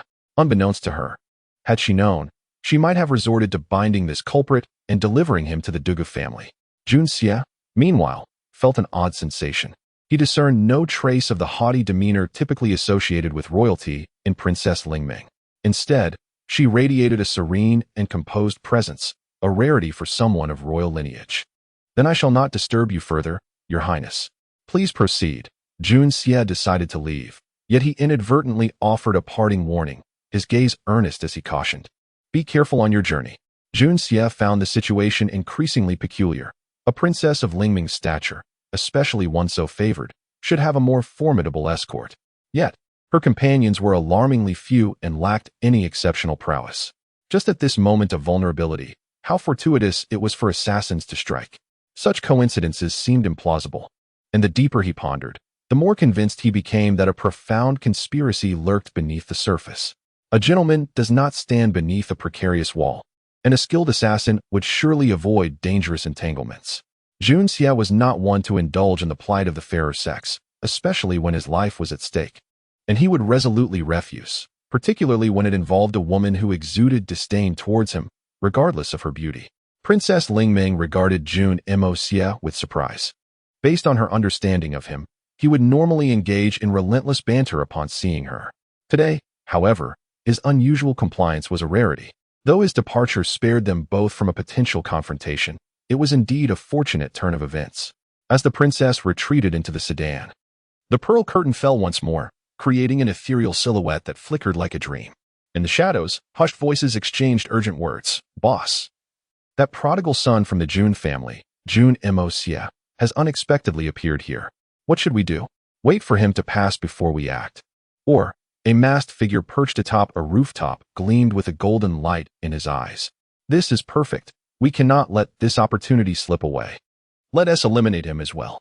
It would be delightful to see Jun Zhantian lose his composure. Yes. Jun Xie swiftly stepped aside, murmuring to himself.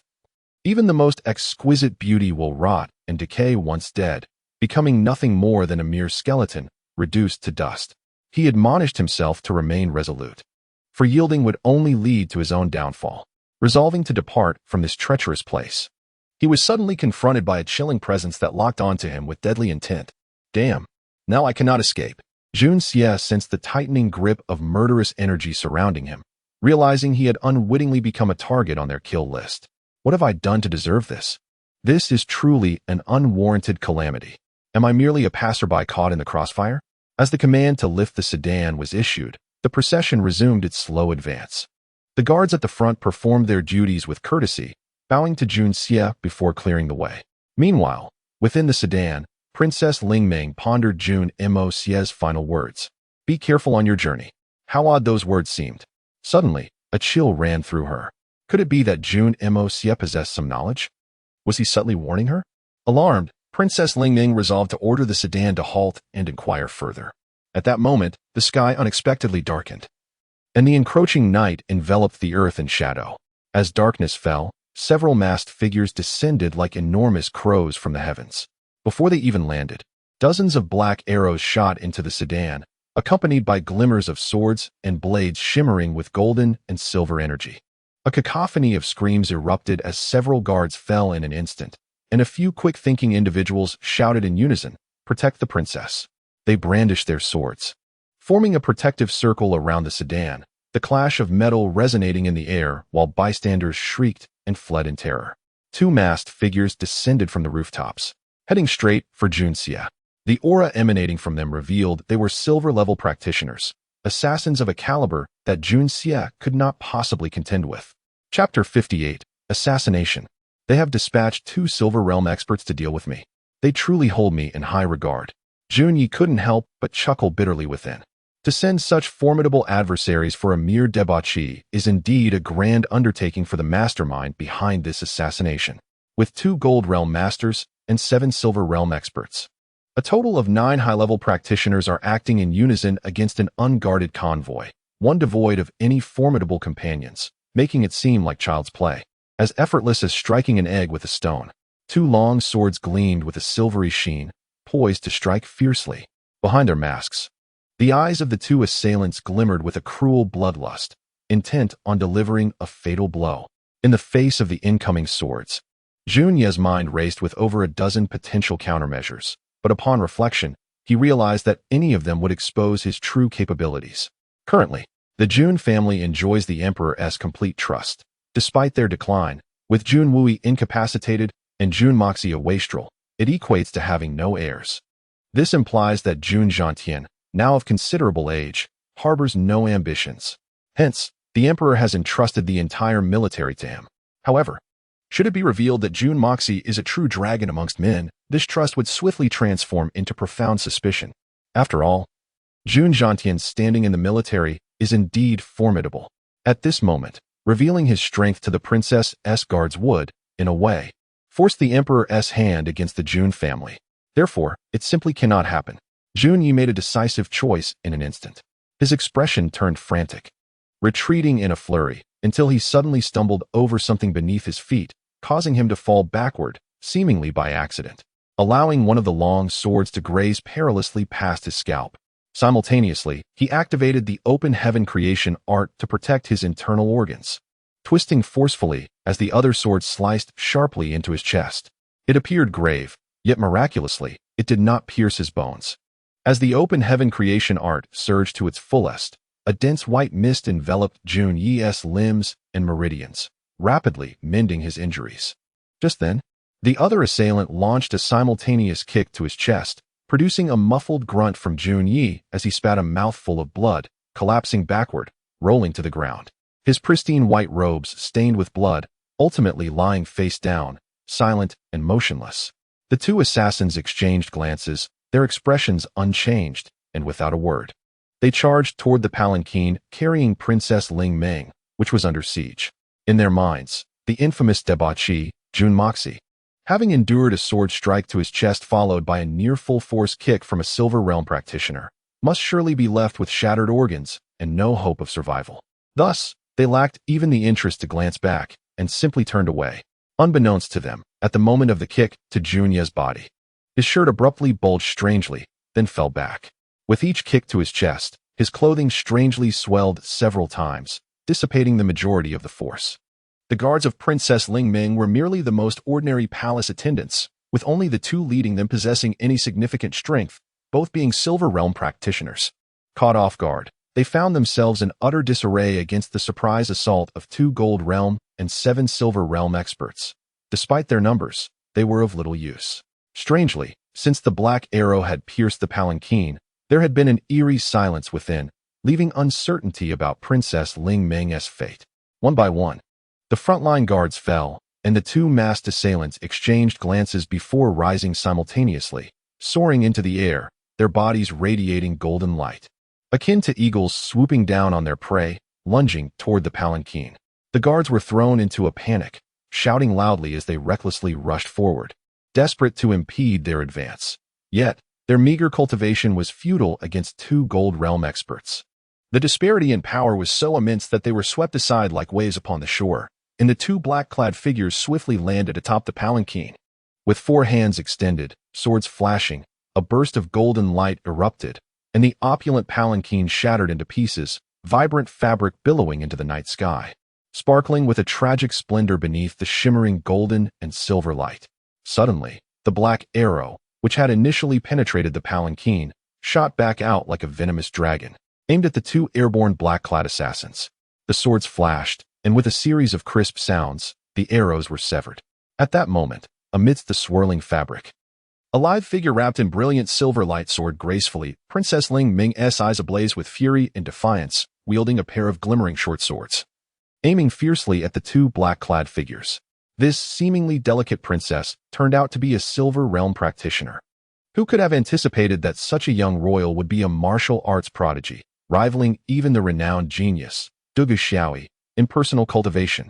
The two black-clad figures simultaneously grunted, parrying with their swords, resulting in a series of clashes as the three separated in three directions. Princess Ling Ming landed unsteadily. Her charming face flushed with a captivating hue, only to swiftly pale, evidently having sustained internal injuries. Despite her exceptional talents, she was still only a fledgling Silver Realm practitioner. And facing two Gold Realm experts, even with their strength waning, the recoil from her sudden assault was devastating. The distinction between Silver and Gold Realm practitioners is fundamentally insurmountable. The two black-clad figures retreated and advanced, their feet launching off the ground with a resounding boom, leaving two small craters in their wake. Their figures darted through the air like lightning, two longswords gleaming with golden brilliance, showing no mercy as they descended upon Princess Ling Ming's delicate form. Having just endured significant internal damage, she had no time to recuperate. Forced to muster her remaining strength, she barely managed to evade, but still could not escape the lethal blows aimed at her.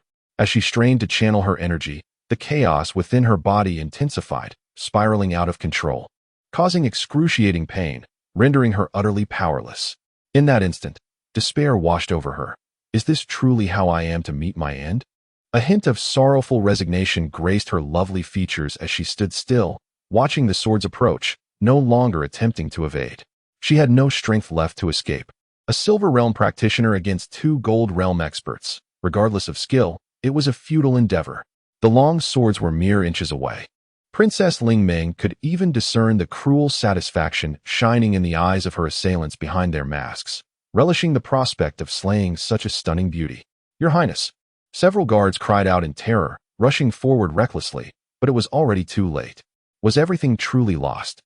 Their mission would be fulfilled the moment they eliminated this beautiful woman, leading to a life of unending riches and glory. Now, all it took was a thrust of their swords, and it would all be over. Even if she were the daughter of the sovereign, even if she were a martial arts genius, her demise would bring everything to an end. Though these two black-clad assassins were elite killers trained in ruthlessness, when faced with the act of slaying a princess, their eyes betrayed a flicker of ecstatic delight. In this moment, nearly every gaze in the vicinity was fixed upon Princess Ling Ming, yet no one noticed that, at this critical juncture, the body of Junyi, thought to be lifeless, stirred slightly, a glimmer of cold light shooting forth from his fingertips, arcing through the air, making a half-circle, suddenly transforming into a dazzling blue light that hurtled toward the space between the assassins and the princess. I recommend a book from the female genre. Author, So Who To. Title, The Divine Contractualist, Book Number 1514474. Chapter 59, The Celestial Mystique. This young man, upon sensing the swift approach of the assassins, had already devised an escape plan. As he fell backward, appearing seemingly disheveled, he concentrated all his energy into his chest. With a surge of inner strength, his outer robe and inner garment billowed outward, forming two subtle layers of protection. Remarkably, when the assassin's heavy kick connected with his chest, the outer robe flared, dissipating much of the force. The inner garment then swelled again, absorbing another layer of impact. Consequently, the actual force exerted on Junyi was less than a third of the original strength. By the time the kick landed, it was already a mere remnant of power. Yet, even with such mitigation, the combination of a sword and two kicks was not something the current Junyi could easily endure, causing him considerable discomfort. Nevertheless, while his internal organs were jolted, Junyi activated the celestial transformation technique, expelling the injuries as a spray of blood. Although it appeared alarming, he was largely unscathed. The sword strike was enveloped by the celestial transformation technique, rendering it merely a flesh wound. It was the two kicks that truly troubled him. Had these individuals allowed Junyi to depart unscathed and turned their attention to Princess Ling Ming, he would have naturally walked away without a care. After all, Princess Ling Ming was merely a romantic interest of Jun Moyan, not of Junyi himself. Therefore, he felt no concern. The notion of a hero rescuing a damsel in distress required strength, and such strength was precisely what the young Master Jun currently lacked. However, the assassins had deemed him a target for elimination, igniting an inferno of rage within this Dark Lord. Whether such an incident would recur in the future was irrelevant. For this occasion alone, Junyi would not let them escape. Those who harm me or attempt to do so have always been met with preemptive strikes. Since you wish to kill me, very well. I may not have the strength to vanquish you now, but I can certainly thwart your plans. Even a loss that harms both parties must be executed. Thus, instead of retreating, Junyi chose to stay. Witnessing Princess Lingming in peril, he channeled his entire energy through his meridians to mimic the aura of a celestial master, infusing it into a flying dagger. Employing a spiraling technique, he launched the dagger towards the assailants. At the precise moment when the two lead assassins were poised to strike Princess Lingming, they suddenly sensed something amiss. A blinding blue light flashed before their eyes, nearly rendering them unable to see, yet it was dazzlingly breathtaking. Deep blue. A small flying dagger seemed to materialize from the void, positioned between the two men's swords and Princess Lingming's delicate form. This diminutive dagger seemingly captured the azure of the sky, evoking a stirring sensation within the souls of all who beheld it. In the midst of the gray-black night, this azure hue stood out as an exquisite marvel. This was a celestial master. The two cloaked assassins gasped in shock, their eyes wide with terror.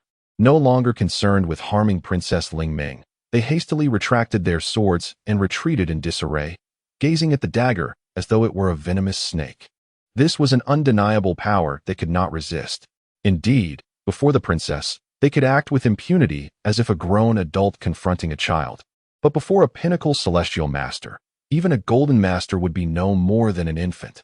Throughout the entire Tianxiang kingdom, it was rare to hear of even a handful of celestial masters. How could one possibly appear at such a critical moment? Although the dagger radiated an enchanting azure, it seemed devoid of force, gently falling to the ground and embedding itself between the two assassins and Princess Lingming. Its slender blade swayed lightly, like a willow leaf, the azure glow lingering until it gradually revealed the dagger's original luster. The crowd was struck dumb, their hands frozen, dozens of eyes fixated on the tiny dagger.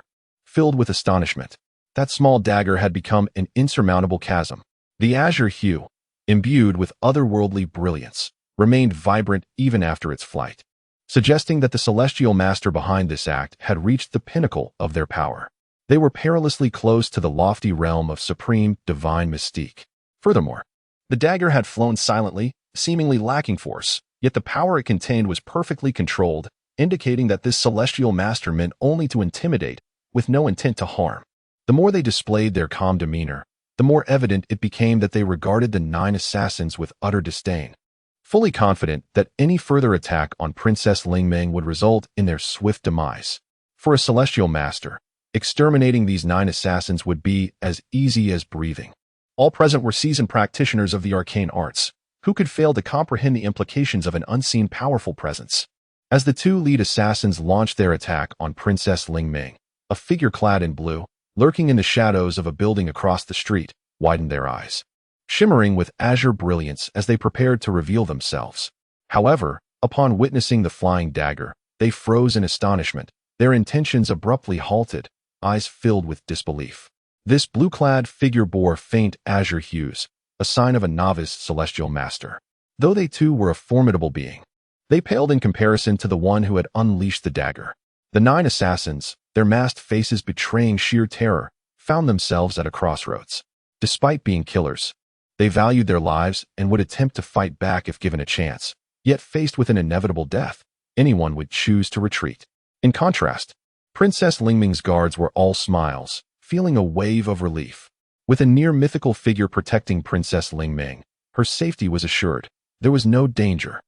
Should the princess truly have faced an assassination attempt, even if they managed to survive the assassins, they would still face the royal family's wrath, which could spell disaster for their families.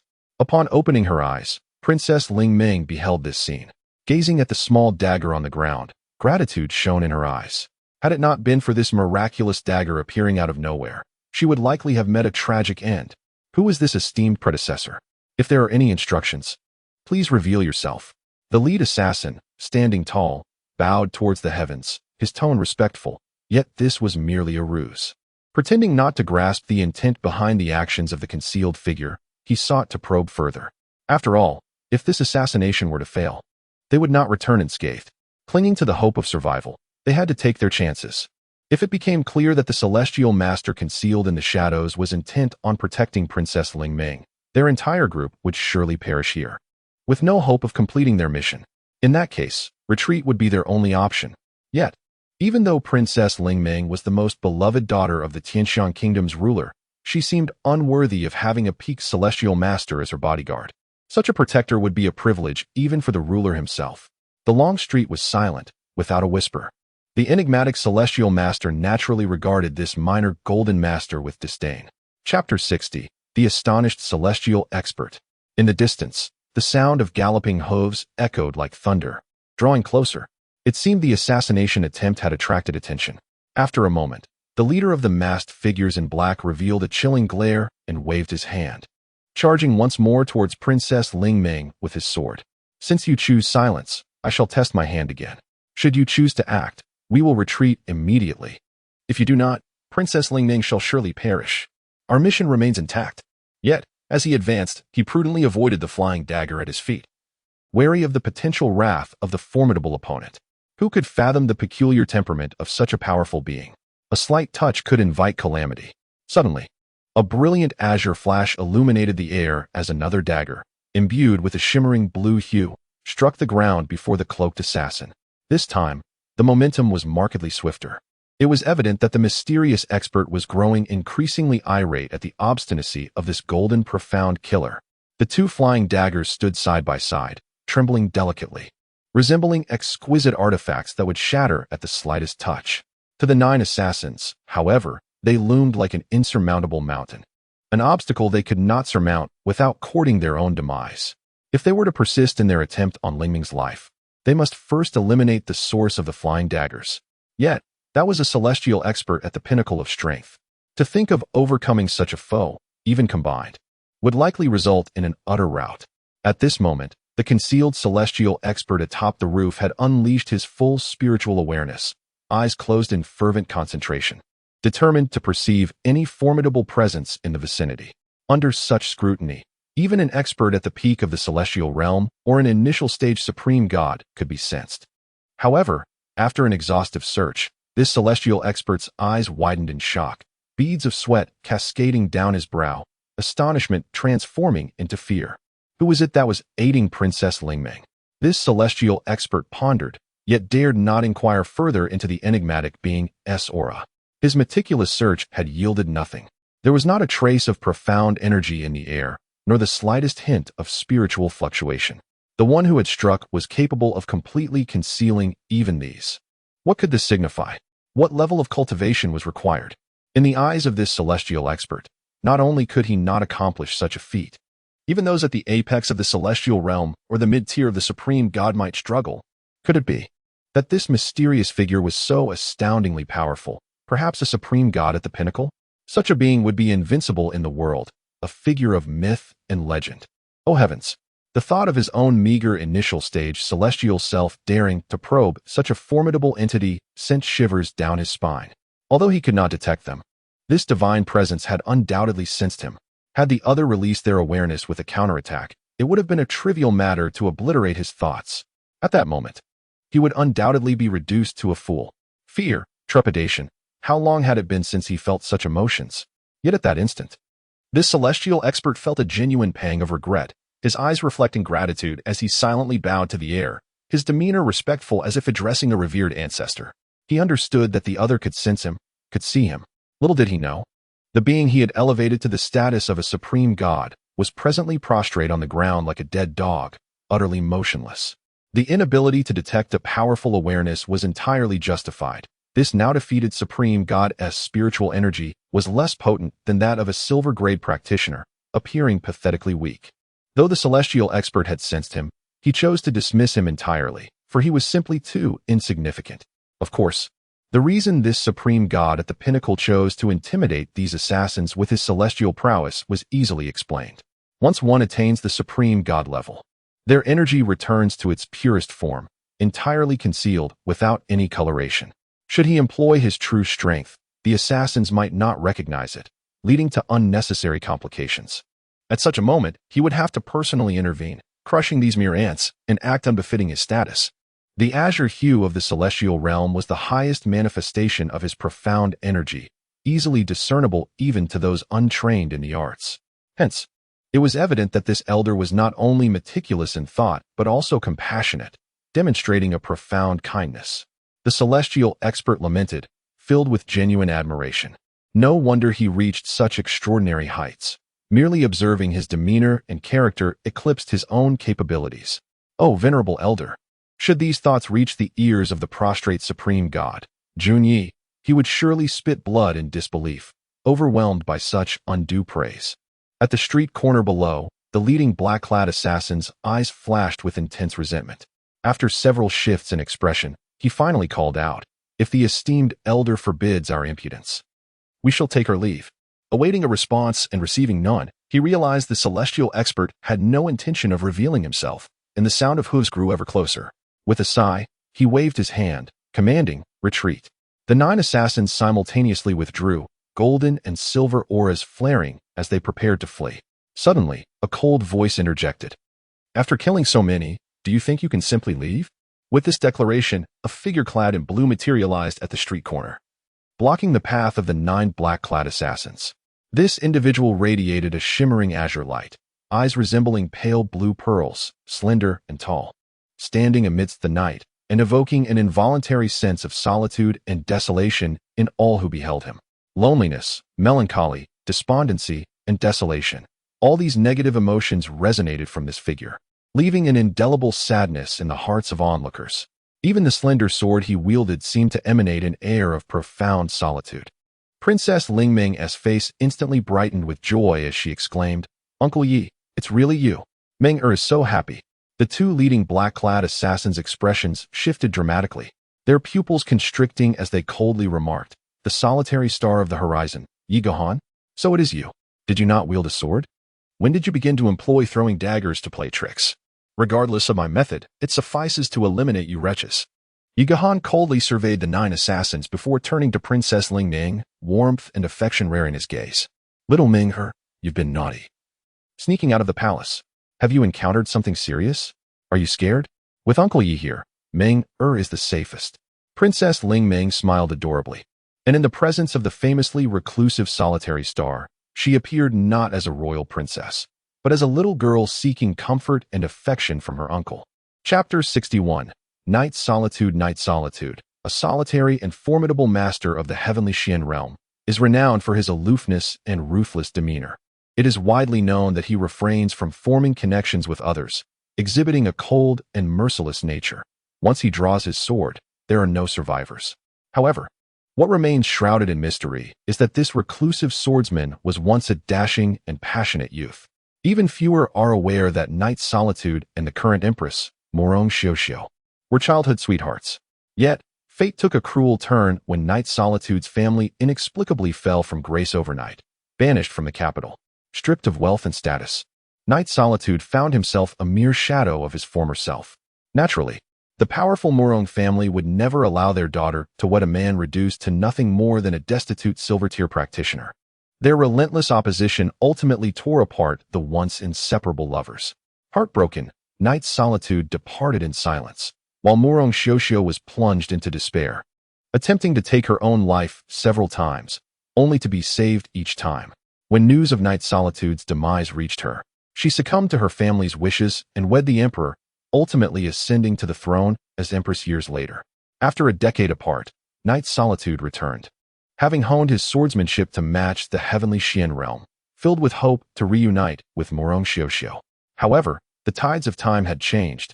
His beloved had become empress, and their daughter, Princess Lingming, was now 7 years old. Their eyes met, tears welling up, both feeling an agonizing sense of loss. Once inside the palace, the gulf between them widened, leaving Night Solitude as a mere passerby in the life of his former love. The whims of fate are unpredictable. Yesterday's reality has transformed into today's sorrow. Disheartened, Night Solitude's hair turned white overnight, and his demeanor shifted to one of cold indifference. Yet, he cherished Princess Lingming as if she were his own, often playing with her, finding solace only in her presence. In truth, Night Solitude became the guardian spirit of Princess Lingming. Anyone who dared to threaten her, even the emperor himself, would face his wrath.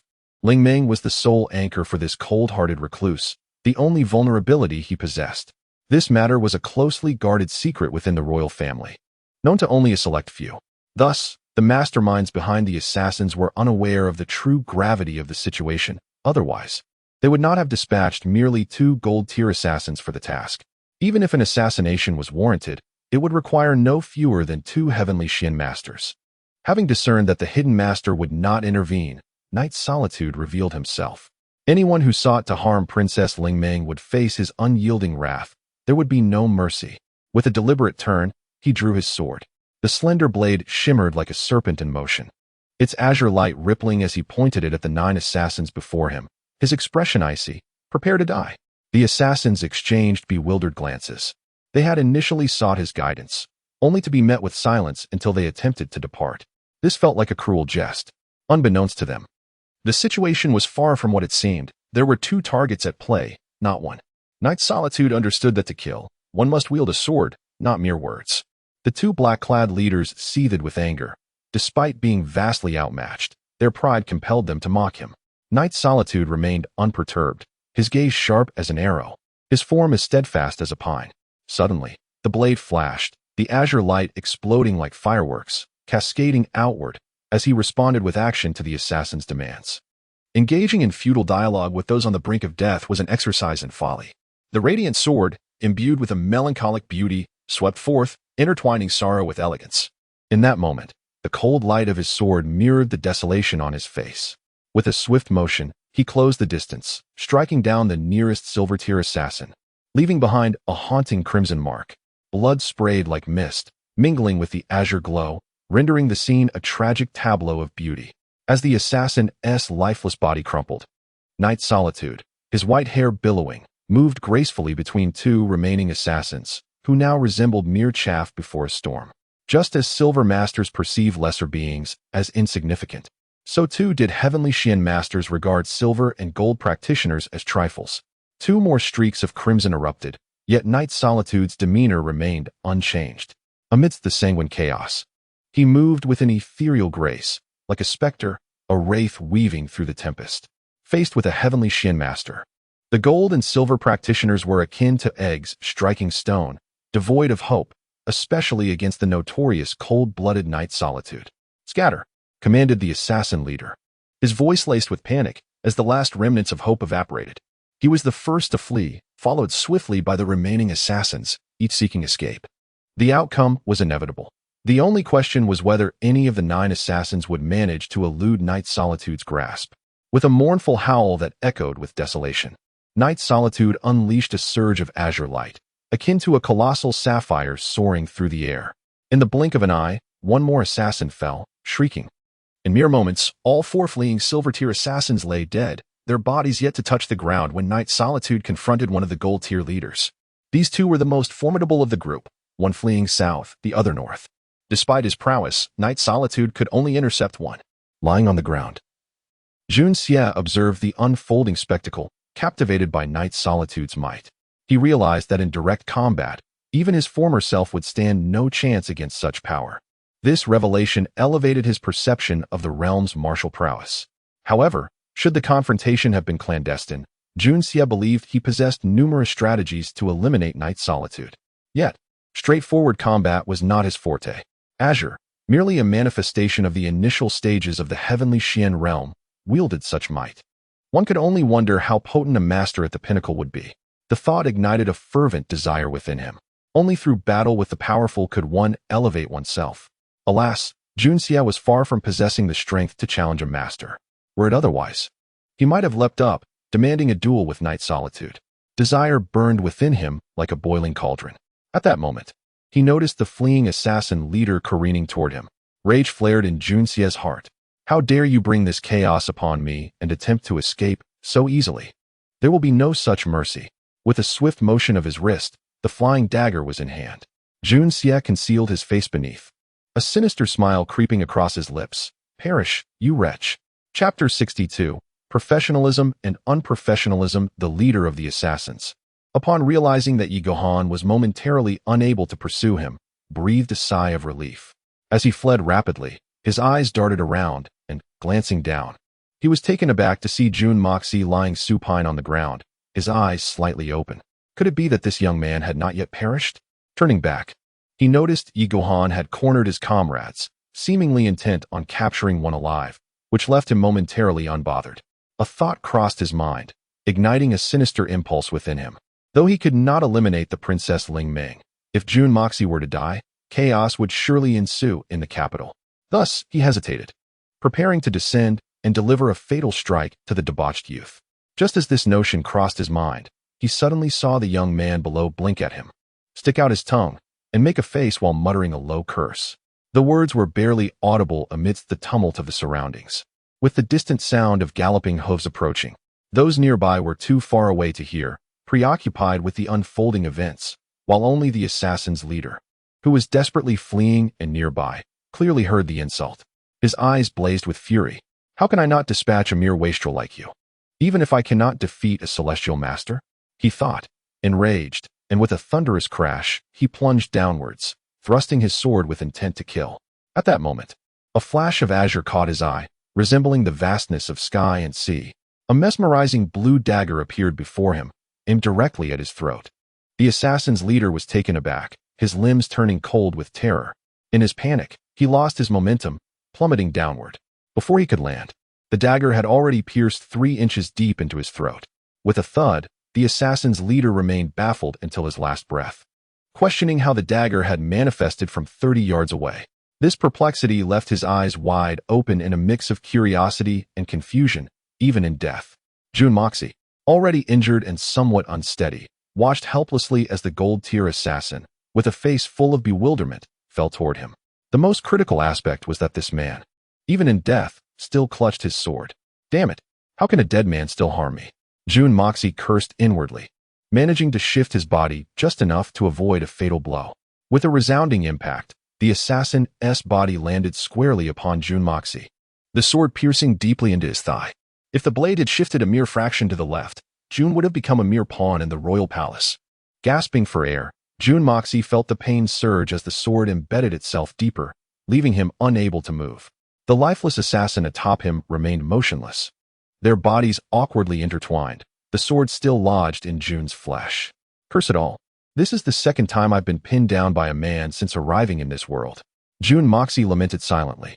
The first time had been an unpleasant encounter with a living man. Now, he was trapped beneath a corpse, unable to escape. As he lay there, he noticed that the dead man's eyes remained open, devoid of rage or resentment, instead reflecting confusion and questioning. Damn it, can't you find your way to the underworld? Don't look at me like that. I have no answers. Jun Moxie cursed, finding himself strangely engaged in a silent conversation with the deceased. While most would tremble in fear beneath a corpse's gaze, Jun Moxie, the anomaly, found himself contemplating the situation, a testament to his remarkable composure. With a sharp clang, Yi Guohan disarmed another assassin, the faint blue light of his sword gleaming perilously close to the assassin's neck. Who sent you? Speak, Yi Guohan demanded, his voice laced with fury. If the mastermind behind the attack remained unidentified, such threats could recur. He could protect Ling Ming once or twice, but not for a lifetime. What if a celestial master appeared next time? The assassin leader gazed at Yi Guohan with a look of despair before bursting into laughter. Yi Guohan, do you truly believe I would divulge anything? He scoffed, blood seeping from his lips as he laughed, his breath ceasing, his eyes still mocking. At that moment of capture, he had bitten into a poison capsule concealed within his mouth. Yi Guohan sighed deeply, a flicker of admiration in his eyes as he murmured. At least he had the courage. He resolved not to desecrate the corpse further. With the attackers now vanquished, a profound silence enveloped the scene. Though Yi Guohan's voice was soft, it reached Jun Moxie's ears distinctly. In that instant, Jun Moxie felt an impulse to laugh, incredulous at the notion that such actions could be deemed heroic. If the assassin had not taken his own life, would Yi Guohan have spared him? The assassin's organization would not have shown mercy, nor would the mastermind behind the plot. Such foolishness. A celestial master, no less. Jun Moxie thought, suppressing his disdain for the absurdity of the situation. A professional should have ensured the assassin was incapacitated before any attempt to capture him. The air was thick with the scent of blood, and Princess Ling Ming, wrinkling her brow at the overwhelming aroma, approached Yi Guohan. Uncle Yi, when did you master such extraordinary knife skills? Will you teach me when we return? At the mention of flying daggers, Yi Guohan snapped back to attention, clasping his hands in respect and addressing the air. I am immensely grateful for the assistance today, esteemed elder. If I have offended in any way, I humbly ask for your forgiveness. Should you require anything, I am at your service. ready to endure any hardship to repay your kindness. In his heart, he regarded Princess Lingming as his own daughter, the sole reason for his existence. The mysterious figure who had saved her had, in essence, saved him. Thus, he refrained from specifying whom he was thanking. The sentiment was universal. Chapter 63. The Pain of Affection. Moreover, Lingming's strength is so minimal that she struggles to discern the profound layers beyond the celestial profound realm. Her previous words have inadvertently offended that enigmatic master. Even though this mysterious figure possesses a broad-minded disposition and does not hold grudges, it remains unwise to provoke such a formidable being. Should they become enraged, the repercussions would be unimaginable. Yi Gahan, understanding the gravity of the situation, naturally sought to remedy Lingming's faux pas. Of course, had it not been for Lingming, Yi Gahan's temper would have kept him from expressing any gratitude, regardless of his feelings. The air hung heavy with silence, as if that supreme celestial profound master had already departed. Yi Gahan sighed deeply, for he had anticipated such an outcome. How could a transcendent being lower themselves to accept thanks from a mere young maiden, a national princess? Uncle Yi, what are you talking about? Lingming inquired, her large eyes filled with curiosity. Dreamer, your thoughtless remarks have greatly offended the one who saved you. The one who wielded the blade to rescue you is, in truth, another elder. Moreover, this elder's cultivation far surpasses mine. It is altogether incomparable. Yi Gahan's expression turned grave. That strike was already at the pinnacle of humanity. It is not something I could have executed. Princess Lingming exclaimed in astonishment, covering her small mouth with her delicate hand. Is that so? If uncle is a celestial profound expert, then that elder must be an even more distinguished being. Absolutely true. Yi Gahan nodded solemnly. Lingming composed herself, her countenance serious as she bowed deeply towards the heavens. I, Lingming, express my profound gratitude to the elder for saving my life. I regret my previous indiscretion in speaking lightly of the elder. I am deeply appreciative of the elder's magnanimity in forgiving my transgression. Might the elder reveal themselves, so that I may express my gratitude and seek forgiveness face to face? The sky, however, remained eerily silent, devoid of any response. If the being truly were a celestial profound expert, or even of a higher echelon, how could they possibly care for a princess's gratitude? If they were indeed a supreme celestial profound master, it was doubtful even the ruler of Tianxiang would warrant their presence.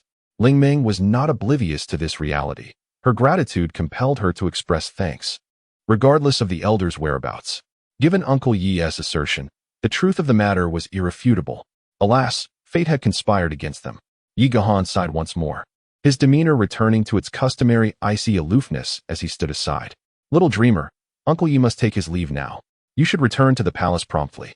The royal guard will soon arrive. In the distance, the thunderous sound of galloping hooves grew ever closer. Lingming gazed longingly at Yi Gahan, pleading, Uncle Yi, when will you come to see me again? Foolish dreamer, Uncle Yi has always been by your side. Yi Gahan sighed deeply within, speaking gently. I will come to visit you, but you must remain vigilant. A killer has escaped, and there may yet be repercussions. Lingming replied with a soft her expression betraying her reluctance to part. The sound of hooves reached the street corner, and Yi Gahan sprang into action, soaring into the air. Suddenly, he shifted direction mid-flight, glancing sharply at the assassin who lay lifeless atop Jun Emosia's body. Gratitude welled in his heart. It turned out this elder had already dealt with this threat, and he felt a profound sense of shame. With a swift motion, he continued onward, effortlessly alighting upon a rooftop, a blue flash marking his disappearance. At the street corner, a sturdy steed dashed forth, and a young blue-clad officer rushed towards Lingming, his face etched with urgency. Upon seeing the princess safe and sound, he sighed in relief and quickly bowed, saying, Your Highness, are you unharmed? The concern in his voice was unmistakable. Lingming, somewhat bewildered, glanced at him, slightly bending to retrieve the two daggers from the ground. She examined them closely. The blades were as thin as gossamer, exquisitely crafted with subtle curves and elegant lines, and she felt an immediate fondness for them. Her jade-like face lit up with a hint of excitement. These are the divine weapons wielded by the master whom even Uncle Yi admires. These blades? The young officer stammered, clearly taken aback. Such dangerous weapons, Your Highness, you must handle them with care. If it were not for the elder who wielded these daggers, I fear you would have perished at the hands of the assassin. How could we have arrived in time to save you? Yi Gohan's existence was not something to be disclosed to just anyone. Ling Ming cast him a fleeting glance, her delicate features shadowed by fatigue and faint sorrow. Previously, leaving the palace required the presence of a Jade-tier expert by her side, arranged personally by her father. Why had they chosen to send her out alone this time? The elite Golden-tier guards had also been reassigned for some reason, and now she found herself confronted by an assassin in such dire circumstances. What did all of this signify? The implications were all too clear. Princess Ling Ming, astute and perceptive, had already fathomed the truth, yet she fought to suppress her thoughts, unwilling to confront the painful reality that gnawed at her heart. It pained her deeply, a wound that cut to the core. While you may fight over your thrones, why must I be treated as a pawn in your struggle? Is a mere throne truly so precious? Am I, in your eyes, nothing more than a tool to be exploited for your own gain? Though we are not of the same blood, we share the same father and the bond of kinship. Why? Why must it be so? Is it true that the royal family is devoid of familial ties? As she felt the chilling touch of the two daggers against her skin, a warmth and sense of security enveloped her. This enigmatic celestial profound master had saved her life, and yet she had barely acknowledged their assistance. The fact that he bore no ill will towards her only deepened her admiration. Such a magnanimous spirit was truly captivating. Although Yi Gohan understood that this mysterious figure's strength likely transcended the celestial profound level, Ling Ming remained unaware, captivated by the elegant azure light that shimmered like the sea. In the absence of form or shadow, this savior had come and gone, leaving no trace behind, and showed no desire for recognition or gratitude. What a noble heart! This is the true essence of a refined master. Heartbroken and despondent, Princess Ling Ming found herself developing a profound sense of reliance on this elusive celestial profound expert, reminiscent of her trust in Uncle Yi. Clutching the daggers to her chest, she suddenly felt imbued with courage. Indeed, with such a supreme celestial profound guardian and the solitary star, Yi Gohan, watching over her, she could rest easy. Returning to her senses, she noticed the young officer still staring at her in a daze. Ling Ming felt a flicker of indignation and shot him an annoyed glance, her heart troubled.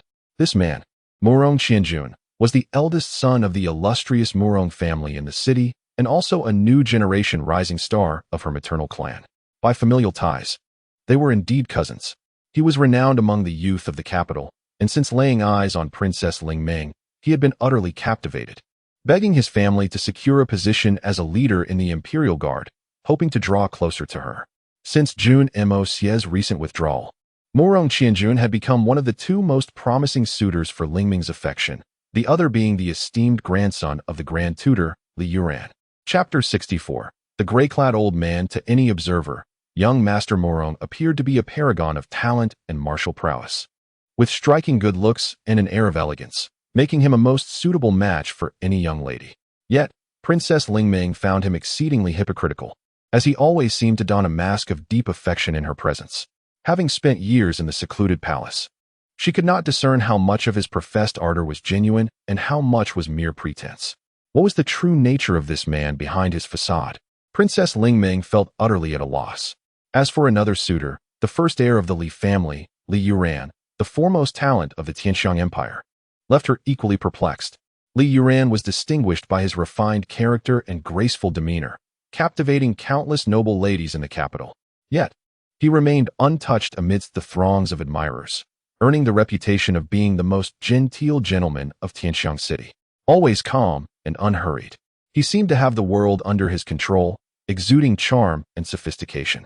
Nevertheless, Princess Ling Ming could not help but wonder how such perfection could exist. If all his external attributes were but a mask, it would render him even more formidable, for no one could truly grasp his innermost thoughts.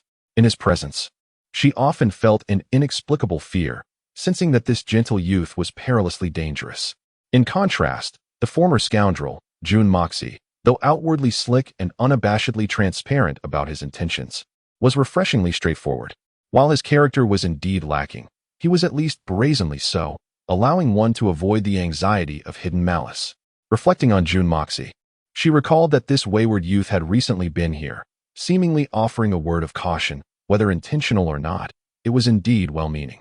Yet, he had fallen victim to the assassins almost immediately. With that thought, she hastily urged, "You must find young Master Jun and ascertain his condition. A wave of anxiety washed over her. Though she had narrowly escaped death, it seemed June Moxie might not have been so fortunate. If Lord June were to become enraged over this, the ensuing chaos could rival her own near-fatal experience at the hands of the assassins. It appeared that the capital was destined for tumult once more. She hoped her 3 elder brothers would not exploit Lord June's wrath to incite further disorder. Although she had not witnessed it directly, Princess Lingming felt certain that June Moxie was likely beyond hope. After all, 2 of the assassins had approached him, and by then, he had already collapsed. Had he still been alive, the assassins would surely not have spared him. The guards searched diligently, but June Moxie's body lay concealed beneath that of a slain assassin, perfectly hidden from view. A burly guard rushed over, reporting, "Princess, we have not found young Master June's body. Perhaps he managed to get up and escape." Princess Lingming was momentarily blinded by rage at his words, nearly choking on her frustration. What nonsense was this? A body could simply rise and flee? Murong Qianjuan's expression darkened. "What kind of talk is that?" The guard stammered. "I meant to say, we truly have not found young Master June's body. It might have." "No, that is not right. I meant..." "Enough," Murong Qianjun interjected, his brow furrowed in irritation. "If the body is not found, we cannot declare him dead. Instead, we should say that young Master June's body is missing. Do you understand?" The guards nodded in compliance, though inwardly they scoffed, thinking, "Isn't that just a roundabout way of saying he is dead? What arrogance!" Feeling helpless, Princess Lingming instructed, "Search thoroughly once more. If young Master June's remains are discovered, they must be promptly returned to the June family." Influenced by the guard's language, she nearly uttered the word corpse herself. After another exhaustive search yielded no results, she dispatched a guard to inform the June family of the situation. Just as the guard mounted his horse to leave, an ashen figure darted towards them, swiftly approaching. It was a frail, wiry old man. Murong Qianjun drew his sword in an instant, demanding, "Who goes there?" "I'm just someone looking for someone," the old man replied, his face a mask of urgency and frustration, ignoring Murong Qianjuan's inquiry entirely. Furious, Murong Qianjun shouted, "Seize him." With the princess recently attacked, this peculiar figure is highly suspicious. As the soldiers prepared to advance, the old man exclaimed with excitement, "Found him. Huh. You won to escape this time, you little brat. Stabbed by a sword, eh?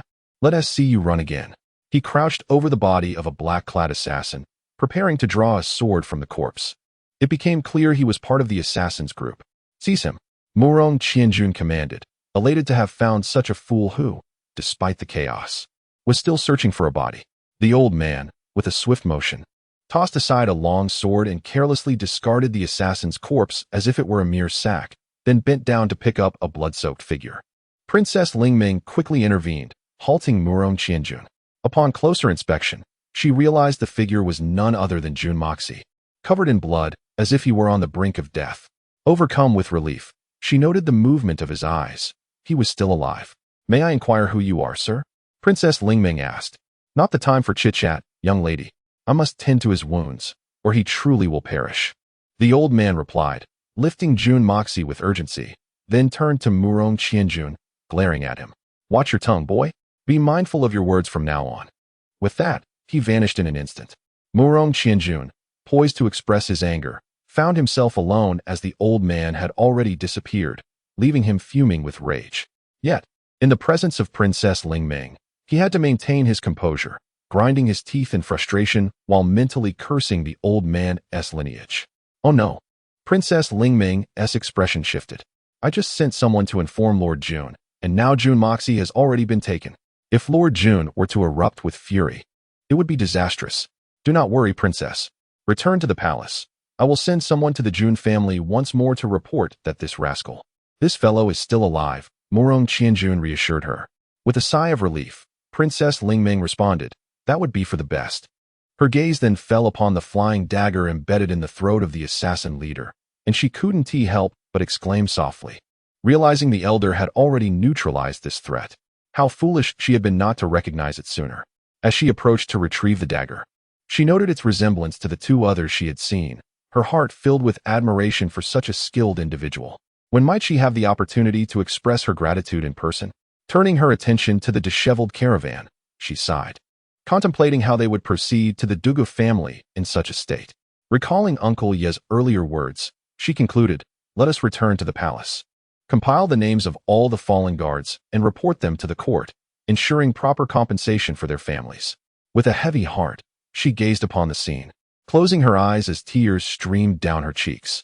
These brave souls had perished for her sake. Chapter 65. Unforeseen circumstances. The carriage lay in ruins, a testament to its utter destruction. Princess Lingming swiftly mounted a horse brought to her by the guards, slowly making her way home, though her heart was steeped in sorrow. Murong Qianjun hastily commanded the imperial guards to surround the princess, ensuring her safety. As he rode away, he glanced back, pondering the fate of Jun Moxie, who seemed gravely injured. Would he survive? If he were to perish, it would indeed be for the best. The mere sight of him stirred a desire to thrash him. A thoroughly irritating fellow. How could he dare pursue Princess Lingming, utterly oblivious to his own insignificance? With a scoff, he watched the graceful figure of the princess ahead. Momentarily entranced, lost in a reverie, completely forgetting his intention to send word to the Jun family. Old man, you've followed me like a shadow for 3 days. Surely it's not because of my dashing good looks that you've taken a liking to me? Jun Xia was cradled in the old man's arms like an infant, feeling as though he were lying atop a pile of pebbles, discomfort coursing through him.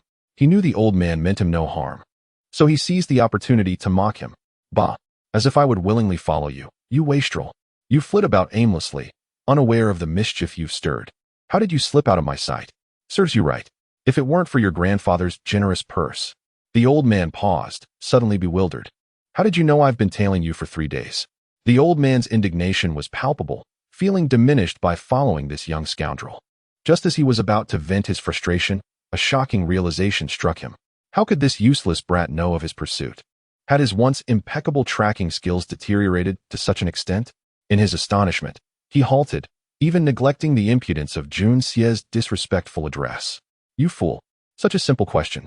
Of course, someone informed me, Jun Xia retorted, a quick thought crossing his mind.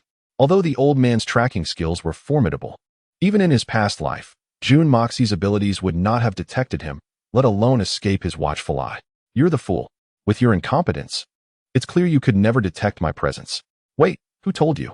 Did someone help you evade my gaze? The old man's surprise deepened. How could his tracking prowess be outmatched without his knowledge? The thought of someone capable of leading a mere brat like Jun Moxie to escape his scrutiny was utterly terrifying. What kind of power would that require? If that person were an enemy, I have no idea who that person is. Jun Xia continued to weave his web of deception. I've never laid eyes on him. Ah, of course. A being of such caliber is beyond the reach of someone like you. The old man, seizing on his own assumptions, began to suspect that this young wastrel had no inkling of his abilities. So, it was that person who orchestrated your escape? Is that what you're saying? The old man's mind raced with speculation, his confidence in his tracking and counter-tracking skills wavering. Was the supreme divine Xian focused on him? No, it couldn't be. The more he pondered, the more anxious he became.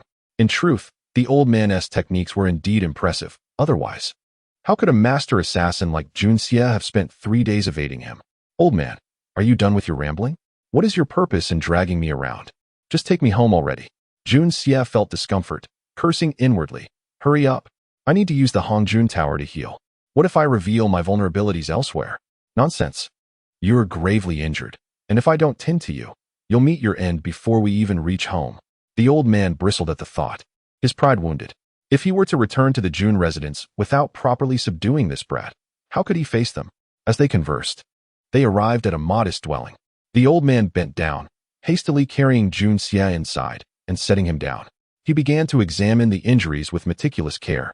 Jun Xia's chest bore a wound where a sword had nearly pierced through, accompanied by distinct purple bruises, evidence of 2 powerful kicks to his torso. Given the prowess of those silver-ranked assassins, even a mere 2 would have been lethal. The fact that this brat had been stabbed and kicked, yet still lived to speak, was astonishing. Even more remarkable was that none of his ribs were broken. The old man carefully channeled his energy to assess the internal injuries, widening his eyes in disbelief. Such a precise strike. It seems you possess extraordinary luck. Tell me, did those assassins come at your behest? Why else would they show you such leniency? With these injuries, I strongly suspect you conspired with them. Were you aiming for some heroic rescue to win the favor of that fair maiden?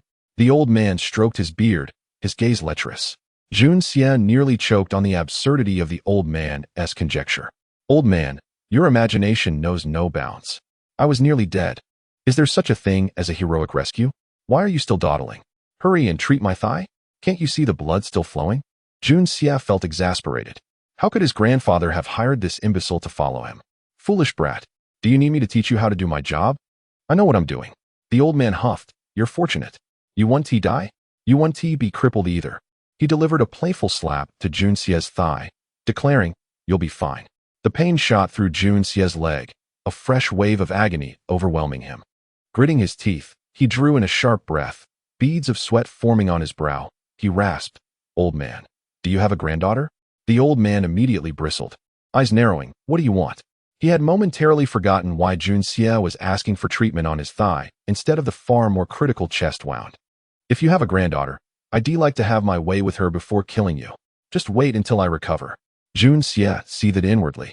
Did he not see his serious injuries? Why was he still slapping at the wound? Oh, I meant to say, such delicate work is best left to a woman. Banish the thought. Absolutely not. The old man shook his head vehemently. You're nothing but a lecher. In all of Tianxiang City, who doesn't he know that? Jun Xia was left speechless. Who branded him a lecher? The real lecher was Jun Moxie, not him. By the time the old man finished tending to Jun Xia's injuries, the night had deepened. Both were consumed by their own anxieties, one eager to heal using the Hongjun Tower, the other preoccupied with thoughts of the mysterious figure who could not only detect him, but also evade his pursuit. Neither of them thought to inform their families of their predicament. Murmuring solemn promises to Princess Lingming, Murong Qianjun casually dismissed this trivial matter as if it were inconsequential. Little did they anticipate that, prior to the arrival of the old man, Princess Lingming had already dispatched messengers to the Jun family, conveying the distressing news of Jun Moxie's disappearance, or perhaps his demise. They never foresaw that this mere delay would incite the fury of the venerable Jun Zhantian, nearly unleashing a torrent of bloodshed upon the capital. As night fell and assassins ambushed Princess Lingming's convoy, the Tang residence was equally rife with tension and hostility. Chapter 66. The siege of the North City gang. Elder Tang stood solemnly on the doorstep, his face shadowed with a hint of yearning as his gaze flickered. After much effort, he had finally uncovered a lead, albeit uncertain. His impatience was palpable. The daylight operations were too conspicuous, but with nightfall upon them, he resolved not to delay any longer.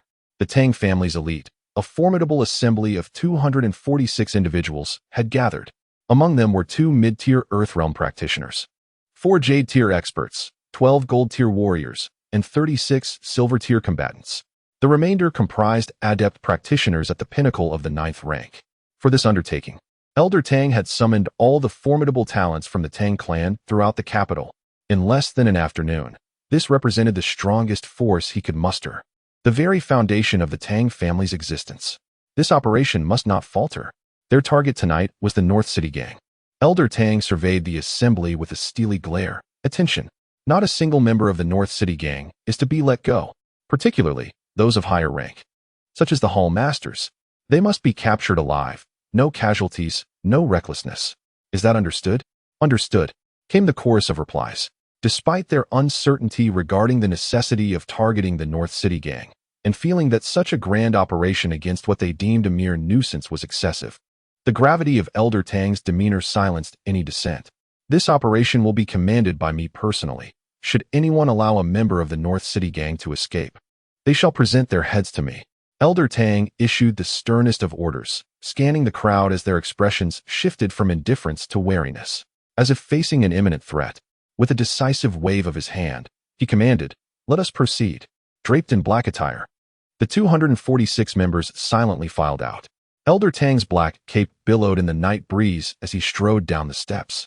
Though aged, he retained a vigorous spirit, each step resonating with the unwavering resolve of the elder's intent to act that night. Wait for me. I'm coming too. A voice called out, as a rotund figure, shrouded in black cloth, burst forth from the inner courtyard. Tang Yuan, ill-suited for nocturnal endeavors, had no proper attire for such an occasion and, in his eagerness to join, had merely wrapped himself in a piece of black fabric. Back you go? In the depths of the shadowy night lay a grand estate, the stronghold of the North City gang. Elder Tang, his white beard flowing, meticulously organized his troops. Over 100 elite practitioners encircling the estate, ensuring not a whisper escaped their lips as they awaited his command. More than 100 additional members had been divided into 4 groups, dispatched to the North City Gang's various establishments, including gambling dens and the residences of key figures. Elder Tang's strategy was clear: commence from the outside and leave no one behind, ultimately closing in on the main stronghold. With over 100 elite practitioners surrounding the estate, the occupants were akin to fish in a barrel. Escape was out of the question. Capture anyone who emerges. Furthermore, this blunt approach would serve to gauge the North City Gang's reaction. Should they remain passive and compliant, it would indicate their lack of involvement in the theft from the Tang household. However, if they resisted fiercely, it would suggest they were indeed concealing something significant. To this day, Elder Tang harbored doubts about the intelligence provided by Tang Yuan, the clues discovered by the debauched Jun Imo-sia, and the subsequent report from the equally indulgent Tang Da. Such claims, he mused, were hardly credible. Who would believe them? It seems I've lost my wits. Desperate times calling for desperate measures. Let this be a service to the people. But if it turns out to be a scheme devised by those two to settle personal scores, even with Jun Zhantian's protection, I shall ensure that both Jun Imo-sia and Tang Yuan receive a sound thrashing. Let them swap their figures. Elder Tang's expression fluctuated as he suppressed his rage. Watching the growing number of captured individuals, bound like dumplings, he sighed, mentally preparing to reprimand the two scoundrels. It had been half an hour since the siege began, and yet not a single person had emerged from the estate. All those who had come out were swiftly captured, their mouths sealed and limbs bound. The silence from within was disconcerting, leading Elder Tang to conclude that the North City Gang could not possibly be the culprits behind the theft of the Xiandan. What was the North City Gang, after all? How dare they provoke the Tang family? From the distance, figures emerged from all directions, the Tang clan's experts returning, each bearing several tightly bound captives. The sweep of the North City Gang's periphery had concluded. Elder Tang felt a wave of disappointment wash over him, his face contorting in frustration as he muttered curses against Tang Yuan and Jun Imo-sia for using him as a pawn. Just then, a sudden commotion erupted as countless heads appeared over the estate's walls, bows drawn and arrows poised, unleashing a storm of projectiles towards the ambushed Tang clan members. Simultaneously, shouts echoed from within. The front door, back door, side doors, and walls erupted with figures rushing forth, scattering like fireworks. How audacious to launch a surprise attack without so much as a negotiation. Each fleeing figure seemed to wish they had sprouted additional legs. What did this signify? Elder Tang's eyes widened in disbelief, the intensity of the response akin to rebellion itself. It took him a moment to process this unexpected turn of events before he slapped his thigh in exultation. This is it. As arrows flew, the Tang clan's ambushers, each varying in skill, faced the onslaught with disarray. Several were struck, sustaining significant injuries. The remaining warriors surged toward the fleeing members of the North City Gang, the clash of blades ringing out in a cacophony of chaos. The area ignited with a dazzling display of purple, black, silver, and gold, illuminating the night with a spectacular brilliance. From the moment the North City Gang released their arrows to the ensuing melee, the events transpired in a blur, almost simultaneous in nature. Chapter 67. Serendipitous Discovery. Old Master Tang's eyes widened in surprise. His previously somber expression suddenly transformed into one of inexplicable excitement, his hands trembling with fervor. In the sparkling depths of his eyes, a sense of relief shone through. The composed Lord Tang, who had maintained his poise for half a lifetime, today let slip an exclamation. By heavens, there truly is a connection, perhaps even the main culprit. Curse it all. Who would have thought that this young rascal Tang Yuan would achieve such a significant accomplishment? Who says a blind cat cannot stumble upon a dead mouse? I must reward him handsomely upon my return. However, as this thought crossed his mind, the old man suddenly felt a wave of embarrassment wash over him. Glancing furtively to either side.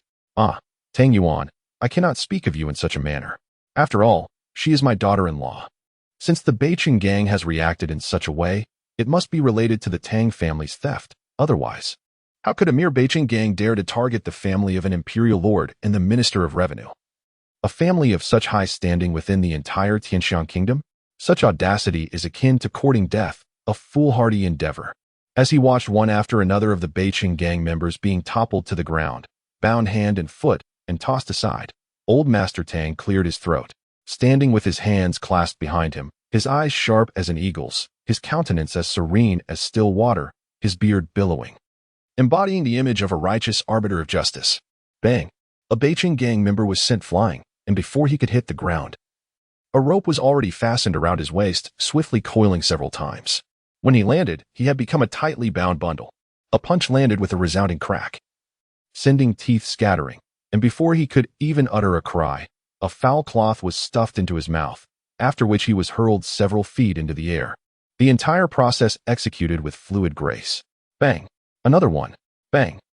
Over 200 of the Tang family's elite fighters advanced steadily, leaving no stone unturned.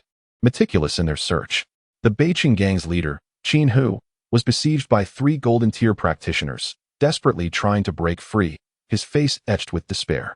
Not far off, a ground tier master stood with his hands clasped behind his back, watching him with an indifferent gaze, with no means to escape or retreat.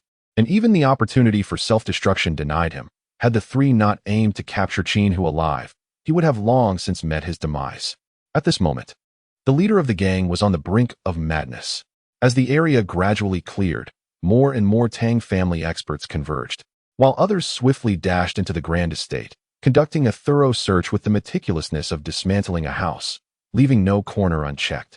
Even those areas where secret passages might exist were excavated to the very depths, scrutinizing the soil.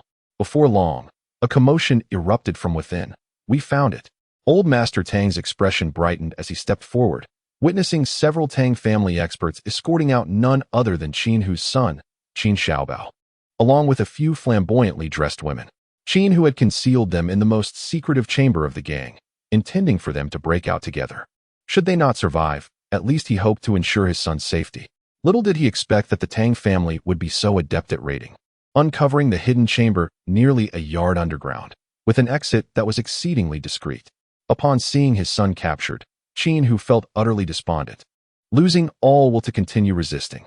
He had been struggling for so long, and if not for his fear of Qin Xiaobao's desperate fight for survival, he would have likely been taken captive long ago. At this moment, his fighting spirit extinguished, he could no longer strike a coherent blow. The 3 golden tier experts advanced simultaneously, and with a few sharp slaps, Qin Hu crumpled to the ground like a lump of clay, his bodily sensations intact. Yet control over his very existence slipped entirely from his grasp. A resounding victory. Old Master Tang approached Qin Hu, lowering his gaze to the defeated man's despondent face, gesturing for those around to step aside, clearing a significant space. "Where's that item?"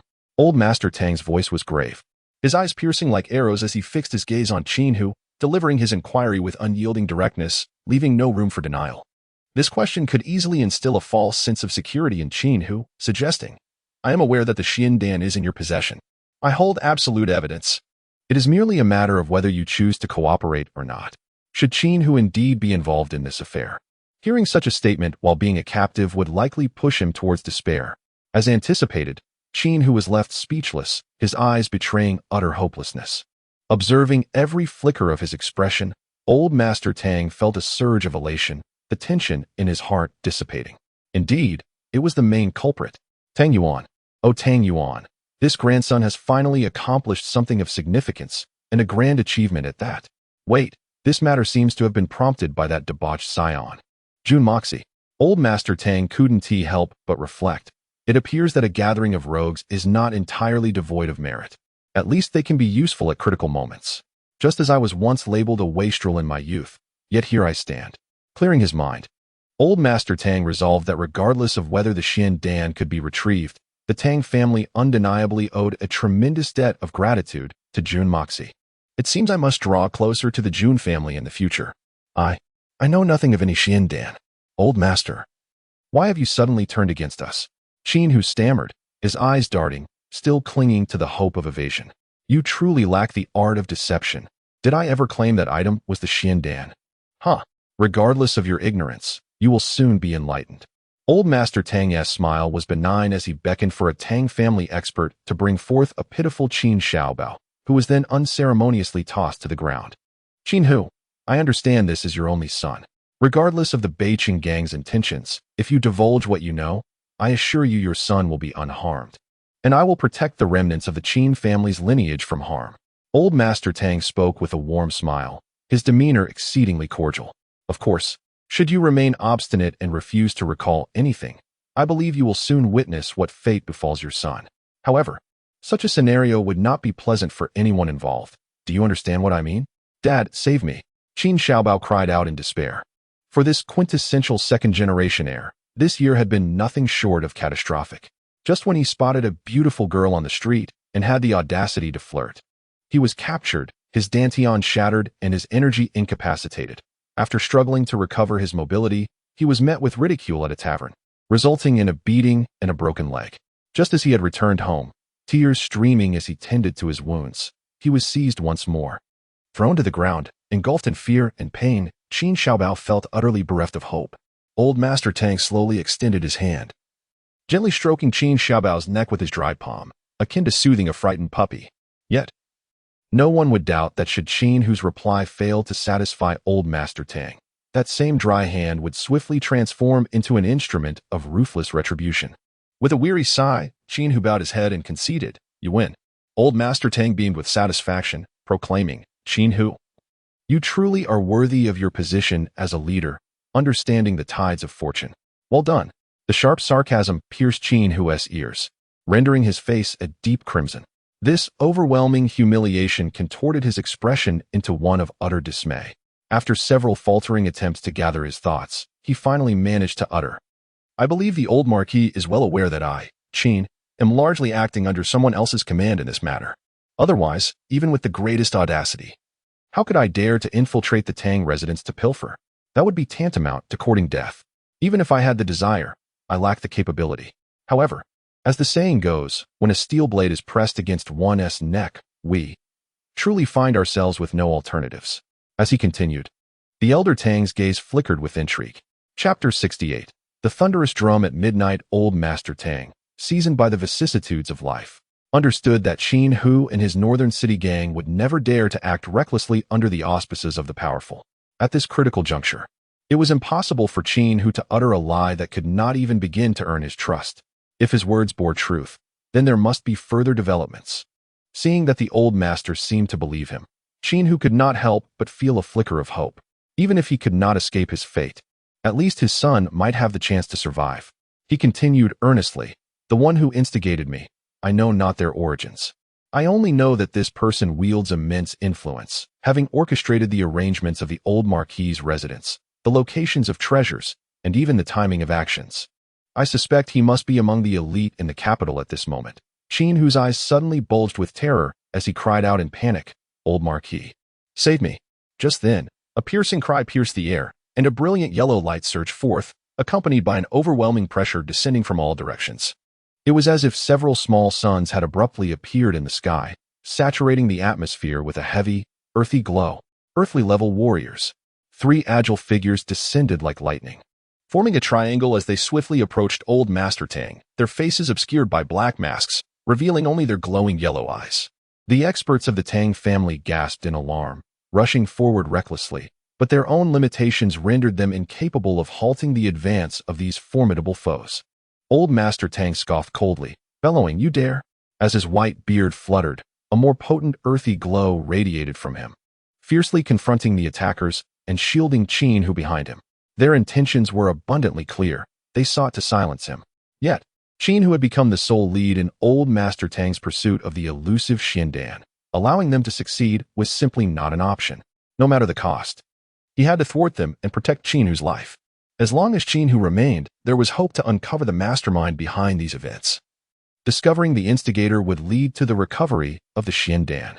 Only by reclaiming it could the Tang family establish an unshakable foundation for the next century. Old Master Tang's eyes turned crimson. Boom, boom, boom. With a fierce determination, Tang Wanli single-handedly confronted the 3 equally powerful adversaries, his movements forceful and unrestrained, like a raging tiger, eliminating a mere Qin who was hardly a challenge for them. But should they slay Old Master Tang here, it would mean a declaration of war against the entire Tianxiang Empire. Such consequences were not to be borne lightly. Thus, Old Master Tang stood resolutely defiant, single-handedly holding off 3 earthly-level warriors. The 4 combatants formed a whirlwind of chaos, swirling in combat, as shadows flitted about and dust billowed. The other 2 earthly-level masters of the Tang family, fearing for their patriarch's safety, swiftly joined the fray, creating a fierce clash among the 6 formidable warriors. while those beneath the earthly level could only watch helplessly. First, take Qinhu away. Old Master Tang commanded with a powerful shout. Just then, a faint blue light elegantly flashed, and a figure clad in white appeared, gliding gracefully through the night, his white attire stark against the darkness. His movements were fluid and carefree, yet his speed was astounding. As he approached, the blue light flickered, and with four simultaneous cries of agony. The brains of 4 hall masters from the Northern City gang erupted, their bodies collapsing lifelessly to the ground. He was a celestial-level warrior. 200 Tang family experts surged forward, forming a formidable defense, yet the white-clad figure paid them no heed, as if traversing an unguarded realm. He soared effortlessly 3 zhang into the air, the blue light flashing again, as Qin Xiaobao, lying on the ground, could only let out a muffled groan before a distant punch obliterated his chest. Old Master Tang howled in fury, turning to confront the white figure. The disdainful glint in the masked figure's eyes flashed momentarily as the blue light surged, and his hands met Tang Wanli's with a tremendous crash. The old master stifled a grunt, his white beard trembling as he staggered backward. The white figure spun away, effortlessly repelling the Tang family's experts who were drawn close by his overwhelming energy, without so much as a backward glance, striking down with a single hand. Behind him stood Qinhu. Qinhu's eyes brimmed with rage as he spat a mouthful of blood, screaming, "So ruthless! Old Marquis Tang." He is the one. Before he could finish, a horrific scream escaped his lips as he crumpled to the ground, his body shattered, not a single bone left intact. The white-clad figure chuckled softly, commanding, "Let us go." As the blue light blazed, he dashed forward, the Tang family members staggered back in disarray, and in a flash, the 4 figures leapt over the high wall, while the 3 earthly-level warriors vanished from sight.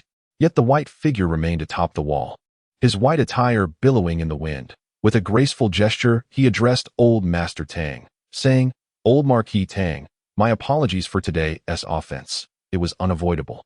The mountains are high, and the waters long. I look forward to our next encounter." With a resounding laugh, he leapt away, and in a flash of blue light, darkness reclaimed the sky. Old Master Tang clutched his chest, coughing deeply, acutely aware of the formidable power of this white-clad individual, who had indeed shown him mercy. Had he not, that last strike alone could have severely injured him. Yet even so, Old Master Tang trembled with rage. Gazing upon the grotesque corpses of Qinhu and his son from the Northern City gang, as well as the shattered remains of the 4 hall masters, his heart turned to ice. Such a celestial-level warrior ought to have emerged from his own ranks. The bitter resentment consumed him. Just as he had finally unearthed a vital lead, it had been extinguished before his very eyes, while the Tang family's strongest force, numbering over 200, could only stand helplessly by, enduring the humiliation of receiving mercy from their adversaries. What a pitiful circumstance! As Old Master Tang gasped for breath, the surrounding crowd bowed their heads in shame. At that moment, a heavy, resonant voice echoed from afar, reverberating through the heavens.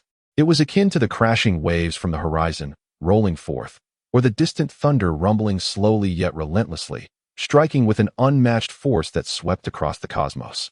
Drawing nearer, with the emergence of this sound, the atmosphere transformed, cloaking the world in an oppressive stillness. Even the pitch-black night seemed to grow denser. The thunderous voice did not diminish with the passage of time. Rather, it intensified, until it resonated throughout the entirety of Tianxiang City, merging with the initial deep cadence and swelling into a colossal wave that thundered across the heavens. This was the war drum of the Thunder God. It heralded the onset of slaughter. The earth-shattering drumbeat served as the spark for a grand conflagration of war, the drum of summoning generals.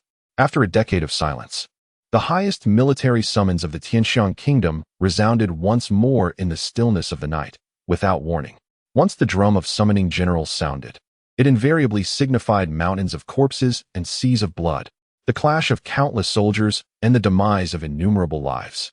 It foretold the eternal slumber of a band of brave souls, as well as the survival of a few who would ascend to power. Treading upon the mountains of corpses and wading through the seas of blood, from all directions, countless soldiers jolted awake from their slumber, springing to their feet and hastily donning their armor, their eyes ablaze with a frenzied thirst for blood. It was the drum of summoning generals from General Jun. A shocked earthly-level master from the Tang family exclaimed, and the others exchanged horrified glances. Chapter 69, Desperate Fury. Tang Wanli stared in shock, his eyes wide and mouth agape. The sudden sound of war drums made him forget the intense shame and displeasure he had just experienced. His mind was wholly consumed by a singular thought. Jun Zhantian had gone mad. Why would this old fool lose his wits at such a weak moment for the Jun family? Everyone immediately returned to the Tang residence. Those with military ranks hastening ahead to change into their uniforms and report for duty. The remaining individuals were commanded by the elder Tang to remain indoors without permission. The old patriarch decisively issued a series of orders. At once, dozens of individuals bowed in acknowledgement and hurriedly departed, their pace surpassing their usual limits. The beating of the gathering drums indicated the gravity of the situation had escalated to a perilous level. No one doubted that tonight. Should any officer dare to arrive even a moment late, it would result in dire consequences. Jun Zhantian's military discipline was unrivaled throughout the Tianxiang kingdom. Anyone who defied the orders, be they nobles, high-ranking officials, or scions of esteemed families, would face execution without mercy. The sound of galloping hooves echoed from all directions. Surging like a tide toward the central parade ground, all donned their armor with urgency, faces etched with determination. While their whips cracked incessantly against the steeds they cherished above all else, racing forward as if propelled by a sense of imminent urgency. "Lord, how shall we deal with the remaining rabble?" inquired a skilled Tang household member, gesturing to the remnants of the northern city gang. "Bring them all back. Interrogate them one by one." Though the elder Tang knew this would likely yield little, he still clung to a sliver of hope. As waves of steeds galloped past, the military camps both within and outside the city resonated with the sound of clarion calls, summoning all forces to assemble in their highest state of readiness. Awaiting the commander's return from the deployment platform before setting out, Jun Zhantian was on the verge of madness. This was no exaggeration. When Princess Lingming dispatched 2 individuals to the Jun residence, it had already been over half an hour since the assassination incident. Jun Zhantian was in his study, engrossed in a book, a smile of contentment gracing his aged face. His grandson, the prodigal son, had turned his life around, and with that vigor and determination, none among the noble sons of Tianxiang City could rival his grandson. As the Jun family faced such desolation, the emergence of such hope and opportunity filled Jun Zhantian with immense satisfaction. Just as he was reveling in his joyous thoughts, the butler, old Pang, gently knocked and entered with a grave countenance, stating that Princess Lingming had sent someone to report urgent matters. Jun Zhantian summoned the messenger, but upon seeing the guard covered in blood, his heart skipped a beat. From the guard's stammering and evasive words, Jun Zhantian increasingly sensed the gravity of the situation, his expression darkening. Old Pang's anxious demeanor behind him further heightened Jun Zhantian's unease. Under intense questioning, the guard finally revealed the shocking news. The body of third young Master Jun was missing. That single, succinct statement struck Jun Zhantian like 1,000 thunders crashing in his mind. His robust frame swayed, his face turned ashen, and he fell back, lifeless in an instant. Old Pang, startled, was prepared. With a swift pinch and a few hard thumps to the chest, he managed to revive the elder. The guard trembled, kneeling motionless. Fully aware of Jun Mo's esteemed place in the elder's heart, a single misstep could lead to fatal repercussions. Upon regaining consciousness, Jun Zhantian coughed up blood, his complexion paling to an ashen hue, his eyes dimming. Yet his voice remained clear, albeit heavy. What exactly transpired? Speak to me, without omission. Though his tone was low, the weight of his words pressed down like a mountain. The guard, pale and trembling, recounted the events in fragments. Throughout the narrative, Jun Zhantian remained stoic, silent. When the guard finished, Jun Zhantian weakly waved his hand, signaling him to depart. The guard, feeling as if he had been pardoned, quivered as he exited, drenched in sweat. In the study, Jun Zhantian closed his eyes, tilting his head skyward, his throat constricting as tears welled in the corners of his wrinkled eyes. Had Jun Mo's remained the same reckless youth he once was, engaging in wild antics, the elder would not have felt such anguish. For disappointment would have simply morphed into despair. The decline of the Jun family seemed an inevitable fate, and this day's arrival would not have been particularly significant.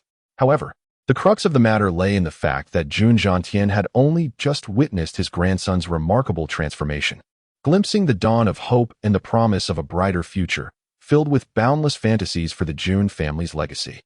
This abrupt and devastating news plunged him into an abyss of despair. The stark contrast was so overwhelming that Jun Zhantian's restraint and not succumbing to madness was a testament to his formidable self-control. Mo Xie died to send a message to Princess Lingming. This was the elderess' first deduction. The assassin's target was the princess. Only those with the audacity of the three princes or rival factions from other nations could be responsible. With the throne still in contention, and the three princes vying for supremacy, other nations would prefer to see them clash rather than initiate such brazen acts. Thus, the three princes emerged as the primary suspects. The third deduction suggested that while the princess was the main target, Mo Xie's death indicated the princess remained unharmed. This raised suspicions. Could it be that Mo Xie's enemies, namely the Li and Meng families, had orchestrated this assassination as a ruse? The fourth deduction followed that Mo Xie had been killed while the princess, who should have been protected, had not been safeguarded by her attendants. All forces had been concentrated on her protection, leaving Mo Xie vulnerable and easily slain. The more Jun Zhantian pondered, the darker his expression grew, his gaze sharpening into a fierce glare until it morphed into a terrifying snarl. Why should my grandson, who acted selflessly to deliver a message, perish, while that wretched woman remains alive? I, Jun Zhantian, have fought countless battles since my youth, emerging as a Grand Duke amidst a sea of corpses. Earning illustrious accolades for the empire, none can compare. My 3 sons and 3 grandsons. 2 of my sons sacrificed themselves for the nation. My youngest son left a lifelong cripple, and 2 grandsons perished in the chaos of war, their fates unknown. Now, the last of my bloodline has also fallen in the service of the royal princess. The Jun family, known for their unwavering loyalty, was now on the brink of extinction. If this is the case, what is there left for me to cherish? With an inevitable end looming, why not take down everyone who opposes the Jun family with me? Jun Zhantian laughed bitterly, the sound growing louder, tears streaming down his face as he laughed. Suddenly, he sprang to his feet, his eyes ablaze with fury, glaring coldly out into the night, before turning to the portrait of his late wife. He stood before it, gazing intently, his lips moving as if to speak, but ultimately silenced. He extended his hand, seemingly attempting to touch the air, perhaps feeling something, or perhaps bidding a final farewell. Jun Zhantian squinted, as if forcing down overwhelming emotions, and abruptly turned, removing the long dusty sword from the wall. His imposing figure strode forth, white hair billowing, never looking back. At that moment, 2 tears fell from his aged face, shattering like crystal upon the ground. In the painting upon the wall, a benevolent old woman continues to smile with an eternal grace, her gaze seemingly transcending the confines of the portrait, extending into the distance. The night breeze wafts through the window, causing the painting to flutter as if in a futile attempt to cling to the moment. Chapter 70. The storm is brewing. Butler Old Pang extended his hand, pulling a silk thread behind the throne of Jun Zhantian, and a piercing bell echoed throughout the Jun estate. He then fell silent, methodically following behind, his expression cold and resolute. He had already surmised the intentions of Jun Zhantian, yet he would not intervene. Rather, he would accompany him, without complaint, without regret. Downstairs, a wheelchair stood silently, where Jun Wui sat upright, his sword-like brows furrowing in fierce determination. Upon seeing his father descending, Jun Wui displayed no emotion, his gaze locking with his father's before they both turned away, not uttering a word. At this moment, words were superfluous. Dozens of shadowy figures emerged from all directions, quietly forming 3 rows, standing solemnly in the courtyard. Their calm eyes regarded Jun Zhantian.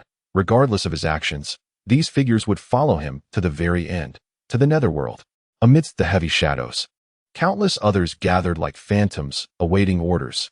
This was the hidden strength of the Jun family, now fully mobilized without reservation. The old patriarch stepped forward, speaking in a low voice, causing the shadowy figures to suddenly dissipate like a receding tide, vanishing without a trace, akin to a blood-soaked storm scattering across the sky. The howling wind seemed to thicken at that moment. Standing silently for a while, facing the refreshing night breeze, Jun Zhantian inhaled deeply, only to be met with the acrid scent of blood filling his lungs. Mounting his steed, his face hardened like cold iron, the crimson cloak billowed in the night, merging with the hue of blood. The remaining crowd fell silent, mounting their horses in unison, following him. Jun Wui clapped his hands on the wheelchair's armrest, soaring into the air and landing steadily atop a horse. With a flick of the reins, he joined the procession, the sound of hooves gradually fading into the distance. Moments later, the military headquarters blazed with light. Clad in armor, Jun Zhantian sat upright in the great hall. Outside, 40 large drums sounded simultaneously, deep and resonant. As the drum beats continued, soldiers clad in full armor rode in on horseback, dismounting and standing at attention, resembling a row of javelins. The numbers swelled, each soldier silent. Their eyes fixated on the commanding presence of Jun Zhantian, each gaze brimming with fervent enthusiasm. Old Marshal, it has been too long since the assembly drums were sounded. Those years of relentless warfare, how we long for them. The drums fell silent. The generals stood at attention below the platform.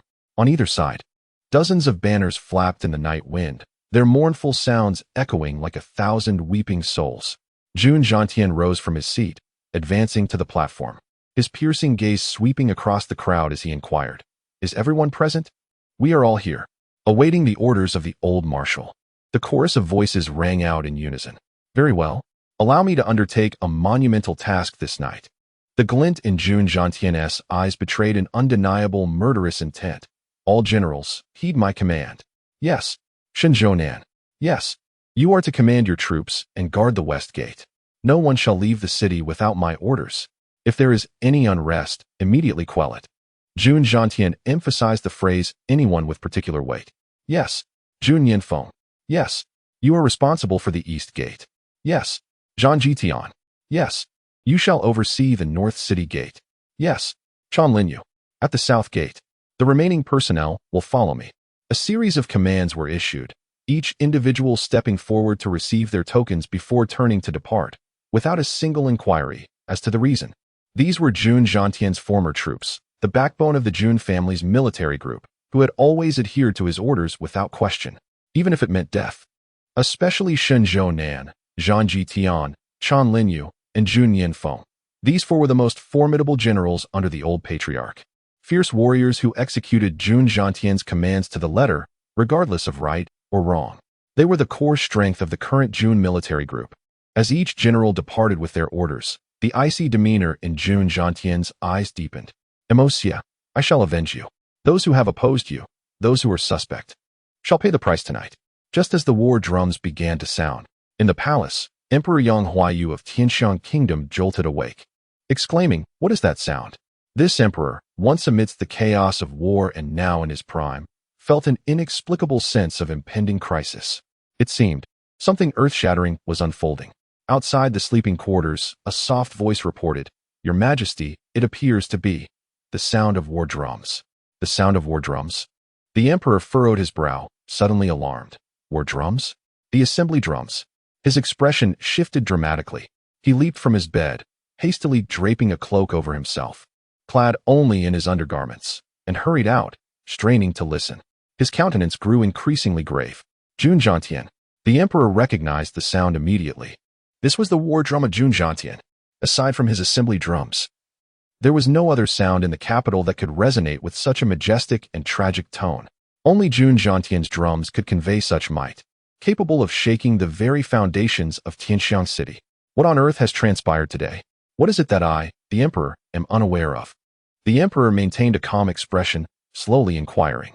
At this moment, any action could be taken, but haste was not an option. Only by understanding the situation could he grasp why Jun Zhantian would sound the assembly drums at this critical juncture. "I do not know, Your Majesty." Upon inquiry, 6 court eunuchs simultaneously knelt, unable to provide any answers. "Investigate. Your Majesty, I recall that an hour ago, Princess Lingming sought an audience with you, though I am unaware of the matter." A middle-aged eunuch cautiously stepped forward, replying in a soft voice. "Lingming? What does she want?" "Lingming is usually well-behaved. She wouldn't disturb me at such a time without grave reason. Why was I not informed? Who dares to act so audaciously and interfere with this matter?"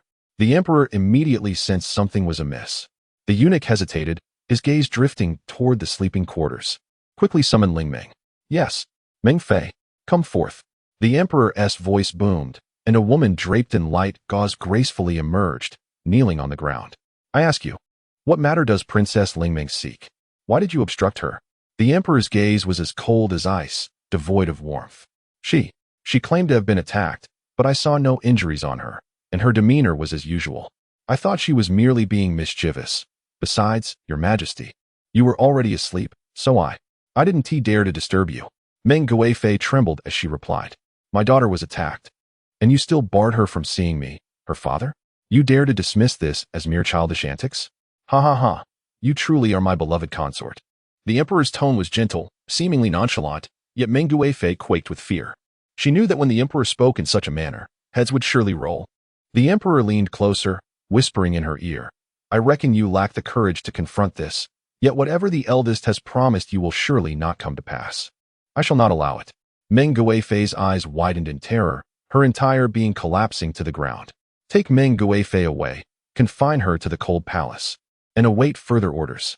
No one is to have contact with her. The emperor's calm demeanor belied the fate he had declared for the once revered Meng Guifei. Father. Princess Ling Ming hurriedly arrived, her hairpins askew. Do not be hasty. What exactly transpired today? Come, speak to your father, and recount the events in detail. The emperor gazed at his daughter with a benevolent smile, as if nothing had occurred moments ago, skillfully concealing the profound chill in his eyes. Chapter 71. The heart of the emperor. As Princess Ling Ming recounted her tale, the emperor's expression darkened increasingly, his gaze flickering with a cold light. He lowered his head, remaining silent, absorbing her words with a quiet intensity. This matter undeniably involved the life and death of his own daughter, but it also implicated another crucial individual, one whose personal stakes seemed inconsequential. Yet the ramifications of his involvement were immense, so vast that even an emperor like himself might struggle to bear them, and all the more reluctant to do so. A sovereign, whose daughter had been attacked, found himself preoccupied with the plight of a notorious wastrel. Was there truly no familial bond in the imperial household? It was a profound tragedy. Finally, according to Menger, had Jun Mo not sent word before the assassination? Shouldn't he at least have provided a warning? The emperor pondered deeply. Yes, while his daughter was uncertain, Jun Mo's motives seemed beyond reproach. Perhaps he had detected some subtle sign of danger. Princess Ling Ming's voice was soft, yet her tone was unwavering. A subtle sign? What could a person of Jun Mo's limited prowess possibly discern? Yet, these were mere trifles. Subsequently, Jun Mo had been rescued by another formidable figure, indicating that he had survived, correct? The emperor's eyes deepened with thought. Indeed, father. The princess was acutely aware of her father's reservations and refrained from mentioning Yi Gahan's name, though the emperor himself was cognizant of the situation. In light of this, why had Jun Zhantian gone mad? Why had he recklessly sounded the war drums? The emperor mused. His grandson was alive, and the Jun family had not reached the brink of extinction. Thus, his actions were perplexing, indeed. He rose, pacing slowly, his fingers tapping lightly against his forehead, and ventured. My grandson lives, yet Jun Zhantian inexplicably descends into madness. Perhaps one thing is certain, Jun Mo has not yet returned home. I surmise that Jun Zhantian received alarming news regarding his grandson's peril, and after a prolonged absence, he became distraught. It seems I have underestimated them. This is indeed a case of killing multiple birds with one stone. The emperor's laughter was cold and chilling. Princess Ling Ming suddenly recalled something, her face paling. If this were true, even if it was merely a misunderstanding, the consequences could prove disastrous. At that moment, if Jun Mo was not in mortal danger, why did he not immediately inform the Jun family? Menger, your handling of this situation was far too careless. Menger, do you recall something? Noticing the princess's drastic change in color, the emperor smiled, striving to suppress his rising anger, though signs of agitation were evident in his brows and eyes. His daughter was usually composed. Why had she faltered so terribly today? Had the assassination robbed her of her usual calm? Father, when I discovered Jun Mo's body, no. His absence, I had once. I had sent someone to inform old Master Jun. The princess stammered, becoming flustered. Just as the message was dispatched, that old man arrived to take the injured Jun Mo away. And then, the message was delivered, but upon realizing Jun Mo was alive. Did you not take steps to rectify the situation? The emperor gazed at his daughter with disappointment, yet his heart stirred. An old man? Could there be another protector of the princess, aside from that scoundrel Yi Gahan? If so, the emperor contemplated, his expression remaining impassive. Such grave news necessitated corrective action. At that moment, my guards were gravely injured. Thus I dispatched Murong Qianjun to inform old Master Jun of Jun Mo's survival. If old Master Jun ultimately did not receive the news of his grandson's safety, the only possibility is no need for speculation. It was plainly evident that Murong Qianjun had failed to deliver the message, or perhaps he had only conveyed grim tidings. Otherwise, this would not have transpired. The emperor sighed, his once solemn visage now etched with a few lines of fury before it vanished. This matter does not concern you.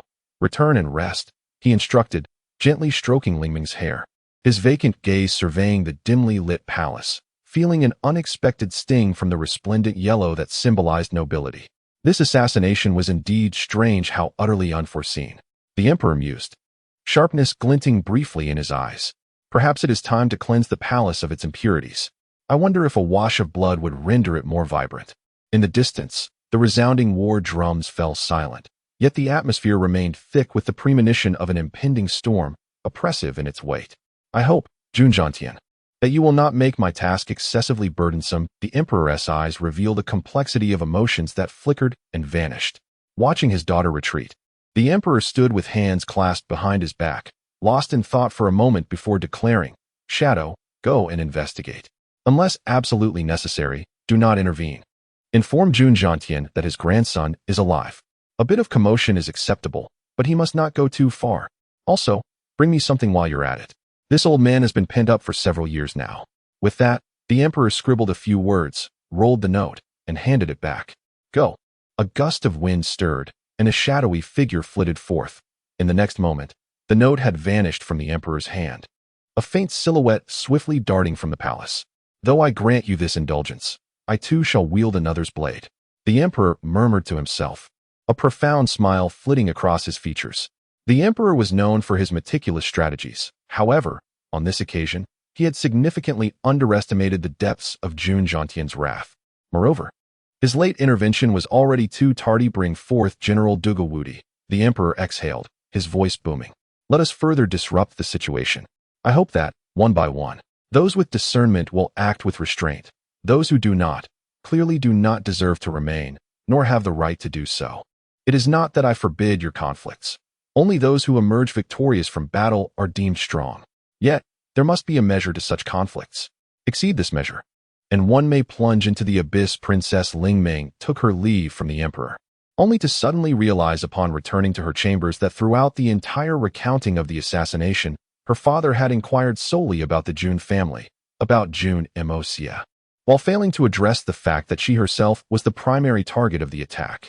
The father who had always cherished her had not once asked about her well-being. Why was this so?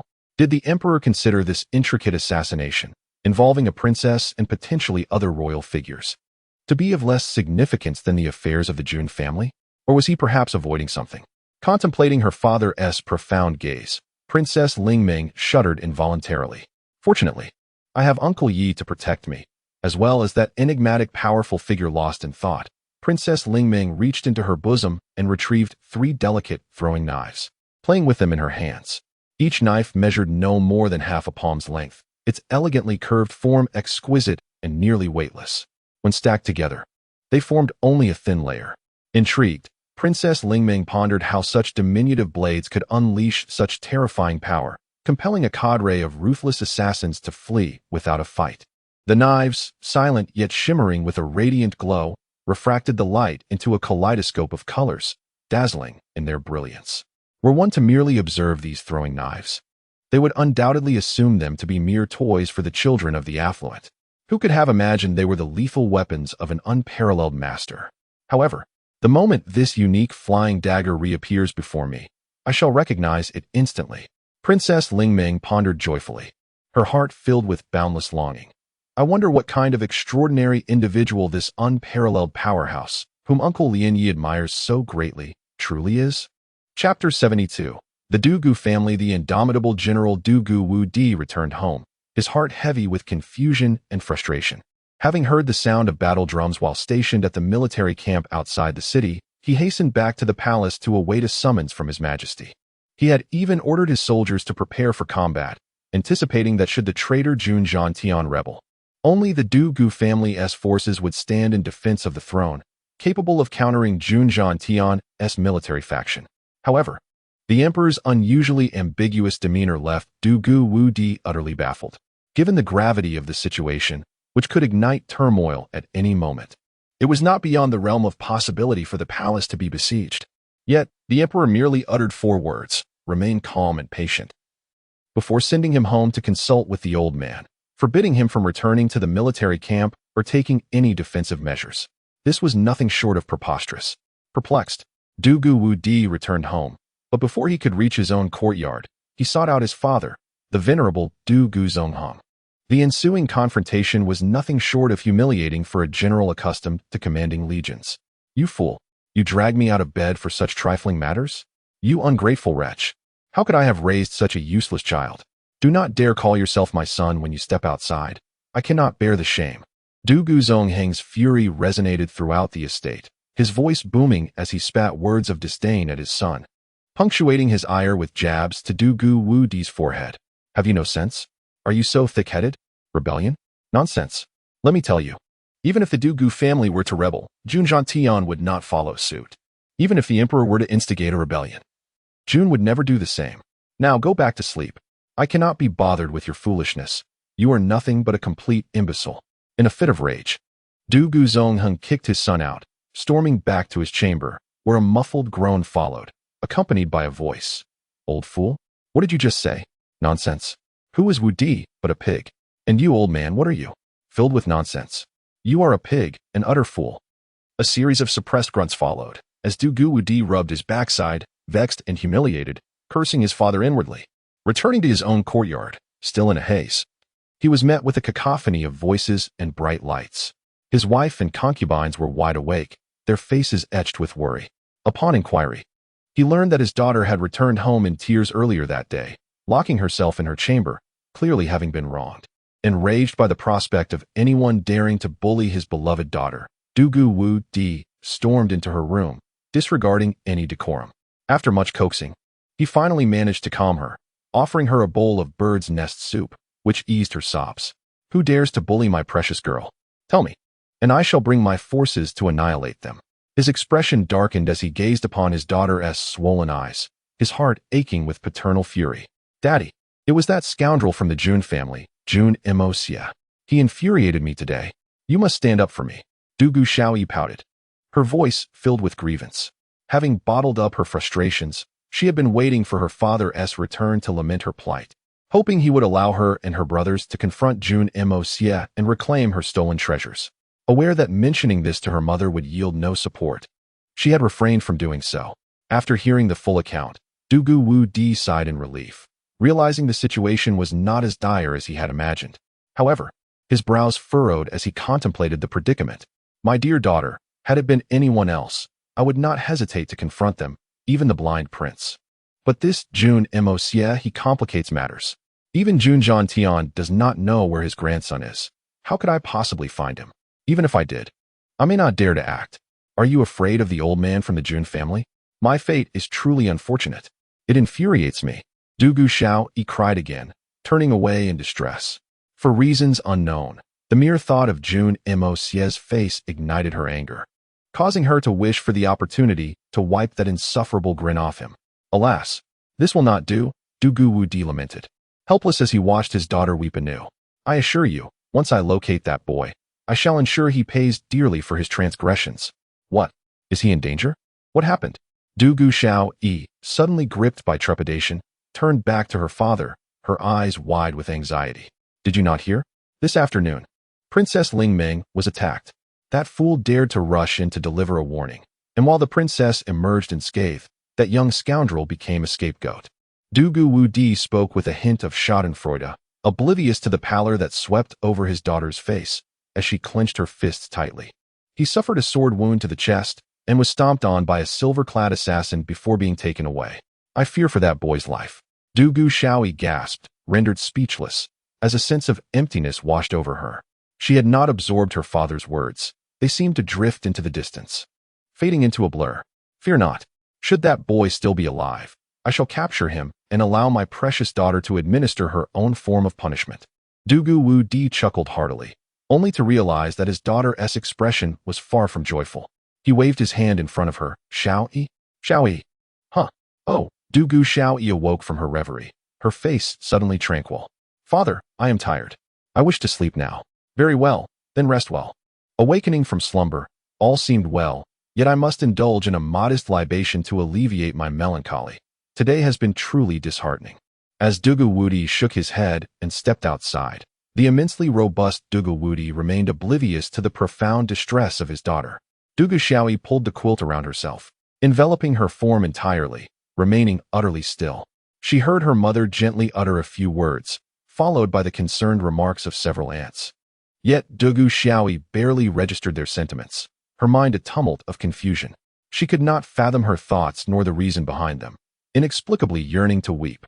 A sharp ache pierced her heart, and her nose tingled with an unbearable heaviness, as silent tears cascaded forth, saturating the brocade quilt. She was unaware of when her mother and aunts had departed. Could it truly be that he has passed away? Yet I have not. Chapter 73, A Rampage of Carnage. Jun Zhantian, his countenance grim and suffused with murderous intent, strode purposefully from the command platform. Mounting his steed with the fervor of a tempest, he yearned to witness certain places reduced to ashes, a fitting tribute to the spirit of his grandson in the afterlife. Suddenly, amidst the darkness, the night seemed to ripple, and a figure darker than the abyss itself materialized, ghost-like. Though it was close at hand, the onlookers remained unable to discern its true visage. "Shadow, what brings you here? Has His Majesty sent you?" Jun Zhantian inquired, lifting his gaze. "This is a decree from His Majesty," the shadow declared, gesturing with a hand as a delicate sheet of white paper fluttered into Jun Zhantian's grasp. The obscured face appeared to smile momentarily, yet it only heightened the aura of eeriness. Its voice transformed into an intangible thread, weaving into Jun Zhantian's ear. "His Majesty conveys that your grandson is not yet deceased. He has instructed me to deliver 2 words, balance." The emphasis on balance was palpable. The tone was dry and begrudging, as if unaccustomed to articulating so much at once. "Monsieur is not dead." Jun Zhantian was seized by an inexplicable surge of elation, recalling the enigmatic figure he had entrusted. Could it be he who rescued his grandson?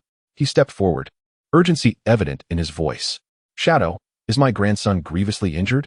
The shadow, having spoken, turned to depart, seemingly disinclined to linger, even in the presence of the foremost military figure. Yet, upon hearing Jun Zhantian's question, it reluctantly offered a few more words, "Not dead, but severely wounded." With that, it glanced at Jun Wui, snorted disdainfully, and vanished in a swift motion. The flicker of hope that had ignited within Jun Zhantian was extinguished in an instant, leaving him chilled to the bone. The shadow's final glance at Jun Wui served as a disheartening reminder. Though Jun Mo Xie might survive his injuries, he was unlikely to be in better condition than Jun Wui. Jun Zhantian's heart, which had just begun to warm, was plunged into icy despair. Could it be that the last scion of the Jun family would become a cripple?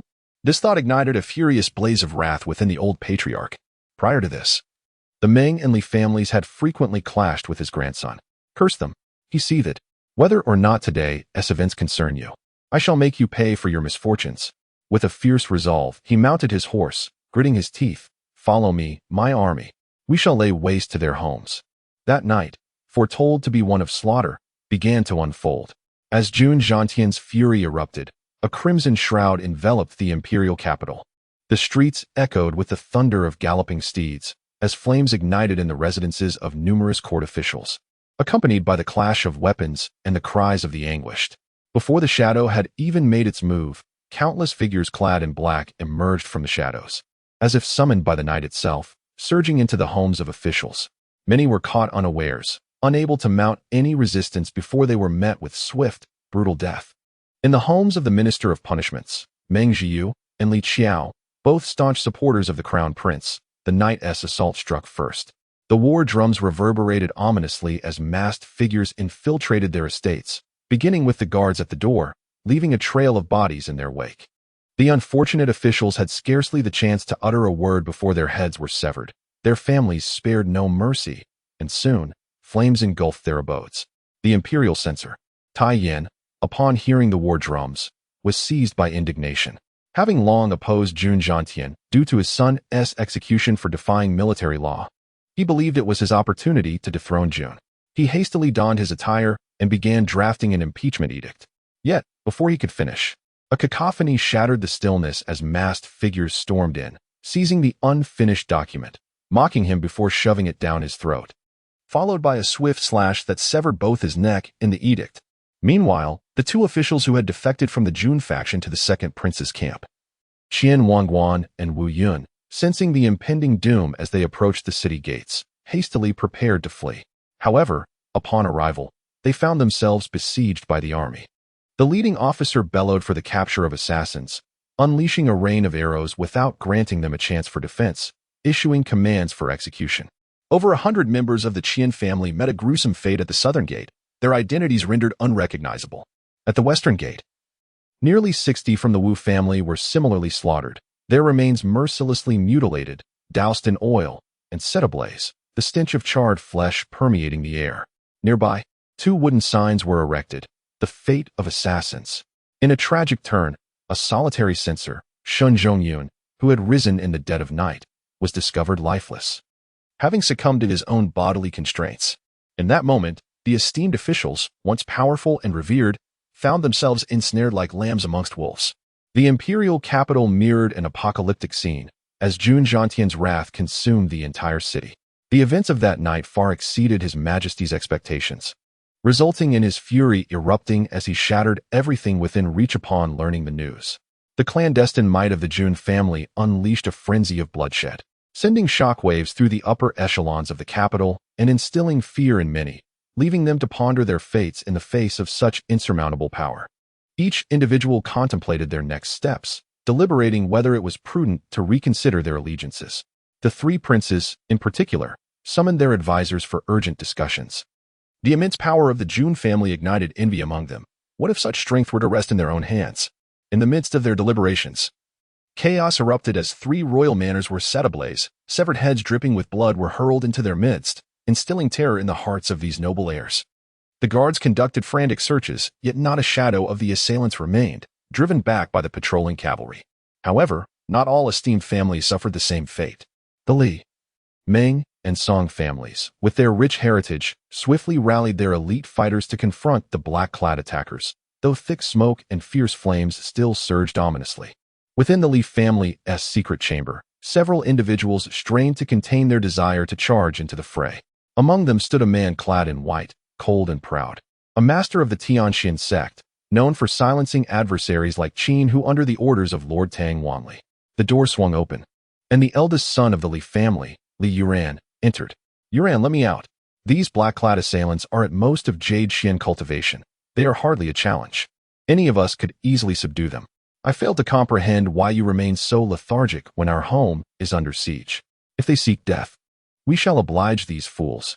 The white-clad man furrowed his brow, his expression tinged with anger. He has always been proud and arrogant. When did he become so ashamed that he hides away in a secret chamber, too fearful to show his face? Chapter 74. This is the explanation. No, absolutely not. At such a critical moment, Li Yuran still wore a calm smile. Better for the entire Li family estate to be reduced to ashes than to act rashly. His smile was oddly gentle yet chilling. As long as there are people, the Li family will continue to exist. However, if you venture outside, regardless of what the dark-clothed figures may do, one thing I can assure you, countless gazes will immediately converge here. Once your identities are exposed, or even if they are not, merely appearing will render the Li family's future perilous. Moreover, the rumors surrounding the Xian Dan within the Li family will spread like wildfire, and by then, it will be a grave matter. Senior brother, you must remain in the secret chamber and absolutely do not come out. Once the commotion in the capital subsides, I will arrange for your departure from the city. Should anything arise in the future, I will seek assistance from Master and you at any time. Li Yuran smiled, exuding nonchalance. This time, not only will I not impede, but I shall also send a few more people for them to slay. I am eager to see how Lord Jun will conclude this affair. This is a crime of insurrection, and even if the ministers may tolerate it, can the royal family? Li Yuran rarely displayed a hint of cold amusement on his face. Very well, since that is the case, I shall say no more. Do as you wish. The man in white revealed a look of discontent, nodding helplessly. Junior brother, do take some time to visit. Master is quite worried about you. Rest assured, senior brother, I will. Li Yuran replied with a faint smile and stepped outside. At that moment, a firework rocket erupted overhead, exploding into a dazzling array of colors. With the fireworks blossoming, all the dark-clothed figures suddenly retreated in unison, swiftly vacating the battlefield, leaping over the walls, and vanishing into the vast night.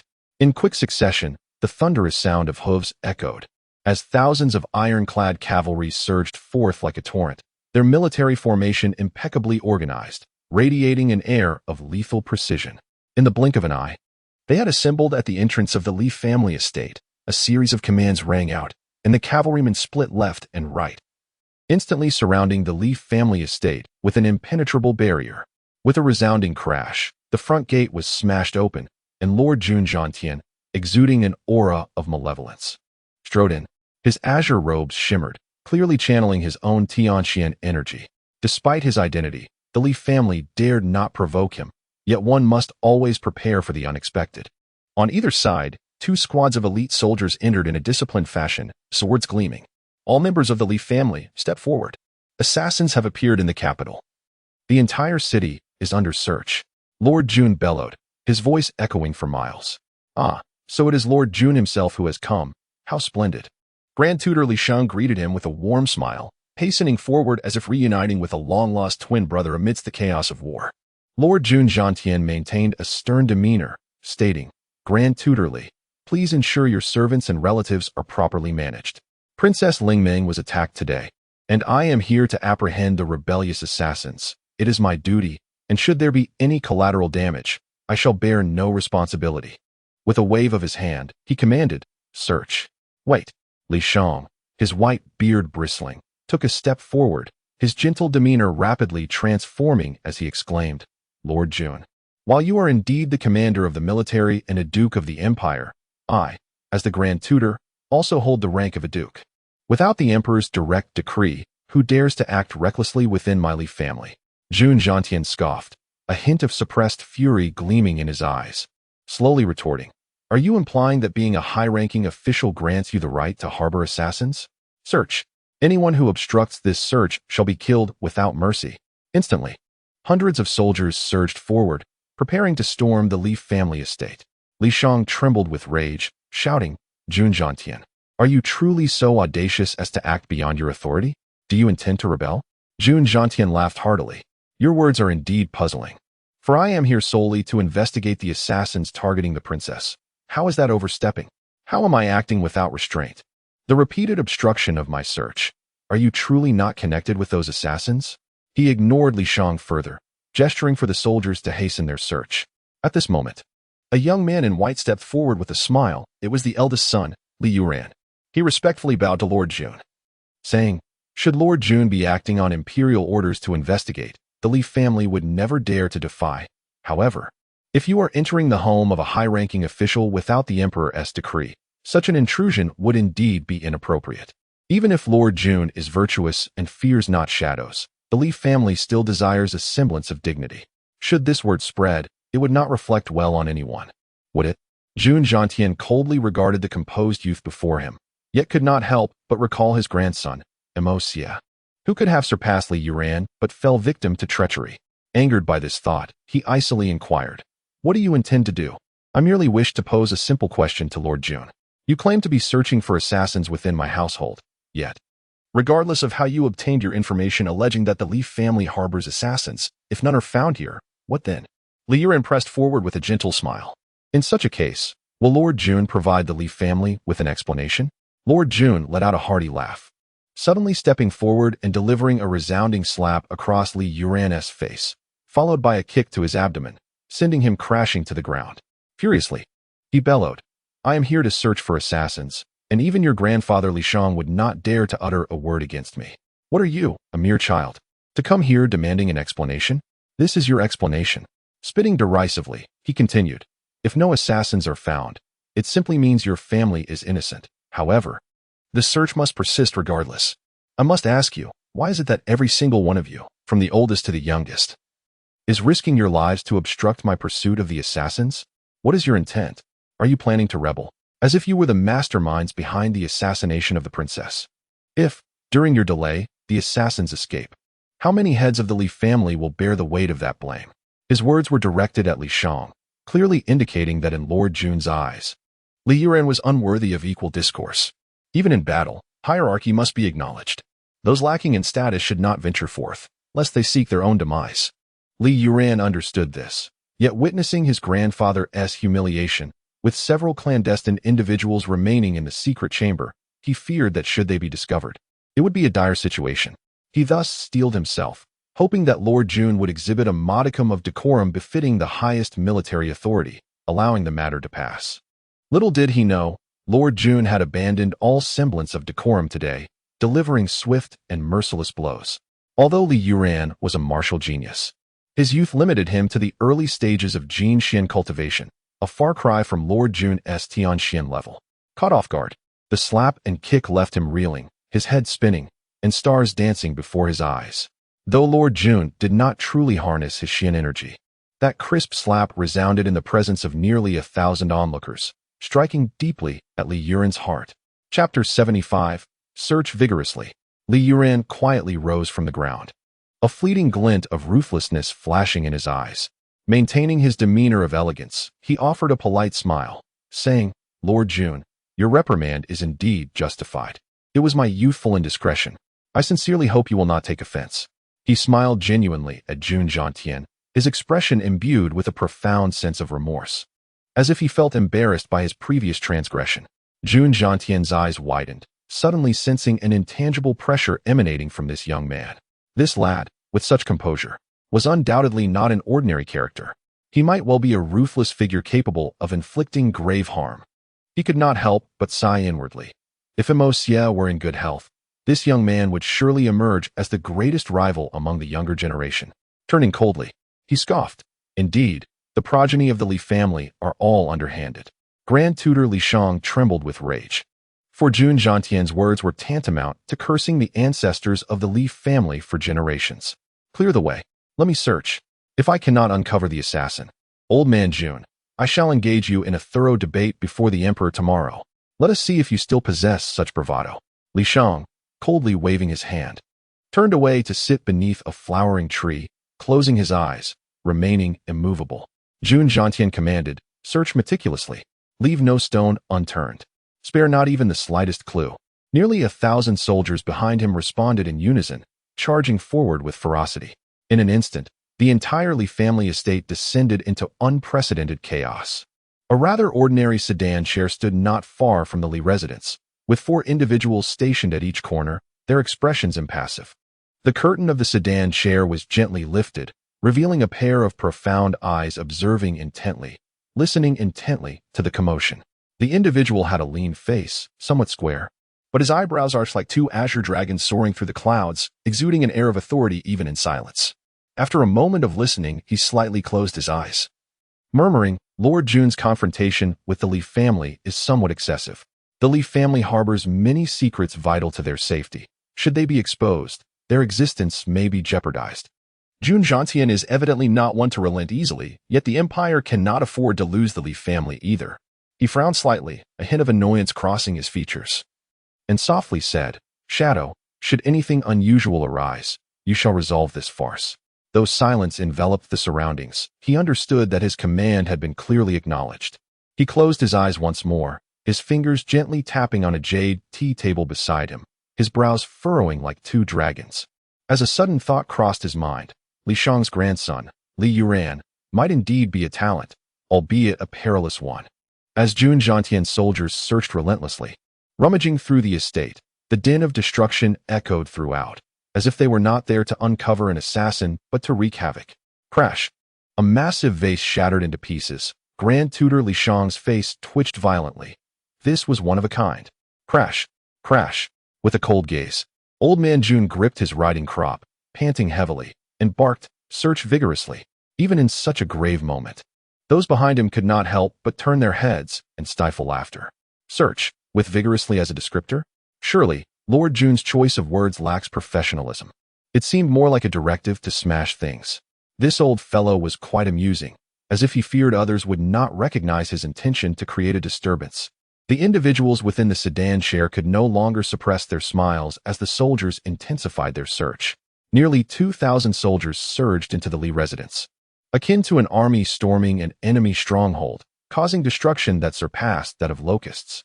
The Li family members, gathered in the courtyard, watched in despair, each heart bleeding. For it was all a matter of wealth. After a moment, the occupant of the sedan chair gently closed his eyes and murmured, "There should be no significant repercussions. Let us return." He lowered the curtain and reclined on the cushioned seat, closing his eyes in repose. Jun Jiantian seemed to have grasped his intent, creating a scene of destruction in plain sight, yet avoiding any sensitive areas of the Li family's secrets. It appeared that nothing of major consequence would arise from this disturbance. I shall observe which families in the capital will dare to take sides after this uproar, the occupant of the sedan chair mused, smiling. The strife must remain contained, for should it threaten the stability of the realm, today will serve as a warning. As the sedan chair departed silently, Jun Jiantian remained steadfast, while Jun Wei cast a faint glance back after its departure. Report, General. No trace of the assassin has been found. Soldiers came forward one after another with reports of no discovery. Jun Jiantian, incensed, shouted, Do you mean to say the assassin flew away? Not here in the Li family. Let us check elsewhere. He turned with his soldiers and mounted his horse, the sound of hooves echoing as they headed toward the Meng family. The Li family members gazed at their courtyard, now resembling a den of beggars, tears welling in their eyes. Grand Tutor Li Shang groaned, struggling to rise from the ground. Li Yuran hurried forward to support him, and the two locked eyes, both seeing the anger and a hint of relief reflected in one another. Grandfather. Those black-clad figures were clearly under Jun Jiantian's command. His accusations are unfounded, akin to a thief crying stop thief. This act is nothing short of rebellion, since no assassin was found. You can certainly raise this matter during tomorrow's morning court session along with the officials, Li Yuran contemplated, speaking sagely. Jun Jiantian is evidently showing signs of madness, arbitrarily mobilizing troops and intruding upon the residences of high-ranking officials. If the wealth of the Li family could be exchanged for the downfall of the Jun family, then, Grandfather, this transaction is worth pursuing. Conversely, should you remain silent, it would only raise suspicions of guilt. Li Shang furrowed his brow, sighing heavily, and said solemnly, Your wisdom is commendable, and your foresight and strategy is exceptional. You are indeed the foremost among the younger generation, and I am proud. However, you still possess certain shortcomings, particularly in politics. Your youth renders your vision somewhat limited. Politics? Li Yuran queried, perplexed. Is Jun Jiantian's grave transgression not sufficient to warrant action against the Jun family by His Majesty? Sufficient? Not nearly. Not by a long shot. Li Shang's white brows quivered. The anger and helplessness he had shown before Jun Jiantian now replaced by a profound cunning, revealing that his previous timidity had merely been a fade. You fail to grasp the weight Jun Jiantian holds in the eyes of His Majesty. Let me simply hint that the Emperor's life has been saved by this old man on more than 6 occasions. Had Jun Jiantian truly harbored rebellious ambitions, he would have already ascended to the throne. The imperial family may lack true kinship, yet they would never eliminate someone who is utterly loyal. This is the fundamental reason why the Jun family, despite appearing to lack successors, continues to hold sway over the military. Regarding the recent events, do you truly believe you can topple Jun Jiantian? You think he is so foolish as to completely alienate the Li family? Moreover, do you believe his earlier actions have left us without any possibility for reconciliation? Li Yuran, perceptive as ever, quickly comprehended much, his expression shifting as he exclaimed, Could it be? Chapter 76, Transformation. Li Shang wore a grim smile. Had it not been for His Majesty's personal instructions today, the Li family would be strewn with corpses. Not a soul would have survived. As for Jun Jiantian, his original plan must have been just that. Otherwise, he would not have mobilized the army so ostentatiously. Yet, there must be some reason that compelled him to alter his intentions. The only person capable of dissuading Jun Jiantian within the entire Tianxiang kingdom is none other than the Emperor. Perhaps there is another, that debauched scion, Jun Moxi. You just informed me that this wastrel is likely dead, but I fear that may not be the case. If Jun Moxi were truly deceased, even with the Emperor's obstruction, old Jun would not simply acquiesce. Thus, it stands to reason that Jun Moxi is not in immediate danger, and this news is likely freshly acquired by old Jun. Today, Jun Jiantian finds himself in quite the predicament. While we appear to be mere victims of circumstance, I believe there are those far worse off than us. Li Shang chuckled softly. The princess's assassination has undoubtedly struck a nerve with His Majesty. Therefore, Jun Jiantian's madness provides the Emperor with the perfect opportunity to reshuffle power among the 3 princes. Any family or official who has previously aligned with any of the 3 princes will undoubtedly face warnings, exile, or punishment tonight. Those within the palace have likely been dealt with already. It is a pity for the preparations we made earlier. Jun Jiantian's frenzy, though unexpected, was somewhat inevitable. Had our prior arrangements secured Jun Moxi, That old fool would have gone mad long ago. The emperor has seized upon his madness, and, His Majesty will use this opportunity to weaken the Jun family's military power and suppress our prominent families, ultimately quelling the situation. The old Jun's backing is none other than the emperor, and truly, the most astute of all is indeed the emperor. Do you think it possible to topple old Jun? Li Yuran was taken aback. He had never imagined that these seasoned politicians would consider matters so profoundly, even discerning each other's thoughts with such clarity, particularly the one seated at the apex of the Tianxiang Empire. The emperor, with his grand vision, naturally does not wish for his successor to be inept. Thus, he desires a contest among the three princes while avoiding chaos. Should matters spiral out of control, he would eliminate all and start anew. Therefore, despite the constant open and covert struggles among the three princes, the true noble families in the capital will never recklessly engage. This is the crux of the matter. Remember, let bygones be bygones. Until the situation becomes unequivocally clear, one must never hastily choose sides. Observe tonight. Li Shang pointed to the billowing black smoke in the sky. Those who have prematurely declared their allegiance are now in dire straits. Given this, can we simply let today's events pass? Li Yuran inquired. How could we possibly let it go? Even if we, the Li family, are willing, the emperor certainly would not be. Li Shang, with his cunning smile, continued, thus, we must undoubtedly lodge a complaint tomorrow. It is the only way for His Majesty to justify suppressing all the noble families and achieving his ultimate aim. Should we refuse to cooperate, our future endeavors will become exceedingly difficult. Li Yuran fell into deep contemplation. He had always been astute, capable of drawing inferences from one instance. A prodigy in both martial and civil affairs. Yet, upon hearing these words, he realized his youth and the lack of political sagacity and cunning that he still possessed. Gently touching the spot on his face where Jun Zhantian had struck him, his gaze turned cold as a serpent's. Jun Zhantian, I shall never forget that slap for the rest of my life. Meanwhile, chaos reigned in the Meng family as well. The Meng family had been dismantled more thoroughly than the Li family, almost reduced to rubble by Jun Zhantian. Yet, despite this, Jun Zhantian remained deeply troubled. For this was neither his original intent nor the outcome he desired.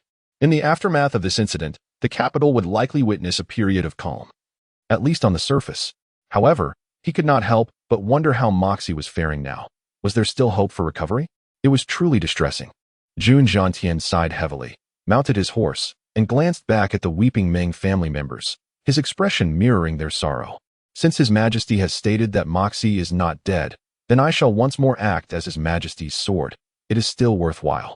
However, this affair has indeed concluded rather anticlimactically. My initial intention was to eliminate them all, though I have dispatched the majority, the one I most wish to slay remains unharmed. At that moment, a voice urgently pierced the air. Jun Zhantian, you old wretch. Have you not had enough? Jun Zhantian was instantly taken aback, seemingly unable to believe his ears. Slowly, he turned around, his eyes widened, and his face erupted with unrestrained joy. A frail, gaunt old man appeared before him, cradling someone in his arms, breathless and drenched in sweat. Without a second thought, Jun Zhantian leapt from his horse, hastened towards him, and, with trembling hands, exclaimed, Moxie. The return of these two was indeed fortuitous, arriving just as the events were nearing their conclusion. Jun Xie gazed at the elderly man before him, who was overwhelmed with joy, as if he had just emerged from despair, holding him as though he were the most precious treasure in the world. The deep wrinkles on his face were etched with profound concern, and the elation of having regained what was lost made his fingers tremble. His old eyes glistened with tears of joy. In that moment, Jun Xie's heart quaked violently. This was a man who commanded 1,000,000 troops, a battle-hardened warrior. Yet upon seeing his grandson alive, the sudden joy rendered him as fragile as a frail elder, revealing the deep bond of kinship that transcends blood. At that instant, Jun Xie felt a surge of warmth and comfort. A bittersweet sensation washed over him, and his throat tightened, as if he could barely breathe. He felt the urge to weep. Was this the familial love he had longed for?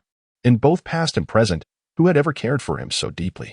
In both past and present, who would mobilize an entire nation's army for his sake? Who had ever risked everything for him? Who had ever despaired for him? Who had ever rejoiced for him? Who had ever disregarded their own reputation, life, and family for him? Looking at the old man before him, Jun Xie held no doubt that this elder would break through the heavens for his sake, because he was the old man's sole hope, the only thought occupying his mind. Grandfather, The words slipped from Jun Xie's lips, a heartfelt utterance for the first time since arriving in this world. It was the first time he willingly called someone by such a name. Yes, this was my grandfather. Not just Jun Moxie's grandfather, but my grandfather, my Jun Xie's grandfather. Beside them, Jun Wui, whose body bore the scars of disability, had somehow slipped from his horse and sat on the cold ground, his eyes filled with pride, surprise, and satisfaction as he watched Jun Xie. Unbeknownst to him, tears had begun to well in his fierce eyes, yet he turned away discreetly, allowing them to fall before returning with a gentle smile. This is my family. Must I still resist? No. In that moment, Jun Xie completely embraced this body, this family, and this world, in both thought and spirit. For the sake of this elder before me, this family. From this day forth, I am Jun Moxie. I am a member of the Jun family. Tianxiang Nation, Tianxiang City, the Jun family. This is my lineage. The elderly Jun was on the brink of tears, overwhelmed with emotion. His grandson, though appearing to cling to the last vestiges of life, was, after all, not deceased. Moreover, the severity of his injuries seemed not to align with the dire tales that had circulated. Heaven be praised. As long as he lives, that is what truly matters. The joy of regaining what was thought lost brought moisture to the old man's eyes, and his body trembled slightly, teetering on the edge of despair. Oh, the torment of this night. Chapter 77. The tumultuous court on the following day in the court. The intensity of disputes among various factions surpassed even that of a bustling marketplace. After the customary formalities of an audience with His Majesty, a momentary silence fell, reminiscent of a forest awaiting the impending storm. Such stillness is not unusual. Before a tempest strikes, there often exists a suffocating calm. The Emperor, observing the suddenly vacant seats in the towering stack of memorials accusing Jun Zhantian, found himself momentarily dazed. Although he had anticipated such events, the extent was far beyond expectation. Was this not excessive? Despite having received news the previous night and expressing his anger, it was merely a list of names on a piece of paper. Now, witnessing the nearly half-empty court, the sensation was all too palpable. It is akin to a student in a classroom of 100 who learns of 30 classmates transferring or dropping out. The news may not seem significant until faced with the stark emptiness of the classroom the next day. The court of Tianxiang was no different. The tumult began with the assassination attempt on the princess, which set off a chain of chaos throughout Tianxiang City. Over 10 high-ranking officials met their demise, many of whom had previously vowed to oppose the Jun family. Beyond this commonality, another unspoken truth lingered. These individuals had aligned themselves with one of the 3 imperial princes. While all were aware of this connection, none dared to voice it aloud, for doing so would be tantamount to courting death. Among the 12 qualified to stand in the court, precisely 4 belonged to each princess faction. Their ranks included 1 deputy minister from the Ministry of Justice, 2 from the Ministry of Personnel, 1 from the Ministry of Rights, 3 from the Ministry of Revenue, and 3 censors. What remained unseen was surely more disconcerting. This collective demise sent shockwaves through the court, threatening the very foundation of the state. Yet under the machinations of certain influential figures, it was merely a matter of course, albeit one that left even the most astute among them seething with rage. Some observant ministers, possessing sharp memories and extensive knowledge, noted the influx of unfamiliar faces within the palace. Many familiar visages had vanished, including that of Murong Qianjun, the once prominent chief of the palace guards, whose rapid ascension was unprecedented. Now, however, his whereabouts were a mystery. It appeared that the palace's bloodshed was no less than that occurring beyond its walls, causing unease among the officials. What transpired last night? Why are so many absent today? Who will enlighten His Majesty? The Emperor, a master of political maneuvering, closed his eyes momentarily, casting a fierce glance at the seemingly meditative Jun Zhantian. The old lord appeared fatigued, as evidenced by his countenance. Otherwise, he would not exhibit such laxity in the court. The Emperor's feigned ignorance ignited the flames of accusation. Suddenly, a multitude of officials knelt in unison, beseeching the Emperor for justice. Your Majesty, you must take a stand for us, they implored, eyes glistening with tears, their despair palpable. Speak freely of your grievances. The Emperor commanded, furrowing his brow in confusion.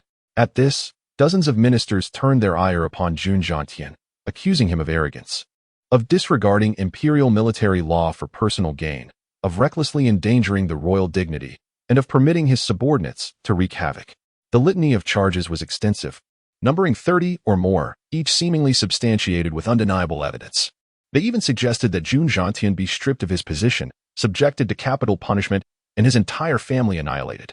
The atmosphere in the hall grew increasingly charged, with fervor escalating to the point where it was declared that failing to execute Jun Zhantian would not quell the public's outrage. Standing resolute, Jun Zhantian gazed at the spectacle unfolding before him, his thoughts consumed with concern for his grandson's injuries, pondering how to broach the subject of returning the finest imperial physicians to the palace. Jun Zhantian, how dare you act with such impunity? Do you have anything to say? The emperor's voice was stern, hinting at his growing fury. Your Majesty, I must report that I learned of the princess's assassination attempt outside the palace.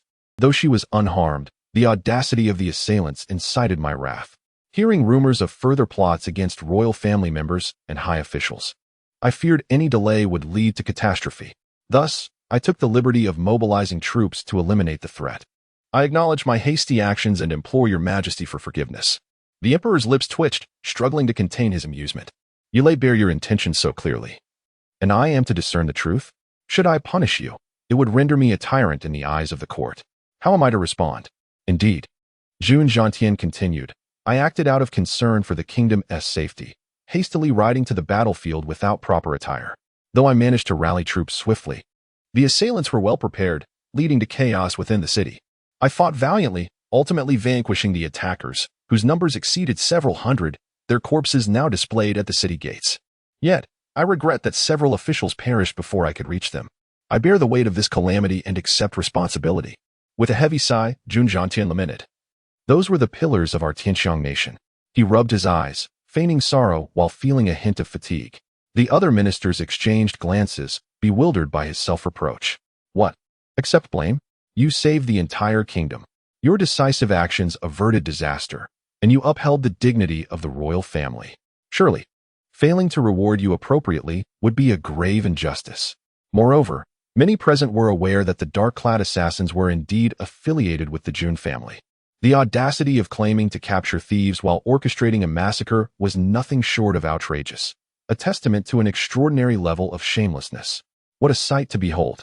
As for the bodies displayed at the city gates, any official from the Ministry of Justice would recognize them as notorious criminals, executed preemptively by the esteemed Jun general. Chapter 78. Dugu Zongheng. Amidst a chorus of disdain from the ministers, they were preparing to launch another offensive. To speak frankly, Lord Jun's attempts at self-justification were utterly indefensible.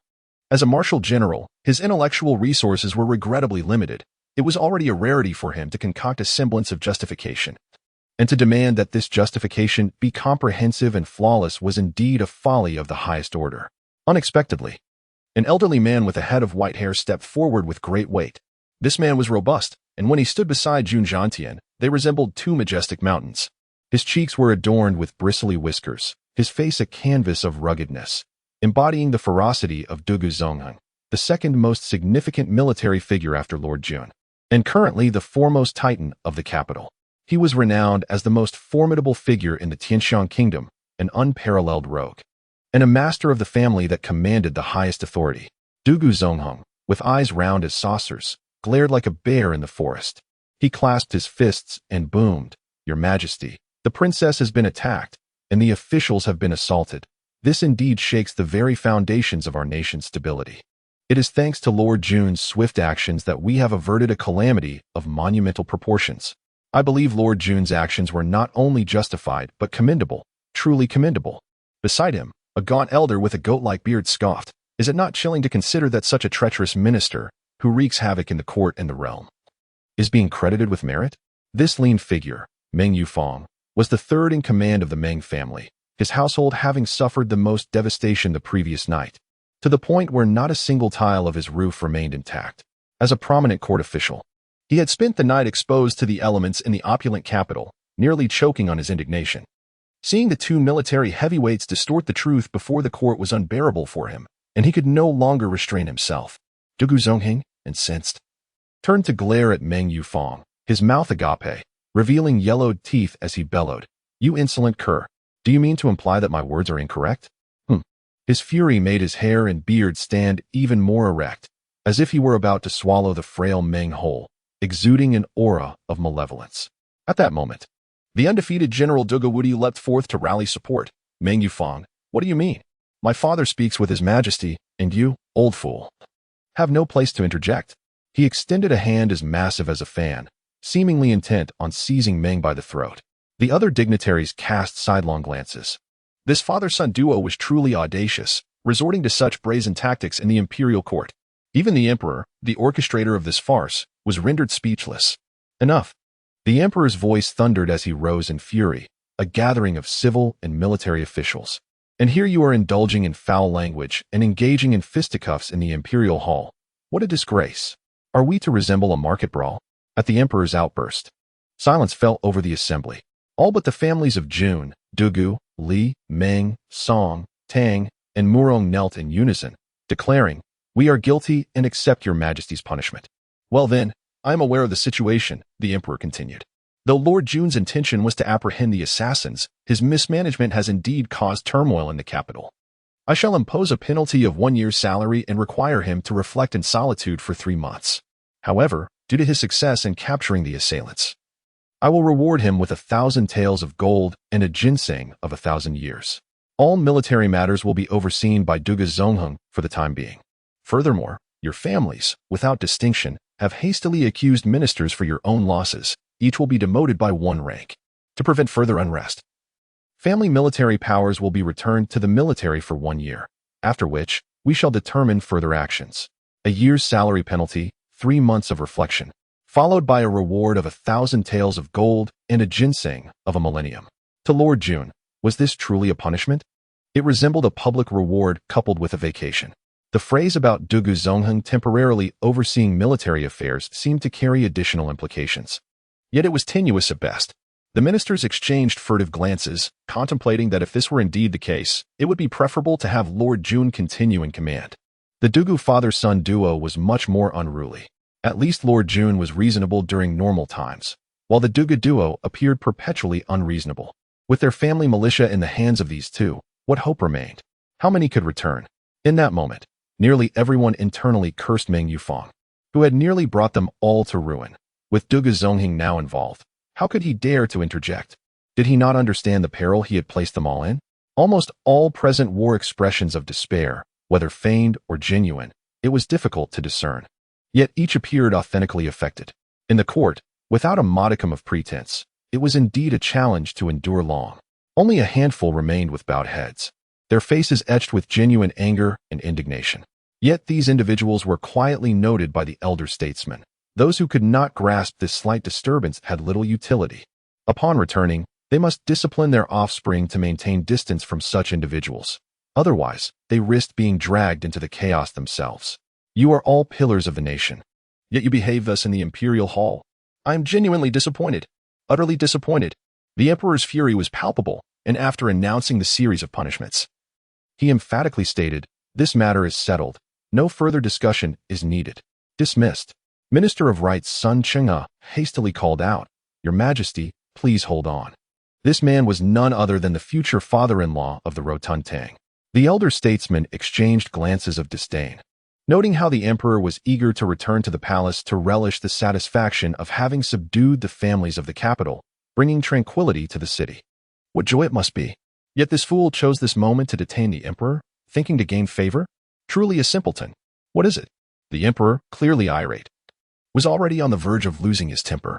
Your Majesty, if I may be permitted to report, today marks the annual Golden Autumn Festival. Will we not uphold the tradition of the Golden Autumn Talent Banquet? This Minister of Rights was evidently lacking in common sense. The court officials sighed in exasperation. Did he not grasp the gravity of the situation? Families were in mourning.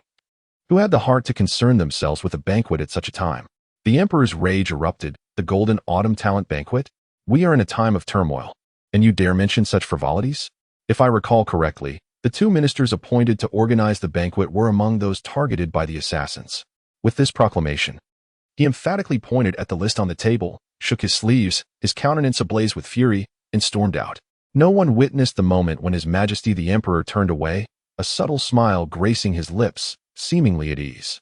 Indeed, none were privy to this occurrence. However, the elderly ministers exchanged discreet glances of amusement, for it was evident that the emperor had acted according to their expectations.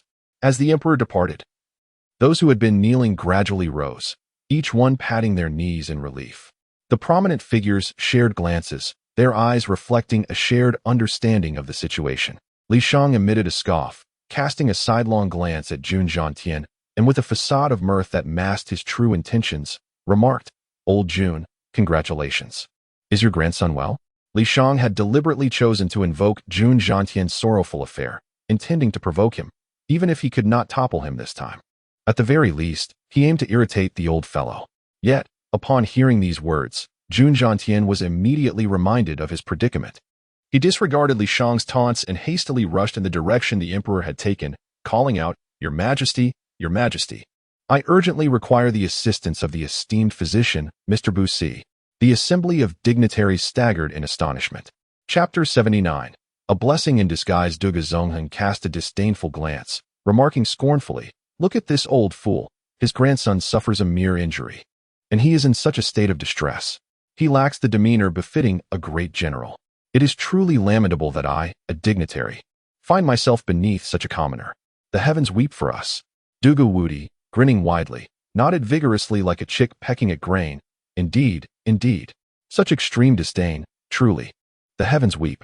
The ministers shook their heads in unison, filled with contempt. Only from the Dugu family would one make such a commotion over a mere trifling. How absurd that they dare to look down upon Jun Zhantian. Truly shameless. Dugu's grandiloquence seemed to have been crafted with the assistance of some clever advisor. Was it deliberated for long? This is indeed a shocking piece of news. Could there be discord within the military? At this thought, the old foxes exchanged furtive glances, each lost in contemplation. Seeing his son so obediently in agreement, Duge Zonghan felt a swell of joy. His heart warmed. He tugged at his beard. "Ah, my family is splendid. We have a dozen fine offspring, each as fierce as a dragon, unlike the Jun family, which has but a single hair." Duge Wudi nodded again, mirroring his father's enthusiasm. The onlookers felt a chill run down their spines. With just a single remark, the old man had let slip too much. "A dozen fine offspring? Do you think your daughter-in-law is a sow? Truly, your crudeness knows no bounds. Moreover, with 3 sons and nearly 20 wives, boasting of just a dozen grandchildren is quite the audacity." Ignoring the self-satisfied father-son duo, the ministers shook their heads and departed, returning home, treating the recent events as a rather amusing farce. Had they known it would unfold thus, sigh. Before long, the palace guards observed Jun Laozu, brimming with pride, escorting an elderly man with white hair and beard, who was carrying a medicine box, while Jun Zhantian rode a horse, accompanied by a sedan chair. It appeared that the old man had even prepared a sedan for summoning the imperial physician before entering the palace. Truly meticulous planning. What defines a master? This is what a master does. Jun Moxie lay in bed, striving to appear gravely ill, while inwardly reveling in the thrill of the situation. Little Loli Kuer cautiously served him spoonfuls of nourishing delicacies: rock sugarbird's nest porridge, ginseng lotus seed soup, and 8 treasure hibiscus soup. In short, every possible nourishing concoction he consumed to his heart's content. The only aspect that displeased him was that his grandfather had also procured a considerable amount of 6th-grade beast blood, reputedly a rare tonic. Yet, Jun Moxie could only pinch his nose to gulp it down or occasionally spill it into a bucket by the bedside. It was simply too vile. "I am not a savage. Why must I drink raw blood? How unsanitary. What if I suffer from an upset stomach?" Of course, his satisfaction stemmed not only from the sumptuous feasts but also from the realization that, following this injury, the Hongjun Tower within his mind was in a state of rapid rotation, emitting denser streams of spiritual mist that continuously washed over his meridians, particularly focusing on the injured areas. Remarkably, within less than a day, the sword wound inside him had healed considerably. After a few coughs expelled dark clots of blood. The heaviness in his chest eased significantly. The sword wound on his thigh, which appeared exceedingly severe, had become nearly transparent, yet under the nurturing of spiritual energy. The pain was hardly felt. Only a tingling itch coursed through his body, a sensation both uncomfortable and oddly pleasurable. Truly, a paradox of pain and joy. Moreover, due to his injury, the spiritual energy from the Hongjun Tower seemed relentless in its output, as if it would not cease until the wounds on Jun Moxie's body had fully scabbed over. Naturally, Jun Moxie was unwilling to squander this prime opportunity for cultivation. He resolutely activated the heavenly creation technique, guiding the tangible spiritual energy through his meridians. To his astonishment, he discovered a notable difference. The spiritual energy surged through his meridians like a tangible force, colliding against the blockages caused by the sword wounds. After several impacts, the obstructions cleared, and he could visibly feel the flow of energy expanding and thickening within his meridians. In past experiences, the Hongjun Tower would have ceased its output at such a juncture. But this time, it showed no signs of stopping. Jun Moxie was delighted. Choosing to forego healing his sword wound, and instead focusing solely on guiding the energy to amplify the flow, silently accumulating wealth. Suddenly, Jun Moxie felt an inkling of guilt, akin to swindling. The kind-hearted assistance offered for his recovery was being exploited to enhance his own abilities, much like unscrupulous merchants capitalizing on the goodwill of others. However, this form of deception was one he wished to indulge in repeatedly. He was becoming addicted to this form of swindle. Why not take advantage of it? He mused, hastening his efforts. Otherwise, if his wounds healed and the spiritual energy reverted to its primitive state, what then? He had grown accustomed to such high-quality spiritual energy. If it were to return to its original form, how would he cope? Would he have to inflict wounds upon himself again to recreate this nurturing environment for cultivation? Regrettably, the spiritual energy would still inevitably provide some healing to the various wounds, albeit slowly. When he felt the itch from the sword wound on his thigh, the output from the Hongjun Tower finally began to decelerate. After a brief pause, it gradually came to a halt, and his consciousness drifted back into a tranquil void.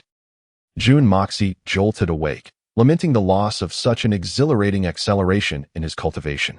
How captivating it had been. As he examined his meridians, he noted a clear flow of energy, which had doubled since his injury. By the standards of this world, his cultivation was now akin to 8th grade spiritual energy, remarkably pure. In a realm where all beneath 9th grade are considered mere ants, even the most refined 8th grade energy is hardly noteworthy. Yet, one must not underestimate the significance of Jun Moxie's progress. He had only been in this world for a mere month and a half, and within this brief span, he had surged from a mere 3rd grade to 8th grade. Such a rate of advancement would astonish even the most ancient of supreme beings. Had there been a research facility to study anatomy in this world, discovering Jun Moxie's training speed would certainly have led to him being dissected for research. Jun Moxie sighed contentedly, feeling that this injury was indeed worthwhile. He even contemplated whether he should self-inflict wounds periodically.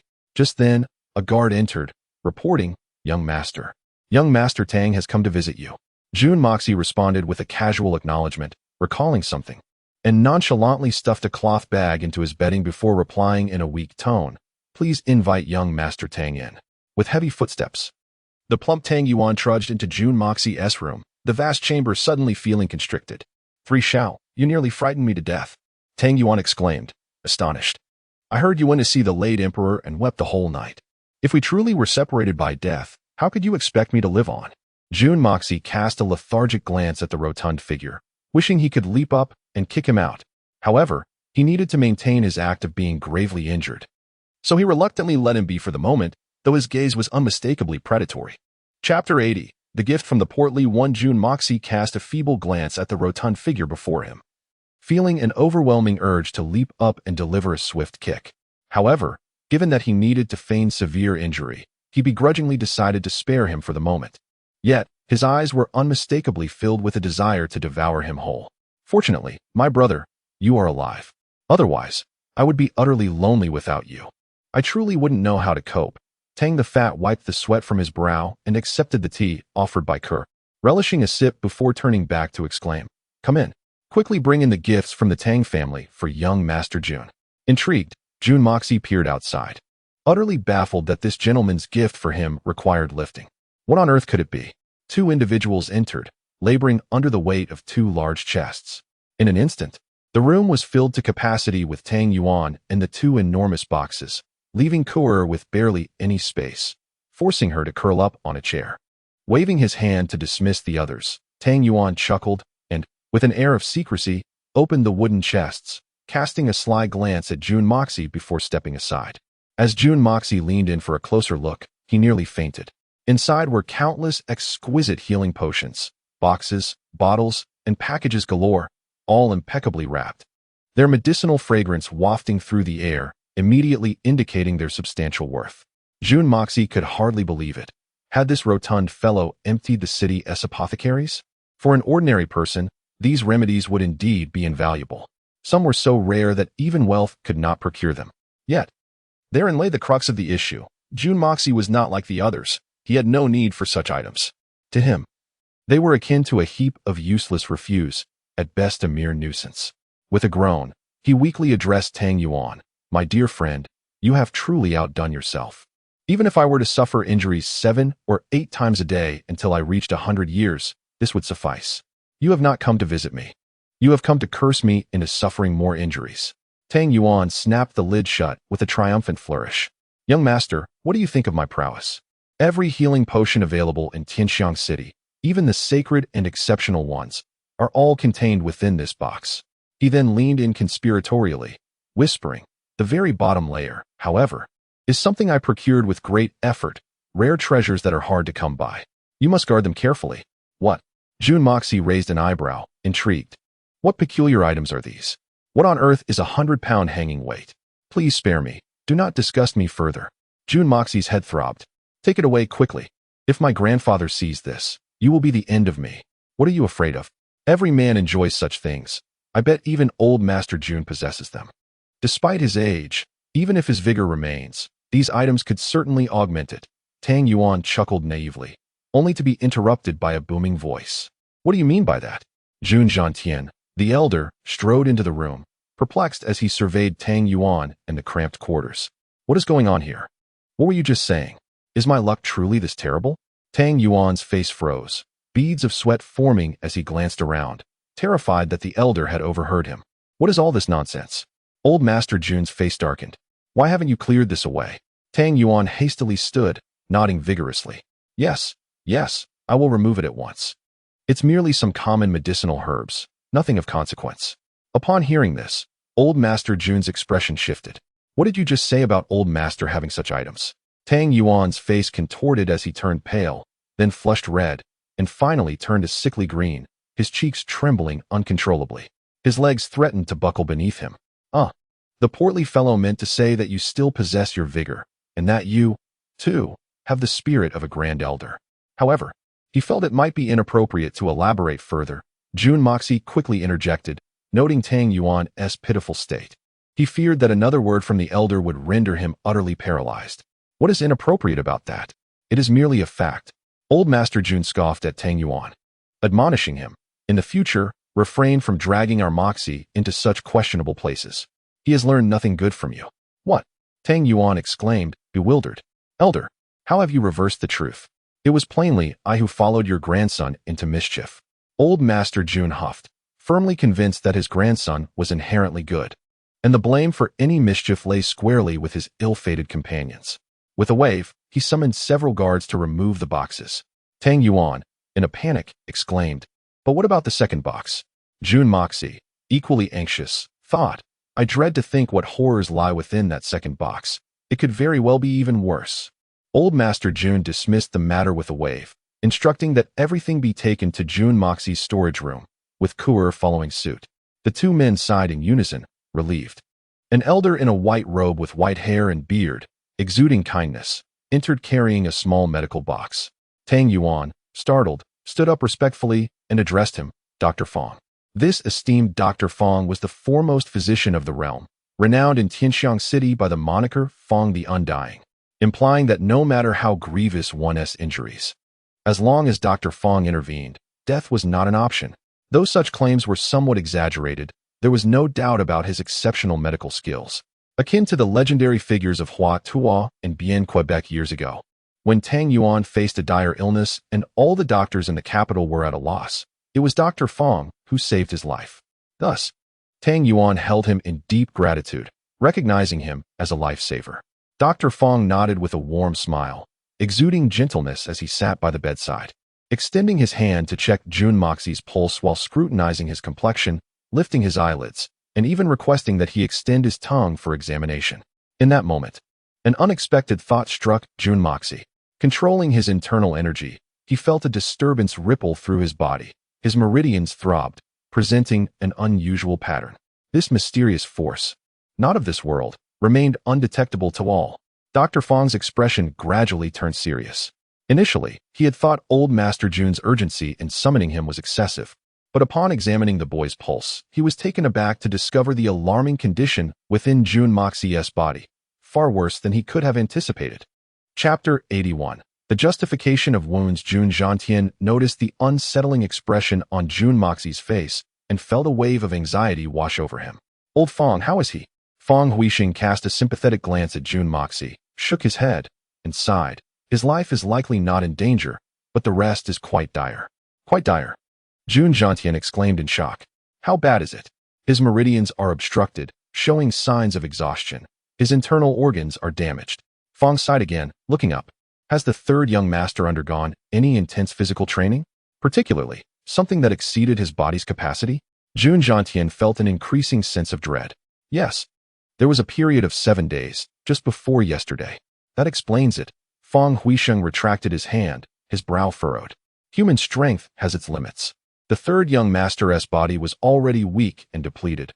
Relying solely on sheer will to endure intense training has left him with hidden injuries. If it were only that, halting the training and proper recuperation might allow for recovery. However, at this critical juncture, he was struck by a dagger, injuring his internal organs and further aggravating his latent injuries. The combination of these two afflictions is indeed unfortunate. To make matters worse, the excessive blood loss from the dagger wound has left him in a precarious state. To preserve his life is already a stroke of fortune amidst misfortune. He shook his head. After this, if the third young master can retain his life and live as an ordinary man, that would be the best outcome. Yet, any future vigorous activity may lead to dizziness and internal turmoil, posing a threat to his life. Jun Zhantian was taken aback, his face paling. Is it truly that severe? Can the divine physician offer any remedies? Is there no hope for recovery? Fong Huixing sighed. As I said, human strength has its limits. Though I am lauded as a divine physician, I possess no miraculous techniques. Given the current circumstances, even a deity would likely be powerless. Jun Lao, I understand your aspirations for your grandson. It is only natural. However, one must act within their means. He then took out a prescription, stating, follow this prescription.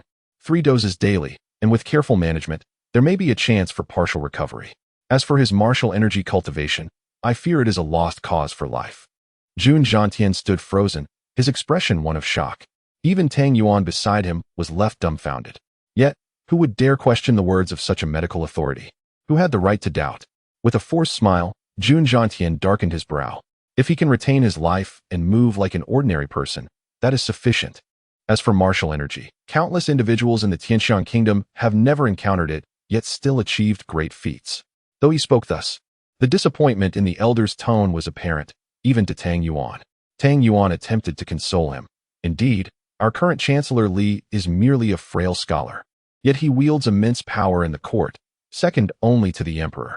This comment, meant as mere flattery, unexpectedly ignited a fire within Jun Zhantian, who took it as an insult, recalling how he had once crippled Chancellor Li's martial energy, creating a deep-seated enmity between the two families that could never be resolved. Get out! Jun Zhantian roared. Tang Yuan, startled, trembled, and fled in a panic, bewildered as to how he had offended the elder, believing he was merely echoing his sentiments. Fong Huixing sighed, packed his medical kit, and took his leave. Jun Zhantian arranged for several guards to escort him back, while he remained by his grandson's bedside, motionless. This action led the esteemed physician to internally reflect on the stark contrast in treatment between himself and Jun Zhantian. Turning around, he noticed Jun Moxie still smiling. Jun Zhantian sighed, exclaiming, "What are you laughing at? I exerted tremendous effort to enlist Qianli Wuying to protect you, and you, in your cleverness, managed to shake him off. Look at the mess you've created. What can I say about you?" Sigh. Jun Zhantian shook his head, feeling as though he had exhausted all his sighs for a lifetime in that moment. Please do not worry, Grandpa. Jun Moxie, feeling warmth from Jun Zhantian's deep concern, could no longer conceal the truth. What Mr. Fong diagnosed was influenced by my own actions. In truth, my condition is not as severe as he indicated. With a chuckle, he circulated his internal energy, and the pallor of illness vanished from his face, replaced by vitality. Jun Zhantian's expression shifted, a wave of ecstatic joy overtaking him, only to be quickly followed by doubt and realization. I wish to hear your reasoning. Any detail, even your thoughts. Jun Zhantian's gaze sharpened as he scrutinized Jun Moxie, trying to comprehend his grandson's intentions. At the same time, Jun Jiantian turned and commanded, "From this moment onward, I do not wish to see any creature with ears within 30 zhang of this room. Those who defy this command shall face dire consequences." A chorus of affirmations echoed from outside, followed by the swift sound of footsteps retreating. In mere moments, the surroundings fell into profound silence. To conceal information from the imperial physician meant deceiving the emperor, hence Jun Jiantian was cautious. Jun Moxie, sitting upright in his nightclothes, tightened the sash around his waist and confidently took a seat in the Grand Tutor's chair opposite his grandfather. This movement filled Jun Jiantian with joy. It seemed his grandson had indeed recovered. This grandson was truly skillful, managing to deceive even the renowned physician Feng Huixing. However, the elder's expression soon turned serious. He sensed that what Jun Moxie was about to say would be of grave significance, possibly even something he would prefer not to hear, perhaps even bordering on heresy. Thus, he had preemptively severed all channels of information from the room. Unless a legendary master were to eavesdrop, no one could bypass the elder's vigilance. From Jun Moxie's years of restraint to his current feigned injury, Jun Jiantian detected an unusual atmosphere. He could even anticipate what his grandson was likely to convey, which intensified his somber demeanor. The Jun family was indeed in a perilous situation. I must step forward. Being a wastrel was never my true intention. Jun Moxie began, first distancing himself from the title. Regrettably, I am the sole descendant of the third generation of the Jun family. I cannot remain detached from the affairs at hand. Therefore, I absolutely cannot draw the attention of the major families in the capital. I understand this and have anticipated it. Jun Jiantian stroked his beard. On this point alone, your act of feigning injury has proven quite effective. I am relieved.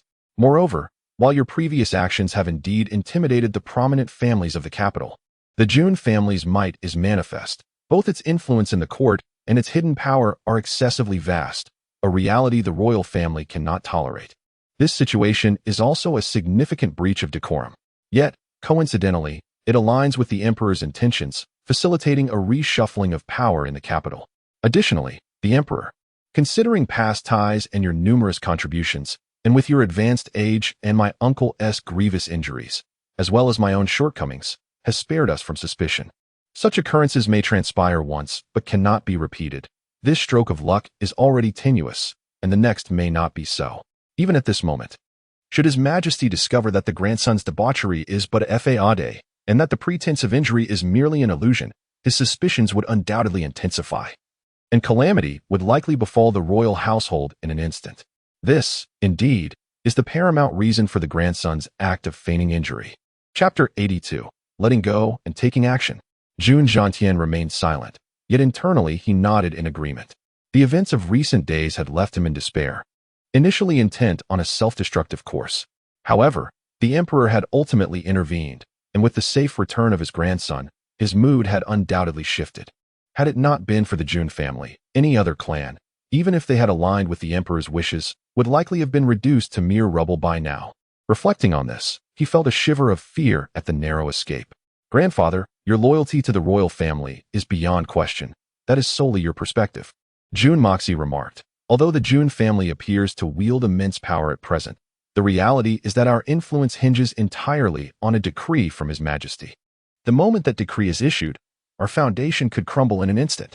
I find this notion unsettling, and I believe I am not alone. Even third uncle may struggle with it. I have never been accustomed to entrusting my fate to others, which is why I would prefer to lead a life of debauchery. Yet, that phase has been forcibly curtailed, and change is imperative. The prerequisite for that change is, I must seize control of the Jun family for ourselves. Jun Moxie declared earnestly, gazing directly at Jun Jiantian.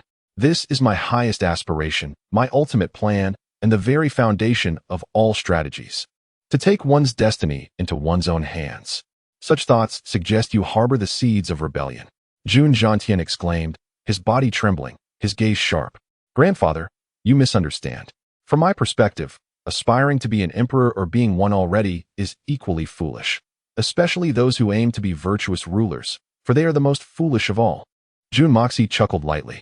Even with power over the world, even with dominion over the land, even with throngs of admirers, it holds no significance for me. I possess no interest whatsoever. You. Jun Jiantian's chest heaved with indignation, his white beard bristling. For a man who had always been loyal to the emperor, Such words were undeniably sacrilegious. Had they come from anyone other than Jun Moxie, that person would have perished multiple times by now. Grandfather, let us speak plainly. His Majesty will never permit the Jun family to possess such immense power alongside exceptional descendants. That would pose a grave threat to the throne. I will eventually uncover the truth behind father, second uncle, and my two brothers' deaths. If there are hidden machinations, I shall seek justice. Jun Moxie stated calmly. Very well. Since I acknowledge myself as Jun Moxie, I must contribute to this family, for this matter is undoubtedly the greatest concern of the Jun family. With a heavy sigh, Jun Zhantian contemplated for a long while, then stood, turning his back. When the late emperor established the Tianxiang kingdom, he intentionally relocated several prominent families to Tianxiang City, bestowing upon them high titles and ranks. This strategy served two primary advantages. First, consolidating all families for easier management. Second, fostering mutual restraint among them to maintain a balance of power. Only in this manner could the royal family maneuver effectively and maintain control over the overall situation. Currently, in Tianxiang City, aside from the families that were eliminated back then, the Jun family, Li family, Dugu family, Morong family, and Tang family each hold their ground, remaining non-intrusive. In recent years, the Meng and Song families have also emerged. However, at their core, they are mere clowns and cannot be compared to the aforementioned prominent families. In the military, with our Jun family and Dugu family at the forefront, although the Morong family has intentions of encroaching upon military affairs, as long as I and Dugu Zongheng stand firm, they shall not succeed. As for the Li and Meng families, on the surface, they appear to be our greatest adversaries, constantly scheming to undermine each other. Moreover, the Li family has produced an exceptionally talented youth, Li Yuran, amplifying the threat they pose. The Song family has always been low-key, and for now, they need not be of concern. Our Jun family and Dugu family are rivals in the military, often engaging in minor skirmishes. Dugu Zongheng, that old rascal, harbors considerable resentment towards me. However, this is not the crux of the matter. The essence lies in the fact that while our families maintain a balance of power, we are united in our loyalty to the royal family and will never truly turn against each other. This is the fundamental reason for the Jun family's enduring presence in the court. Among these families, the Morong family harbors grand ambitions and must be approached with caution, though not excessively. Each of these families harbors their own schemes, and when the time comes for a thorough cleansing in the capital, everything will be laid bare. Until then, no matter how great the turmoil, there will be a tacit understanding among them, a principle recognized by all. Thus, this is the time for your generation to stir the pot. Everyone is observing your antics. Even if they are outrageous, they will merely laugh it off. Yet they remain vigilant, assessing which of you poses the greatest threat. Your ability to perceive this is commendable, and I am heartened. Jun Zhantian deftly sidestepped Jun Moxie's inquiry regarding the deaths of their family members, instead focusing on analyzing the political landscape of the capital. 3 years ago, His Majesty intended to designate an heir, but after much testing, he reluctantly abandoned that plan, allowing the three princes to contend amongst themselves while he remained in the shadows, keenly observing their antics. His Majesty has always believed that all three are wolves. Yet among these three wolves, a king shall inevitably emerge, the victor destined to be His Majesty's successor. Jun Moxie smirked coldly but refrained from speaking. Jun Zhantian, meanwhile, shook his head with a wry smile. But a wolf is a wolf, forever incapable of transforming into a tiger, let alone a dragon. Even as a wolf king, their practices remain rooted in the ways of wolves. Yet, His Majesty evidently lacks better options, resorting to relentless coercion and manipulation. Yet he continues to threaten and tame them. The elder foxes of each family are acutely aware of this dynamic. For the sake of their own families, they are reluctant to intervene in the prince's conflicts. However, within each family, there are always individuals who maintain close ties with a particular prince, thus preserving a delicate balance. Currently, the families entirely uninvolved with the three princes are the Jun family, the Dugu family, and the Li family. Jun Zhantian's seemingly nonsensical remarks, unrelated to Jun Moxie's statements, resembled soliloquies and direct addresses to his grandson. Eventually, he concluded, "So, what do you plan to do? As long as you know your own mind, do not act excessively out of line. I will merely cooperate. Feel free to proceed." After speaking, Jun Zhantian, appearing somewhat fatigued, rose and said, "Now, I cannot deny my age. I can only observe from the sidelines. With your third uncle incapacitated, The fate of the Jun family rests upon your actions. Whatever path you choose, as long as your intentions are clear, do not lead the Jun family to ruin. Jun Moxie's eyes sparkled with understanding as he keenly grasped the meaning behind his grandfather's last words. Feel free to proceed. Such words carried profound implications. No wonder he began by dissecting the political landscape of the capital. The true essence of the matter lay in this phrase. It signified that he was free to act as he wished, with the Jun family serving as a support, yet remaining uninvolved. However, should trouble arise, he would still be accountable for the consequences. Yet, why did he hesitate when mentioning third uncle's disability? That question was quickly resolved. Jun Jiantian gazed at his grandson with a look of satisfaction and said, regarding your third uncle's leg, if you truly have a means to remedy it, do not delay. Regardless of the outcome, act swiftly. The longer you wait, the more anxious not just your third uncle will become, but others as well. Upon concluding his words, the old man shot him a piercing glance and admonished, Humph, do you two truly believe that I am senile? You are my grandson, and he is my son. We are in the grand estate of the Jun family. How dare you conspire to conceal matters from me? Do you truly think you can deceive me? It is utterly ludicrous. Jun Moxie, feeling somewhat awkward, rubbed his nose and explained, I merely wished to prevent any disappointment on your part should things not come to fruition. I have always held little hope regarding this matter. The old man, bristling with indignation, delivered a stinging retort that left Jun Moxie feeling thoroughly disheartened, lowering his head in silence. As for the possibility that you might miraculously succeed in curing him, do you think I would be so foolish as to trumpet it across the land? Do you wish for the world to know? And then have everyone fixate on you too, orchestrating one scheme after another to ensnare you? If any similar matters are concealed from me again, beware. I shall ensure that both of you are thoroughly punished, rendering you incapable of ever leaving your quarters. Jun Moxie stammered in disbelief, utterly at a loss for words. Chapter 83. All is well. The old man, feeling at ease, had a brief moment of irritation as he strolled outside, hands clasped behind his back. However, upon stepping through the door, the smile on his face vanished, replaced by an expression as grim as a stormy sea, causing those who witnessed it to fall silent in fear. From the old man's countenance, it was clear that the third young master had likely lost all hope. Even if he were not entirely useless, he was perilously close. Hadn't they seen the old man's face darken like a soot-covered pot bottom? Tang Yuan returned home to report the events of his visit to the elder Tang. The elder sighed deeply, lamenting the fact that the sole heir of the prestigious Jun family had no choice but to pursue a career in civil service. Truly a lamentable fate. Regarding the sudden fury of old Master Jun, Tang Yuan hesitated before relaying the details, and indeed, Elder Tang was enraged. Fool! What nonsense do you speak of regarding matters you know nothing about? That old relic, Li Shang, was once shattered by Jun Jiantian's fist. Get out. Tang Yuan quickly realized he had misjudged the situation and fled in haste. Within a day, news of Jun Moxie spread throughout the capital. Recently, there had been whispers that the notorious Jun Moxie had turned over a new leaf, determined to reform himself. This revelation shocked many, prompting some to embark on secret investigations into his past. While Jun Moxie himself was not particularly fearsome, being merely a youth of tender years, the true concern lay in the emergence of an heir to the Jun family, an up-and-coming talent, which was indeed formidable. However, when the weighty and sorrowful news broke, many breathed a sigh of relief, even finding humor in it, a topic of jest during meals, a prodigal son suddenly returning to the path of righteousness, only to exhaust himself in training to the point of utter ruin.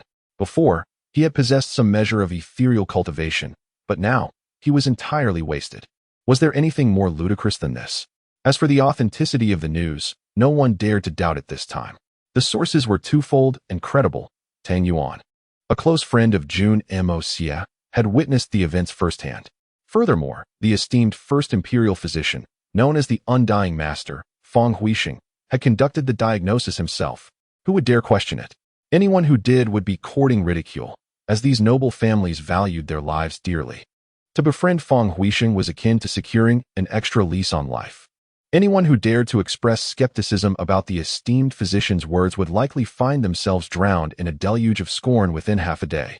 In truth, few could manipulate matters in the presence of this esteemed physician.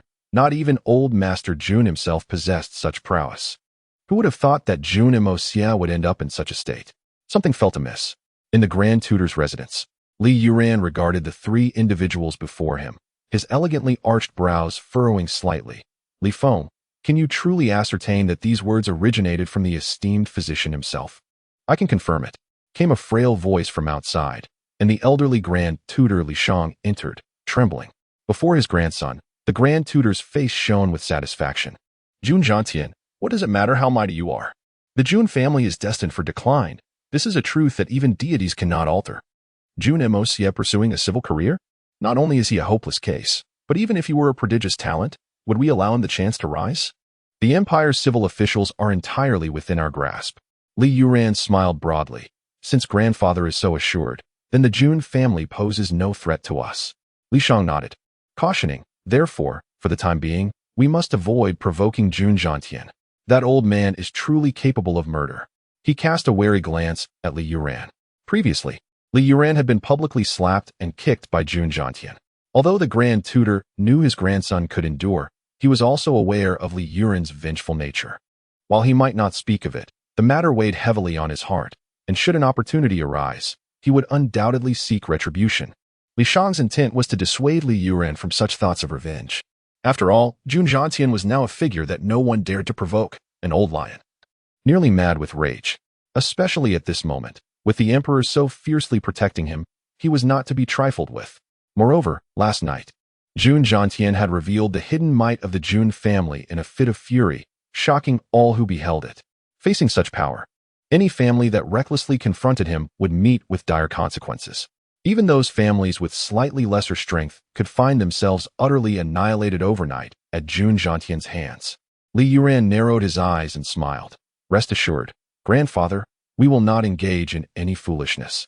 However, as for Jun Moxie, a little amusement at his expense should pose no harm, right? A young man who has just lost his ethereal cultivation will surely indulge in wine and pleasure, and the affairs among the younger generation are unlikely to concern either you or old Master Jun. Li Shang smiled, replying, just do not go too far. The four grandsons replied in unison. In the imperial palace, the emperor reclined on the dragon throne, resting against a soft cushion, his eyes slightly closed, his expression serene. Feng Huixing stood respectfully before him, bowing his head. So, Jun Moxie truly cannot, the emperor inquired after a lengthy silence. Indeed, according to the old minister's diagnosis, this matter is beyond doubt. Feng Huixing affirmed, instinctively stroking his beard. Jun Moxie has always been notoriously unruly, accustomed to mischief. If he can genuinely settle down, it would indeed be a blessing for the citizens of the capital. A blessing for the citizens, you say? The emperor chuckled softly, closing his eyes slightly. With that, the old minister took his leave, and upon exiting, a trace of an elusive smile appeared on the emperor's lips, one of comfort, one of assurance. At this juncture, old Master Jun effectively took a 3-month sabbatical. To outsiders, he seemed to have undergone a remarkable transformation. Appearing somewhat disheartened after recent events, his series of actions left many bewildered. The emperor had even sent someone to inquire after him once. For instance, when old Master Jun stepped outside, he suddenly erupted in anger, shouting, "Where do all these trees come from? Cut them all down. The weather is turning cold, and I can scarcely see the sun. What sort of nonsense is this?" Thus, by decree, the area surrounding the Jun estate was rendered barren for miles, an expanse of stark yellow earth. Additionally, old Master Jun gazed at the surrounding wall and became incensed again. This wall is far too low. Is it not an open invitation for thieves to come and go at will? Raise it higher. Consequently, the original Tuzhonghai wall was doubled overnight, and, in a fit of inspiration, the old man ordered that the top be adorned with thorns towering half a zhang high, densely packed. Now, even a bird would think twice before alighting upon it. Moreover, old Master Jun appeared increasingly dissatisfied with his useless grandson. Perhaps he had grown fond of the construction frenzy, as he partitioned 2 small courtyards within his estate, also surrounded by high walls, confining Jun Moxie within. The adjacent courtyards were claimed by Jun Wui on the left and Guan Qinghan on the right. These 2 courtyards occupied a substantial portion of the Jun estate, leaving the remaining half for old Master Jun himself, who occasionally could be heard throwing and smashing objects. All the servants of the Jun household were rendered mute, too afraid to speak or walk loudly. Chapter 84. The old man's new moves. A few days later, the elder Jun suddenly took an interest ordering extensive renovations in the central garden of the June residence. Countless exquisite flowers were uprooted, and a towering structure, reaching 7 stories high, emerged, complete with a watchtower at its pinnacle to surveil the surroundings. During his leisure, the elder June often paraded around the residences of several officials nearby. And in the dead of night, the echo of galloping hooves would suddenly pierce the silence, accompanied by the cacophony of battle cries. The elder was reliving his past, drilling his men. However, such drills caused unease among the nearby officials, who eventually resorted to spending lavishly to relocate. Yet, before new occupants could settle in, the elder June commanded the complete demolition of several residences. With nothing to occupy him, the elder June relentlessly trained his guards as if they were regular soldiers. Reports from the procurement team revealed that during his idle moments, he often sought solace in alcohol, drinking to excess. This behavior was widely understood. Anyone faced with the abrupt transition from hope to despair would find it unbearable. Fortunately, the elder maintained a commendable level of decorum, avoiding a drunken rampage, which was a small blessing amid his misfortunes. It was easy to comprehend his plight. After experiencing disappointment in his grandson, he suddenly glimpsed the hope of reform, only to be met with the news of his grandson's demise. Just as hope was ignited, news arrived that the grandson was alive, yet before he could rejoice, he learned that the boy had been rendered incapacitated. Such tumultuous fluctuations in fortune could drive even the most resilient individual to madness, and all who empathized with him felt a profound respect for his endurance. Alas, the poor elder seemed to be toyed with by fate. It was a miracle he had not succumbed to madness. Let him stir up trouble, as long as it does not involve me, was the prevailing sentiment among all, including the usually sagacious emperor, who harbored similar thoughts. Within the confines of the June estate, in a space unanimously deemed off-limits, June Mo Xie laughed heartily, pouring a glass of wine for June Wui. The wine was crisp, fragrant, and crystal clear, promising intoxication before a sip was taken. I never imagined you possessed such talent, Mo Xie. This wine is truly a peerless vintage. The beverages I had before were mere swill, June Wui remarked, savoring a sip that made him squint in delight. In another corner, 4 burly warriors wielded hammers and operated a bellows, toiling as blacksmiths.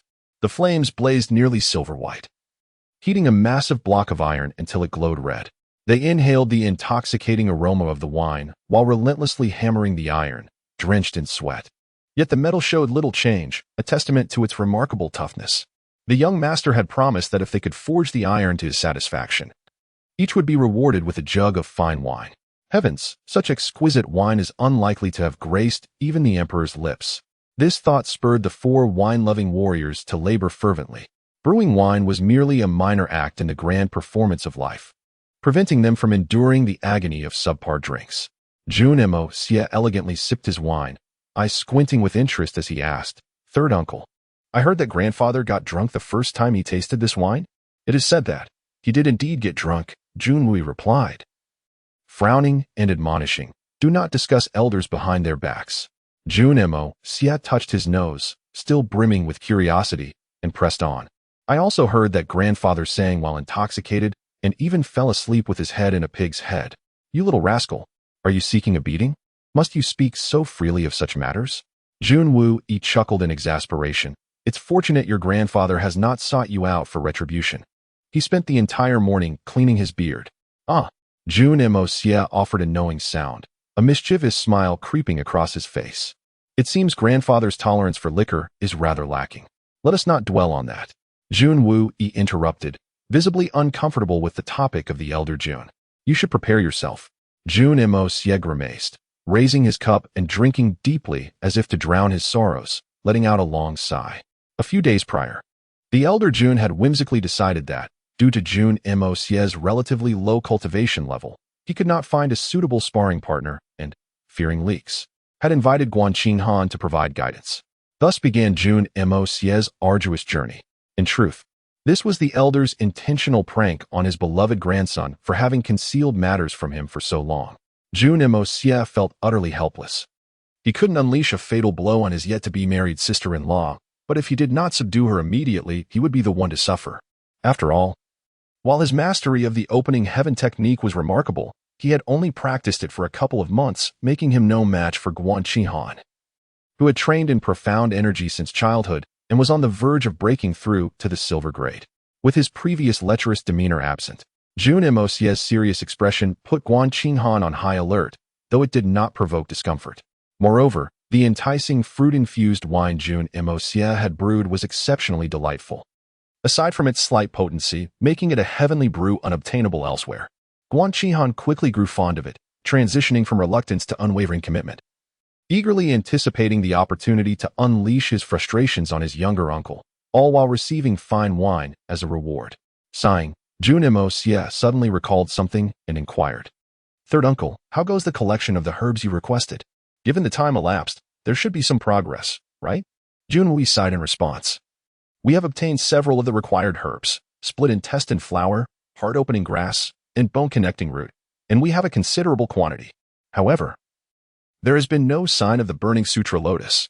As for the nine-leaf grass, it is quite rare and seldom used, making it difficult to find. Just a few days ago, I heard that the Jinxiang Trading Company had discovered 3 specimens en route to the capital.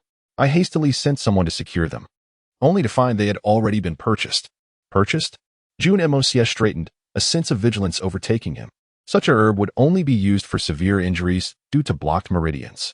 Why would it be bought at this critical moment? Could it be that news has leaked, and someone is targeting the Jun family?